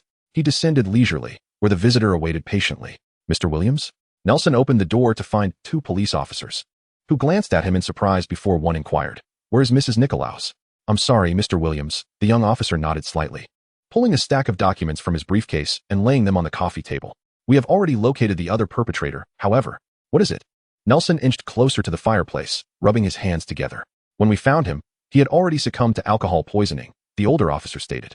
"I apologize that we could not provide him with the justice he deserved." "Dead? Is he dead?" Nelson nodded. "If he is dead, then so be it. This maybe is just desserts." "Indeed, sir," the young officer replied in agreement. "Shall we prepare a copy of this case file for you after we conclude?" "No need," Nelson replied, rising to his feet and shaking hands with the 2 officers. "I will see you out. Thank you." As night fully enveloped the sky, he finally stood, placing his soft felt hat atop his head, picking up his suitcase and cane before stepping outside. After securing the door, he turned to gaze longingly at the little house. To an outsider, it appeared no different from its neighbors, yet to him, it was a delightful abode constructed of rose-hued bricks, adorned with geraniums in the windows and pigeons perched upon the roof. Standing at the threshold, Nelson gripped his wand and raised his arm. In an instant, a blinding white light illuminated the entire street. A plump, vivid purple 3-decker bus came to a halt before him, its headlights glaring so brightly that he could barely keep his eyes open. "Sir, where to?" The door swung open, revealing a young man with thick round glasses and brown hair, who inquired enthusiastically. "Good evening, Mr. Plum." Nelson sidestepped him and boarded the bus. Ascending directly to the 2nd floor, he stowed his suitcase in the overhead compartment and settled into a window seat, clutching his cane. "Sir, may I ask your destination?" The bus quivered slightly as it began to accelerate. Aaron Plum, perspiring profusely, climbed to the 2nd level and approached Nelson, panting. "To Little Hangleton," Nelson replied, nodding as he retrieved a galleon from his pocket and handed it to Aaron. "By the way, do you stop at Great Hangleton? It's not far from Little Hangleton, yet it seems your route doesn't indicate it." "Oh right. Muggle-congregated areas are off-limits," he added, as if just recalling this fact. "The journey from here to Great Hangleton is quite lengthy. You might arrive by tomorrow morning. You could rest upstairs." "No, thank you. I'm not particularly tired." Nelson shook his head. "If I do feel fatigued, I can doze off here." "Very well. Would you like something to drink?" Aaron resumed his sales pitch for the bus's refreshments, noting that the galleon would cover much more than just the fare. "A cup of cocoa, please." "Hot cocoa," Nelson specified. "And if you could prepare breakfast and a warm towel for me tomorrow morning, that would be splendid." "Certainly, sir." Aaron retreated, and shortly returned with a steaming cup of cocoa. "Are you a student at Hogwarts?" he inquired, placing the cocoa down with curiosity. "Yes, but I am on a leave of absence." "Oh." In the wizarding community, taking a leave was quite common. After all, some families believed that home education provided a more nurturing environment and better resources than formal schooling. "Sir, have you ever been to Great Hangleton?" he added. "Never. This is my first visit." "Then do exercise caution," Aaron said with a grave demeanor. "The residents there are not of the most reputable sort." "Thank you. I will be mindful," Nelson replied, accepting the cocoa, taking a sip before placing it on the table and closing his eyes to rest. The bus cabin quickly fell into a tranquil silence. In the early hours of dawn, before the first light of day, Nelson was roused from his slumber by another passenger who boarded the carriage in the dead of night. He had been sleeping lightly these past few days, awakening at the slightest sound. Thus, he leaned against the carriage window, gazing at the distant twinkling lights and the swiftly retreating scenery, quietly awaiting the break of day. At last, the heavens seemed to align with his wishes, as the sun soon began to rise. After freshening up, Nelson nestled into his seat, nibbling on the sandwich brought to him by Aaron. Before long, Aaron returned. "Sir, you may want to prepare. Hargenton will arrive shortly. Do you need assistance with your luggage?" "Oh, all right, thank you." Nelson nodded, his mouth full of sandwich, responding indistinctly. "Is it this small suitcase?" Upon receiving a confirmation, Aaron straightened up and grasped Nelson's suitcase. With a cacophony of clinks and clatters, he placed it on the ground. "Goodness, this is quite heavy. Is this an extension charm?" Nelson took a sip of milk and nodded. "You truly are remarkable," Aaron marveled. "After so many years at Hogwarts, I never mastered that spell, haha. Thus, I am left with this ticket collector's role. You will surely become a driver in the future." "That would be splendid. I appreciate your kind words," Aaron grinned. "Do you require assistance in carrying the suitcase to the first floor?" "Not necessary, thank you." Nelson swallowed the last sip of milk, wiped his mouth, and shook his head. "I always use the levitation charm for my luggage." 5 minutes later, Nelson stood at the entrance of a dilapidated village, where everything appeared in utter disrepair. It was so run down that if the Trocadero pub were to relocate here, it might be deemed a mansion. How could a wizarding village be in such poverty? Nelson mused, as he followed a path up the hillside towards an even more decrepit house situated atop the mountain, away from the village. As he neared the summit, approximately 50 meters away, the door of the house suddenly swung open with a loud bang. A disheveled figure, resembling a wild man, stood at the threshold, wielding a rusted knife and muttering incomprehensible words. Chapter 61, The Gunter Manor. The peculiar man brushed aside his long hair, which obscured his eyes, revealing a face that looked as though it had not seen cleanliness in ages. Despite his youthful build, his visage was etched with wrinkles. The grime nestled within the crevices of his skin. His small, dark eyes were widely spaced, each gazing in different directions. Confusion washed over him. The person before him appeared relatively young, yet there was an undeniable air of age. Soon, he dismissed the thought, for his genius mind, shaped by generations of inbreeding, could no longer accommodate such intricate ponderings. He gaped, revealing a mouth with half its teeth missing, the remaining one stained and likely on the verge of falling out, all while bellowing something that resembled an ancient dialect from a distant land.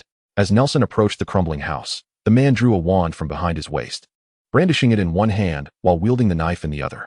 Nelson focused intently, realizing that the knife was not rusted. Rather, it was sharper than most blades. What appeared to be rust was, in fact, dried blood. Hissing. As Nelson approached a little closer, he finally discerned the man's words.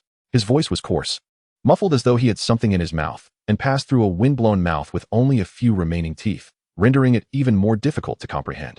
A serpentine dialect? Nelson realized that the man before him could not be assessed by ordinary standards. He spread his hands in a gesture of peace, stepping back 2 paces, and inquired, "Are you Mr. Morphin Gunter?" Hiss. The man tightened his grip on the small knife, seemingly unable to comprehend Nelson's words. Hiss, he struggled to articulate. But having never learned the sounds, how could he possibly master them now? Naturally, he resorted to hurling insults in the serpentine tongue at the man before him, even unaware of the meanings behind his words. What? The man dropped his knife, pushing aside his hair with both hands, staring at Nelson in shock. It turned out he could speak English, albeit in a voice as hoarse and unpleasant as his serpentine speech. "You are pure blood." "What?" Nelson was somewhat perplexed, for a moment believing that discerning bloodlines was a unique skill of the Gunter family. He spoke again. "May I ask, are you more?" "Yes, I am." The man exclaimed with fervor. "You speak the serpentine tongue." "In truth, I only know that one phrase," Nelson replied, shaking his head, gazing at the seemingly unhinged Morphin, and stated seriously, "Mr. Morphin, I have come to visit you. Do you like it?" As they reached the door, Morphin noticed Nelson's gaze fixated on a live snake nailed to the wooden door. It writhed, tearing its wound wider. The cold-blooded creature's blood was even chillier in such frigid weather, the blood from its wound nearly congealing. "I can give it to you later."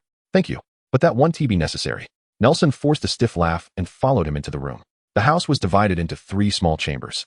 The largest room they entered appeared to be a combination of kitchen and living area. Adjacent was a door and a door frame. While the room lacking a frame overflowed with clutter, a thick layer of dust covering the floor. The other room with a door was presumably Morphin's bedroom. The interior of the house was as dilapidated as the exterior. If the outside resembled an almost collapsed Nelson feigned casual observation of his surroundings, discovering numerous objects that appeared to be mere remnants yet were, in fact, antiquities. It must be said that even amid such a transient decline, you still maintain the demeanor of a pure-blood aristocrat. Truly, you are the worthy descendant of the illustrious Salazar Slytherin. Do you know? Morphin inquired in a rough voice. His face and neck flushed, seemingly due to the liquor concealed beneath the covers, or perhaps the warmth of the fireplace. Nelson, feeling the chill in the room, tightened his coat and dismissed the thought. Morphin took another swig of his drink and asked, "What is the name of this pure-blood wizard?" "Me? I am Igor Karkaroff." Nelson replied, surveying the room's decor with the keen eye of a true antiquity enthusiast. "I must say, Mr. Gunter, I am genuinely keen on establishing familial ties with you. However, the purity of the Gunter lineage is simply unparalleled, something our other pure-blood families cannot claim. By the way, I heard there is an elder in your family named Mavilo Gunter. Is he present?" "Karkaroff, a pure-blood from Germany?"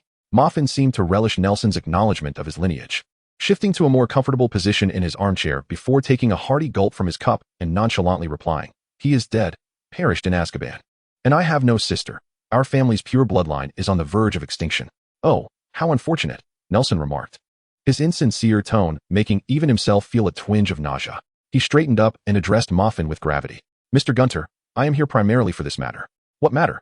"I am willing to assist you in restoring the glory of your family and bloodline. In my view, you have everything in place except for a bit of financial support and some public display." Nelson shook his head, his flowing golden locks reminiscent of a wealthy pure-blood aristocrat. I happen to have some spare change, and I am inclined to help you. Moffin opened his mouth, ready to respond, but Nelson interjected. Mr. Gunter, I understand that as a noble pureblood, you would certainly be reluctant to accept charity from others. His gaze shifted to the hand holding Moffin's cup, and he finally spotted the ring. So, you need only relinquish some worthless trinkets to acquire the gold galleons you so desperately lack. Although Moffin was not particularly bright, he was astute enough to swiftly cover the hand that Nelson was eyeing. Nelson thought to himself, this could be troublesome, but he heard Moffin exclaim loudly, I cannot part with this cup. It is a family heirloom. With it, we can enjoy an endless supply of wine. No wonder he remains destitute, yet still has liquor to drink. Nelson mused, his anxiety finally easing. He smiled and said, rest assured, Mr. Gunter. I only seek some trivial items, such as this snuff box, that flower pot, and oh, that lovely oil painting over there. It is truly exquisite. Dispose of these trifles to me, and you shall receive 100 galleons. They are not worth that much. Moffin, momentarily lucid, resisted the temptation and inquired, what is it that you truly desire? Indeed, the chair upon which I sit. It once belonged to my mother. Thus, Mr. Gunter, seizing the moment, Nelson suggested, if you do not wish to take advantage of me, perhaps you might consider adding a few trifling items as a sweetener. How about this bottle opener? Oh no, you need it for uncorking wine. Let me ponder for a moment. Nelson's gaze shifted to the object in Muffin's hand. He licked his lips and inquired about the ring. Given your newfound wealth, it would be fitting to adorn yourself with gold. This ring is a treasured heirloom of the Gunter family. Do you truly believe that? Nelson shook his head in disappointment, pondering how a family such as yours could regard an obsidian ring as a cherished relic. Surely, it ought to be adorned with precious stones. It must have been one of your relatives who pilfered the genuine article and sold it. It must have been Mellop. Muffin exclaimed vehemently, hazily extending the ring towards Nelson before turning to indulge in drunken revelry in the doorless storeroom. He soon picked up the ring and scrutinized it closely. The smooth black gemstone bore an engraved symbol, a vertical line bisecting a triangle within a circle. Satisfied, Nelson pocketed the ring, retrieved a pouch of coins, counted out 100 galleons, and tossed the money into a tattered fabric bag he found in the house, burying it amongst the clutter in the storeroom. I hope you have a habit of regular cleaning, he remarked as he lifted his suitcase and cane, adjusted his soft felt hat, pushed open the door, and whistled cheerfully while descending the hill. Chapter 62, The Resurrection Stone. As Nelson arrived at the village entrance at the foot of the mountain, a chill enveloped him, prompting him to quicken his pace in an attempt to escape the autumn breeze. The first gust of autumn always carried a sense of foreboding, instantly stripping half the leaves from the mountain trees and whisking them away to another peak. A solitary crimson leaf, yearning for its homeland, was caught on a telephone pole. Nelson approached, picking up the well-preserved leaf, suitable for pressing in a book, revealing a yellowed missing person notice beneath it. Upon closer inspection, he discovered it sought a girl named Laura Riddle, a seemingly whimsical young lady. He read aloud, missing since 1932 in Greater London, 3 feet tall, with short black hair, last seen wearing a red dress. Perhaps she is a relative of Tom's.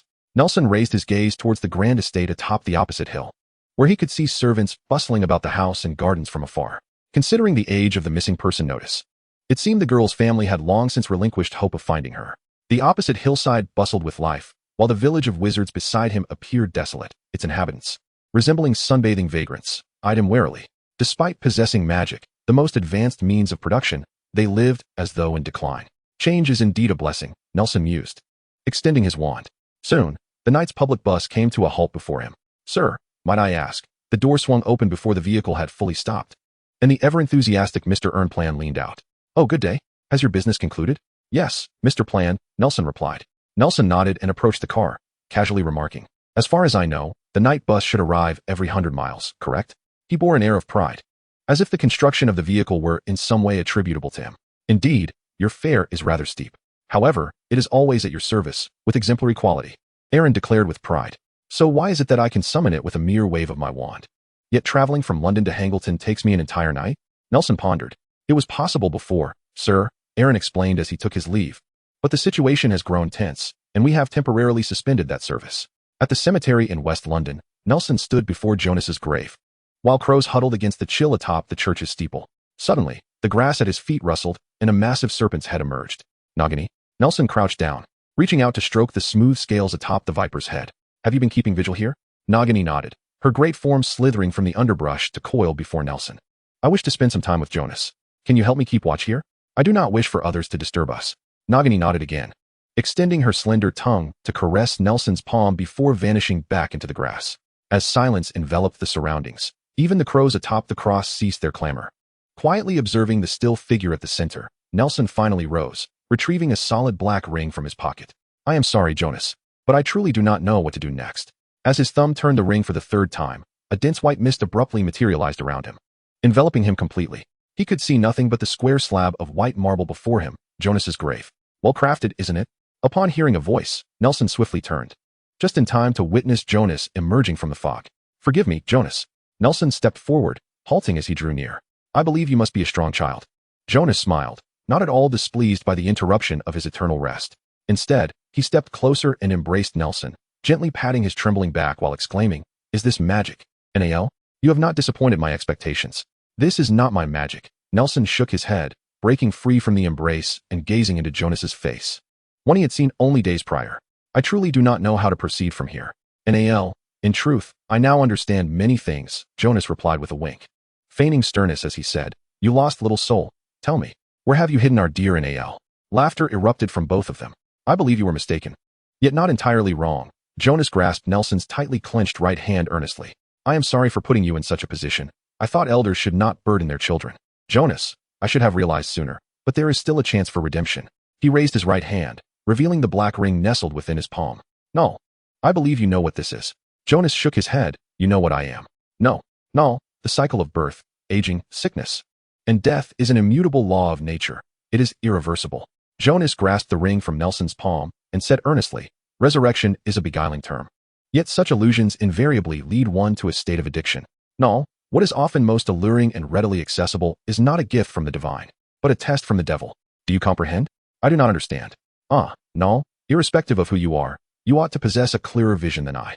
Jonas took the ring, embedded with the stone of resurrection, and at the moment it departed from Nelson's hand, his figure began to blur.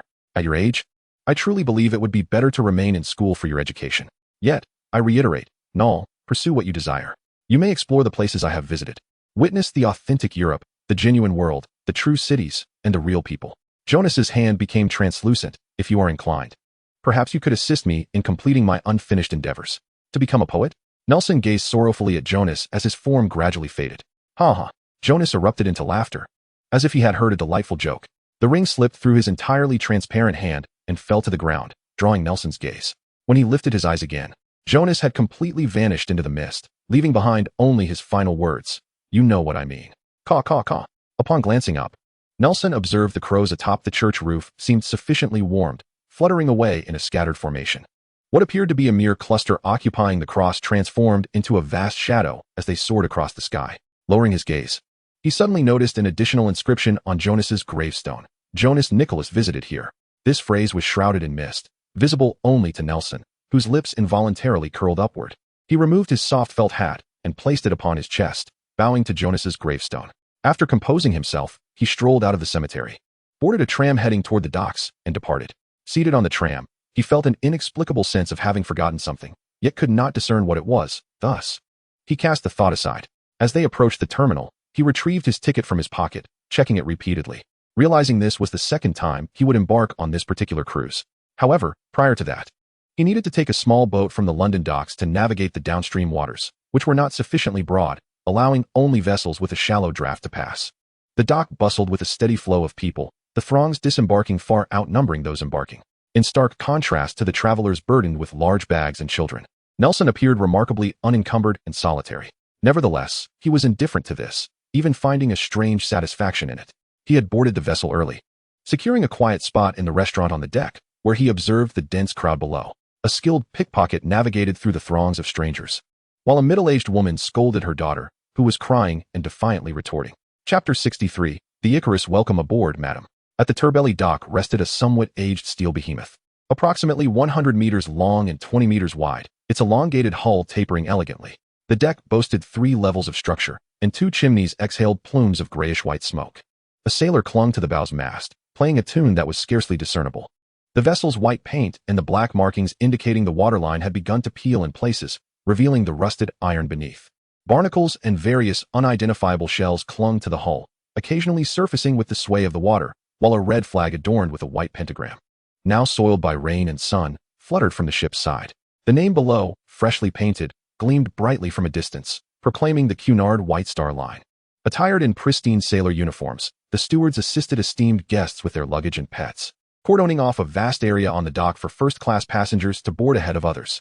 The spacious, immaculate gangway was embellished with enamel mosaics imported from the Far East, collectively narrating the tale of Napoleon's empire building. Nelson set his suitcase at his feet, standing beside the gangway, stretching his limbs while gripping his cane. He had just disembarked from a small, decrepit vessel from London, the tumult of the journey and the cabin's odor having left him somewhat nauseous. Thus he was reluctant to board too soon. "Hey, don't touch Sasha. She doesn't like being held by strangers." Nelson looked up to see a young woman, elegantly attired, glaring disdainfully at the steward assisting her aboard. She snatched the dog leash from him and, with an air of superiority in her high heels, ascended the stairs, declaring, "I shall file a complaint against you." The young steward's face fell instantly, but he soon noticed Nelson nearby, quickly masking his disappointment with a forced smile as he approached him. "Good day, sir. Where is your family?" "I am alone," Nelson replied, continuing to stretch his limbs. Clad in his gray checkered overcoat and soft felt hat, wielding an ornate cane, he appeared somewhat travel-worn. He had initially thought his attire rather foolish. Yet he was surprised to discover that it now seemed quite avant-garde, making it hard to fathom that he belonged to the same era as these people. After completing his stretching, he picked up his suitcase, handed his ticket to the steward, and stepped onto the gangway. "Could you please escort me to my room? I wish to freshen up first." "Of course, Mr. Williams." The steward examined the ticket, bowed slightly, then straightened up and said, "Sir, allow me to assist you with your luggage." "Yes, it is called the Icarus, though we affectionately refer to it as the Ica." Jack nodded, entered the management office on the first floor, and shortly emerged with a set of keys. He gestured, "Sir, please follow me. Your room is this way." Nelson shook his head, the pitfalls of excessive reading becoming evident, and jested softly, "That is indeed not a commendable name." "Sir, I apologize. The noise from the boiler room is rather loud. I did not quite catch what you said." Jack turned around to apologize. "Your room is just ahead. You will turn a corner at the end of the corridor, and it is the third room." "All right, hand me the keys. I can make my way there myself."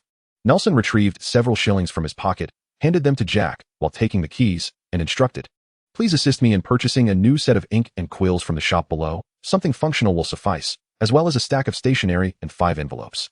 "Certainly, sir," Jack replied, accepting the money and preparing to depart. "Wait, buy a few extra," Nelson called after him, producing 2 more coins and placing them in Jack's palm, adding, "The remainder is for you." With that, he picked up his suitcase and proceeded to his room. It must be said that during the summer vacation, engrossed in the company of family, Nelson had paid little heed to the various amenities of his journey. Upon opening the door, he was greeted by sunlight streaming through the spacious porthole, illuminating the entire room, prompting him to squint in delight. After setting down his luggage, Nelson did not hasten to unpack. Instead, he stepped outside, locked the door, and headed straight for the rooftop.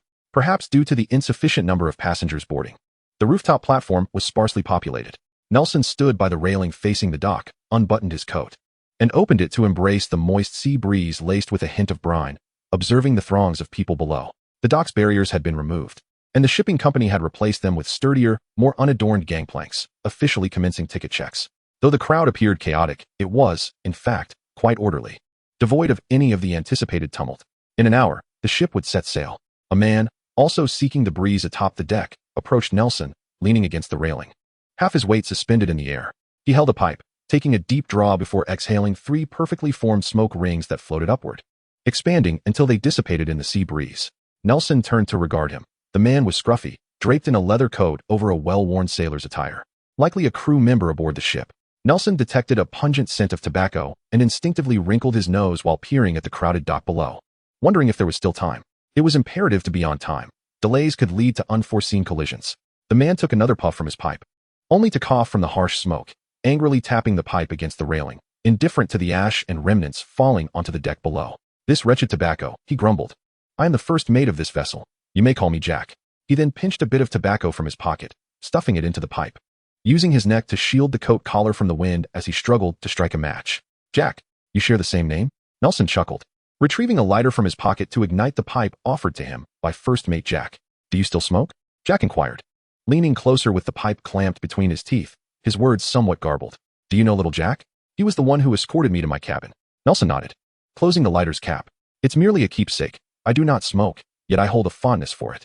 Indeed, the design is quite distinctive. It appears to be windproof, making it ideal for the sea," Jack remarked with professional insight. The two engaged in a casual conversation until the crowd on the dock had thinned considerably, leaving only a cluster of several dozen individuals at the foot of the gangway and a distant formation of 44. Jack regaled Nelson with numerous maritime anecdotes, elaborating on the various roles aboard the ship, which opened Nelson's eyes to new horizons. Who are those people? Are they soldiers? Nelson asked, extending his arm to point at the formation. Which individuals? Jack squinted towards the dock before turning back. You must avoid contact with them. They are not soldiers, but rather the mentally ill from London. I am uncertain what they are being sent to Europe for, but you should not have to interact with them. Their supervisor will ensure they remain confined. Jack swiftly launched into a tirade of nautical expletives aimed at the company, condemning them for sending such dangerous individuals on this voyage, branding them as vampires preying on sailors, and cursing their ships to sink into the depths. As the conversation grew increasingly perilous and sinister, Nelson intervened hastily. Do not speak like that. We are still aboard this vessel. He grasped Jack's sleeve, reflecting. It seems those named Jack are destined to be intertwined with the sea. I have already met 4 Jacks associated with maritime affairs. Who? Jack inquired, packing more tobacco into his pipe, taking deep puffs with keen interest. Aside from the 2 of you, there are 2 others, one named Captain Jack Sparrow and another named Jack Dawson. And who are they? Are they sailors as well? Not at all. They are characters from literature, one from a pirate novel, the other from a romance. No wonder I do not recognize them. Jack chuckled softly, his tone laced with self-deprecation. After all, I have not read much. He glanced once more at the dock, emptied his pipe of tobacco, straightened his sailor's hat, and declared, I must head to the deck. Remember to come down for dinner later. Farewell, Nelson replied, tipping his hat in farewell. He gazed at the now desolate dock, where only a few sailors were tidying up, and began to descend the stairs, leaping down each step. The ship shuddered slightly, and Nelson could hear the heavy chains grinding against the winch, accompanied by the sound of the anchor scraping the riverbed, transmitted through the iron chain. As the ship's whistle sounded, Nelson found himself reclining in the bathtub, engrossed in the advertisements scattered about the room. Maps, a newspaper, and a notebook lay strewn across his bed, with the topmost map depicting a maritime route to Poland. This may very well be the last time this ship traverses this route, Nelson mused, shaking his head. He submerged his head beneath the water, bubbling and gurgling, as the sounds beneath the surface grew indistinct yet enchanting. After all, war was imminent. Suddenly, the water in the bathtub trembled violently, surging forward as droplets splashed onto the bathroom floor. The immense inertia caused him to submerge entirely. He thrashed about for a moment, then rose from the tub and approached the mirror to dry his body. The ship had set sail, and the next docking would not occur for another week. Chapter 64, The Madman? The Icarus glided across the calm North Sea, its towering smokestack belching a mix of billowing white steam and dark smoke, creating a line that connected the sea surface to the sky. The ship's propeller churned diligently at the stern, sending murky ripples across the otherwise pristine waters, slightly disrupting the breathtaking seascape, yet paradoxically enhancing its realism. On the second day of the voyage, the cruise ship had departed from England, now navigating the open waters of the North Sea. The weather was splendid. The sun shone brightly overhead, radiating warmth sufficient to comfort the travelers without scorching their skin. Taking advantage of the favorable conditions, the crew and sailors lowered small boats to conduct routine maintenance around the Icarus. Hey, you lot. First Officer Jack, clad in a pristine uniform, stood proudly on the deck, his cherished pipe clenched between his teeth as he berated the seamen scraping barnacles from the hull. Nelson, unable to distinguish whether they were scallops or oysters, though they were quite similar, watched as Jack, leaning against the railing, shouted, Do you want to perish? They gnaw at the paint daily. It's toxic. First Officer, I'll send some to your cabin later. The steward Jack, an apprentice sailor aboard the vessel, forcefully pried off an oyster clinging to the waterline, rinsed it in the sea, and pried it open with a tool from the small boat. He eagerly swallowed the seawater, savoring the taste, and waved the empty shell at First Officer Jack. Looking up, he caught sight of Nelson peering down from the window and excitedly called out, Mr. Williams, aren't you going to dance? The deck is bustling today. Nelson had spent the entire afternoon writing letters, but when he began to seal them, he realized he had forgotten to bring an owl. He set down his pen, rested his head on his hand, and stood by the window for some fresh air. Despite the large window, it was still a porthole, and the airtight seal was remarkably effective. After half an hour, he felt no relief, only seeing First Officer Jack gesturing and shouting. He pointed to his nose, and upon receiving a nod from Jack, he left the room and descended the stairs, casually grabbing 2 glasses of orange juice as he passed the dining room. Upon reaching the deck, the world's sounds became vivid. In stark contrast to the silence within the cabin, the cries of seagulls, the grumbling of gamblers, the whispers of lovers, and the ambient noise of the world became increasingly tangible. What do you need, First Officer Jack? He inquired as he approached the railing, handing over a glass of orange juice. Dancing? I was just calling for you, Jack replied, accepting the glass and taking a sip. He furrowed his brow and examined the cup, asking, Why drink this? Isn't it good to have it? Nelson queried, puzzled, recalling that sailors were said to suffer from scurvy due to prolonged absence of fresh fruit. How outdated this is. First Mate Jack lifted his glass and downed it in one gulp, casually handing the cup to a sailor who was busy mopping the deck. With a chuckle, he remarked that reading too many books could not possibly prepare one for the might of the sea. You ought to come aboard and see for yourself. Our sailors hardly fret over such trivialities. This is precisely the time to indulge in rum. I do not drink, Nelson replied, shaking his head, swirling orange juice as if savoring fine wine, smacking his lips as he took a sip. Jack found his pretentious demeanor amusing and playfully pushed him toward the most crowded part of the deck, saying, "Then you should join the youthful revelry. I hardly saw you in the dining room yesterday." "I had the dining room send my meal to my cabin," Nelson said, bewildered. "What? You are mistaken, First Mate Jack." "Aye, enough." Jack interjected, guiding him into the throng, and announced, "Ladies and gentlemen, allow me to introduce Mr. Williams from cabin 309, hailing from London, surely. You will find much in common." Nelson sat at the long table by the dance floor, looking utterly perplexed, as a nearby waiter promptly set down new cutlery for him. "Mr. Williams, where are you headed?" inquired a young girl who had just emerged from the dance floor, leaning against the table. She appeared flushed from an intricate dance, her meticulously arranged golden locks now disheveled, her movements reminiscent of a princess in an animated fairy tale ascending a staircase. "Poland," Nelson succinctly replied, swallowing a cherry. "Oh," a curious young man nearby remarked, "what business do you have in Poland at this time? It is rather tumultuous there." "I am traveling," Nelson said, producing the journalist's badge from Jonas that he had worn around his neck, waving it toward them. "I intend to conduct an interview." "Wow, impressive. You look so youthful." The girl's face grew even redder, her formerly delicate features resembling a blushing onion after such excitement. Don't be deceived by my appearance. I have already obtained a bachelor's degree in literature." Nelson raised an eyebrow, yet he could not emulate Jack's roguish charm. He simply spread his hands and added, "In truth, I am a nuclear physicist." As he surveyed the surrounding crowd, he discerned that they seemed well off and not superficial. However, none appeared to be involved in scientific research. As expected, after his revelation, no one inquired further about his profession. He engaged in light conversation, sharing a humorous Soviet joke, and the girl who had just danced playfully tossed breadcrumbs onto his head in laughter. Apologies," she exclaimed in a flurry. "I'll fetch a napkin to clean that up." "Not at all, it's merely dry bread," he said, brushing his hair back nonchalantly, and proceeded to share another Soviet joke. Before long, as the sun began to set, a large crowd gathered at the bow of the ship, drawn by the instinctual human urge to witness the spectacle. "Mr. Williams, look, seagulls." Nelson raised his head, his gaze transcending the girl before him, who had transformed from a red-skinned onion into a human form, and focused on the white seagulls crowded at the ship's bow, adorned with sculptures. He pondered why this flock of birds had ventured so far into the inland sea, yet it appeared they had finally discovered a respite in this secluded spot. The seagulls, agitated by the throngs of people, were both thirsty and hungry, and soon became restless.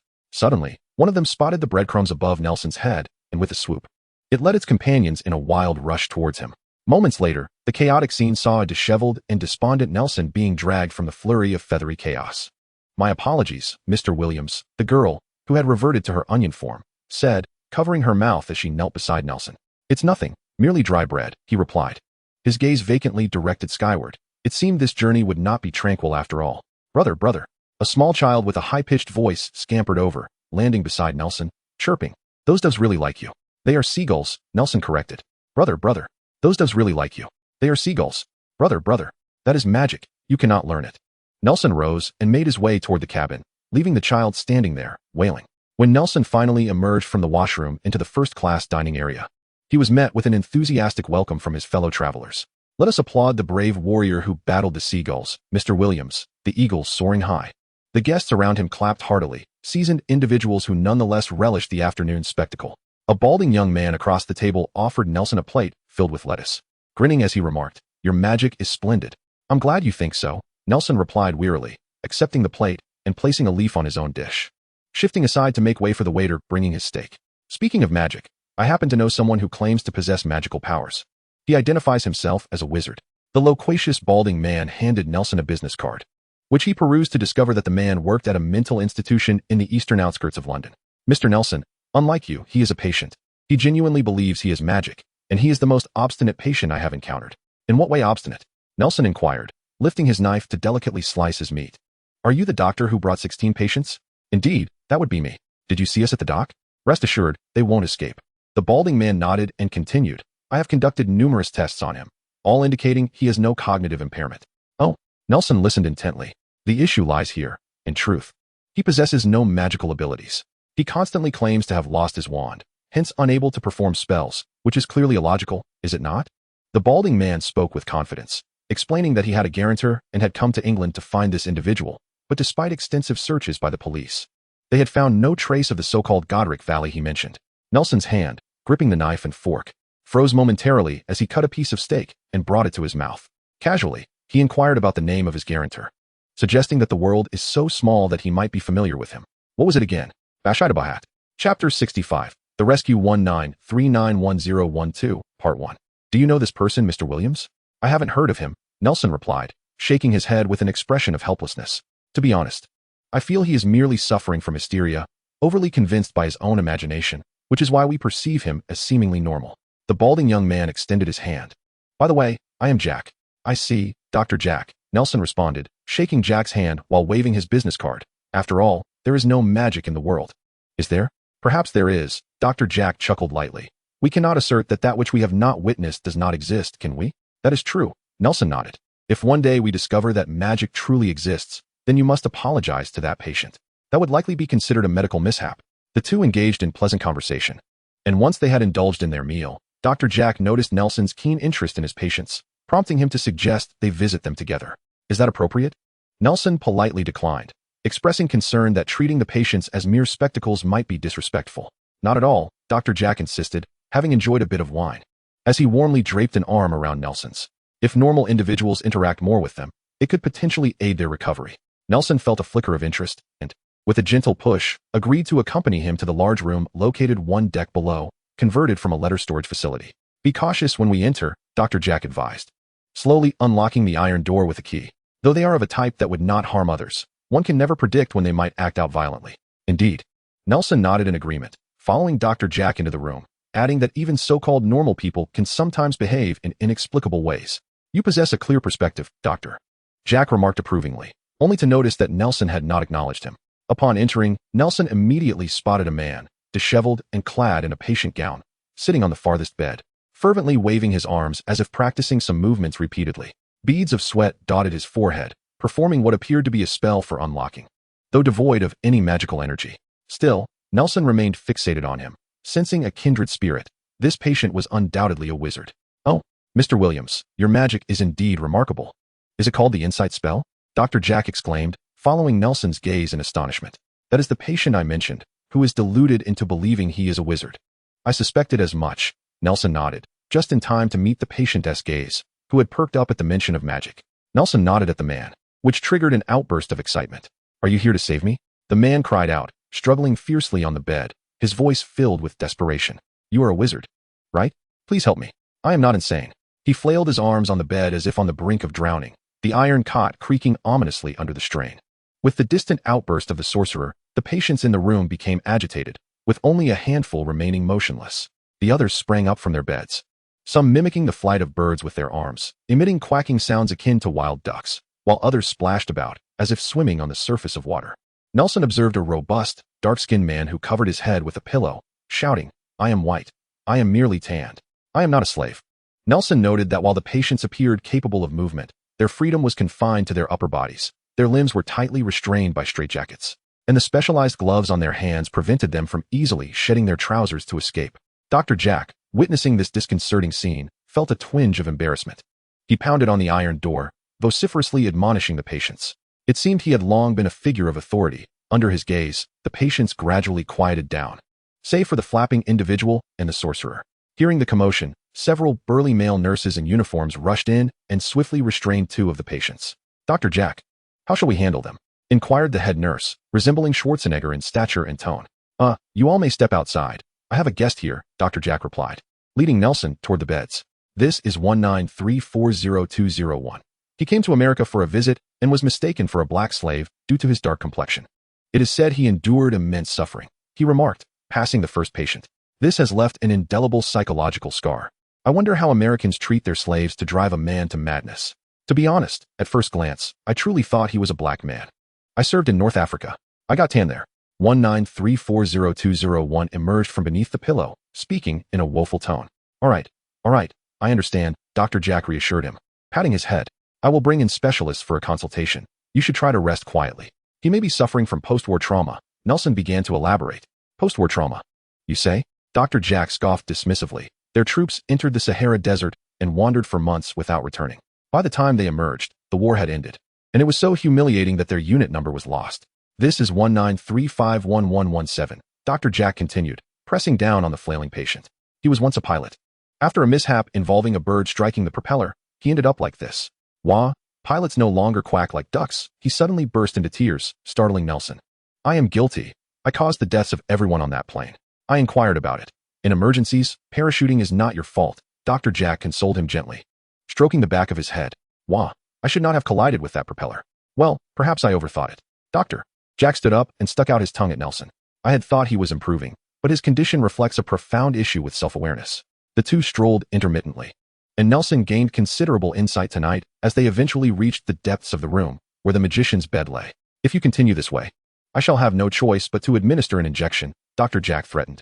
I apologize, Doctor, 19391012 hastily responded. I regret causing you trouble.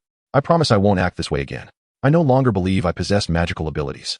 Could you please discharge me? Do not attempt to deceive me, Dr. Jack retorted, somewhat exasperated. How many times have you tricked me in this manner? I stated that if you genuinely feel devoid of magical powers, we shall release you immediately. This time, I truly mean it. All right. Dr. Jack turned to Nelson, who was observing 19391012 thoughtfully, and explained, patients like him are the most perplexing. Aside from their episodes, everything seems normal, logic, cognition, and so forth. Yet when it comes to the root of their condition, they become incredibly obstinate. Some believe themselves to be mushrooms. Others think they are someone else, and then there are those like him, who fancy themselves as wizards. Which, Nelson corrected. Indeed, a wizard. Sir, you are a wizard, aren't you? I can see it. You are a wizard, right? These muggles torment me daily. Save me. Grant me a wand. 19391012 began to struggle violently. Speaking at a rapid pace, help me. I will offer you galleons. I will bestow upon you my family's magic. Save me, Doctor. Jack lowered his head and covered his mouth, calling impatiently for the nurse, then leaned down and said sternly, I knew you wouldn't change your ways. When the nurse finally arrived, he felt a sense of relief while observing several burly men administering an injection to 19391012, and remarked to Nelson, you see, he is too stubborn. With these manic patients, we can only resort to such methods to prevent them from harming others or themselves. Nelson nodded. Noticing the hospital gown slipping down from the now limp 19391012, revealing a tattoo on his collar, an emblem of the Deathly Hallows. He doesn't seem like the type to cause harm. I mean, if he weren't confined like this, many patients, aside from him, lack aggression. Why must we detain them? You can never truly fathom the thoughts of a mentally ill person. Doctor. Jack pulled out a dried fruit of unknown origin and placed it in his mouth. We fear the responsibility. We dare not issue discharge papers lightly. After all, mental illness is not akin to a broken bone. You see him well, and he is well. To this day, some still believe we are a heretical tribunal hunting demons for the church. That's rather amusing. Nelson squinted at the male nurses. I thought the nursing profession was solely for women. Men are always so clumsy. By the way, do you have only these few male nurses for over a dozen patients? Aren't you afraid they might escape? We are indeed a peculiar profession within a peculiar industry. You rarely find male nurses elsewhere. Doctor.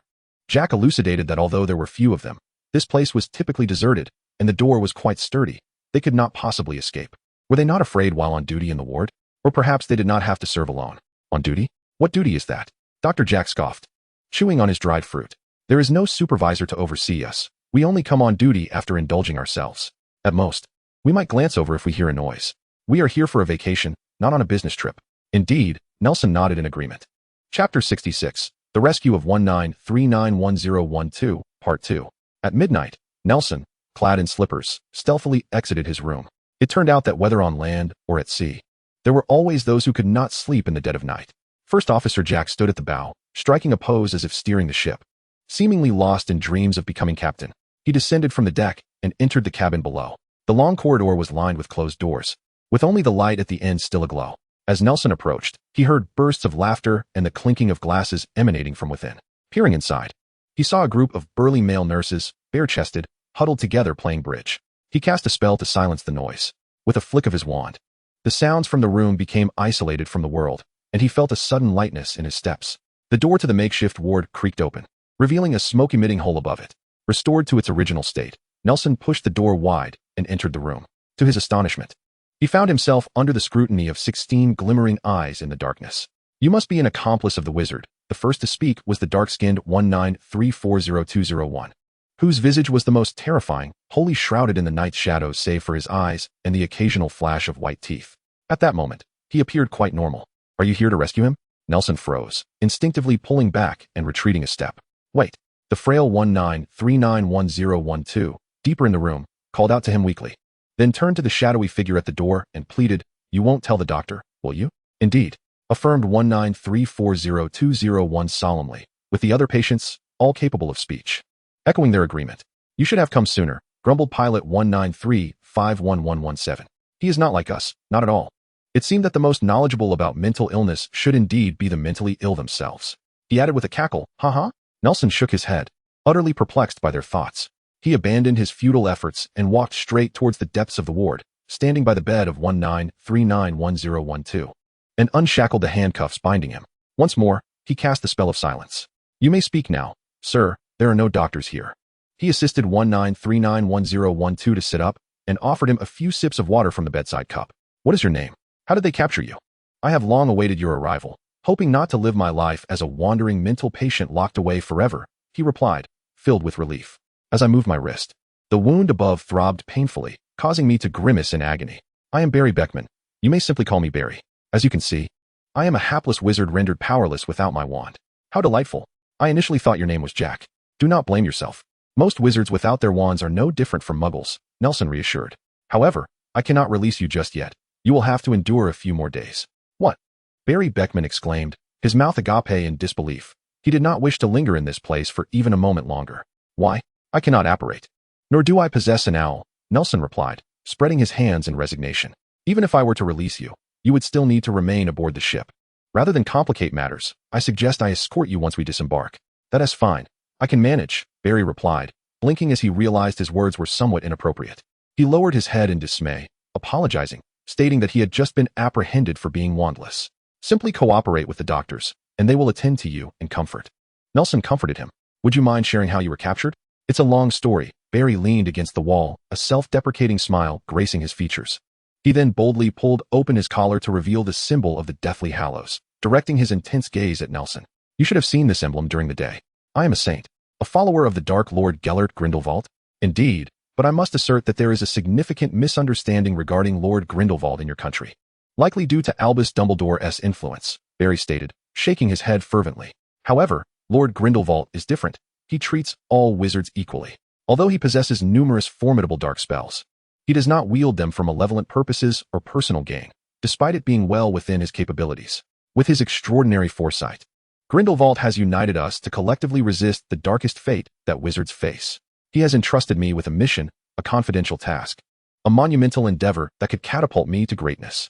Barry's expression shifted from excitement to despondency, for he felt his task might not be as significant as he had hoped, especially since no one had come looking for him in so long. "What mission?"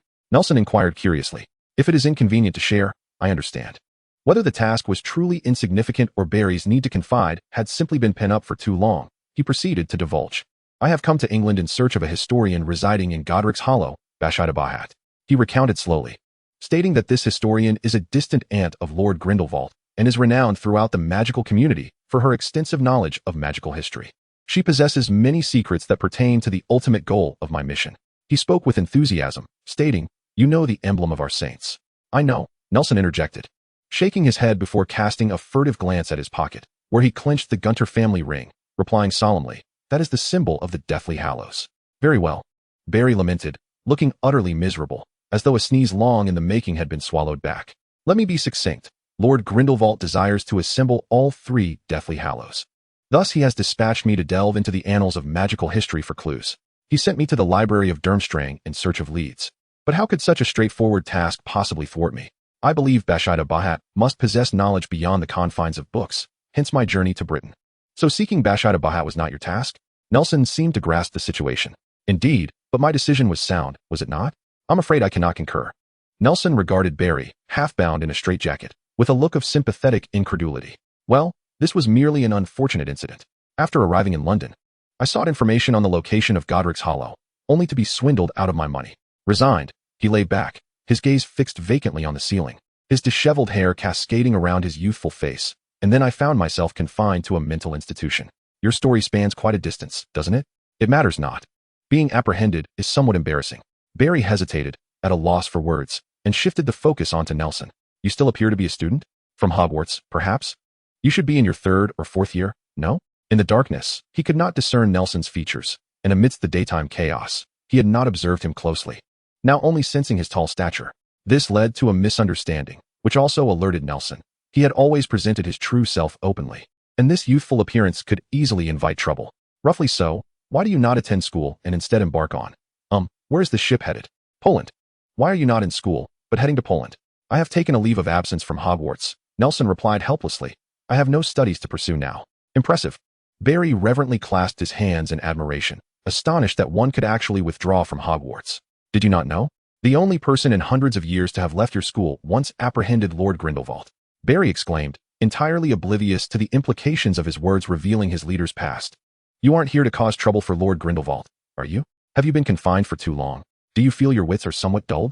Nelson sighed, believing that Barry's confinement in the institution had some merit. He bluntly stated, I had a disagreement with Professor Dumbledore, which is why I cannot attend school. Barry's expression immediately transformed into one of righteous indignation. It seemed the medication Dr. Jack had administered in the evening had yet to wear off. With keen enthusiasm, he said, once we disembark, I can arrange for you to study at Durmstrang.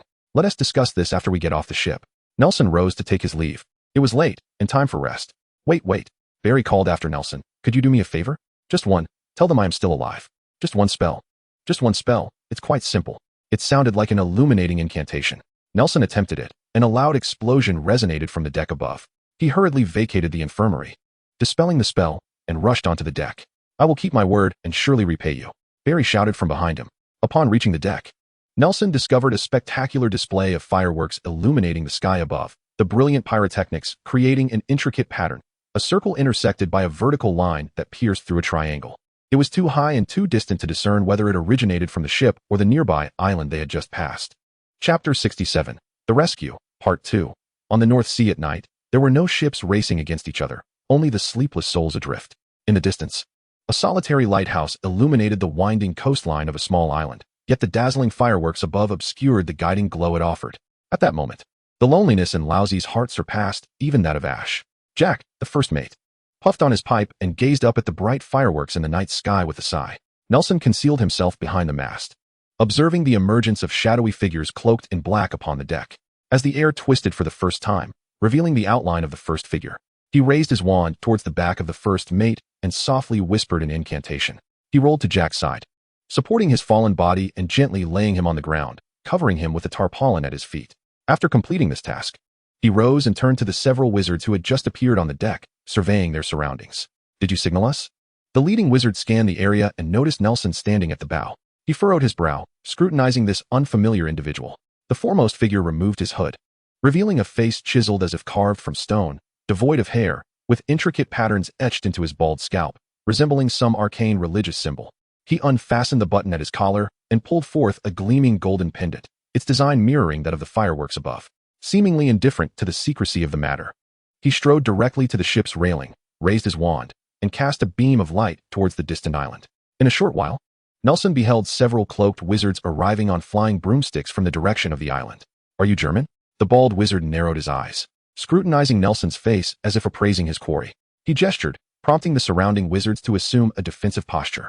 The approaching wizards on broomsticks hovered around the cruise ship, and only then did he approach Nelson, looking down upon him. Why have I not seen you before? The cruise ship's banquet hall remained aglow, bustling with a lively feast.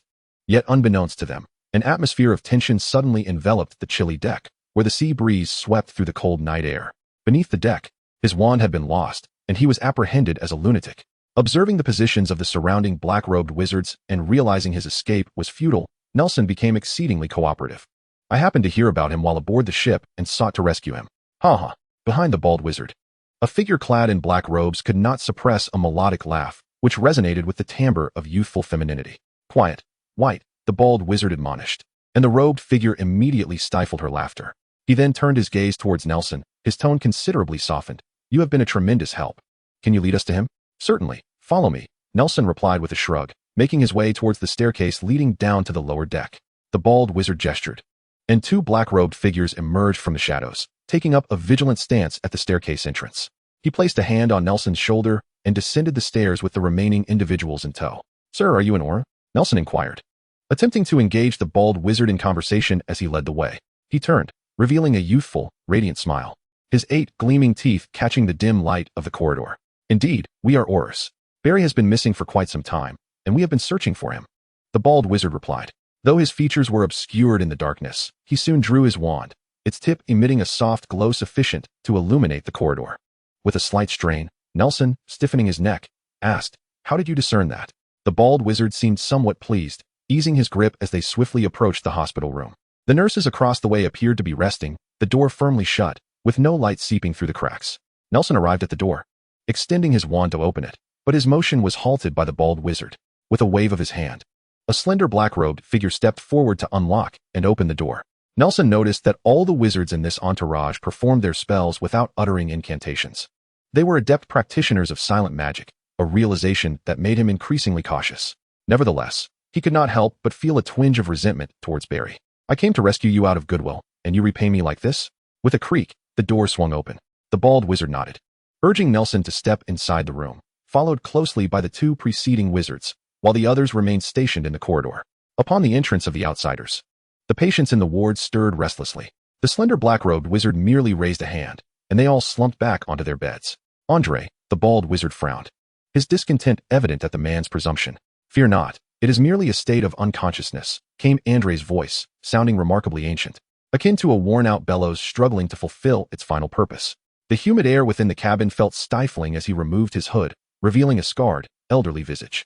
He smiled at Nelson, yet due to his fearsome appearance, Nelson could not discern whether this was a friendly greeting or a menacing grin. "I am here."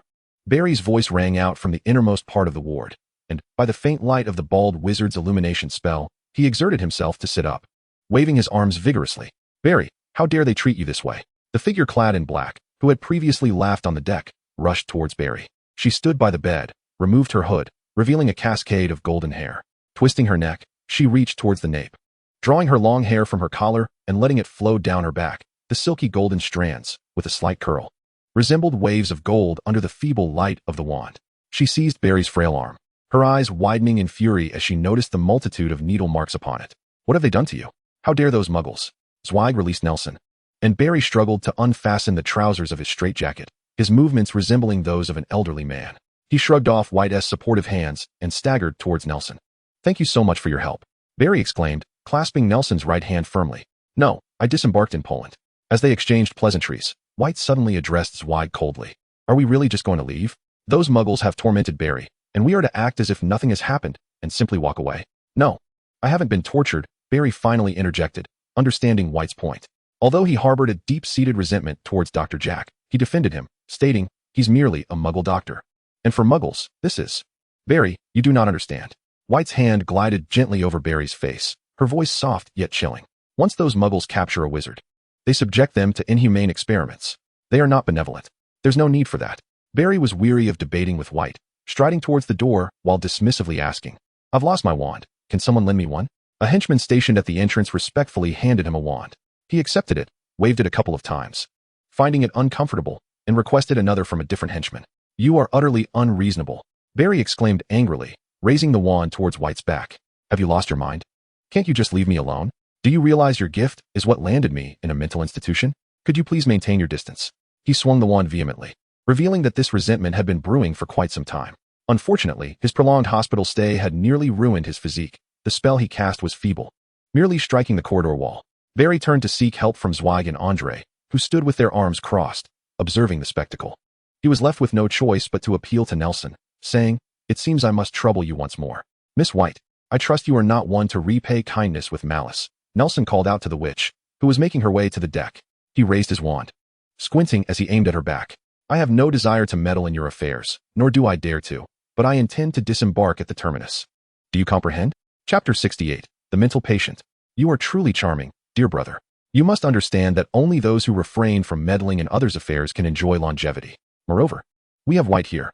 She turned around, raising her hands, with her wand nestled between the thumb and forefinger of her right hand, licking her lips, and strode confidently towards Nelson, her figure, shrouded in a black robe, both curvaceous and alluring. She squinted, counting the wizards in black cloaks along the corridor, then glanced down at herself, whispering, "There are 6 of us here, and you stand alone." As she spoke, she approached the door of the hospital room. "Stop. Do not move." Nelson commanded, one hand brandishing his wand, the other tucked into the collar of his coat. His grip on the wand was steady, devoid of any tremor. In a low voice, he warned, I advise you not to come any closer. Dear brother, do you dare cast a spell upon me? White retorted, amusement dancing in her eyes, yet she did halt her advance. Adopting a tone of feigned pleading, she continued, put down your wand, and we shall act as though nothing has transpired. You see, you saved Barry. You are my benefactor. How could I ever disrespect my benefactor? Nelson remained silent, the tip of his wand glowing ominously red. Oh, all right, I shall not move, White conceded, unwilling to wager her life. Though the red light resembled a slugulous eructo curse, it could very well be a malevolent hex she had never encountered. She was astonished by Nelson's resolve and couldn't help but inquire, what do you seek? This vessel is filled with muggles. They should be strangers to you. Why risk yourself for a mere muggle? Look how they have tormented Barry. Enough, you madwoman. Barry limped out from behind Nelson, leaning against his shoulder and the corridor wall to catch his breath before unleashing a torrent of curses. After a considerable time, he finally ceased. Glaring at her with intense disdain, he calmly stated, I beg you, let it be. From now on, I shall avoid your presence. And you may pretend not to see me. Is that agreeable? The tormentors are not the Muggle doctors. My current plight is entirely your doing. Moreover, he continued, breathless. Now there are two of us. He turned his head, glaring fiercely at the four behind him. The elderly wizard, Andre, made a gesture as if zipping his lips, while Zweig merely stood with arms crossed, observing Nelson with keen interest. The two henchmen, deprived of a voice, dutifully closed the hospital room door under Barry's watchful gaze, retreating inside and securing it behind them. You stand alone, Barry said in a low voice, raising his wand once more. Seizing the distraction, White's hand trembled as she deftly reached for her wand, a testament to her training as a skilled witch, just as it was about to be firmly grasped. Do not move, Miss White. Nelson's gaze remained fixed on her hand, the red glow at the tip of his wand intensifying. With a sharp snap, White's wand clattered to the ground. Barry, I never anticipated you held such an opinion of me. Her voice suddenly took on a weeping tone, and Nelson felt a twinge of headache. He perceived this woman as a creature wholly driven by emotion, perhaps in need of confinement in Barry's quarters for Dr. Jack to administer proper care. He had discerned the saintly identities of this group, and was further perplexed in the news reports and hearsay he had encountered. Grindelwald's faction was presumed to be a regimented military collective. Why, then, had they admitted such eccentric individuals? He watched in silence as the woman before him dabbed her tears while pouring her heart out to Barry. Meanwhile, he overheard Zweig and Andre whispering behind him, seemingly discussing someone's appearance. Nelson's gaze fell upon Zweig's grotesque grin, heightening his anxiety. He feared the old man might suddenly erupt into that cackling laughter, then suggest to Zweig that this individual should not be spared. White, you must grant me some consideration, Barry implored, clutching White's waist, his face contorted with distress. White, buried in his embrace, wept uncontrollably, collapsing to the ground in a kneeling position. Suddenly, Nelson noticed a purplish glow emanating from Barry's side. He swiftly sidestepped and brandished his wand with fervor. Armor of protection. Andre also executed a surprisingly agile maneuver for his age, rolling to the side and crashing hard against the corridor wall. These actions unfolded within the same heartbeat, and in the following instant, Nelson's protective spell was struck with tremendous force. He witnessed a purple wand graze Andre's scalp before violently colliding with an invisible wall, erupting in a cascade of purple sparks akin to fireworks. These sparks rained down, corroding the floor and wall into a honeycomb of pockmarked craters. Then, with wide eyes, he observed the curse rebound from his own protective spell, hurtling backward with a resounding thud against an unseen object, followed by the sound of something heavy collapsing. You're truly insane, Andre exclaimed from his position against the wall, clutching his forehead in vexation. At that moment, he had transformed from a long-haired old man with a scarred visage into a long-haired old man with a scarred visage who now appeared quite menacing in his outrage. He brandished his wand, and a cloud of smoke enveloped the corridor. Armor of protection. Within this haze, Barry was present, intermittently unleashing various colored curses, forcing Nelson to erect a barrier and engage in passive defense alongside him. Apologies, this is a misunderstanding. Since his engagement, White has been rather unhinged, he explained while maintaining the spell. I assure you, this is merely her personal conduct. We will discipline her and provide you with suitable compensation. Let us first consider how to restrain her. Nelson gestured toward the smoke, glancing back to see Zweig sprawled on the ground, wisps of purple mist emanating from above his head. He had not anticipated that the seemingly strongest among them would be incapacitated before a confrontation even commenced. If he has already fallen, have you not rescued a feeling of solitude? That is impossible. White would never genuinely harm Barry.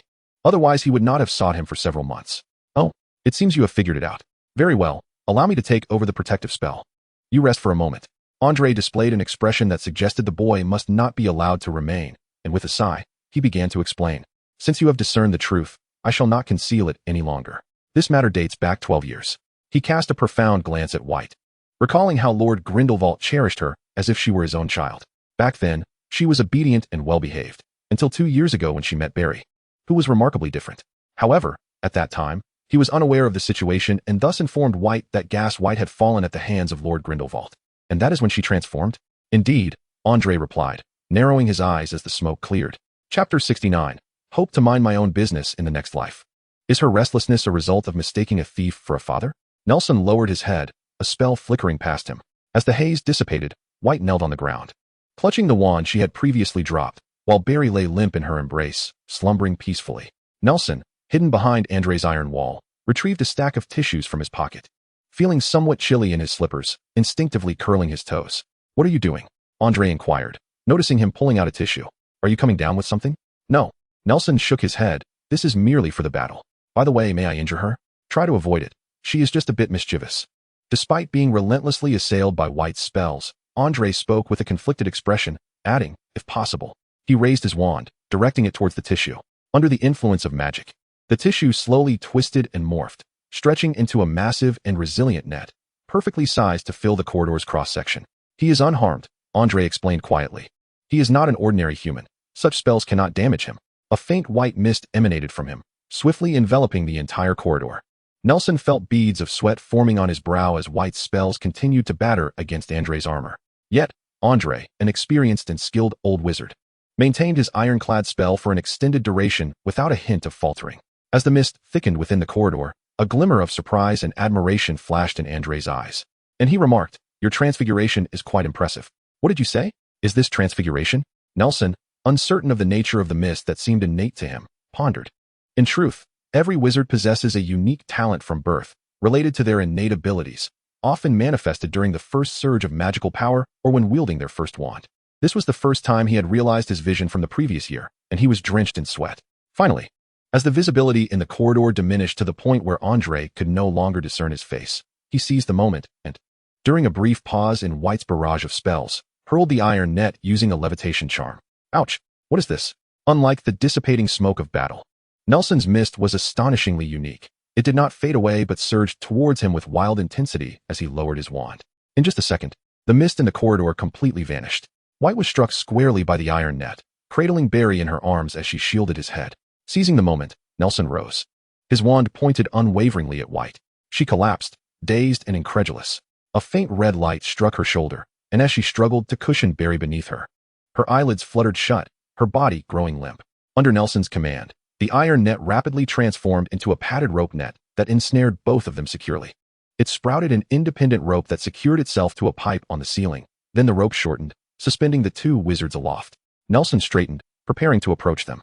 Wait, Andre called out, his wand flying into action. As his words fell, Barry and White's wands soared towards him. Nelson, catching sight of White's eyes glaring at him, felt a surge of trepidation.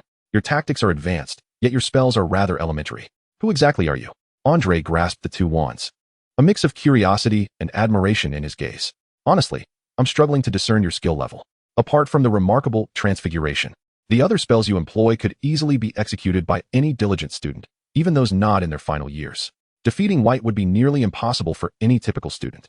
Are you British? Do you attend Hogwarts? But how? Haha. Suddenly, Barry opened his eyes, a mocking expression crossing his face as he exchanged glances with White, whose face was mere inches from his in the net. No matter how cunning you are, you still have to drink my bathwater. How does it feel to be bound like this? This is quite the sacrifice for a tiger. My cooperation is commendable, isn't it? He grinned at Nelson, reveling in his own cleverness. I knew you would comprehend my strategy, albeit with some discrepancies. The results speak for themselves, do they not? Forgive my frankness, Barry, Andre interjected, rubbing his aching back, his brow furrowed as he glared at Barry, wishing he could give him a kick.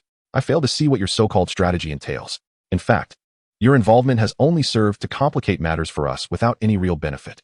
I'm afraid that's not the case, Barry. Andre shrugged, just as a heavy voice punctuated the air, belonging to someone laboring to rise from the ground. I must inquire your name. Andre, on one hand, questioned the alleged accomplishments of battling Dumbledore, suspecting it was merely Nelson's fabrication. Yet he couldn't overlook the significance of this information alongside Nelson's youthful visage and his recently displayed combat prowess. No matter, a deep voice interjected, belonging to Zweig, whose bloodied face bore healing wounds. With a flick of his wand, the bloodied mark on Barry's arm faded to a mere white scar. I truly did not expect this person to be a caregiver, Nelson mused inwardly, yet he swiftly drew his wand, retreating a step to press against the wall. Anxiously observing the saints, Zweig leisurely untied the ropes while stating, "We would like to invite you to our humble abode and take this opportunity to express our gratitude for your assistance in saving Barry. Oh, we could hardly accept such hospitality. We have never allowed a friend to suffer a loss."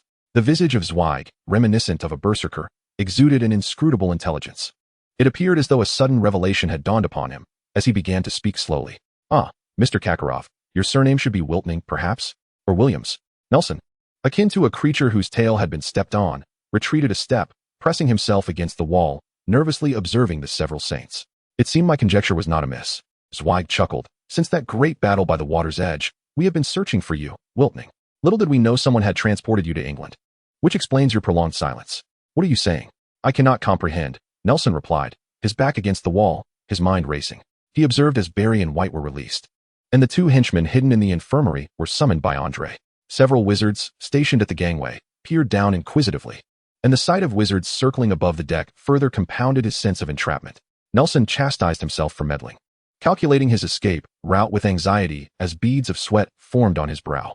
After a brief moment, he despondently lowered his hands. The recent confrontation had drained him of much of his magical energy. Save for the two who posed no threat, he was no match for any of them here. "Is this how you saints treat someone who has just aided you?" he ventured, attempting to employ verbal persuasion to secure his own escape. Indeed, what more fitting way to repay a benefactor than to invite them to one's home? Zweig turned his head, having just been whispering with Barry. Nelson cursed inwardly, yet he was compelled to listen to Zweig's words. "I understand that you harbor misconceptions about us saints. The entire wizarding world has deep-seated prejudices against us, born from a fear that our new ideas might shatter their oppressive dominion. As new ideas emerge, they often face persecution from the old. Furthermore, White has betrayed your trust, and we shall insist she offers you an apology," Zweig earnestly explained, his demeanor courteous, starkly contrasting with his wild exterior. It seemed he was a strategist as well. For these were the inevitable outcomes of historical progress. "Are you implying that you are quite progressive?" "Wiltning, do not be deceived by them," White retorted, her voice akin to an enraged lioness, her teeth clenched. "What can I do?" Nelson replied with a wry smile, acknowledging the strength of the circumstances, feeling he had no choice but to hope that in his next life, he would refrain from meddling. Chapter 70, Gellert Grindelwald. Numengard is the most perilous, yet simultaneously the safest place in all of Europe, perhaps even the world. The name Numengard may refer to an island, a city, or merely that tower. However, Nelson believed it signified the very location of Gellert Grindelwald. Wherever he stood, that place became Numengard. A towering, jet-black edifice pierced the heavens, its darkness pure and profound, reflecting not a glimmer of light. Its grandeur was such that it instilled an involuntary sense of reverence in all who beheld it.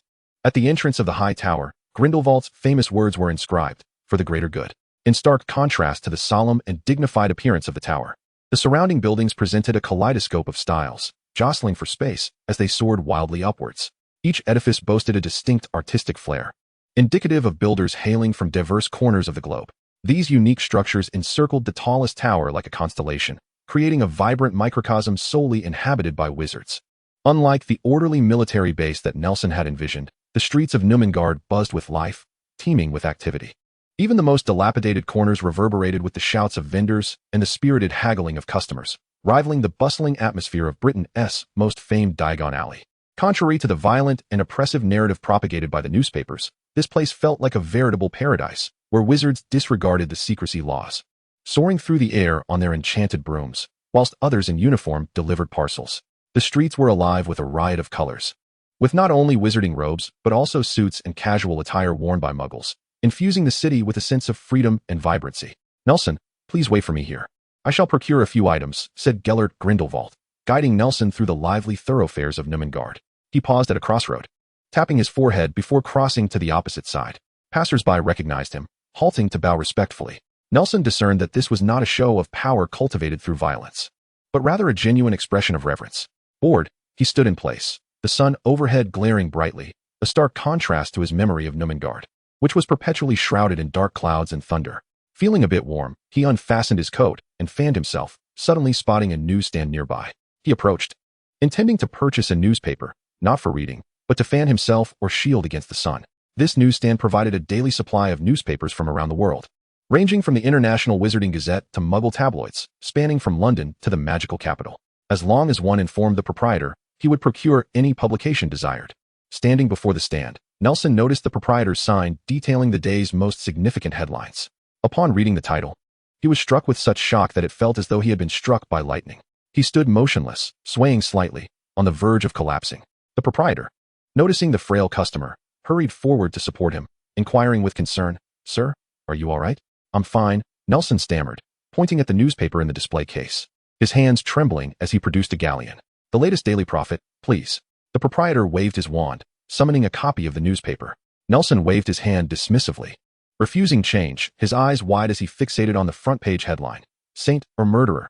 Albus Dumbledore surrenders to the Wisengamot, admitting to the murder of a Muggle in early September." Nelson's pupils dilated in shock, his hands gripping the paper tightly, the edges crumpling under his intense grasp. "Nelson, what is the matter?" Nelson lifted his gaze to find Grindelwald resting a hand on his shoulder, a bottle of unidentifiable brandy in hand. Leaning in, he scrutinized the newspaper in Nelson's grasp, raising an eyebrow as he inquired, "So, you ventured to Europe for this matter?" "It is indeed something Albus would do." With a sigh, he adjusted his collar and added with a smile, "He always presumes he can shoulder everything, yet he is utterly unqualified for such burdens." With that, he snatched the newspaper from Nelson's hands, glanced at it briefly, and crumpled it into a ball, tossing it skyward. As the paper ascended, it spontaneously ignited, extinguishing into a cloud of ash as gravity overcame its momentum. "Let us not dwell on him today. It dampens the spirit. We have far more pressing matters to attend to." Grindelwald thrust the brandy into Nelson's embrace and strode purposefully toward the outskirts of the city, leaving Nelson with no choice but to follow. "Nelson, you may ambush me at any moment. I shall not hold it against you." Grindelwald turned his head, flashing a smile at Nelson. He was a charismatic middle-aged man, after all, or he would not have gathered such a following. Tall, exceeding 6 feet. He possessed a ruggedly handsome visage, with keen eyes shrouded beneath pronounced brow ridges, lending him an air of enigma. His meticulously groomed silver hair was cut short, and his upper lip sported a carefully trimmed mustache. He typically donned a waistcoat over a shirt, topped with a black coat, exuding a vitality and decisiveness starkly contrasting with the perpetually clouded demeanor of Dumbledore. "You must be jesting, Mr. Grindelwald." Nelson managed a strained smile, his feelings toward this man being decidedly complex. Following a confrontation aboard the cruise, he had reluctantly accepted an invitation to New Mongard, partly out of his concerns for the Muggles on board and his distrust of the unstable White. He insisted on entering Europe through legitimate channels, and while they did not renege on their word, they afforded him little opportunity. Just as he disembarked in Poland, he was met by a throng of robed wizards eagerly awaiting him at the dock. In truth, during his fallout with Dumbledore, he had contemplated the possibility of aligning with Grindelwald, believing that his ambitions did not conflict with Grindelwald's ideology. Was not peace a greater benefit for humanity? Yet, this notion was quickly discarded. To his knowledge, Grindelwald was the very embodiment of his father's nemesis, with Melgon Wiltern and Elizabeth Williams having perished under his curse. However, when fate fortuitously placed him before Grindelwald, he felt no surge of passion, let alone the deep-seated hatred or desire for vengeance that one might expect. Instead, he simply sensed that he and Grindelwald were not kindred spirits. Perhaps this was attributable to Jonas's upbringing, which downplayed enmity, or perhaps it stemmed from his own dual existence, or even the fact that he had never known his parents or anything about them, leaving him devoid of the capacity for hatred. "Come stand by my side." Grindelwald beckoned as he remained stationary. Once Nelson caught up, the two walked side by side along the street. Grindelwald raised his arm, gesturing towards a distant peak. "We shall go there today. It is somewhat far, so let us take a vehicle." "Very well, Mr. Grindelwald." Nelson positioned himself beside him, awaiting the tram that would take them to the outskirts. "Why is there a tram here?" "Oh, this is not a tram," Grindelwald replied, shaking his head. He pulled Nelson onto an approaching empty tram and dropped 2 coins into the front fare box. "Muggle machinery tends to malfunction in a magical environment. This is merely an alchemical contraption that resembles a tram." He added with a smile, "Look, it is just the 2 of us aboard, and there is no driver." Indeed. Nelson considered his words carefully. "I thought the people of New Mongard were rather averse to Muggle inventions and concepts." "Quite so," Grindelwald nodded, reflecting on the rapid conquest of Poland by Germany, remarking, "Such is the nature of modern Muggle warfare." However, Grindelwald chuckled, patting the seat beneath him. "I must admit, I have a certain appreciation for Muggle inventions." Nelson nodded, his thoughts swirling as he gazed at the fireworks and scenery outside. Grindelwald retrieved a small booklet, reading and annotating in silence. "By the way, Nelson," he began, as the tram departed the city, traversing the fields cultivated by wizards. Wizarding agriculture appeared far more rudimentary compared to that of Muggles, yet magic had its many wonders. Nelson became entranced by the bizarre and oversized crops lining the roadside when Grindelwald suddenly called out, "Being a seer must be quite burdensome for you, yes? Mr. Grindelwald." "What do you mean? You, like me, are a prophet, are you not?" Grindelwald closed his booklet, stowing it and his pen in his pocket. Knowing too much must make life rather exhausting. He sighed empathetically, yet observed Nelson shaking his head. "Mr. Grindelwald, I have indeed dreamt of the passing of loved ones. But that may merely stem from familial intuition. I do not possess prophetic abilities." "Perhaps," Grindelwald winked at Nelson, a moment reminiscent of Dumbledore. Suddenly, he stood, adjusting his attire solemnly before the tram's glass window. "Let us disembark. We have arrived." As the tram came to a halt, Nelson, clutching a bottle of brandy, followed Grindelwald off the vehicle. They found themselves at the summit of a small hill in the countryside, where a simple cemetery enclosed by barbed wire lay before them, though modest. It was impeccably maintained. Grindelwald strode toward the two central gravestones, fixing his gaze intently on Nelson. "Here rests Nelson Wiltern Williams, the final resting place of two distinguished wizards and fearless warriors, Melgon Wiltern and Elizabeth Wiltern." He sighed. "I imagine you have long wished to meet them." Chapter 71. The Saints. "My apologies, Nelson. I intended to have them interred at pre-WWII." Grindelwald shook his head, his tone laden with regret. "They lived in France and should have found their eternal rest there." Nelson stood in silent contemplation before his parents' gravestones, utterly devoid of any emotion. A profound sorrow, deeply rooted in his bloodline, enveloped him, yet it was formless and directionless, leaving him with no outlet for his grief. He withdrew his wand, but made no further movements, simply gazing at the two immaculate graves, arms hanging limply at his sides. "Nelson, my dear child, I comprehend your hatred. Our lives are inevitably marred by various forms of animosity, and I am the one who took your parents' lives. Such hatred is not easily dispelled, and I do not seek your forgiveness, nor will I coerce you into insincerity. Your parents were individuals I held in great esteem, which is why I choose not to conceal or evade the truth. Instead, I have searched for you for a decade, and now I stand before you, bringing you here personally. So, what is it that you truly wish to do?" "I am not here to extinguish emotions. I have come to resolve the tragedy." Grindelwald bent before the grave of Melgon Wiltning, withdrawing a long, gnarled, ebony wand from his pocket, the legendary Elder Wand, said to be invincible. He gently placed it upon the gravestone, then turned to face Nelson, raising his hands with heartfelt emotion. "Come, Nelson, if you wish for vengeance, I understand. You may unleash all the spells you know upon me, and I shall not resist. Truth be told, I bear no animosity toward the Wiltning couple. All I have done stems from a desire to glean a glimpse of the obscure future, striving for the greater good of wizards, the world, and all living beings." Instinctively, Nelson lifted his arm and raised his wand, its tip glowing with a faint red light. "Come now, Nelson, unleash your hatred, express your emotions. Do what you wish." Grindelwald appeared to eagerly anticipate this moment, elevating his arms further in an embracing gesture toward Nelson, his expression fervent and his words sincere. "Come. I too have been tormented by my own sins. For years since the uprising, I have questioned my heart each night, asking myself if I am in the right. Yet, I believe I am, though the pursuit of greater benefit invariably causes harm to others. I do not seek your forgiveness, Nelson. I merely wish for you to act according to your own desires. I only hope you do what you wish." In a fleeting moment of daze, Nelson closed his eyes, and within the darkness, the visage of Jonas and his earnest wish for him to do what he desired resurfaced. He smiled wryly and shook his head, extinguishing the red glow at the tip of his wand, allowing his arm to weaken as he lowered the wand to the ground. How could Grindelwald be wounded by himself? Nelson pondered, realizing that the so-called hatred in his heart was, in truth, unclear and even less distinct than his resentment toward that Polish drunkard. He knew he ought to seek vengeance, but could not find a justification for it. The brief experiences of the past few days had enriched his life far more than the preceding decades combined. The exhaustion within him surged relentlessly, urging him to close his eyes and relinquish everything. Yet, he maintained his gaze upon Grindelwald's eyes, steeling himself to confront whatever lay ahead. "Indeed, my child, you have not disappointed me." Grindelwald broke into a joyful laughter, bending down once more to retrieve the ancient wand.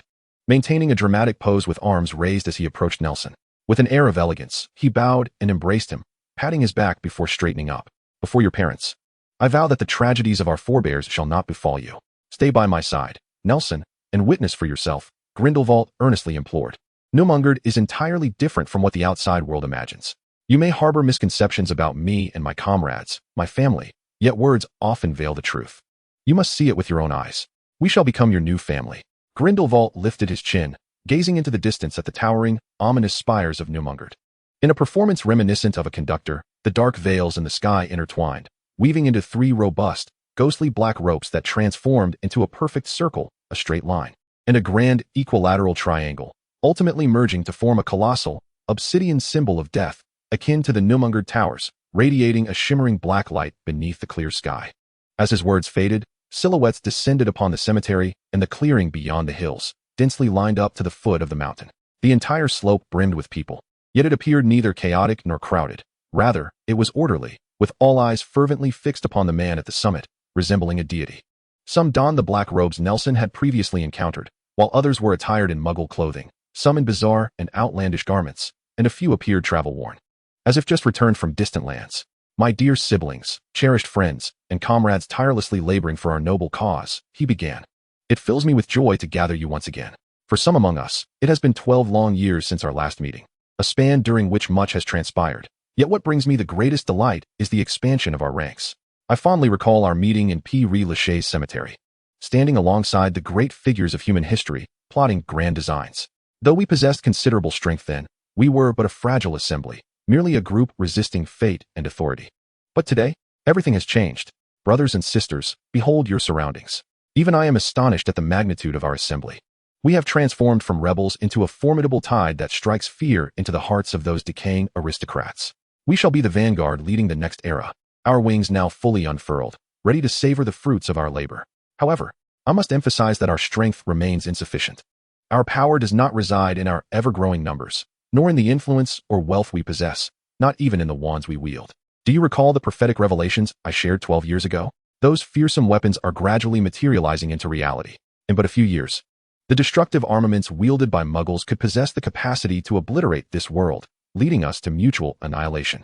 However, we must not harbor any fear. Though pure strength is formidable, it is ultimately inconsequential. Our true power emanates from our thoughts, thoughts that do not tremble at the bullets whizzing through the air, nor at the iron beasts, or even at the curses hurled at us by obstinate wizards of our own kind. Thoughts are the mightiest weapon. Let us observe how those timid souls speak of us. They label us as terrorists, claim that I harbor disdain for the non-magical, accuse me of being a deranged racist, and assert that my actions stem solely from a desire for power. Yet, only we understand that what we yearn for is freedom, truth, and above all, love. I have extended opportunities to them, yet their stubbornness knows no bounds. I can wait no longer. I wish to realize our ideals before I enter my twilight years. My friends, you need not applaud me. Instead, direct your applause towards yourselves, bestowing this sweet gift as a reward for your own perseverance. Through our relentless endeavors, our thoughts have permeated every corner of the globe, imparting the ideals of freedom to countless wizard brethren, and we have amassed innumerable supporters. I have always believed that power is best entrusted to a select few elites. When ignorance and folly pervade the world, those foolish beings are ill-suited to advise on the advancement of our kind. I do not refer solely to Muggles, or those devoid of magic. Ignorant wizards are equally included. Our cause shall herald a brighter tomorrow for the world. On this foundation, we need no longer concern ourselves with the weapons and ambitions crafted by arrogant, greedy, and barbarically ignorant Muggles. We need not worry about them targeting us with their devastating weaponry, for we shall become the masters of this world. You need not remain indifferent any longer. There is no need to maintain composure. Feel free to express your emotions unabashedly. Our success is but a step away. Grindelwald descended from the platform, standing beside Nelson, gripping his arm aloft, and proclaimed loudly, "Do you remember what I said? Melgon Wiltning, Elizabeth Wiltning. You must respect them as you honor our great cause. Our family can accommodate only the elite, and today, I am honored to announce that we have found the child of the esteemed Wiltning couple. Nelson Wiltning, your arrival is a revelation of destiny." With a smile, he clasped Nelson's hand and called out to the gathered saints in Nilmungard, "Phantoms, take flight. Depart from this place and spread the word. The next phase of our plan can commence. For the greater good." Nelson stood at the center of the crowd, engulfed by thunderous applause and excited shouts, gradually rendered unable to hear a single sound. Chapter 72. Nelson, the librarian, always evokes certain associations. Nelson, I have received your letter. Do not worry. On the first day at school, Medhel found the question mark, though I cannot fathom how she discovered it. In any case, it is now quite comfortable, and even has gained a bit of weight. This semester, our coursework has been rather light. Much of the content consists of what you had previously shared with me. I even wonder if you had foreseen your departure from school to seek adventures, and I should have accompanied you. I have always struggled to comprehend why Christian was sorted into Gryffindor. She truly belongs in Slytherin. Perhaps it is due to her Muggle heritage. However, the longer I remain in Slytherin, the more I perceive that many pure-blood wizards are not as exceptionally gifted as I had envisioned. Some are even woefully inept, clinging to their antiquated histories and family crests, oblivious to the fact that they have tarnished those legacies long ago. On a brighter note, I seem to have uncovered the truth about my lineage, albeit in a manner quite contrary to my expectations. The Muggle matriarch I presume to have is, in fact, from a wizarding family. On the first day back at school, Alpheus's reckless venture into the Forbidden Forest implicated many, resulting in my punishment of cleaning the trophy room. Can you imagine the dust that would accumulate in a room filled with hundreds, if not thousands, of trophies, left unattended for years? Yet, in the area designated for long-forgotten awards, I stumbled upon a student named Gunther, who may very well be my ancestor. I have begun to piece together some clues, and once I have fully unraveled this mystery, I shall share everything with you. Yesterday, Minerva McGonagall and Phileas Flitwick sought me out. It seems Dumbledore has not disclosed the events of that day to anyone else. McGonagall advised me to never forget my identity as a Hogwarts student, even while wandering afar, and to persevere in my studies. She has prepared some books, which I have sent along with this letter. Oh, by the way, everyone misses you dearly. Should you require assistance, please write to me promptly. Tom, September 10th, 1939. A detailed explanation of Transfiguration. I have perused this already. Yet it contains notes from Senior McGonagall. Let me see, what is this? Human Transfiguration. I shall save that for later, as it feels a tad premature to delve into it now.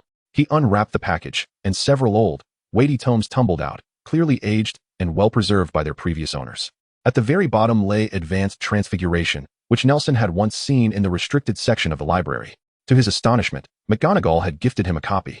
This is indeed a splendid present. As he flipped through the table of contents, a yellowed booklet fell out from between the pages. Nelson glanced down to find it boldly titled A Comprehensive Guide to Animagi.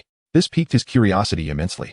He picked up the booklet and began to flip through it, only to find it stubbornly resistant to his efforts.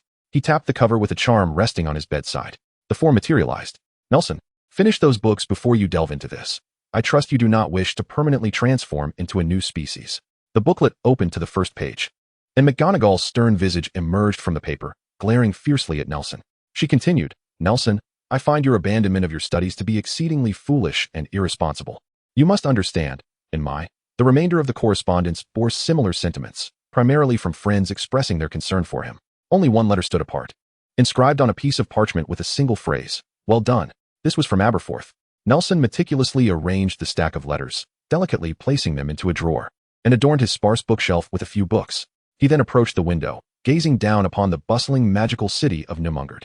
Yesterday, it seemed Grindelwald had merely wished to showcase him, escorting him here following the conclusion of a speech in the cemetery. Grindelwald had imposed no demands upon him, assigned no tasks, nor requested anything in return.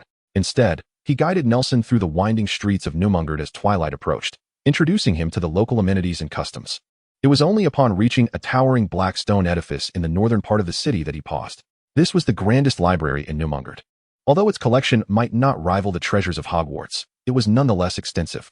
The tomes hailed from around the globe, encompassing all genres of both magical and non-magical knowledge, from astronomy and geography to history and natural sciences.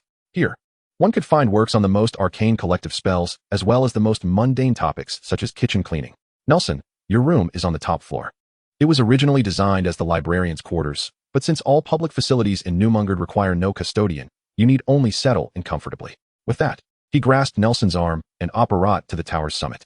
The room was pristine and orderly. Aside from the bedroom, it boasted a living area, a washroom, a kitchen, and a dining room, all fortified with numerous powerful protective enchantments. While not ostentatious, this modest suite was ample enough to provide a sanctuary in tumultuous times. Nelson glanced at the wall clock, noting it was already 11 in the morning. He tidied up and prepared to descend for a meal.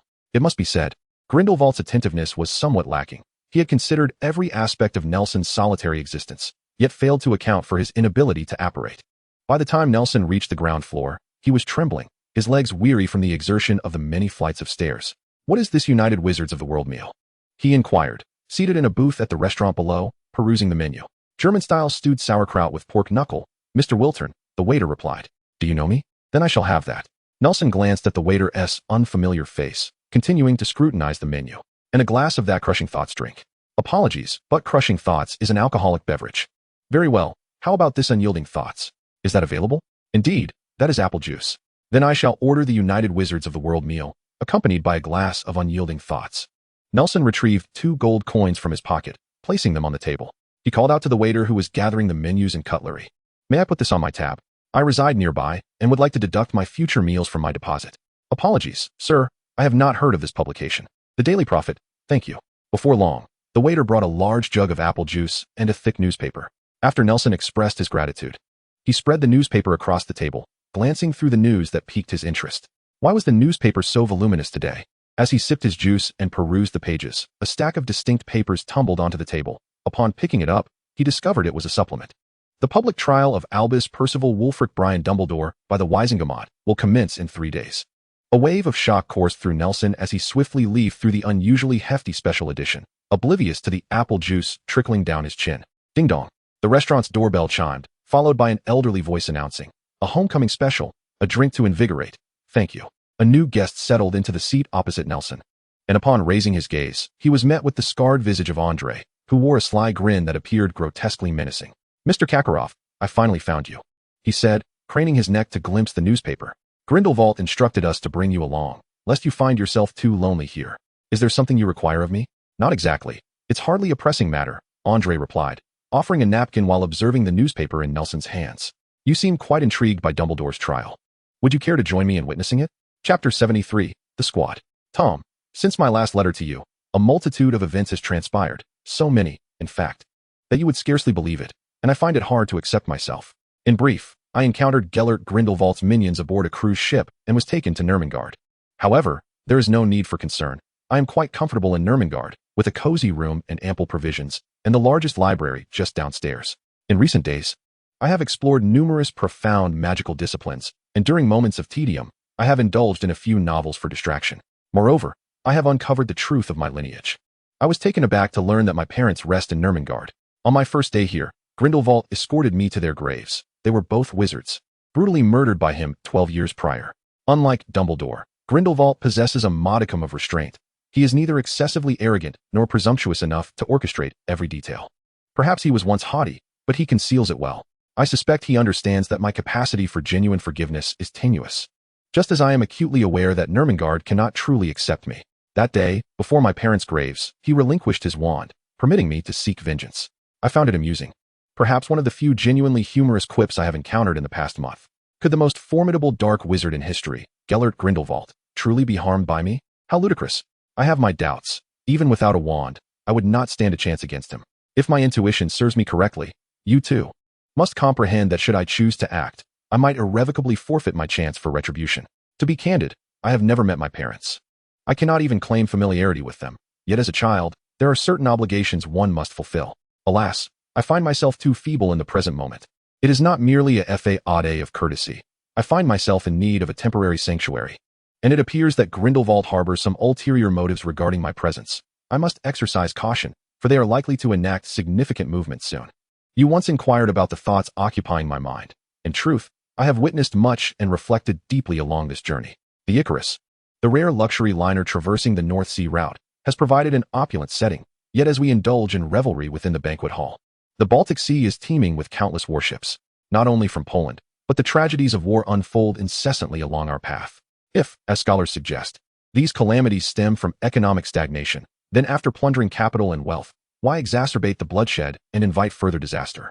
I remain perplexed by the senselessness of war, which mercilessly strikes at the defenseless and innocent. The concepts of might, plunder, and discrimination leave me bewildered, and for a fleeting moment, I even pondered whether humanity, in its folly, is worthy of Jonas's immense efforts for salvation. I believe I can now articulate my thoughts and intentions more clearly. On another note, are you aware of Dumbledore's confession? His public trial is set to commence in 3 days. I checked the calendar. September 16th falls on a Saturday, and the globally connected fireplaces will provide a direct link to the proceedings. Would you care to attend? There are matters too delicate to discuss in writing. Should you choose to go, we might convene there. Gnarl. September 13th, 1939. Nelson set down his pen, massaging his aching arms, and approached the window, gazing down at the crowd below, reminiscent of ants. Suddenly, he felt dizzy, and a dull pain began to throb in his knees. Out of the blue, he noticed a wizard clad in a blue robe soaring past on a flying broomstick, a paper bag dangling from the broom, seemingly a delivery person. Nelson hastily opened the window and called out, "Sir, could you assist me?" "What is it?" The blue-robed wizard glided towards Nelson, executing a graceful drift as he drew near the window, the ordinary broom appearing like a shooting star in the sky.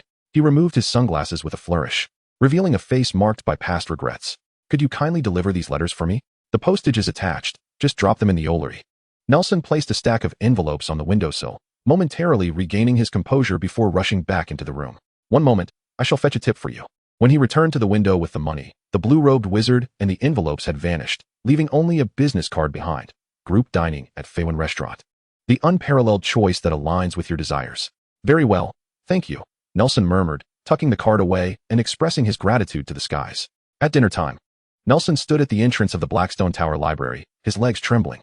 The quartet from the Icarus awaited him, the lackeys having not followed. Barry, with his arm in a cast, waved cheerfully at him, while the expressions of the other three were tinged with an oddity that perhaps explained why passers-by chose to steer clear of them. Welcome, welcome. Barry stepped forward to shake hands with Nelson, wincing in pain. Lord Grindelwald informed us we needed an additional member, and I never expected it would be you. Please take care of me. Nelson exchanged handshakes with everyone, declaring, this meal is on me. The five of them entered the dining hall at noon and found a round table to settle down. One standard set meal to test the efficacy of our magic, and another cup of our indomitable thoughts. Thank you, Nelson instructed the waiter, passing the menu to Andre, before slightly bowing and saying, excuse me, I need to visit the restroom. He then rose and followed the waiter toward the lavatory. Standing before the sink, he rubbed his face and gazed into the mirror at his pale visage, marked by dark circles. Suddenly, a cold female voice pierced the silence. I didn't expect you to be Melgon Wiltning's child. Do you need to use the sink? Wait a moment, I'll be done shortly. Nelson caught a glimpse of White in the mirror, idly playing with her nails. No, I just feel nauseous, she replied, shaking her head. You know very well why I'm seeking Grindelwald. I have nowhere else to go, Nelson continued, splashing water on his face. Besides, do not forget, it was you who brought me here. White remained silent for a long while, until Nelson tore off a paper towel to dry his face. Only then did she slowly speak, before he binds you with an unbreakable vow, leave this place. Do not let that fervor blind you. I can help you. White lifted her head, her gaze intensely fixed on Nelson's eyes in the mirror. Really? Nelson crumpled the paper and tossed it into the trash, turning to face White with a smile. I will take good care of myself. He shrugged his shoulders and sidestepped past her, heading back to the dining area. I won't let you do anything. Andre's face contorted with malice as he interjected. Aren't you interested in the trial of Dumbledore? Let us go together. Can we? Aren't you all wanted criminals? Nelson questioned. We are not. Not every saint is pursued by the Ministry of Magic, Barry clarified. And not every Ministry of Magic will seek out saints. Well then, Nelson conceded, I would like to see it. Perfect, we can accomplish something significant. Andre narrowed his eyes, emitting a sinister cackle. We shall assassinate Albus Dumbledore. Nelson raised a tuft of hair atop his head, forming a question mark. He glanced at the others, all wearing expressions of indifference, except for White, who covered her mouth in laughter. Aren't you the one who dropped out of Hogwarts for striking Dumbledore? In that case, you are like a Dumbledore yourself. Andre explained. White can restrain both of us on the cruise, indicating she is even stronger than Dumbledore. Barry is of little use. Zweig's lineage is peculiar. We can place him at the forefront, while we attack from behind. Taking down a Dumbledore should be quite straightforward, no? Aside from feeling perplexed about how his reason for leaving school evolved into having struck Dumbledore, Nelson found Andre's remarks surprisingly valid and reasonable. Then what is your role? He uncovered the flaws in the statement. I am the brain, and revealed an air of an old man who had traversed paths saltier than any you had tasted. Yet was restrained by Zweig, who jested, you must get accustomed to this, as he is somewhat eccentric. It is not merely a question of whether we can triumph over Dumbledore. We cannot even execute the most rudimentary ambush. Zweig elucidated that this public trial was of such gravity that the judges and jury from Weisenheim had nearly emptied their ranks. Any misstep would result in a tremendous blow to them. Thus, the location of the trial would only be disclosed post-event, and the connecting network of flying routes would be an untraceable temporary site. Correspondingly, their protective measures for the venue would be unprecedentedly formidable. Sir, your beverages have arrived, announced the waiter, interrupting the conversation. Therefore, we merely need to enjoy the spectacle, concluded Zweig succinctly. Chapter 74. The Norwegian Sea Breeze and the Unique Court of Weisenheim. Where are we? Nelson exclaimed, stepping out of the fireplace. He grasped Zweig's outstretched arm and emerged from the ashes, while several cloaked wizards hurriedly approached to brush off the soot from him. It's so cold in the middle of the day. Nelson clasped his hands together, vigorously rubbing them as the warm breath he exhaled formed a white mist that quickly dissipated. He surveyed his surroundings, contrary to his expectations of a snow-laden landscape.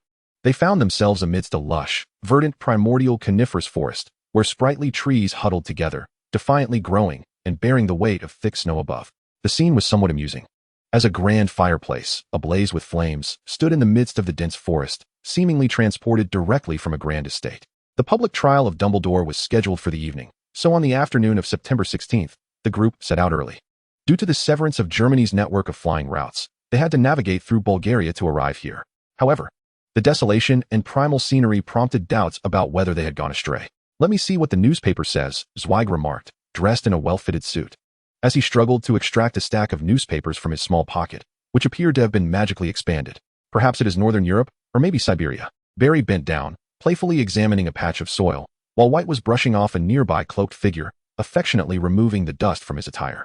He twisted his neck, evading White's gestures, and helplessly spread his hands, saying, "I am not quite sure, but I recall that these areas should have an abundance of pines. This is Siberia, Andrew." Having just stepped from the fireplace, inhaled the cold, pristine air of the forest deeply, even the scars on his face softened. The scent of political prisoners and potatoes, how familiar it is. "Do not act as if you have experienced many things," White scoffed, surprised by her level of knowledge. "The Muggles here only began their Great Purge in 1930. You were blowing cold winds in America at that time. I am merely indulging in the thought that every time we arrive at a new location, we should immerse ourselves in the experience." Andre's expression instantly collapsed. He continued to argue, asserting his familiarity with Siberia from his youth. Bulgarian newspapers had mentioned heading west upon emerging from the fireplace. Zweig interrupted the musings of the elderly Andre, directing them northward. Nelson cradled the wand in his palm, allowing it to gently float and spin until it finally settled on a fixed direction. Leading the group westward, they soon arrived at a sparsely vegetated cliff's edge, devoid of trees to shield them from the biting cold wind, which carried a briny scent of ice shards, assaulting the group. Everyone tightened their cloaks. As they surveyed the cliff's surroundings, solitary wizards or small groups occasionally emerged from various points in the forest. They exchanged glances, while some wizards shouted in Bulgarian, seemingly asking for directions. "We are in Norway," one remarked. Below the cliff lay another, more lushly grown forest. He gazed at the distant, jagged coastline and asserted, "To my knowledge, the sea lies not to the west of the Soviet Union. This is inconsequential, and I am quite knowledgeable about Norway as well. I spent years there. Look over there." The elderly Andre's reverie was once again ruthlessly interrupted by Barry, who pointed toward the center of the forest below the cliff, where a vast, grand structure resembling a green amphitheater had been artificially cleared. Huge torches blazed atop tall Roman columns. He smacked his lips in awe, exclaiming, "Truly worthy of Albus Dumbledore. Such a grand spectacle for his trial. I shall venture ahead to scout," he declared, vanishing in an instant without waiting for a response, having used disapparation. He was always so clumsy. Otherwise, he wouldn't have been apprehended by Muggles as a lunatic. Andre gazed towards the immense building, continuing to recount his experiences in Norway. Before long, he had begun narrating the story of how he inspired Ibsen while he was crafting a doll's house.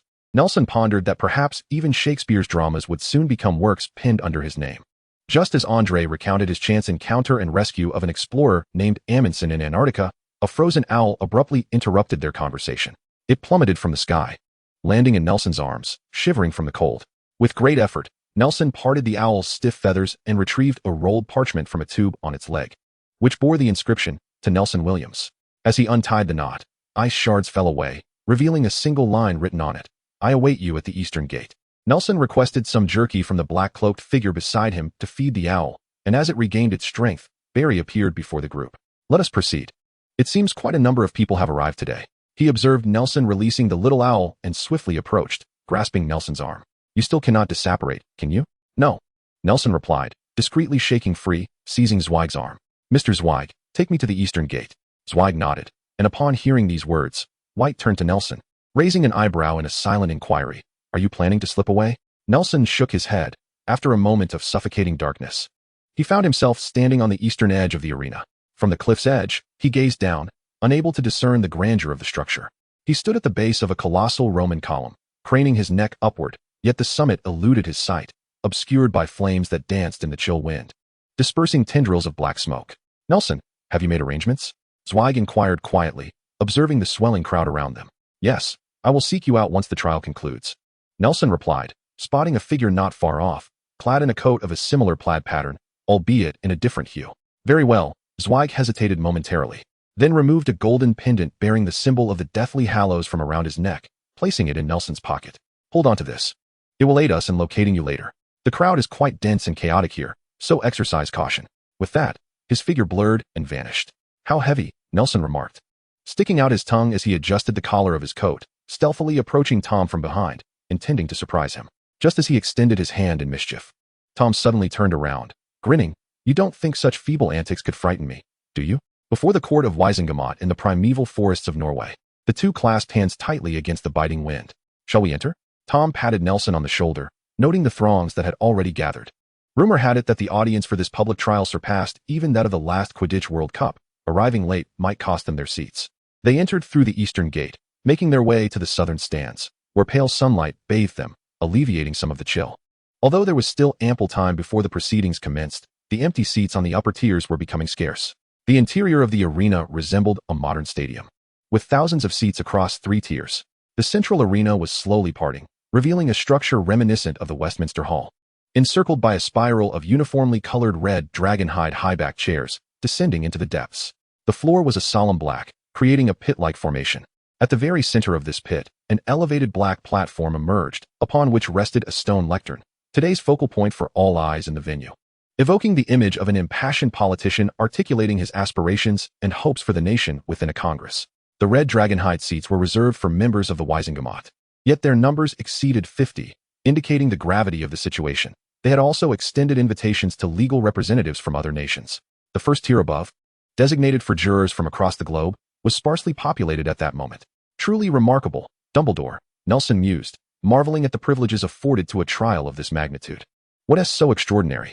You shall have your turn too." Tom seemed to realize that his words were inauspicious, and with an awkward flick of his tongue, he acknowledged that he was, after all, there to face judgment as a sinner. "That remains to be seen," Nelson replied, squinting at the central podium. "Are you not going to make a prediction?" Tom inquired with curiosity, suggesting a prophecy regarding Azkaban lasting 80 years. "Such matters cannot be foretold.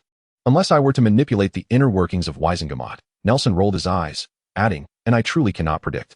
"No, you can," Tom asserted confidently, recalling Nelson's words to Alpheus on the train, that he would bring his talents to the Quidditch pitch. Did he get chosen by Slytherin? No. He was selected by the school to serve as a Quidditch commentator. The two engaged in lively conversation, sharing the recent happenings from their days apart, while numerous wizards among the spectators took the opportunity to peddle snacks and drinks from small carts. "By the way, I found some clues about the Slytherin treasure in the school history." "What?" "It's a room." Tom's words were interrupted by a commotion at the center of the venue. An elderly wizard clad in silver robes ascended the high platform, pointing his wand at his throat, and soon emitted a thunderous voice. Silence. The chaotic venue fell silent in an instant. Albus Dumbledore walked calmly along the designated path towards the judgment seat, flanked by 2 rows of fully armed aurors. He reached the lectern, pausing to gaze deeply towards the southern stands. Nelson also turned his gaze towards him, their eyes meeting in the air. Chapter 75, The Public Trial. Dumbledore and Nelson's eyes connected briefly before parting. Nelson was uncertain if Dumbledore had seen him, for at that moment, Dumbledore was not wearing his glasses, choosing instead to reveal his piercing blue eyes that seemed to see through the hearts of men. Nelson rubbed his eyes and suddenly noticed that the high-backed chair in the center and the jury box on the first level were suddenly filled with people. The silver-robed elder who had silenced the crowd approached the most central and highest seat of WWII, facing Dumbledore directly. He lowered his head to examine the documents, his silver hair cascading down, merging with the silver robes to form the sole source of light in the twilight courtroom. After a moment, he raised his head, resembling an unyielding old lion. "Albus Dumbledore, I am Ernest Shafik, the presiding judge regarding the case of your alleged murder of the Muggle, Alex Kabusta. Are you prepared to face judgment?" "I am ready," Dumbledore replied, standing tall before the lectern. His voice, unaffected by magical amplification, resonated throughout the hushed environment, as if he were not there to be judged, but to deliver a speech. "Excellent," Judge Shafik declared, striking the gavel. "I hereby declare the trial of Albus Dumbledore for the alleged murder of a Muggle officially opened." Dumbledore nodded expressionlessly, with only the disheveled beard on his chin hinting at a trace of his weariness. "Albus Dumbledore, do you require legal assistance?" "I do not." "Very well. Firstly, regarding the events of September 11th, is it true that you confessed to the Ministry of Magic in the United Kingdom about the murder of the Muggle, Alex Kabusta?" "It is true." A wave of gasps erupted from the audience. Silence. Judge Shafik rapped his gavel, restoring immediate quiet to the chamber.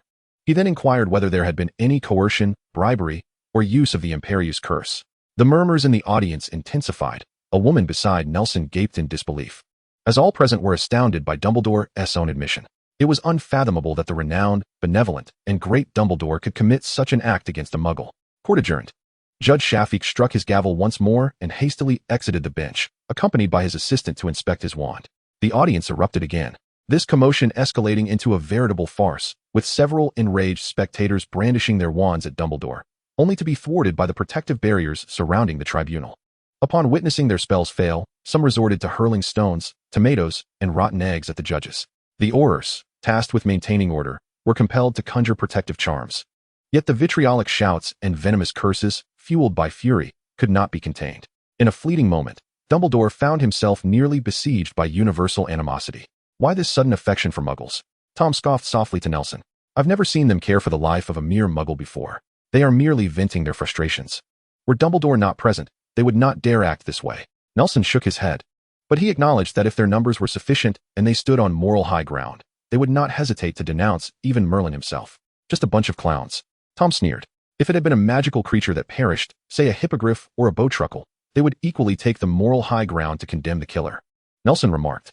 Many lacked genuine conviction or stance. They simply echoed the sentiments of those around them, praising or criticizing as the crowd swayed. Indeed, Tom nodded thoughtfully. They truly disgust me. Moreover, they may never have another opportunity to drag someone like Dumbledore down into the mire. Though they cannot rise from the filth, they are adept at spitting upwards. Tom's voice was not lowered. His words were clear to the onlookers. When he raised his head, he found that the crowd dared only to glare at him, refusing any semblance of dialogue, fearing that it would reveal their own ignorance. Tom nodded again, increasingly convinced that the ordinary majority among these wizards were mere paper tigers, easily manipulated and toyed with in their thoughts and actions. They truly disgust me. He reiterated once more, casting a glance around, a triumphant smirk curling upon his lips. On the 3rd of September, within an establishment named Trocadero in London's West End, I took the life of a man, an act entirely stemming from my own volition. Dumbledore shook his head. Just 2 days prior, the Muggle regime of Germany had declared war on Poland, leading to the swift demise of the Polish Muggle government. The individual I killed, upon receiving the news that fateful day, was driven by an unfathomable fervor. A patriot seeking vengeance against the Germans, he brutally murdered another Muggle simply for being German, committing this atrocity in the street. Even more horrifying was the absence of remorse in his heart. He was a man of profound wickedness, having committed numerous heinous acts. Yet, one might expect at least a semblance of penitence, a moment of reflection on past transgressions before his deity, but within him resided only numbness. To him, the act of slaying an innocent passerby bore no guilt, for all that mattered was that the victim was German. Thus, upon learning of his deeds, I resolved to end his life. Dumbledore nodded, stating that he could not abide such a person existing in the world, potentially escaping justice due to the negligence of Muggle law enforcement or the leniency of Muggle laws, and so he dispatched him. The audience sat in hushed silence, some even applauding Dumbledore's actions. I possessed the capability to silently eliminate him or to conceal his corpse following a moment of impulse, yet I refrained. I believed myself devoid of the authority to judge a man and execute a sentence, hence I chose to confess after committing the act. He suddenly lifted his gaze towards the southern platform, proclaiming loudly, I wish to convey that even Albus Dumbledore is prone to err, and such errors may be grave. Nonetheless, one cannot entirely govern oneself or one's emotions. Confession was my choice. I willingly accept the consequences of my misdeeds rather than swallowing them in secrecy. His eyes seemed to sparkle with fervor, resonating with conviction. I only hope you, the innocent, especially during these trying times, confront your own truths. This world is just. Never punish yourself for the errors of others. Albus Percival Wulfric Brian Dumbledore. Judge Shafiq called out with displeasure, forcefully striking the gavel, questioning. Is your final statement pertinent to the case? It is. Dumbledore stood tall at the podium, the murmurs from the audience growing louder. Silence. Silence. Judge Shafiq continued to pound the gavel, bellowing. Now, I shall read the verdict of the Wisengamot. Let us go. This is tedious. Nelson rose, causing annoyance among those obstructed behind him, disinterested in the proceedings. What? Tom lifted his head, following him out of the venue, the judge's pronouncement echoing behind them. What is the matter, Nelson? Tom inquired, catching up. Nothing much, Nelson remarked, a hint of disdain in his tone, feeling that the verdict regarding Weisenhammer was rather dull. The act of murder was unforgivable, its repercussions dire. Indeed, Tom nodded, casting his gaze towards the edge of the forest ahead. Do you see that person? Doesn't she resemble a senior? Chapter 76, Andre. We need not lift a finger. They will engage in conflict themselves. She was clad in a plain gray wizard's robe, devoid of any embellishments or adornments. The yellowed cuffs were frayed, projecting an air of despondency. Yet, even in her tattered attire, she exuded an undeniable elegance. Sporting a simple pair of round glasses, her long black hair was tied back into a high ponytail, revealing her alabaster, slender neck, much like a proud swan. Why does she appear so downcast? Tom mused, scratching his head, uncertain whether to approach. He and Miranda were hardly acquainted. They had merely shared a year together, and their interactions were minimal. However, it was difficult to fathom that the president of the Hogwarts Student Council had fallen to such a state. Had she pursued a career as an Auror after graduation? Was she perhaps engaged in some clandestine mission? "Hello, senior. Are you here to observe the trial as well?" Nelson called out to Miranda, maintaining a distance of 3 meters. He discreetly glanced at the small booklet in her hands, titled Guidelines for Goblin Loans. "Oh yes, hello?" Miranda turned, her gaze flickering, hurriedly concealing the booklet in her pocket before lifting her head to scrutinize the 2 familiar faces before her. She recognized the blond boy standing in front of her, an impressive freshman. "And you are?" "Nelson Williams and Tom Riddle?" Observing the almost unrecognizable former exemplary student of Hogwarts. Miranda, and recalling the loan manual she had just held, Nelson understood. She was undoubtedly ensnared in a delicate financial predicament. Miranda's eyes began to wander again. "I have yet to secure employment. What about you? Have you acquired new knowledge at Hogwarts?" "I understand." Nelson nodded in agreement. "I have not ceased my studies either. I continue to self-educate while away from home. Although the absence of guidance may lead to some missteps, much of the knowledge remains comprehensible. You can now, but soon you may not be able to." Miranda furrowed her brow, retrieving a small booklet from her robes and handing it to Nelson. "This is a compilation of spells I have authored." Suddenly, she pressed the booklet into Nelson's hands, her nails digging into the back of his hand, while she firmly grasped Tom's arm. Just as Nelson was about to exclaim in pain, an overwhelming sense of disorientation enveloped him, transporting him through apparition. When Nelson regained his senses, he found himself standing on the precipice where he had previously emerged from the fireplace. He steadied Tom, who was doubled over, retching. As he patted Tom's back, he noticed a luminous silver eagle perched on a nearby branch, observing him. Once Nelson had composed himself, the eagle nodded and opened its sharp beak, echoing Miranda's voice. "Find a secure place to hide, and it would be best to depart directly from the Flu network." Nelson found himself utterly bewildered. Just as he grappled with his confusion, a thunderous explosion resonated in his ears, akin to a clap of thunder. He turned to gaze at the arena-like structure and noticed that the forest to the east was engulfed in fierce flames. It appeared that the explosion had only just transpired. Fortunately, Miranda had fled in time, leaving them unaware of the imminent danger until the sound reached them. "I am off to assist the injured. Should anything arise, do not hesitate to write to me." The silver-white eagle cast a penetrating glance at Nelson before resuming its interrupted discourse. "This is a spellbook I have authored myself. If you trust my word, you may practice independently, but be mindful not to replicate or transcribe this tome." With that, it burst forth, a brilliant silver luminescence enveloping the entire tree. What transpired? Is this the art of apparition? Tom, clutching his abdomen, rose to his feet, exclaiming, "Honestly, I feel genuinely nauseated this time. I am uncertain. It seems a conflict has erupted over there." Nelson found a prominent boulder at the cliff's edge and climbed atop it, gazing in the direction of the arena. Now, it was not merely the eastern side. The forest surrounding the entire structure was ablaze, scorching its immaculate white fade, which quickly turned to a charred black. Tom scrambled up, shielding his eyes from the sun with his hand. "What is happening? Has Grindelwald truly come to eliminate Dumbledore?" "It does not appear so," Nelson replied, his brow furrowed. The spectators seemed to have divided into 2 factions, encircling the building and engaging in a fierce duel. Powerful spells colliding with one another, while beams of various colors danced chaotically in the sky. The surrounding forest, spanning several kilometers, was soon razed to the ground. And only a handful of individuals from Newmungard had come, merely to witness the spectacle. "Do you truly believe you are one of Grindelwald's followers?" Tom scoffed, disdain evident on his face. "What kind of formidable dark wizard would divulge his plans to you?" "That possibility cannot be entirely dismissed," Nelson pondered, feeling a slight warmth at his side. He reached into his pocket and retrieved the pendant that Zweig had given him, which was now emitting a faint red glow. "Give it to me." Zweig abandoned the wizards he had been attending to, hastily making his way to Nelson's side.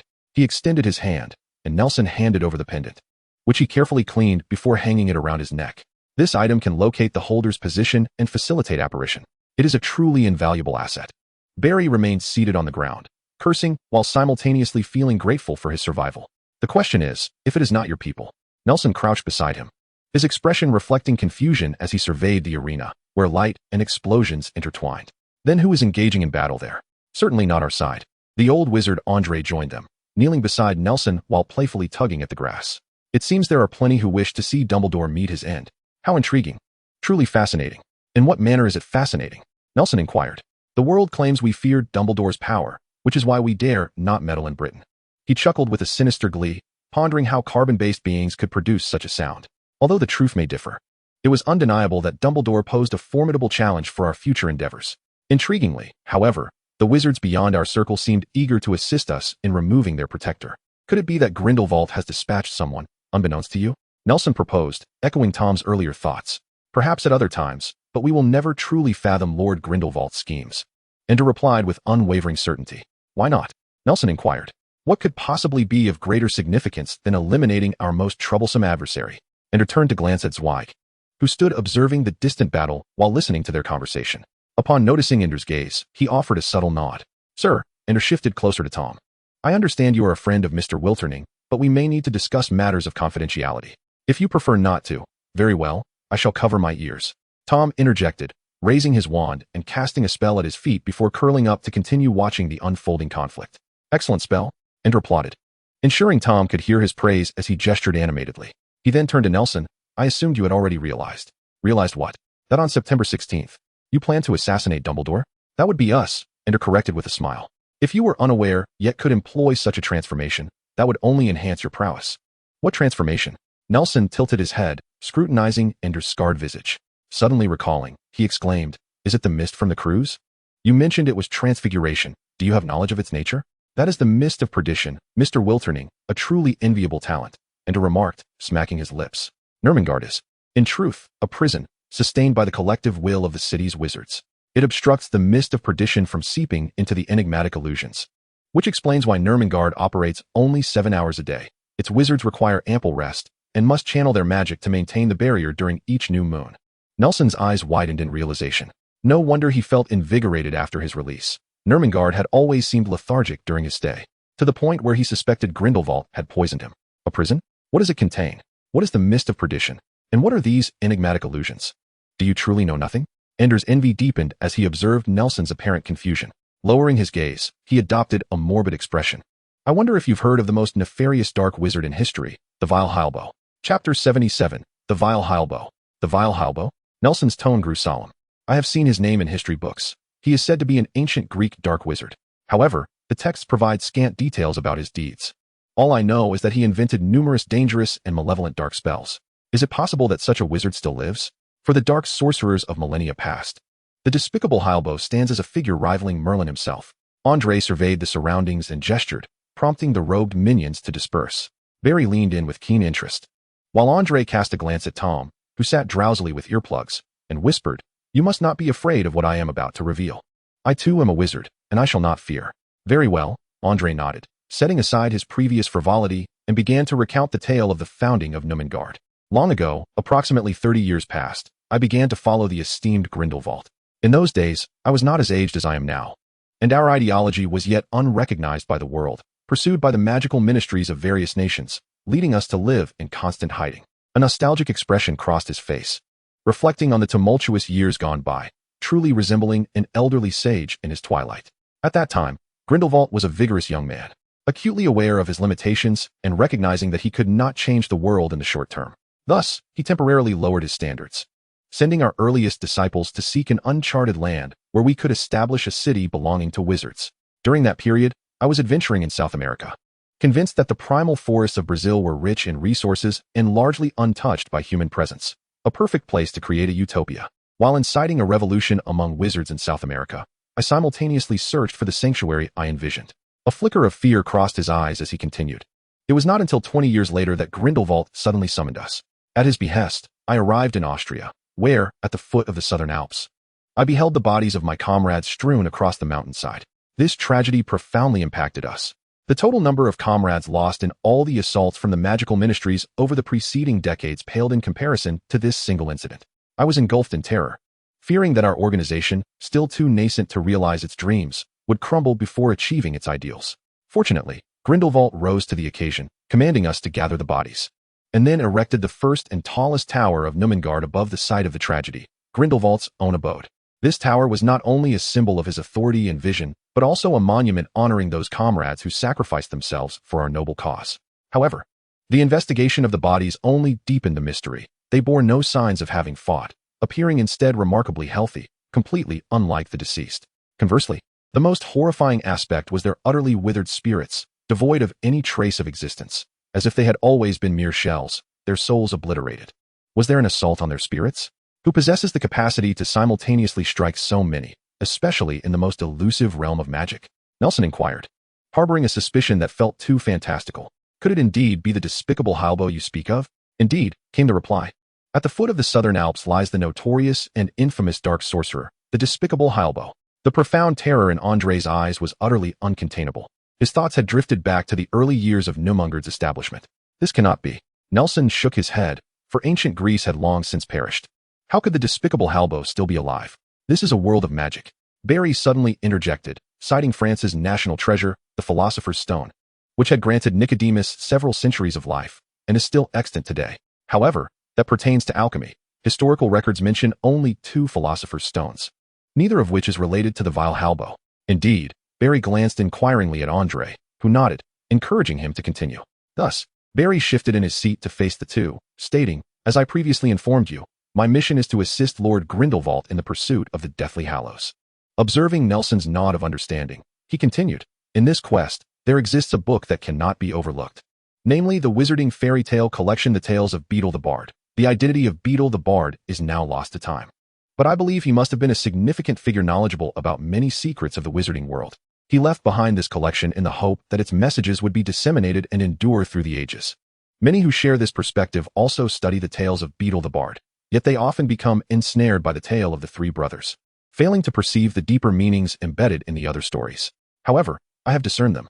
Barry raised an eyebrow with pride, remarking, "In a story entitled The Warlock's Hairy Heart, there is mention of a method to conceal one's heart to obscure weaknesses and gain strength. Have you encountered it?" "I have read it," Andre replied.